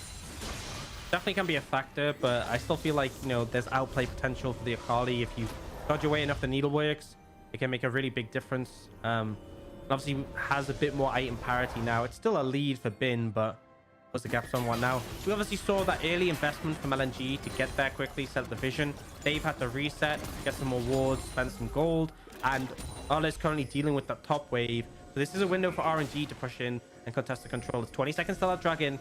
It'd be second for either side. They don't have to commit to this, right? This dragon can just be given up. So LNG, if they feel like they can't make their way in, they can just push mid and take the tier 1. For now, they are trying to at least give the semblance contest, and they're moving towards mid, pushing up. And if anyone face checks, Luma, don't do it. Don't do it. Look at the mini map. Look at the mini map. There's a ward there just behind the blue buff. They could TP into it if they want with the Akali. No, they're going to go towards the bottom side, and they're going to turn onto the Akali. There's going to be an immediate shroud early with the Shadow Surge, but they do end up getting the fear on top of them. Ale now in a little bit of trouble, has to back away. It's 5-man strong for both of these teams. It's not going to have the Shadow Surge on the reset. Watch the Orianna ball. That shockwave could be huge, and now you can see Wei going in. He's not going to get the steal. He's going to have to try and use his ultimate as we can now get Bloom out going way too deep. Has to go in. The Moonlight Vigil goes completely wide, and now Ale can wreak havoc. He's got himself resets. 1, 2, 3 kills there for the Akali before they get taken down. But the Gwen not to be outdone. The top laners triple, but it's still the Gwen alive. Bin trying to make this one work. The shockwave finally comes out, but it hits nothing. We talked about the mid laners, but this game is all about the top. And I mean, yeah, that's it. After watching that fight, all I can think is top is broken, man. Honestly, Akali just shredded through RNG, but then Bin. Man, top lane is a dirty lane, and Gwen and Akali are both insane champions. It really felt like, though, RNG, a lot of skill shots missed in this situation. The first one, we already have the Shadow Surge on cooldown, missed away. Wei ends up committing heavily, but pulls Luma in. We get the stopwatch, but then they don't have any cooldowns available, right? We see the ult from the Aphelios miss. Great dive in for the Akali. Shroud, so the auto from Ming never comes through. Decimates there, but then watch this from Bin, right? Shroud hits, the W comes down, they can't hit Bin, and just absolutely massacres. Just 4 people sitting inside of that needlework. It just keeps them alive. Not only that, just doing endless amounts of damage. It's triple kills for both top laners, Ale and Bin, putting in work in these fights. And you know now maybe we'll have a 1v1. I'm so glad we don't have the top lane Janna Smite meta at the moment. I know, right? This is not what we want to go for, but it looks like Ale maybe have bitten off a little bit more than he can chew. The TP's going to be coming in. Xiaohu does not get the fear off as they try and jump in onto Bin. Bin's needlework not really doing a lot of work, as Xiaohu might be left to the dogs, and he's going to be taken and burnt apart. Shockwave comes in. Needlework, though. 1 maybe goes for more as RNG are now collapsing. They've lost Xiaohu, but they've got themselves in a split fight. There's going to be the image of the bush as they get themselves a Scryer's Bloom. The Aphelios picks up 1-2. Very nicely done. This is why Gwen is busted. Yeah, we were talking about the Fed Jinx against the Fed Gwen. My money's on the Fed Gwen at the moment, man. Bin is doing insane things. They just cannot deal with him right now. And even though the Akali had that great triple kill before, in those lower numbered skirmishes, they just can't have the damage to finish off this Akali. The healing is so insane. They will get that bot lane tier 2. A lot of gold going towards RNG. At 2,000 lead. The only real silver lining for LNG is that this happened on the bot side, so no Baron was available. But I mean, this is where it's annoying for Bin, right? Is that he ults, so then he can't cast ult again, really, because he can't hit Ale. But then Xiaohu comes in, they start to focus towards him, and then look at Bin just constantly stacking up the Conqueror, stacking up the Riftmaker. This final ult does so much damage, and then he just heals, shreds everyone, and it's like, look how low they are, and then the clap comes through. RNG are there quicker, and yeah, not much you can do. Not a lot you can do. I will say the length of time you can just hold that ult stack for, it's just ridiculous. He's there for a good like 5, 6, 7 seconds, and in my opinion, if I'm LNG, I'm like, oh, he's already used it. This fight's been going on for so long, but no, it ends up being clutch right at the end, lands it onto 3 people. Now he's got a Banshee's Veil, so already picking up more and more survivability in this fight. And this Gwen is starting to get out of control, Ox. This Gwen is becoming to a point where even the Akali matchup is not enough. Dying, dude. I feel like this Gwen is. I mean, people have been pretty critical of Bin on this lineup, especially filling the shoes for Xiaohu. I feel like this is a game where really he is stepping up to the plate and delivering. 6, 1, and 3 so far. Up 40 CS, an absolute monster. And yeah, Ola can't handle him right now. The item differential, it's an item and a half to 3 for this Gwen. And the thing is, you look at the 2 half items that Ale has, they're not even building into each other. Like, he's not going to build a Morello Nomicon with a needlessly large. It's not how the item works. So he's already, you know, kind of voting himself further and further behind, but he needs that extra little bit of grievous wounds. He needs to be able to try and keep himself and his team just from not losing it. And I don't know why, but I feel like we're going to have to keep a very, very close eye on who is able to get on top of Bin, because if Bin's given free reign like he was in those last 2 fights, it can just be devastating, and same for all on the Akali. Problem is, I feel like it's so difficult, right? He's got Merc Treads, he's got Banshees, it's hard to pin him down. It's only really the Leona, but he's got like a high amount of tenacity, and no one has, like, apart from the Jinx, and the Jinx can't really hit him. No one has that great sustained damage to cut through him. Oh, no, on Doomby now. Shockwave going to be used. A Shadow You're Surge. dead. Doomby knows he's dead. He's not even going to use. Actually, he doesn't even have a flash to use. They say that he's keeping himself safe and topped up just a little bit. The Crescent Guard knocks everyone away, and Wei is going to get taken out here. They're going to commit the TP. That's going to be the Gwen coming in on top of this, though. Is Xiaohu trying to find something. Here comes Bin. Running with scissors is not ideal, but it is okay when you're on this Gwen. He's going to run straight down as both junglers go down. They could maybe look to try and flip this at Baron. Yeah, it's difficult though, right? You don't have your jungler. You have to start the fight and then turn it, and you kind of have to wait for Wei to be there. So this would be a very slow Baron if LNG up the contest. It's not that slow at all. No, I don't mean slow in taking it, but I mean slow if they're waiting for Wei, right? Because they don't want to flip this. They will have to take this slow. Here we go. The TP coming in. Lumao is going to be the sole person here alongside Dune and Bean. They got the teleport out of Ala. That's what they wanted. The dragon is live. And now Ala is very powerful right now. He's going to be moving forward. He still has his perfect execution. The rest of LNG will back away. They don't lose the Baron. Like I said, it would have been a flip as both junglers were dead. Yeah. Sorry, that's what I meant when I was saying slow, as in they have to go take it slow, wait for Wei to arrive, smite it, because they wouldn't want to flip it. Just clear what I was trying to say, right? It's very fair. I'm excited. I misinterpreted. I'm just very excited about how the game is playing out right now. It's fine. I can explain better. But now the explanation, Dragon's up. This will be the 3rd for LNG. Wait, did he actually manage to steal that? No, he didn't. But his smite is on cooldown for a short amount of time. Look at Bin on this flank. Oh, it's going to be the top laners again and again. We're seeing these guys go in on each other, but Gwen is immune. A hook lands right onto a prime target, and Doobie is now dead. No shockwave for this fight, and Ala's completely separated. It's a 5v3, as you can see Tarzan doing his best, but it's not going to be enough. It's a 4-for-0 kill. RNG are slowly taking control. Crush that fight again. Going to be getting caught out. They managed to jump on him, and then I love Bin's patience with the ultimate charges, right? Waits until all of Light's cooldowns are used, all his mobility, before firing that 3rd one off and just absolutely decimates him. So a 3k gold lead, 2nd dragon for RNG, and they are about to pick up this Baron. This one will be a fast one. No contest here. You have your jungler. You don't have to wait around.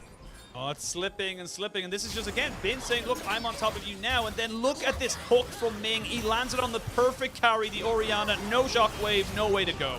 Yeah, and the ult onto Light as well. And the thing is, Lumao nearly was in position to block, but wasn't quite. And then watch Bin saves the 3rd ult right till after the flash. Goodbye.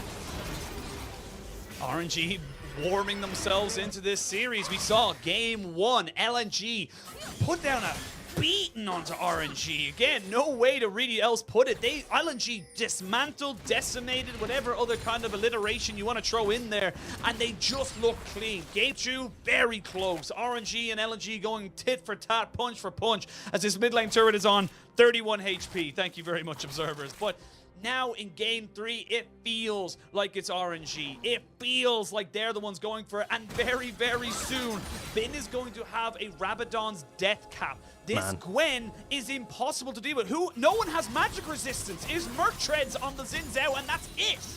I mean, even if they did, I don't think it matters. The amount of true damage the champion deals is just not balanced. And this could be it, right? 6,000 gold deficit. Baron in favor of RNG. This Gwen is super strong. And if LNG lose this, their undefeated streak ends. We saw this in summer last year. 7-0 to start the split. Then they lost. Then things got a bit difficult, right? They still had a good playoff run, but their undefeated streak could end here and now. They need to find a way back in the game. They still have a lot of strong elements. Light on this Jinx, 3 items, still definitely a carry, but for now, RNG will charge forwards and start decimating these towers. Yeah, they absolutely will. Just to give you an idea, it was a 7-game win streak that then led into a 5-game loss streak for the side of LNG. So they went from 7-0 to 7-5 all of a sudden towards the end of the split. And there were some questions about whether or not they'd make playoffs. I believe they ended with a 10-6 scoreline and 8th in the overall standings. So that's why they had the miracle run. They had to run the gauntlet because they had no other choice. And now with this Baron up for another minute, you got Bin escorting the wave in mid lane. He is going to back himself up. They weren't quite synced up perfectly on that, and 7,000 gold now for RNG. They're going to go back. Rabadon's death cap is going to be completed, and that's going to be Gwen. Oh, TPing back in. They're going to look to try and maybe go for something else. You know, and this finally feels like the first time where Gala's been ahead of gold of Light. Feels like this entire series has been Light has been strong, and Gala, you know, he's a threat in his own right. Level 15 on this Aphelios, 3.5 items is pretty scary. They won't be able to push through the top lane, and that Baron is nearly timing out. So I think they'll take this opportunity to use the Baron recalls to reset, pick up some waves. Dragon in 2 minutes would be that third. And again, these resistances from a Mountain Dragon on a Gwen, right? You've already got the Banshees, you've already got a ton of MR. Probably going to build a Zhonya's last as well, plus a ton of armor. And for anyone, you know, if you didn't already know, her W also gives her a ton of resistances, because really? Why not? Yeah, so you can't hit her when you're outside of the W, and then if you're in it, she's super tanky. What a champion. What an ability. What an incredibly balanced champion. And look, right now, LNG, you're playing with scraps. You have to just try and pick up these waves as they come in. You can't overextend too far, otherwise you may get collapsed upon and lose the game straight outright. It's not done and dusted 100% in RNG, but they are definitely in favor. You still have a Shockwave, you still have a Jinx that with resets will do work, and most importantly, if Ala can get onto the back line and kill off the Vex or the Aphelios before anything can really happen, that's where LNG might find themselves back in this series. That's where the potential is. If they can burst out Gala in particular, just have the Hex Drink, which makes it a bit trickier. Void Staff just complete Xiaohu. This Gwen, some of the game 2 hasn't been the most impactful, but it does make it difficult. If you're diving into the back line, as does Akali, and, you know, Vex presses, sorry, Vex, not Gwen. This Vex has been a little bit underwhelming, like in game 2. If Vex presses W when you're trying to dive in, it can easily shut you down. Just make things hard. 7,500 gold lead. Already, RNG are at the Dragon. Personally, I think LNG just give this up, right? Okay, you're so far behind. It's only 3rd Dragon. I would probably just let this one go. But we'll see if they opt to feel the same way. We'll wait and see. Quick look at some of the items. The Gwen is going to be building up towards that Zhonya's, so that's going to be the last item for them. You do have the Sterix and Gore Drinker here for the Olaf. You have 3 items now onto the Vex, like you just mentioned. Zhonya's for survivability, but also Void Staff and the Luden's Tempest for that massive amount of burst. So plenty of options here, and of course, to boot it all up, RNG have got themselves the 4-item nearly Aphelios. He's got himself the Gale Force, the IE and the Collector, and a couple of half items in there as well. But on the other side, there are no slouches. Yes, the Akali is still sitting on a couple of half items, but we'll have the Void Staff very, very soon. Alongside the same items that you have on the Olaf, you got on the Xin Zhao. And again, the Andres, Banshees, and the Seraph's Embrace here for doing beyond this Orianna, all topped off by the Rapid Fire Cannon, Lord Dominic's Guards, and Gale Force of the Jinx. So look, these teams are pretty well stocked, even if you are a little bit behind as LNG. I say a little bit, it's about 7,000 gold, but it doesn't mean you cannot come out of this. Yeah, and I think at this point, you know, you have these strong carries. It really comes down to, if we see like a big burst play from Arlo when he wants to kill Gala, or we see Johnny B with a massive shockwave, there's still potential. It just definitely has gotten a lot harder, and I think particularly this Gwen, so frustrating to deal with. We've said time and time again. Now Baron is spawning at 30, and we can see RNG trying to set up around it, get control of the area. Meanwhile, Bin is just trying to be an annoying presence towards all on the bot side. I think this is the play for RNG, right? Sweep through this jungle, go deep, clear the vision out. If anyone steps up, that's when you have potential to go for things like a TP flank or a pick. 10 seconds of the Baron, but also look at the TP from Bin. Coming up pretty soon. Zonya's just completed. This Gwen is so hard to kill right now. They're doing so much damage. I think they're just going to do this on spawn, right? Yeah, they've got the damage. There's no way you can really contest this if you're not in position for... Yeah, look, they know it's going down, but it's gone. Done, dusted. RNG get themselves the Baron. We are at 33 minutes or just a little bit underneath it. And LNG don't even get the trade-off which they wanted. They wanted to try and maybe take down that tier 1 in mid lane, open up the map a little bit more, but they just can't. They have to back away. They have to respect it. You cannot flip it over an objective that's not even worth it at this point. Yeah, and the problem now is you don't have any towers outside of your base.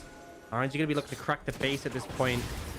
Pretty hard to stop it with just the cannon minions in the tower. They do have a good amount of wave clear, though. That is kind of the caveat here. It does give them an advantage. You can see they've spread out into a 1-3-1.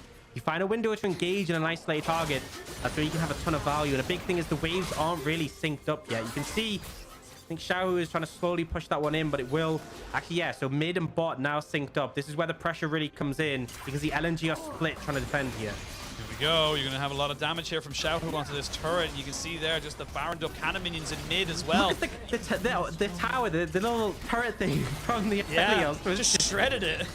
Oh my god. Broken, he just used one ability of his Gravitum onto Tarzan, and Tarzan has to go back to base, and now a second minion wave is coming in. The mid lane inhibitor has fallen. RNG, they are pushing all the right buttons. They are getting themselves to a point of which they might have found an opportunity, and in a 1v1, Bin says, I reign supreme. They get the solo, and now you gotta do it. You have to go for it now. You have no inhibitors, LNG. You need to find an opportunity. This is going to be a tricky one, but it looks like RNG fishing for the engage. They're trying to defend the tower, but I feel like RNG, 3 inhibs down. You don't need to rush this, right? Time is on your side. Already mid, you can see a super minion wave coming in. Xiao's going to recall and TP back in to protect the wave. They're going for this now.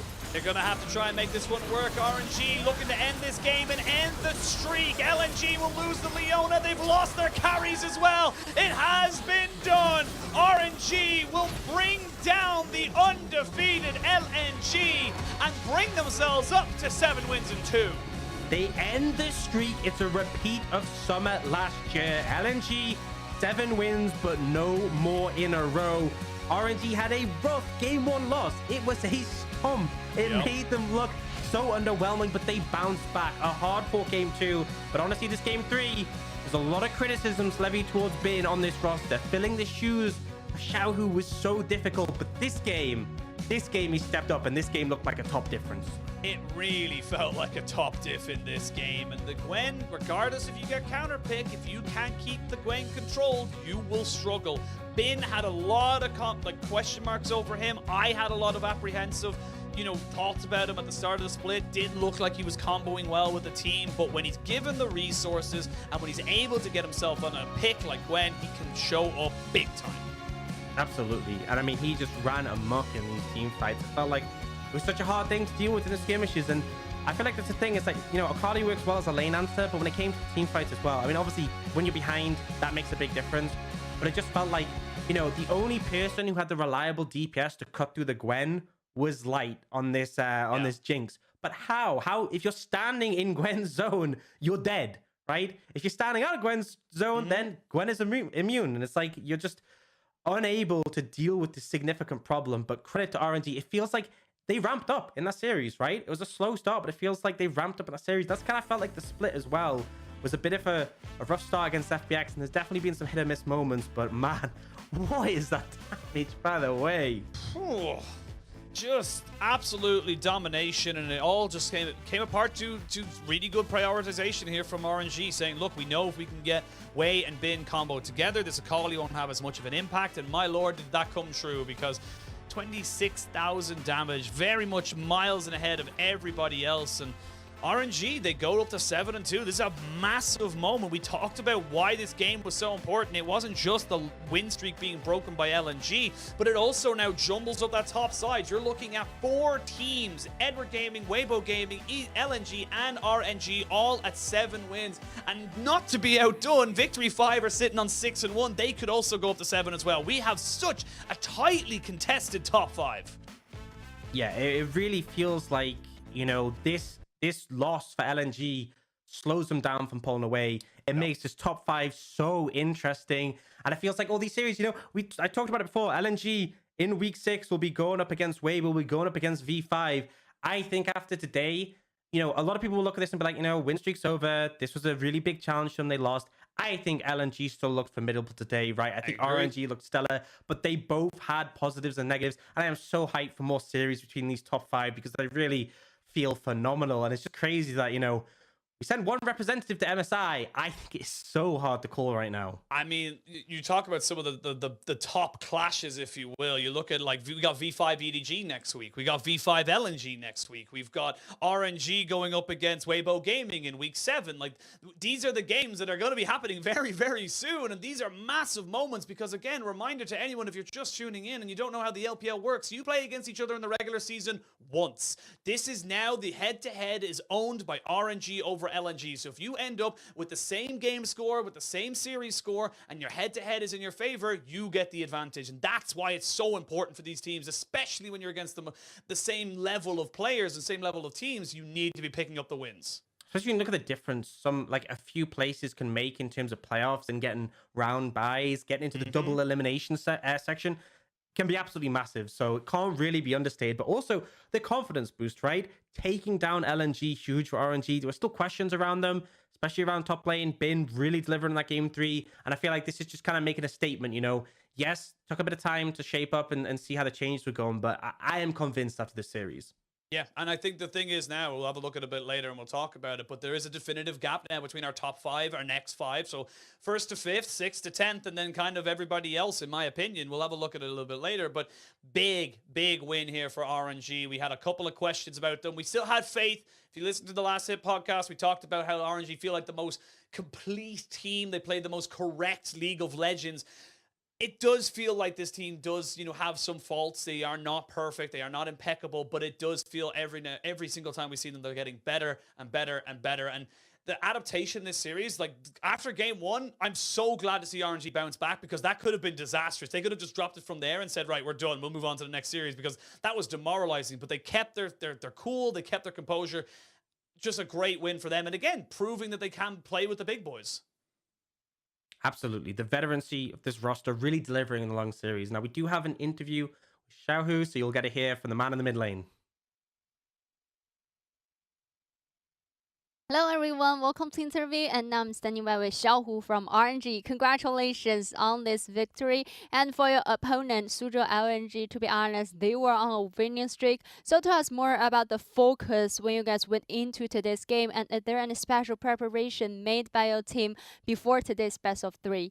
那首先恭喜小虎，恭喜 RNG 获得了比赛的胜利。那其实在此之前，苏州 LNG 是未尝一败的状态，所以说也想问一下，可能你们赛前有针对他们进行哪些的准备呢？特别进入今天的比赛之后，又进行了哪些战略上的一些重点的部署？因为其实大家都知道，李宁是一支就是前期进攻节奏非常紧凑的一支队伍吧，所以想要战胜他们，一定不能选出太过于后期的阵容吧。然后我们第一盘也是手中选取了中野对抗的2个英雄，但是没有太好的效果吧。然后后2盘也是针对阵容做了一些调整。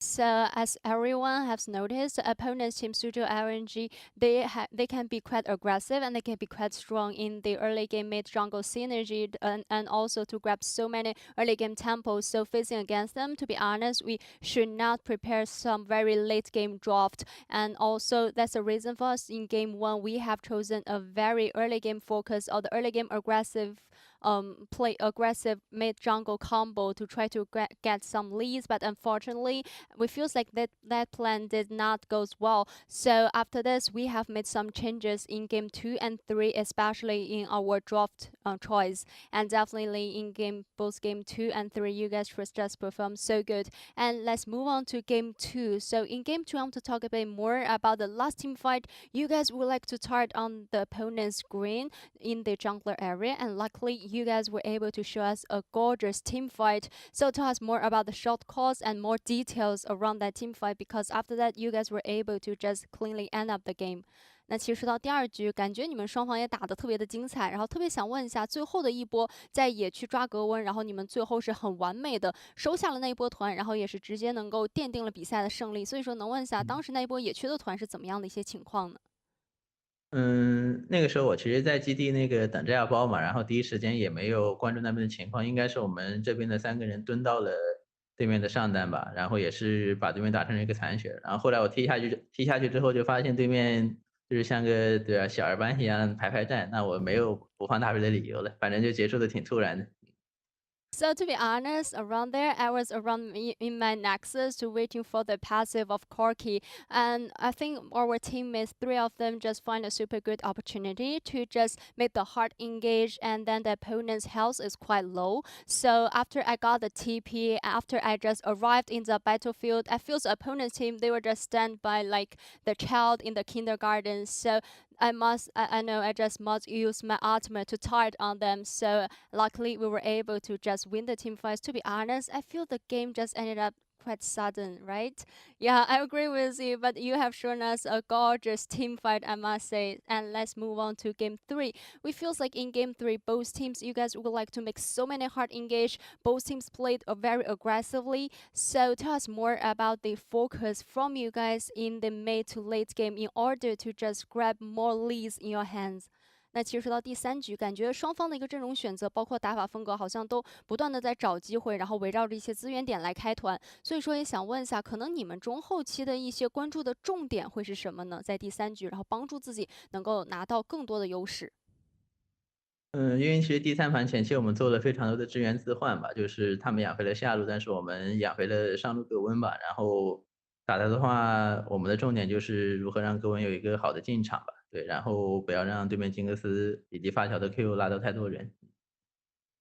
So I think for game 3 in the early game, we have changed some resources. The opponent's team, they targeted on their bot lane, but we just helped Green to scale up so well. So in the actual mid to late game team fights, we would like to just give Green a very good opportunity, a very good angle to make the hard engage, and we try to make some protection on Green to avoid her be killed or be targeted by the opponent's Jinx or the Q skill from the Orianna. So that's the main plan for us in game 3, and I must say it's a very smart play. And my very last question to you is, now RNG has accumulated 7 wins in total, definitely a very high position in the standing. So what's your goal for this regular season and maybe for the spring split?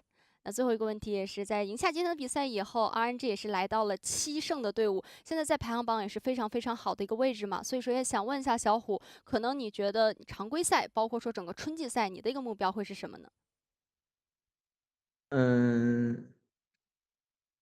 其实春季赛对于我们队伍来说还是一个磨合的过程吧，因为我们选择的是难度更高的一套练习方式吧，就是我们需要5个人，不管在英雄池还是在配合方面，都要对其他位置进行一个互补吧。然后，对，这样子可能成长会慢一点，但是会到了之后肯定上限会更高的。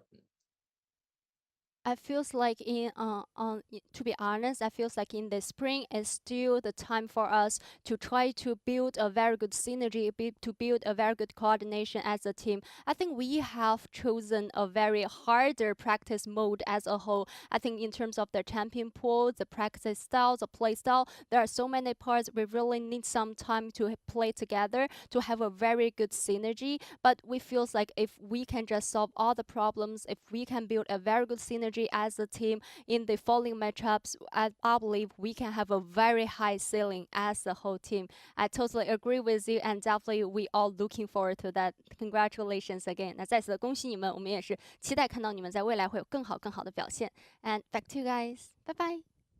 拜拜。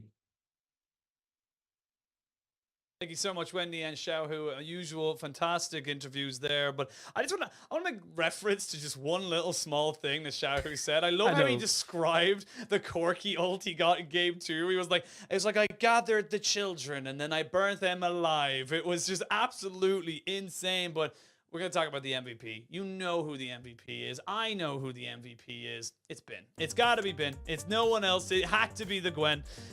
What else is there to say than this? That 41.2% of damage? Like, it's absurd. Honestly, nuts. I think the thing is, we often see games where teams funnel resources into a player. We often see games where teams play around a player. And, you heard Xiaohu saying we did play around this Gwen, but Bin, man, in the 1v1, he diffed, right? There was a top diff here. He's in an unfavorable matchup, and he made it favorable for him. Yep. Really excellent play. And, sorry. Sorry, you're choking up. It's emotional. It's emotional. It's heavy. For a player who's received a fair bit of criticism, right? Yeah, on and justified. RNG, there's been a high standard to set, considering Xiaohu was so excellent last year, but he really delivered in this series. And I think any RNG fans, if we see more of this from Bin, will be extremely happy. And I think that's the big thing I wanted to touch on. Just you bring it right up there, is that everyone was wondering why we haven't just seen a straight up upgrade for RNG. Why is it taking a little bit longer? And Xiaohu made mention of that. I said, look, our training regime is difficult. They're obviously looking at very different comps, very different picks. They're, something that we've seen from RNG. I don't know, I'm not privy to this information, but there is something that we have seen them do in the past, is where they'll just ignore a current patch if they don't feel like they're the strongest on it and heavily index into the next one. So maybe they're looking forward and saying, look, we'll take whatever we can right now, but we're looking towards the future. We're looking towards 12.4 and making sure we come out as strong as possible in playoffs. Again, that is not a fact. I have no idea if that's what's happening, but given that would make your training more difficult, it feels like RNG are still gaining the dividends of being a solid squad. I feel like a big thing is coming to the split, it felt like, RNG had their tried and tested play style, Xiaohu in the top lane, with Cryin in the mid. It felt like they knew how to play around that, but I think this new roster lineup with Xiaohu in mid lane, Bin in the top lane, the ceiling is higher, and he was talking about that, having a high ceiling. I still don't think they've hit that. I still think there's space over the split to hit it, and, maybe it'll be MSI, maybe it won't be MSI, maybe it'll be Summer, maybe it'll be Worlds, but I think this team is going to be a real force to be reckoned with if they continue on this trajectory. Now, we do have our results for today, so you can see how everything panned out. It has been a pretty long day, I will say. It really has. We had a 3-game series sandwich of 3 games, 2 games, and 3. RA able to eke out ahead of TT, bring themselves up at 3 and 5, and to keep their playoff dreams alive. EDG very much looking comfortable and in control. The world champions and current LPL champions taking down IG. And then you've just joined us. We've just seen RNG dish out LNG's first loss. Now let's look at the standings, because it's getting very, very congested towards that top side of the standings and top side of the table. As I was saying there earlier, a lot of teams sitting there on 7 wins. It's going to be very, very difficult to see any one of these, which one actually really gets ahead. Absolutely. I think it's so close to the top. It's really, there's a bunch of teams on 7 wins. It's coming down to the win differential to decide it. And it means that every match is really important, right? We can see EDG, Weibo, LNG, and RNG all on 7 wins. And V5 play tomorrow. Yeah, they play tomorrow. They could catch that up. Obviously, RNG have played an extra match over the rest. So, they are a little bit behind in that sense. But you can see game difference, 11, 10, 9. It's so down to the wire between these teams. And I'm just hyped for it. I feel like we have 5 very good teams right now in the LPL. That's not to say the rest aren't good. It's just I feel like those 5 stand out for me at the top. BLG, still some work to be done, but even down, OMG, still looking solid. JDG have had some good results. I feel like things are looking stacked, right? But we always say that about the LPL. Absolutely. And again, we can look towards tomorrow's matches. We mentioned how V5 are going to be playing. They play up against LGD, so see if V5 can join the coveted 7-win club. And then actually a massive, massive match tomorrow afternoon, or even evening or morning, wherever you are in the world. Top Esports versus FBX, both teams sitting at 4-4. That could be huge for both of these team seasons. especially since they are at that sort of middle of the pack point where even making playoffs can be a little bit in contention. If you lose this matchup, you also elevate your opposition above and it can potentially put things in a precarious spot. And I love when we have matches where teams have a similar scoreline and they go head to head, because it really makes such a big difference in terms of slingshotting you ahead in terms of the standings. So definitely hype for that one coming up tomorrow. It'll be absolutely fantastic. We'll see how both teams have it doing. But to everyone who is still here, thank you for joining us. That is all the time we have for today. Of course, I want to thank all the fantastic people who make this happen. Ox, who deals with all of my garbage. Our back-end team, of course, of our director, producers, sound guys, video guys, graphics, everyone whatsoever has a massive impact. And of course, our mods and everyone on Twitch and YouTube. Without you guys, none of this would be possible. And of course, we're going to see you guys tomorrow at a usual time on the same channel. And we'll see you guys then.